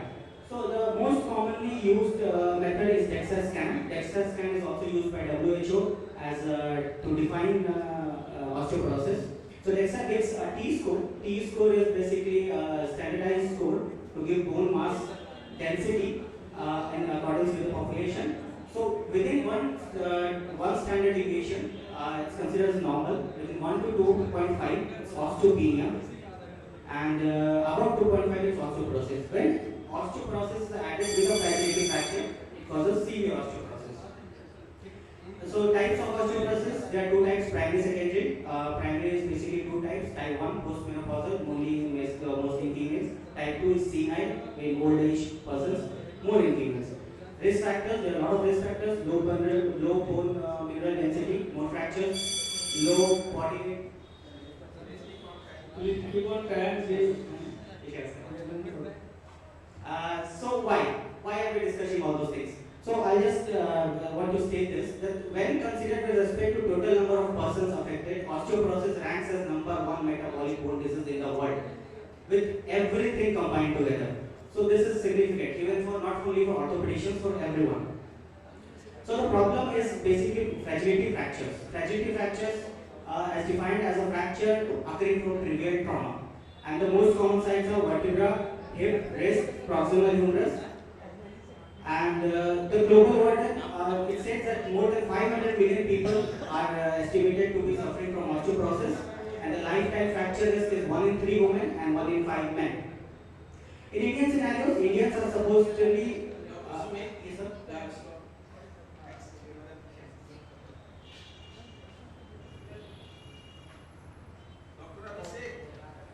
They can conclude in 1 or 2 minutes.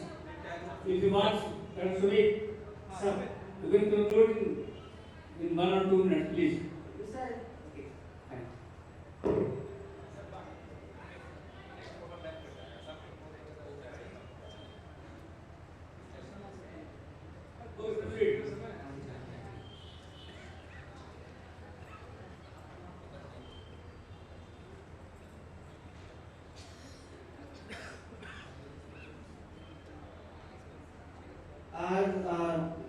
I'm sorry for being late. Just take 1 minute of time.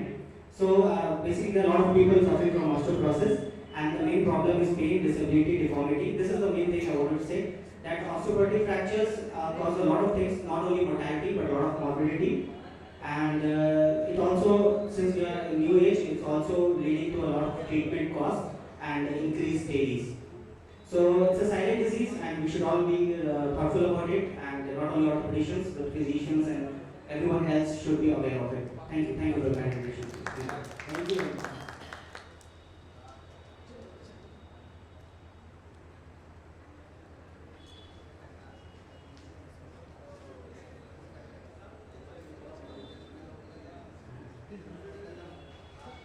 next speaker is Dr. Abhishek. He is also. The topic is diagnosing the case. He is very dynamic of the patient and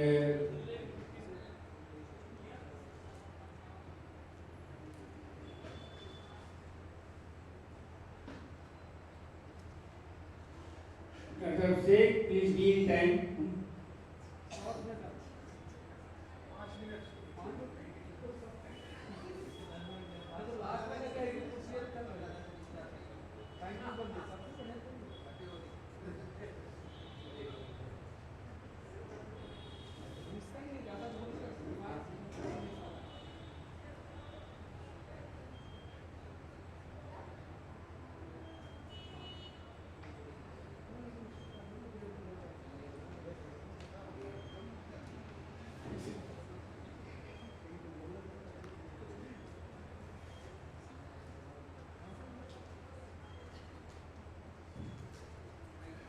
My topic on osteoporosis diagnosis, diagnosing the case of osteoporosis.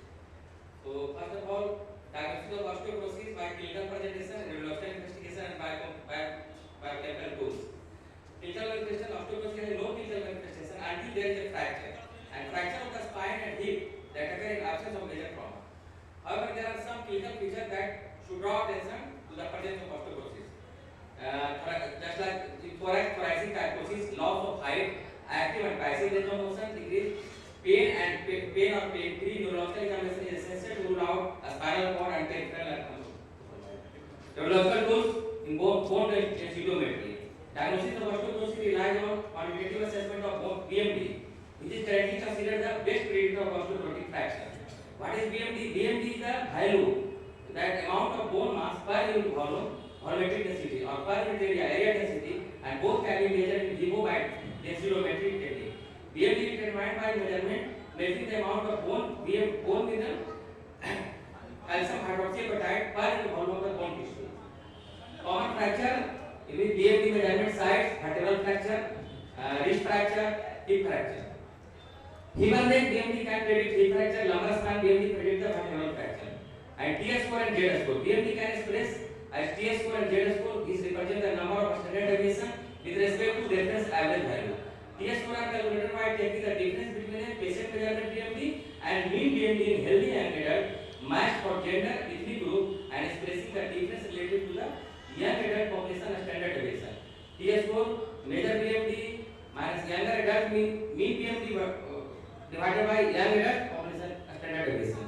Z score is the BMD of patient compared with mean BMD expected for the patient peers. Z score measure BMD minus age matched mean BMD divided by age matched population standard deviation.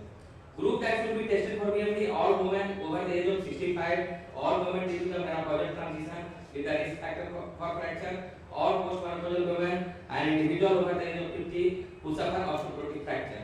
All individuals who are taking long-term corticosteroid 7.5 mg prednisone daily for 3 months. All men over the age 65, male with hypogonadism, patient with disease with bone loss and fracture.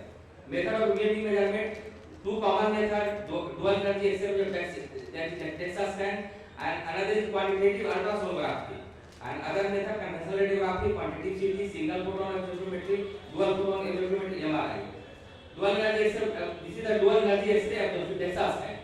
DEXA scan is the gold standard and most precise method of bone densitometry for spine, femur, and core. This is the DEXA scan and required well-trained personnel, correct patient positioning. This is the process by which DEXA scan will be done. This is the result of DEXA scan. Normal bone density, osteoporotic and osteodivided three phase already discussed. Dr. Kumar. DEXA scan interpretation already discussed. Advantage of DEXA scan: the most accurate precise method available for diagnosis of osteoporosis. It is one of the best method to estimate the fracture. Non-invasive procedure, rapid, safe, and very low radiation. Second is qualitative ultrasound. This is the method by which we do the BMD can. It is the broad-based ultrasound attenuation in the calcaneus for dominant foot, which is related to BMD and structure as a potential indicator of hip fracture and risk. Advantage of that is radiation free, cheap, easy to use, portable, and and it has the possibility of predicting fracture. So by this method we do the BMD in most of the camp and hospital. Disadvantage, different BMD between left and right feet. Individual with intellectual disability, it could be difficult to determine which foot is dominant. Validity and sensitivity has not been established for all kind of population, not validated as a screening method for osteoporosis. Recent advance is both lumbar spine and femoral nerve. Third is conventional radiography. Change on plane radiography can be seen only after approximately 30% of bone is lost. So lesion less than 2 cm away में escape detection. इससे x ray में miss हो जाता है, क्योंकि 30% जब तक bone loss नहीं होगा डिटेक्ट नहीं होगा ये. Radiographic manifestation of osteoporosis include the following: increased adolescence of bone, decreased number of and increased thickness of clavicle, just like shown in X-ray, spine X-ray, and cortical thinning. This is also shown. Bone bar. Radiograph of the femur reveals trabecular bar, bone bar perpendicular to the long axis of the bone, seen in face on the frontal view. Bone bar are associated with low BMD. And Dowler's hump. This is kyphotic hump. This is also diagnosed as osteoporosis. Not the overall reduction in the bone density and moderate kyphosis of the dorsal spine. Vertebral imaging is the indicator to rule out asymptomatic vertebral fracture. Consider the vertebral imaging test for the following individual: all women age 70-year-old, woman age 65 to 69 years, male 60 to 70 to 79 years, and postmortem woman mean age 50-year-old with a specific risk fracture, low trauma fracture during adulthood, historical height loss 1.5 inch, prospective height loss of 0.8 inch, and recent ongoing long-term glucocorticoid. Vertebral fracture, compression deformity associated with post protrusion of intervertebral disc and prominent end plate. This is shown in the picture. This is the osteoporosis. Grading of vertebral fracture. Normal grade 0 हो गया, mild grade 1, grade 2 and grade 3. Grade 1. Shape of vertebral fracture body is osteoporosis, base shape fracture of vertebra, concave fracture of upper end plate, of flexi vertebra, biconcave vertebral fracture, both end plate fracture are sent and crushed. Single X-ray absorptiometry, X-ray only with radiation continuous. Quantitative comprised QC and single photon absorptiometry, dual photon biochemical investigation, lab. So standard calcium phosphate or black phosphatase, kidney and liver percentages, vitamin D and uric calcium. Additionally, PTH, TSH, testosterone and corticosteroid indication for biochemical and before initiation therapy. Thank you. Time is over. Thank you, Doctor, for nice and informative presentation. Thank you. Our next speaker is Dr. Sasi.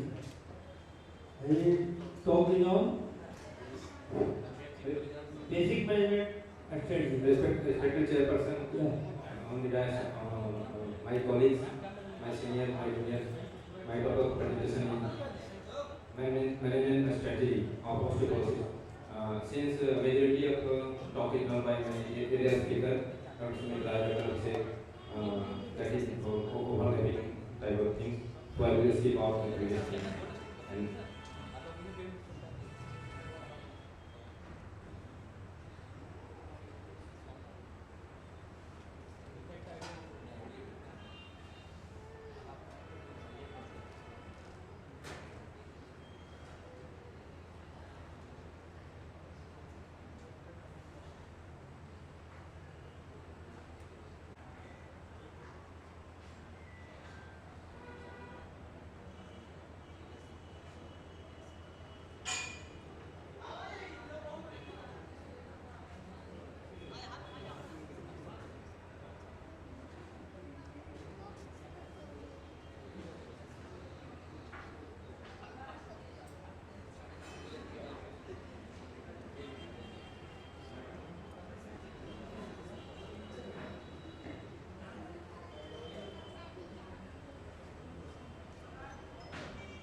basic management strategy of osteoporosis. As I said, or the previous speaker had introduced about the osteoporosis diagnosis, symptom, manifestation, and already done by Dr. Abhishek, loss of height, thoracic kyphosis, active and passive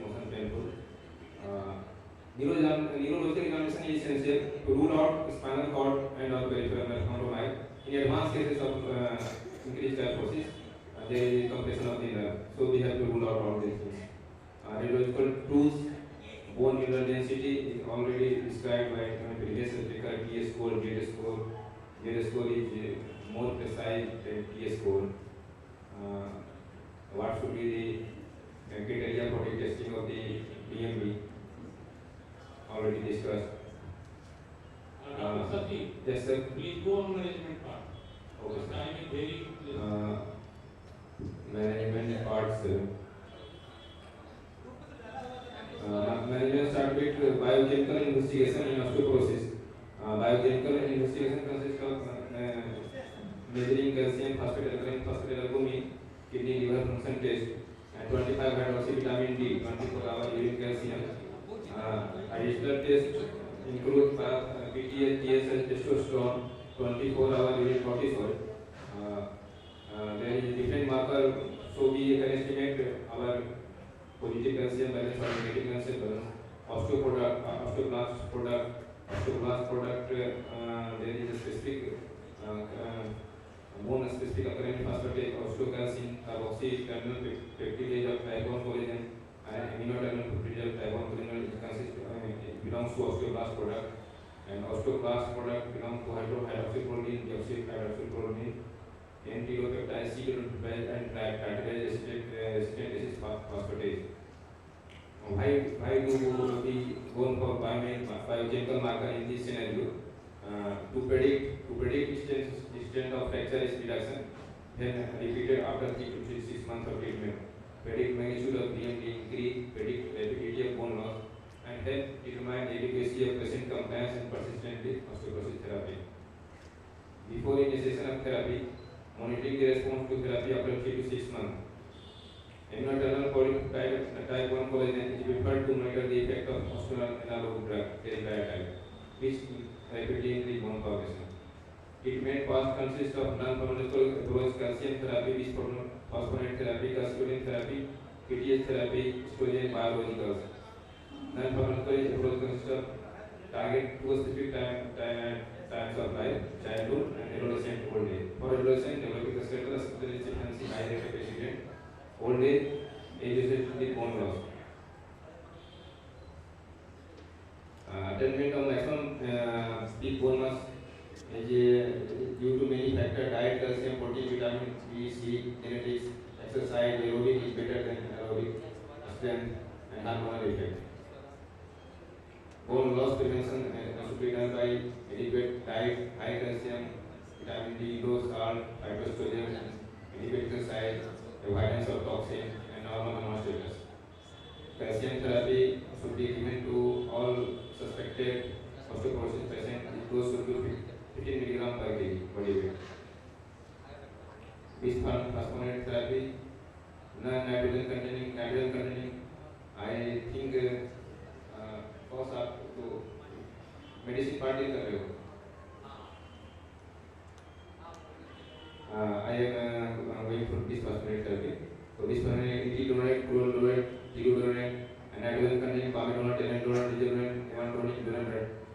In market we mainly deal with evandronate.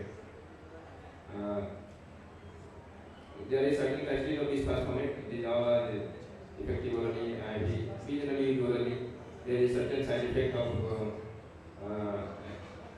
bisphosphonate, and that's pathological factor. It is atypical type and it is subtraumatic in nature. Characteristic of bisphosphonate: effective mechanism of integration of how integration of drugs works. It reduces activity of individual osteoclast, inhibit lactate production, inhibit inflammatory enzyme, and reduce activation frequency.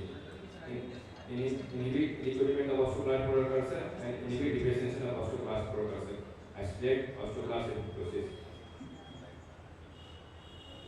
Dose of bisphosphonate, mainly IV, we use duran IV, 4 mg IV once every 12 months. Side effect of bisphosphonate is insufficient irritation, fever, myalgia, hypocalcemia, acute renal failure, impaired bone mineralization. Medical use of bisphosphonate is mainly first time is mainly in osteoporosis. It can be also used in hypercalcemia, fibrosis, osteogenesis imperfecta, multiple myeloma, bone metastasis, myositis ossification, hypertrophic ossification,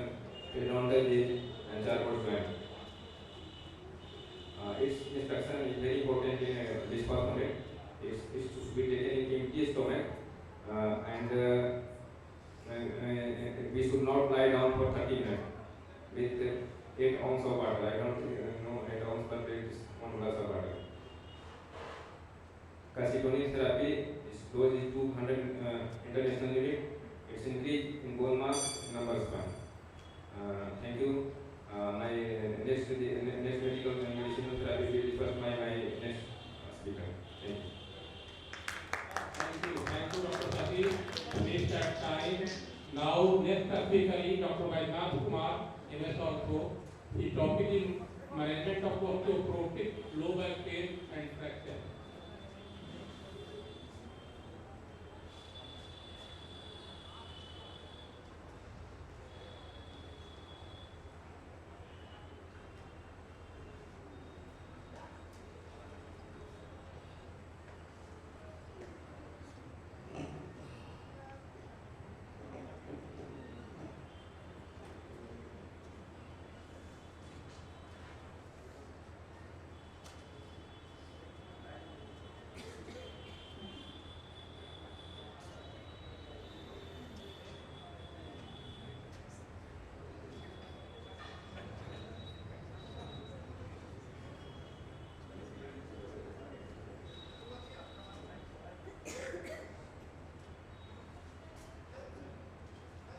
Good evening, all of you. It's too late. I am the last speaker of this session. Respected chairpersons, moderators, and esteemed dignitaries sitting in front of me. I, Dr. Kumar, orthopedic surgeon, Medico Hospital and Sub-Hospital, Patna. It's my privilege to be part of the Milan-2026, and especially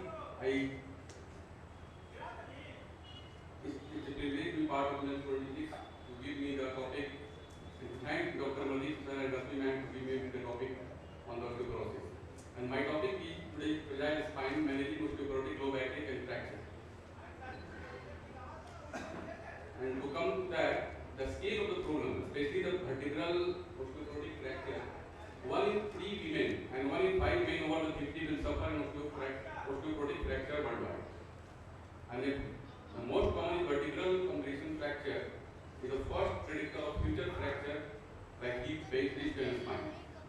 And it is significant cause of morbidity, especially chronic intractable pain, kyphosis and decreased pulmonary function. If you see the graph, after the age of 50, the chances of osteoporotic fracture probability is increasing after each decade, especially more in the women due to hormone imbalance. And to differentiate from simple backache from rigidity fracture, the mechanical back pain basically onset is gradual, relieved by the rest, no significant loss of height. But in osteoporosis vertebral compression fracture, often the severe acute pain even after the simple action like bending and cupping, and the acute point tenderness over the spine, and the scheduled kyphosis or loss of height. That simply differentiates the osteoporotic vertebral compression fracture.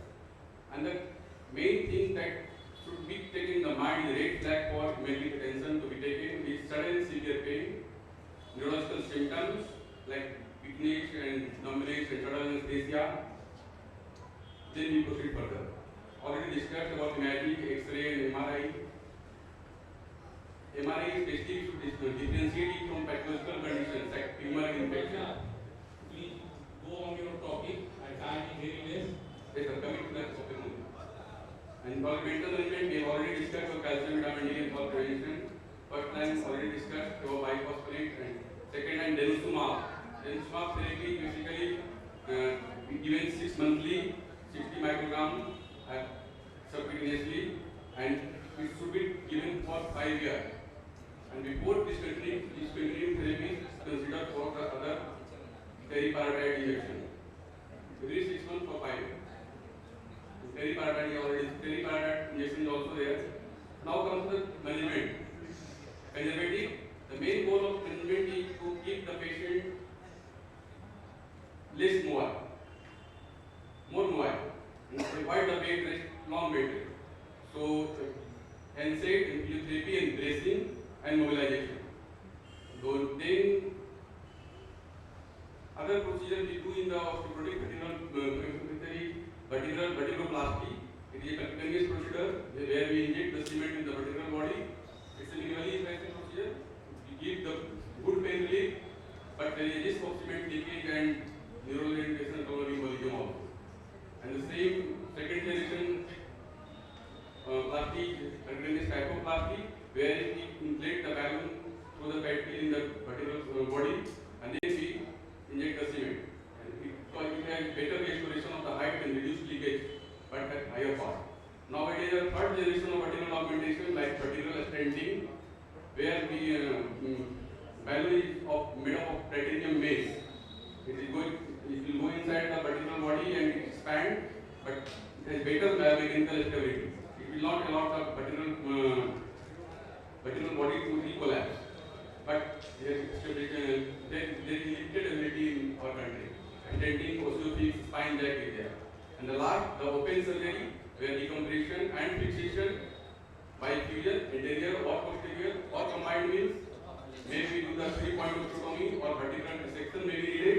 Nowadays, through MIS technique, we can do the hybrid fixation. Hybrid fixation means we can do vertebroplasty with MIS fixation, and especially for the severe instability or neurological defect patient.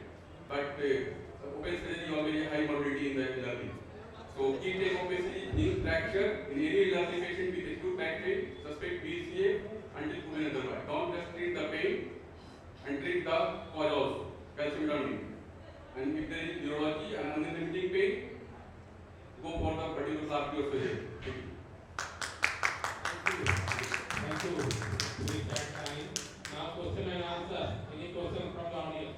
We will take after the symposium. Thank you. Thank you to all respected chairperson, speaker, delightful and concise presentation.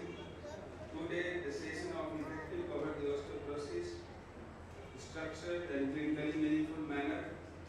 The osteoporosis should be identified early, treated aggressively, then integrated and monitored consistently because prevention is better than cure and more impactful treating consequence of the second. I thank the organizing committee to arrange the administration for the osteoporosis. Thank you. And coming to the next session. Now I would request all the chairperson, moderators and the speakers for the session, that is Dr. Sumit Raj, Dr. Abhishek, and also Dr. Sharif from Nalanda. Please kindly place a seat for the presentation.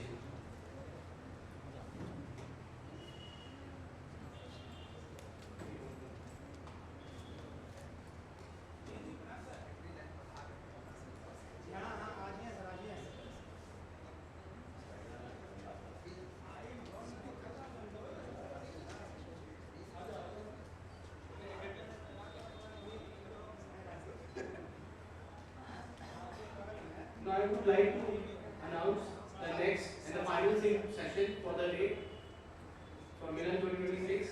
The session number 6 is a symposium on tuberculosis. I would announce the chairpersons who are present here. Kindly place the podium. Dr. Kumar sir.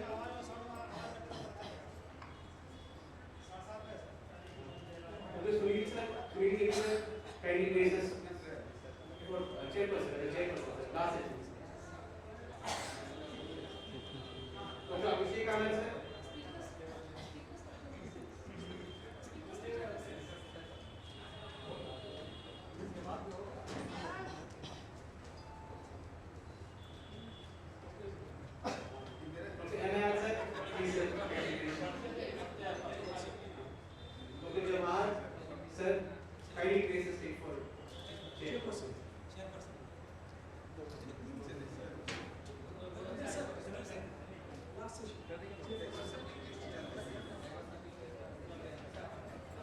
Now I would like to invite Dr. Dhananjay sir to moderate the session.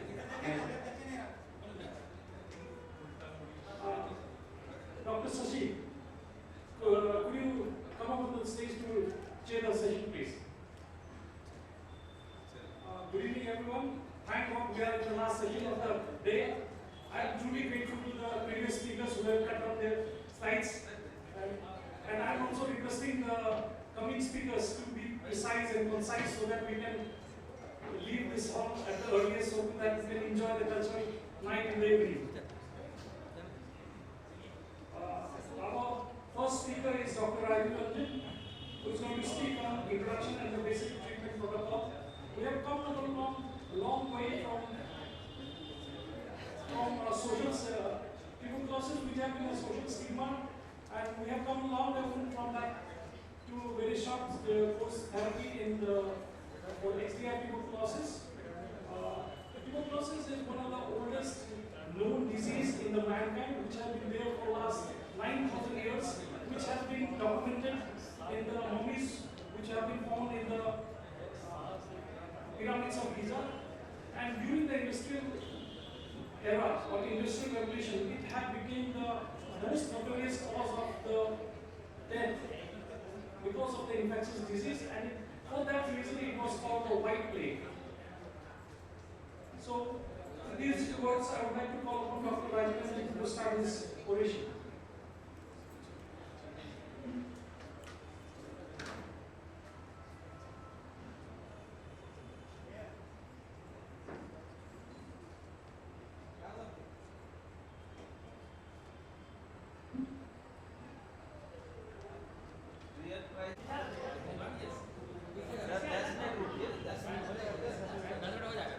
I thank Organizing for the chance to share this presentation with you. Thank you all for taking the time out for your busy schedule to join this session. My topic is tuberculosis. ये एक ऐसी बीमारी है जिसकी उसके पते की कोई मोहताज नहीं है. एक ऐसी बीमारी है चाहे आप किसी भी बीमार के डॉक्टर हैं, चाहे वो आँख नाक कान के हो, चाहे वो आप हड्डी के हो, आपको टीबी के मरीज मिलेंगे ही मिलेंगे. जैसे कि सर ने बताया कि it is the oldest infectious disease. कहा जाता है कि ये ह्यूमंस को इफेक्ट तब से कर रहा है जब आदमी हंटर था. हंटर से एग्रीकल्चर की ओर बढ़ रहा था 70,000 साल पहले. उस समय से टीबी इन्फेक्ट करता आ रहा है लोगों को. 24 March is celebrated as World TB Day. Tuberculosis is the most prevalent communicable infectious disease on earth and still remains out of control in many developing nations. It is a chronic specific inflammatory infectious disease caused by Mycobacterium tuberculosis in humans. Usually affects the lung but can attack any part of the body. Also known as white plague, wasp disease, wasting disease. Globally, 2 billion people infected with TB. That is around 1/3 of the world population are infected with tuberculosis. Each year, 9.6 billion sick with active tuberculosis and 1.5 million deaths reported. India has the highest number of TB cases in the world. Mycobacterium tuberculosis presents as latent TB infection or as progressive active disease. The latter typically cause progressive destruction of the lung, leading to death in most patients who do not receive treatment. If tuberculosis treatment is not given, patient ultimately dies. Mycobacterium tuberculosis is drug-safe, acid-fast bacilli, aerobic, non-motile, and multiplies slowly.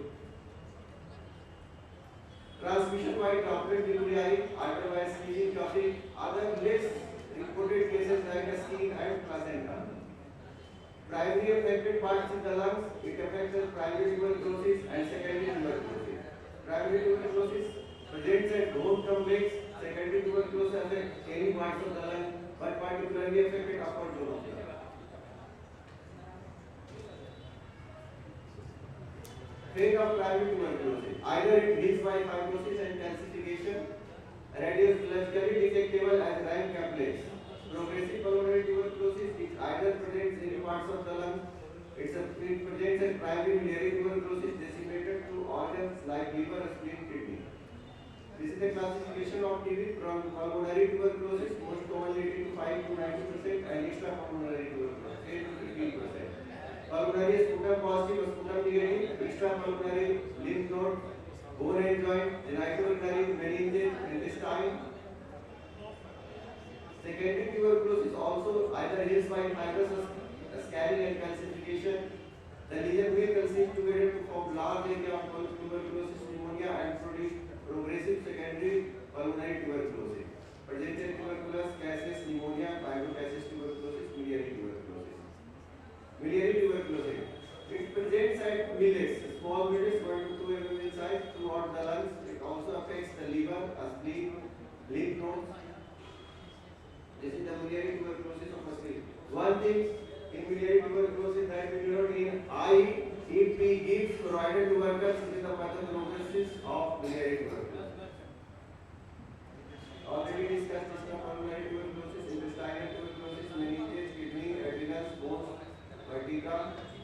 symptoms, cough for 2 weeks or more.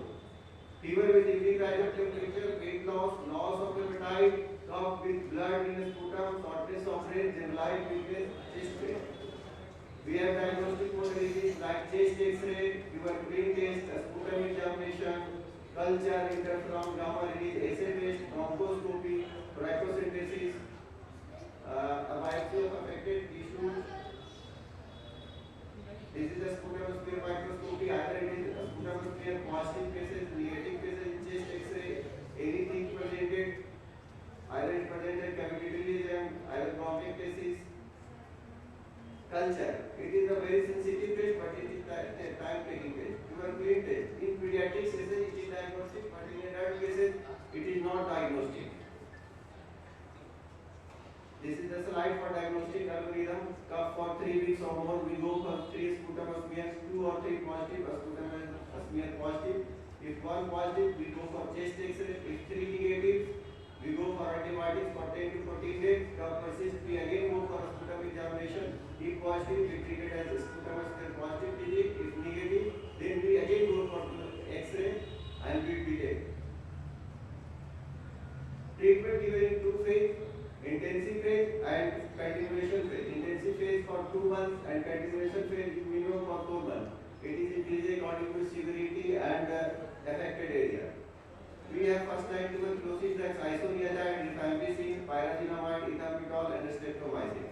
Dosage is according isoniazid 5 mg per kg, rifampicin 10 mg per kg, pyrazinamide 25 mg per kg, ethambutol 15 mg per kg, streptomycin 15 mg per kg. We have fixed drug combination. In intensive phase, we go according to weight of the patient. In intensive phase, we have combination of 4 drugs. In continuation phase, we have combination of 3 drugs. We have 25 to 34 kg, 2 tablets, 35 to 49 kg, 3 tablets, 50 to 64, 4. According to weight, we increase the number of tablets. If during treatment, if any patient gets 5 kg of weight and goes in next level, we have to increase the number of pills. One more thing I have to consider, steroid only tuberculous meningitis, we have to add dexamethasone 0.5 mg per kg per day IV, which is gradually tapering weekly according to 0.1 mg per kg for 4 weeks. After that, we go for oral steroid for 4 weeks. Thank you. Thank you, Dr. Rajiv. Next speaker we have is Dr. Prince Raj, who is going to speak on management of MDR and XDR tuberculosis.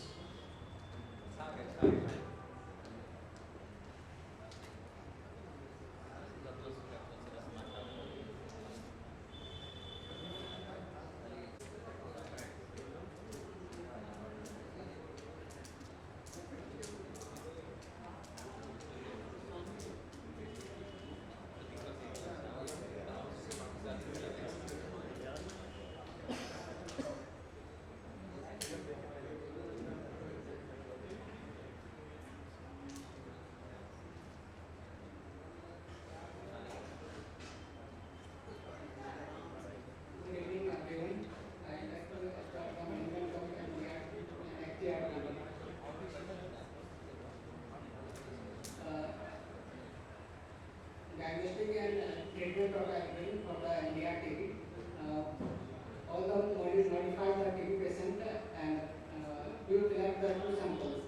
And if the detected MTB and rifampicin resistant, then we see the actual age. Then less than 14 years, then you will start the 9 to 11 months of shorter aging. If the more than 14 years, eligible for the Biharsharif. If yes, then start the Biharsharif. Then we collect the 2 samples, and if the MTB positive and rifampicin resistance is not detected, then we start the HRJD regimen. And if the isoniazid resistance, then the isoniazid we start the isoniazid detected, then we start the 9 months of course the levofloxacin and isoniazid. And we if the isoniazid resistance, then we can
Shmina, who is going to speak on management of tuberculosis in this patient.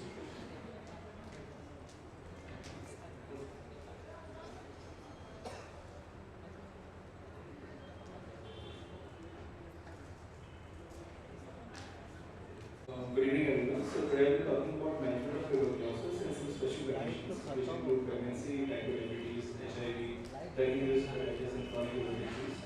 So why this topic is important? Because 25 to 30% TB patients have comorbidities. India has the highest burden of TB, highest diabetes, highest HIV burden all over the world. Hepatotoxicity is the most serious adverse drug reaction, and enzyme modification can lead to treatment failure and resistance. So, basic principle how we diagnose the TB, which includes seminar, Kumar, for all presumptive TB cases, universal drug sensitivity test for rifampicin resistance, HIV testing for all TB patients, and type 2 diabetes screening for all TB. Baseline LFT, if any risk factor is there, and the patient should be registered in mixture program. So, let's discuss TB in pregnancy. So, untreated TB has much worse effect than the drug. Pregnancy is not a contraindication to start ATD. It is jointly managed by an obstetrician and a physician. So there are two kinds of TB, drug sensitive and anti-TB. So in the drug sensitive class, we'll give the standard dosage, which is 2 HRZE plus 4 HRE. All the first time drugs are safe in pregnancy. We'll give the pyridoxine 25 to 50 mg per day, and we'll avoid any injectables like streptomycin because it causes fetal ototoxicity, like on the 8th trimester. In the MDR-TB, we'll avoid all the kinds of injectables. We'll avoid ethionamide because it is teratogenic in nature. Nilizorin is preferred, predictably allowed only if the risk-benefit ratio is seen. BPOM regimen is not preferred in pregnancy. How we monitor in pregnancy? We'll monthly do a clinical review. LFT only symptomatic. We'll see the fetal growth monitoring. We'll watch for hyperemesis or worsening blood toxicity. The drugs used in XDR-TB are levofloxacin, moxifloxacin, linezolid, clofazimine, and cycloserine. The duration depends upon the shorter regimen or the longer regimen. The shorter regimen includes of 9 to 11 months, and the longer is 18 to 20 months. It is decided by the DR-TB center. So after the delivery, if the mother is on ATD, we will continue the ATD uninterrupted. There is no need to stop our drugs during the delivery. Vaginal delivery is preferred over the C-section unless any obstetric indications are there. Is the breastfeeding allowed? Yes, it is absolutely safe because all the first line drugs are not absorbed, are not concentrated in the breast milk. So, management of a newborn. If the mother at the time of delivery is near positive, will we separate her from the baby? No, we won't separate her from the baby. We'll give the baby INS prophylaxis for 6 months by 10 mg per kg per day. We'll also give him BCG vaccine, and we'll give explicit breastfeeding for 6 months. In the severe negative cases, we'll just give the BCG at birth and no INS prophylaxis is required. So these are the frequent doubts asked related to pregnancy and TB. Is pyrazinamide allowed in pregnancy? Yes, it is totally safe. Is streptomycin safe? No, it is not safe. And yet it can be treated in pregnancy? Yes, it is absolutely treatable. Can breastfeeding be continued? Yes. Should mother and baby be separated? No, they should not be separated. Let's continue with type 2 diabetes and TB. The diabetes triples the TB risk. It leads to proton conversion, and high relapse and mortality has been seen. In India, bidirectional screening is mandatory by NTE. So management principle includes standard TB regimen, strict glycemic control, and we prefer insulin if uncontrolled blood sugar is low. The rifampicin is enzyme inducer, so it will decrease the OHA levels, and linezolid is metformin can lead to risk of activacidosis, so they are not used together. TB and HIV co-infection. The main aim is to initiate ADT and to immediately consider initiating and continuing ART. It is now recommended that all TB patients who are infected with HIV, like all other TB patients with rifampicin susceptible disease, receive a rifampicin containing regimen on daily basis. So we'll start the ADT first, then we'll start the ART. If the CD4 count is less than 50, we'll give ADT within 2 weeks. If the CD4 count is more than 50, we'll give it within 8 weeks. Except the TB meningitis, we'll delay ART by 8 weeks. And we'll give prophylaxis, protamoxazole prophylaxis. In the chronic liver disease, we'll classify according to the Child score. In Child score A, B, and C, we'll give accordingly. If there is acute hepatitis, we'll see the ALT and AST level if it's more than 5 and no symptoms, or if it's more than 3 plus symptoms, we'll stop the hepatotoxic drugs and we'll start again when the LFT is less than 2 times the upper normal limit. We'll each and we'll start the rifampicin first, then isoniazid, then pyrazinamide and last. So take home message from my side is do not delay TB treatment. Most special situation needs monitoring, not omission. Avoid injectables in pregnancy. Insulin often required in type 2 diabetes. With TB, start ART early in TB with HIV.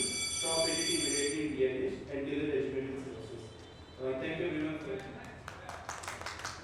Just one small question for you. As your PG, what is the modality you proceed for count? Just tell me the modality which we use for CD4 count. Have you done ever?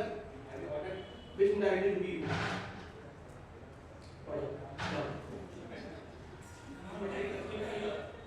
Dr. Richa, young and talented and novice. The topic is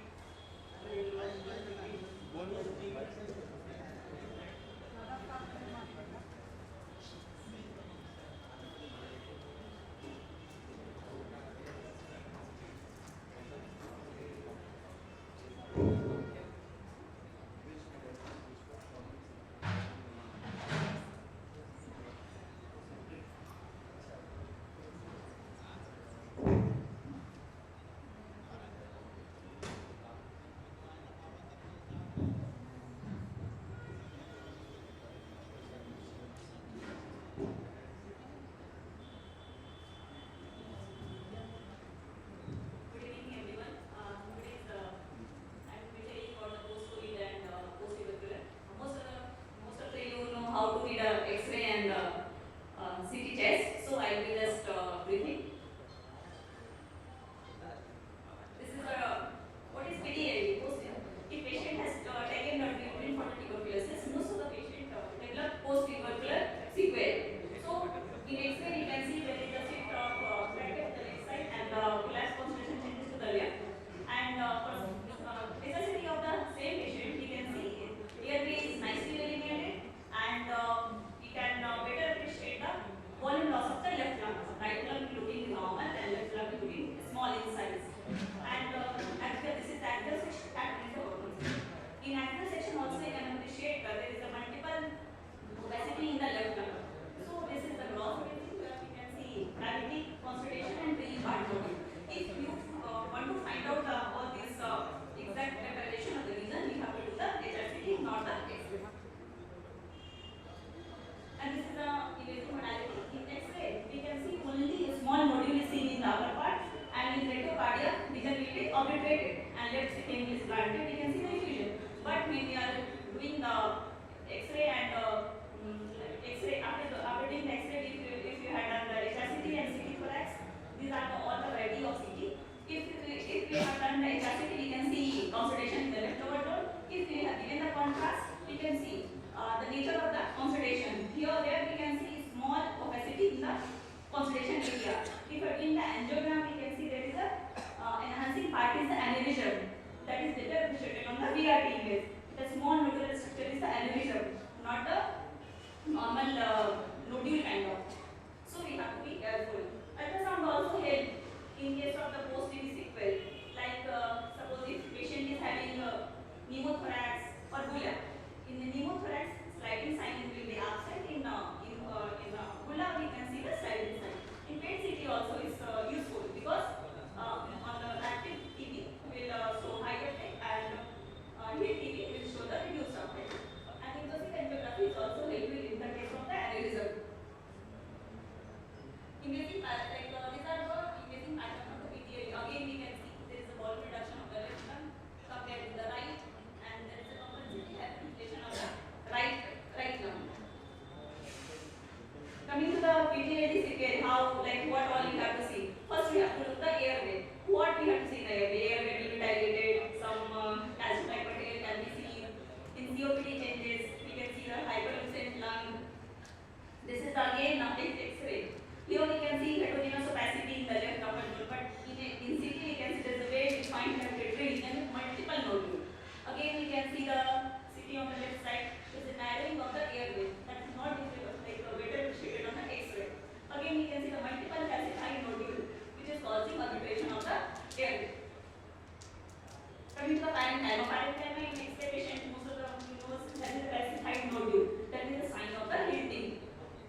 calcification, again infusion, calcification, again this is a bronchial fistula.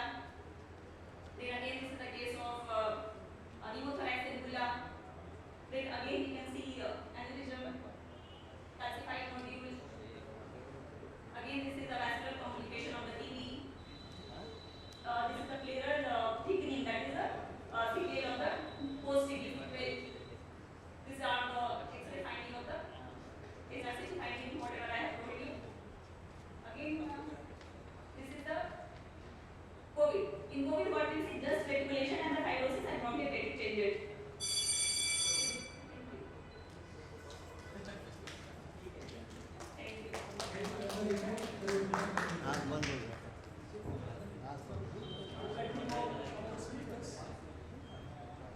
Now I would like to call all the speakers on the dais, starting with Dr. Dhananjay sir, Dr. Prince Raj, Dr. Biharsharif, Dr. Richard, kindly stay back.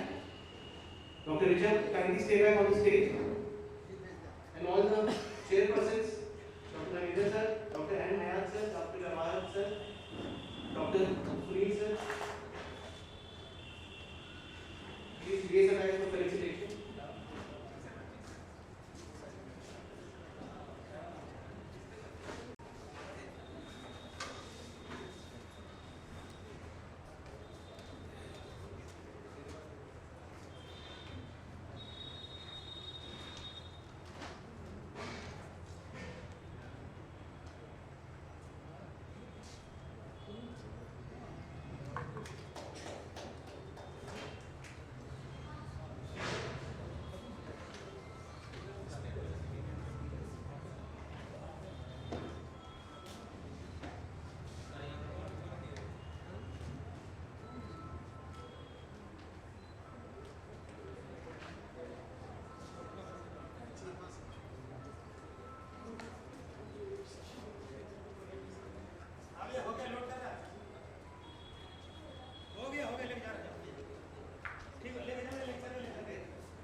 भाई पीछे आ जाओ तो पीछे इनको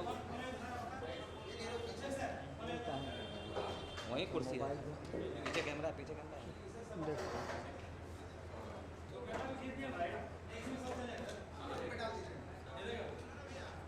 भैया mobile पीछे कीजिएगा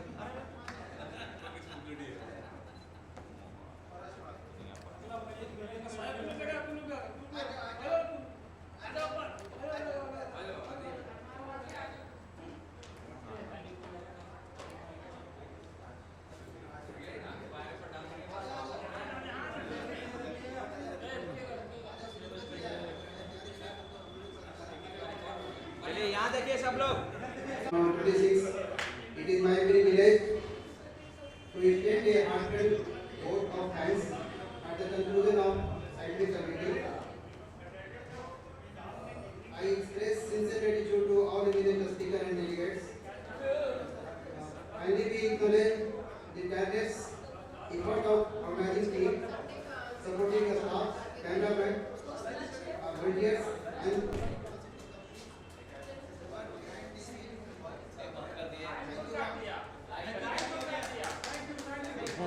line ही कोई काट दिया